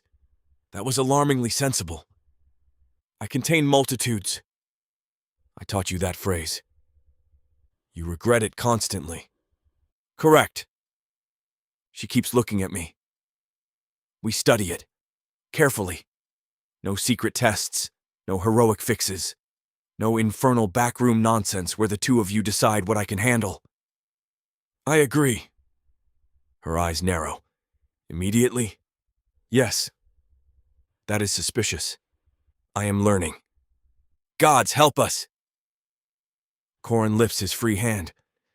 I would like it recorded that I object to being studied but understand the necessity, provided no one says specimen. I already told him you are not a specimen, I say. Corin points at me. And yet you sounded like you were cataloging a rare venomous bird. You are rare, venomous, and frequently decorative. Sable sighs. Please do not flirt through insults while I am processing my brother's possible immortality. We were not flirting, Corin and I say at the same time. Her look could peel bark. Corin drops his hand. Poor timing. Terrible timing, I agree. The flame in Corin's palm returns, smaller now, unbidden but calm. He looks down at it, and sunlight passes through the gold without dimming it. Sable does not step back. She watches as if watching long enough might teach her how to be unafraid. I move closer, stopping beside them rather than over them. That matters. I will not loom while the shape of their bloodline changes beneath our feet. All three of us share infernal current, I say, but not identically. Sable and I are joined through the dual bond. Corin is threaded through the outer structure, anchored by exposure, healing, and blood proximity. His connection is adjacent, not subordinate. Sable's brows draw together. Blood proximity? The Arden line responded to your merged essence. His body recognized a related source and accepted reinforcement through it. She swallows. So this happened because he is my brother. And because he chose to stand at the perimeter and hold the ritual together when it should have torn apart. Corin's smile turns brittle. There is that unfortunate heroism again. I really must quit. Sable looks at him, and the full force of her love hits the bond so hard I nearly stagger. Don't you dare. He stills beneath it. She continues, voice low and fierce. Do not make jokes that sound like leaving. His eyes shine gold for one aching second. I won't. The promise is quiet. It carries no flourish, no elegant escape route. The yard accepts it with a hush. Beyond the fence, the afternoon wind moves through the trees. The sealed circle beneath the grass warms faintly, responding to the three currents now standing within its reach. Mine burns deep and old. Sable's runs bright and living beside it. Corin's flickers at the edge, new and sharp, searching for its own pattern. 3 points. No longer a pair with a witness outside. No longer a mortal bloodline circling an infernal disaster and praying not to be touched. Sable releases Corin's shoulder at last and looks toward the ruined target. You are not training alone anymore. I suspected that decree was coming, and no hiding symptoms. Regrettably reasonable. And if horns appear at dinner, we discuss them like adults. Corin's mouth curves. Define adults. People who do not make hat jokes while I'm holding a knife. Cruel restriction. I feel Sable's gaze return to me before she speaks. And you? Yes. If you sense something, you tell me before you decide whether it will hurt me. I will. She searches my face for the lie that would once have lived there out of habit. I let her see the fear instead. All of it. Fear for Corin. Fear for her. Fear that my power has altered everything it touched and called the ruin salvation because everyone survived. Her expression softens only after she has measured the truth. Good, she says. Corin extinguishes the flame again and shakes his hand as if freeing it from water. Wonderful. We are all honest, altered, and emotionally exhausted. Shall I destroy another target, or has the afternoon had sufficient symbolism? Sable looks at the splintered wreckage. Sufficient. Thank the gods. My knuckles may be infernal now, but my dignity remains delicate. You punched through wood. Yes, but handsomely. I look at the scattered fragments, the wrong shadow settling into the right shape, the faint gold still lingering in Corin's eyes, and the Arden woman standing between us with her chin lifted against the impossible. The truth no longer waits in corners. It stands in sunlight, smoking gently, wearing Corin's face. The Arden bloodline is no longer mortal.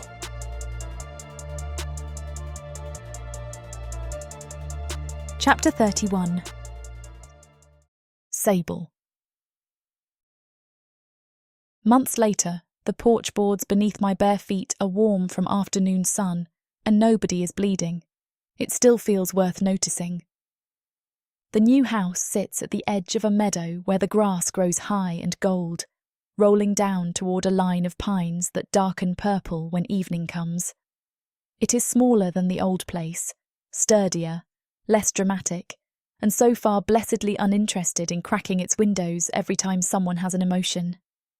The porch wraps around 3 sides, broad enough for rocking chairs, drying herbs, stacked firewood, and Razek's ongoing campaign to pretend he does not like domestic arrangements, while silently improving every latch, hinge, ward, and chimney stone until the entire structure behaves like a fortress wearing a cottager's dress. In the yard, Corin stands with one hand raised, a small gold flame hovering over his palm. Again, Razek says.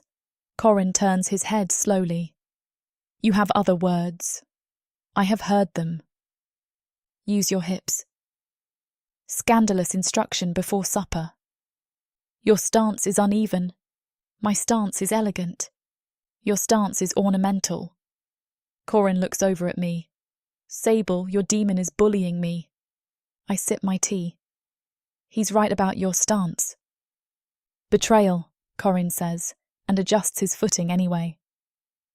Razek circles him with the severe patience of a warlord, teaching a prince how not to die. His hair is tied back today, though several black strands have escaped around his face, and his sleeves are rolled to the forearm. He looks absurdly handsome in the late sun, which is irritating because I'm trying to enjoy a peaceful afternoon without becoming the sort of woman who stares dreamily at a demon king correcting her brother's posture. You are staring, Razek says without looking at me. I am observing. Corin snorts. She learned that from you. Horrifying. Razek glances toward the porch, red gold eyes bright with amusement. She uses it better. Flattery, I call. Dangerous tactic. Effective tactic, he says. Corin groans. Please don't flirt while I'm holding fire. It feels unsafe for everyone. The flame above his palm stretches into a thin ribbon, then curls back into a controlled sphere. His pulse regulation has improved enough that I can feel the rhythm from the porch if I let myself listen. Not through the bond exactly, but through the shared infernal current that hums at the edge of awareness whenever all 3 of us are near. Corin's note is lighter than Razek's, quicker, still edged with mortal cleverness and human impatience. It no longer frightens me the way it did at first. Some days it aches. Some days it feels like a miracle with poor manners. Most days it is simply Corin. Good, Razek says. Hold it there. Corin's expression shifts, the humour thinning into concentration. The gold in his eyes brightens faintly, and for a moment the glamour over his horns wavers, showing the delicate shadow of them against the sunlit air. He breathes in through his nose, slow and steady. The flame tightens, becoming smaller, denser, cleaner. Razek nods once. Better. Corin's eyes flick open. Was that praise? Do not become sentimental. I may faint. Do not do that either. The flame vanishes when Corin closes his fist. No smoke, no scorch, no panic. He lowers his hand and flexes his fingers, satisfied despite the theatrics he will no doubt build around pretending otherwise. I'm heading into town, he says. We are out of coffee, lamp oil, and whatever appalling peppered thing Sable keeps pretending isn't addictive. It is medicinal, I say. It is pickled violence. Bring 2 jars. Razek looks at him. Take the East Road. Corin lifts both brows. Because it is safer, or because you remain constitutionally unable to let me walk 10 feet without tactical commentary? Yes. Honest. Annoying, but honest. I rise as Corin collects his coat from the porch rail and shrugs into it. He moves easily now, strong without being showy, confident in a body that changed and became his anyway. Watching him no longer feels like waiting for disaster to show its teeth. It feels like watching my brother leave for town on a sunny afternoon because we need coffee, and there is such deep, ridiculous grace in that ordinary sentence that my throat tightens. Corin notices, because of course he does. He pauses at the gate. Don't look at me like I'm riding into myth.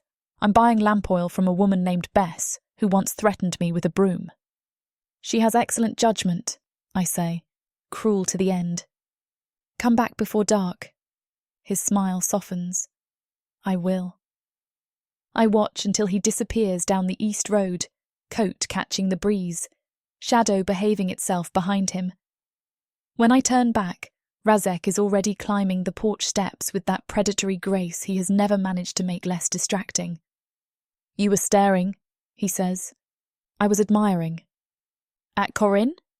At peace, I say, then set my tea on the table and catch him by the front of his shirt before he can answer. He allows me to pull him down, which is generous considering he weighs as much as a cathedral with opinions. I drag him into my lap as best I can, and he helps just enough to make it seem like my idea remains practical. The chair creaks beneath the combined insult, but the wards hold. His arms bracket me against the cushions, and his mouth curves near mine. This is undignified, he murmurs. Good. I am a king. You are in my lap. A powerful counter-argument. I kiss him before he can develop a legal defence. He tastes like smoke, mint, and the honey he denies putting in his tea.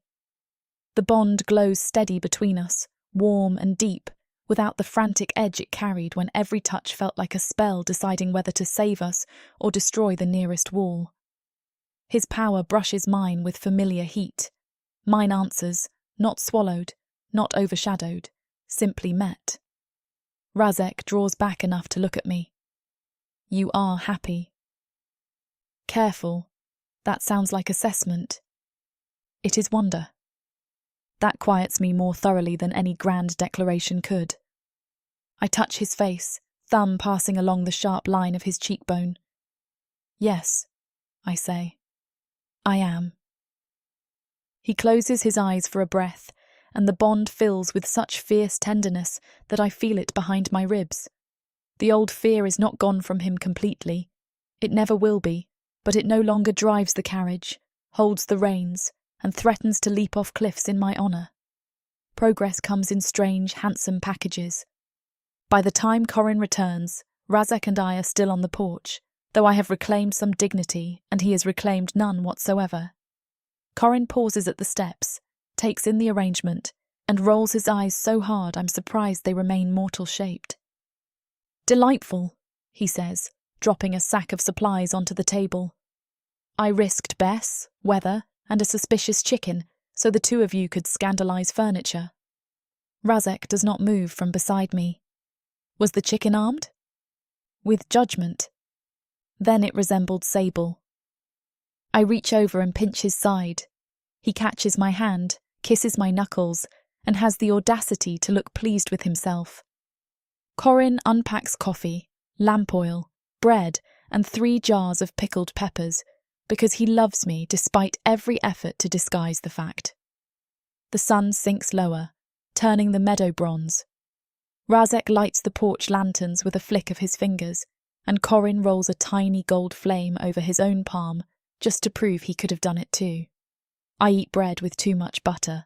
Corin complains about Bess's broom diplomacy, and Razek listens with the solemn attention of a demon king studying a battlefield report.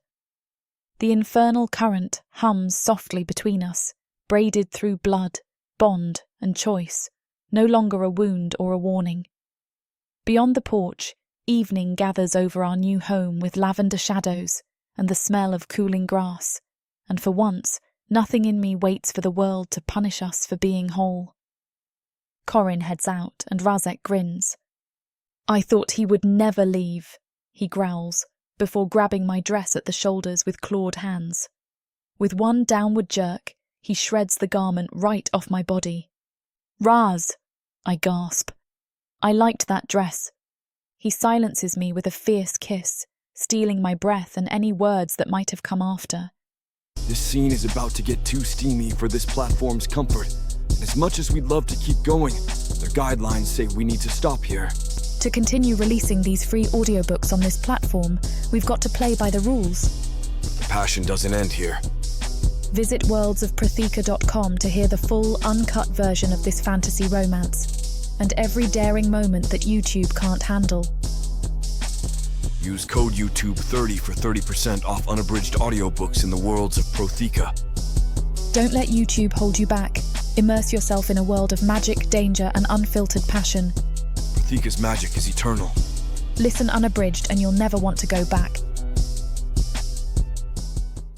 I collapse against him, shivering with aftershocks, as he embraces me tightly. "Mine," he whispers into my neck. "Yes," say between heavy pants. "Yours, always."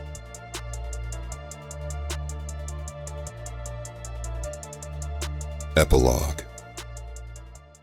Corin. Years later, I learned that glamour is less a disguise and more a polite agreement between you and reality. It works, mostly, until it doesn't. I catch it in reflections first. Always reflections. Glass is honest in a way people rarely are, and mirrors have a nasty habit of telling the truth when you forget to remind them of your preferred version of it. This morning it's the window of Bess's shop, warped and imperfect, but good enough to show me exactly how much I've stopped pretending to be entirely human. My horns flicker. Not fully there, not fully gone, just a ghost of them, curving back from my temples like a memory trying to become a fact. The glamour stutters, then settles again, smoothing my silhouette back into something that won't alarm villagers or attract unwanted theological discussions. "Behave," I mutter under my breath. The reflection does not answer, which is either a blessing or a missed opportunity. I adjust my coat, roll my shoulders once, and step away from the glass. The street smells like bread, damp stone, horse sweat, and the faint metallic edge of old coin-changing hands. Ordinary things. Human things. I have learned to catalog them the way I once cataloged arcane variables. Precisely, quietly, with a kind of reverence I would never admit out loud. Because I remember what it felt like to belong to this world without qualifiers. Now I belong to it with footnotes. My eyes don't need the glamour anymore. That's the other change. They settle into gold as easily as breathing. The color rising and falling with my mood, my focus, my patience for nonsense. I keep them dimmed most of the time out here, letting the old pale shade hold while I move through town. But it takes less effort with each passing year. Sometimes I forget. Sometimes I don't bother.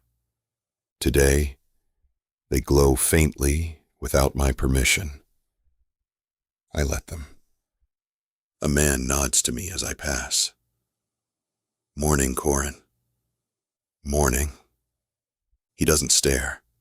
Not anymore. People have a remarkable capacity for accepting the unusual if it arrives slowly enough and carries its own groceries. I've been coming here for years now, trading, talking, learning the rhythms of a place that once would have been just another stop on a road I didn't expect to walk for very long. Longevity changes your relationship with roads. You start noticing where they lead. You start wondering how long you're willing to follow. The contract saved me. That's the simplest version. The truest version is messier. It didn't just save me. It rewrote me. The Arden bloodline, our stubborn, human, very mortal lineage, no longer ends the way it used to. It bends now. It stretches. It lingers where it should have faded. I carry that in my veins the way I carry memory. Not always visible. Never absent.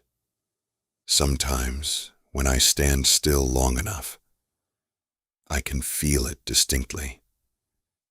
Two pulses. One mine. One other. Not foreign anymore. Not invasive. Just there. Steady and warm. Like a second rhythm learned over time, until it feels as natural as breathing. Razek calls it integration.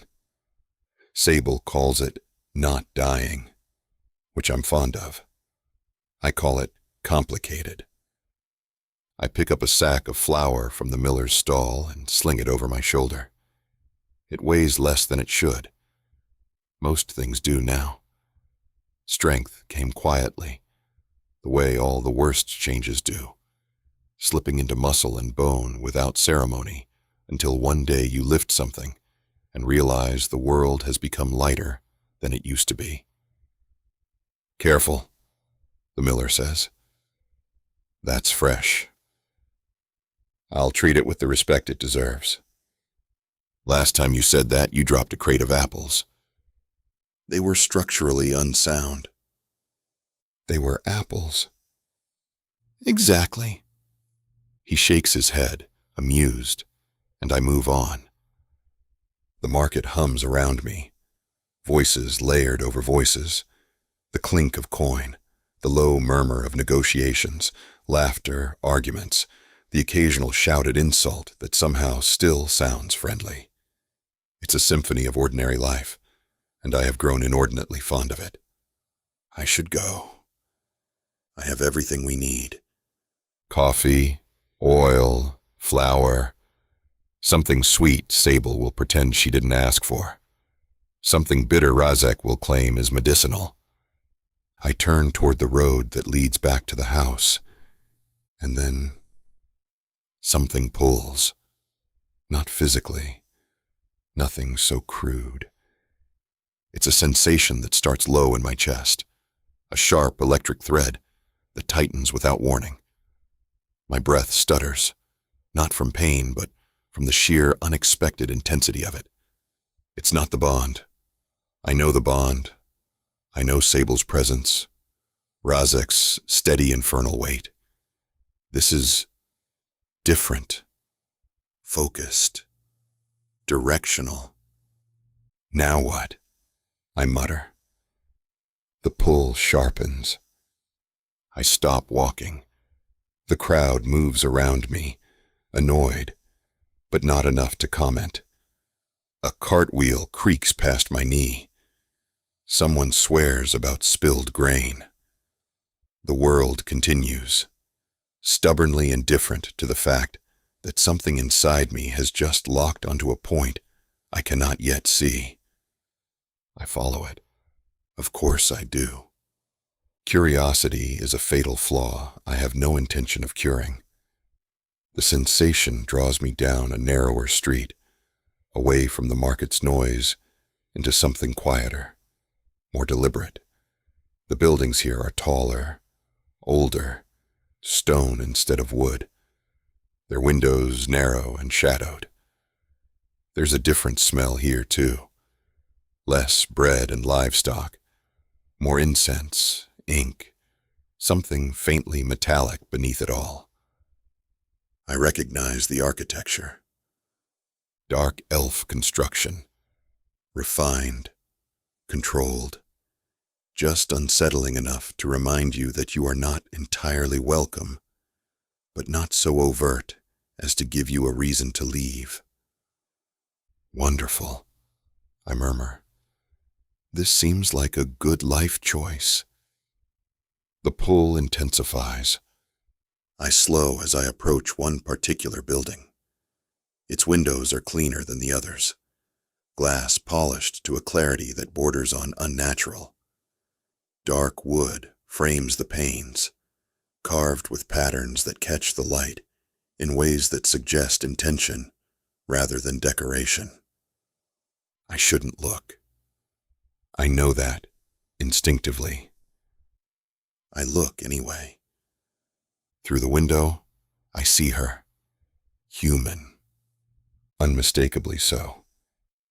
She stands near a table, head bent over something I can't quite make out. Papers, perhaps, or a ledger. Her hair falls over one shoulder, in a loose, unguarded way that suggests she hasn't noticed it slipping free. The light from inside the room touches her skin, warm and soft, catching at the curve of her cheek, the line of her throat. And something hits me. It's not gentle. It's not subtle.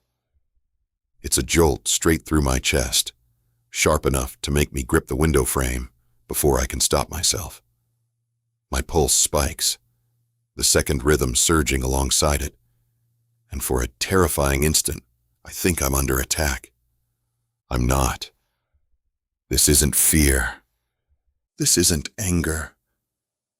There's no bloodlust in it, no hunger for violence, no familiar edge of danger that I've learned to recognize and manage.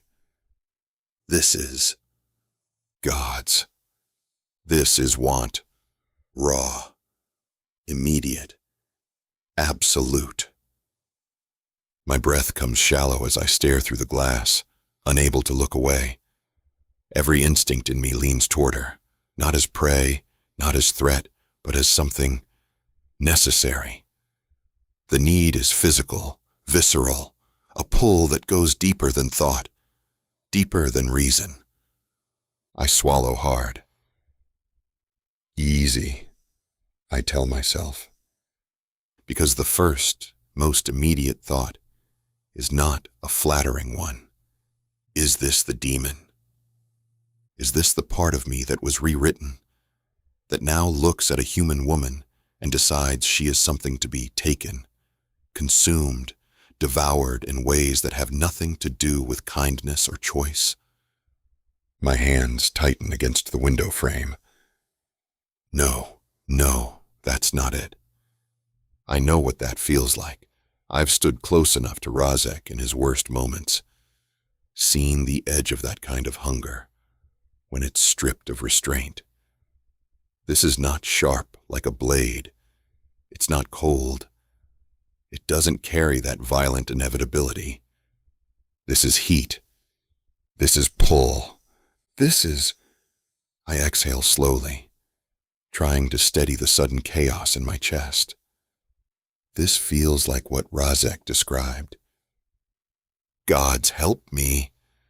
It feels like what he described when he talked about Sable, the way his voice would change, quieter, more dangerous, like the world had narrowed to a single point, and he was choosing, constantly, not to burn everything else away, just to reach it. The woman looks up. Our eyes meet through the glass. The world tilts. There's recognition there. Not familiarity, not memory. Something deeper, stranger, more immediate. Her expression shifts. Surprise first, then something sharper, something that mirrors the sudden intensity clawing through my own chest. Her hand stills over the table, fingers curling slightly, as if she's feeling it too. I step back. Because I need distance. Because I need to think. Because I need to not crash through a dark elf noble's window like a lunatic, driven by whatever the hell this is. Right, I say under my breath. That's new. the pull doesn't lessen. If anything, it tightens, a steady thread connecting me to that room, that woman, that moment of shared recognition neither of us understands. I drag a hand down my face. This is a problem. Understatement. I glance back at the window. She's still there. Still watching. Still feeling it. I can tell. And that terrifies me more than anything else. Because this isn't one-sided. This isn't me losing control. This is something shared. Something forming. Something. I close my eyes briefly, grounding myself in the familiar. The weight of the flour on my shoulder. The distant sound of the market. The faint, steady hum of the bond that still connects me to Sable and Razak, warm and constant and chosen. This is different. This is new, and I have absolutely no idea what comes next. I open my eyes. The window is still there. She's still inside, and whatever this is, it's not going away.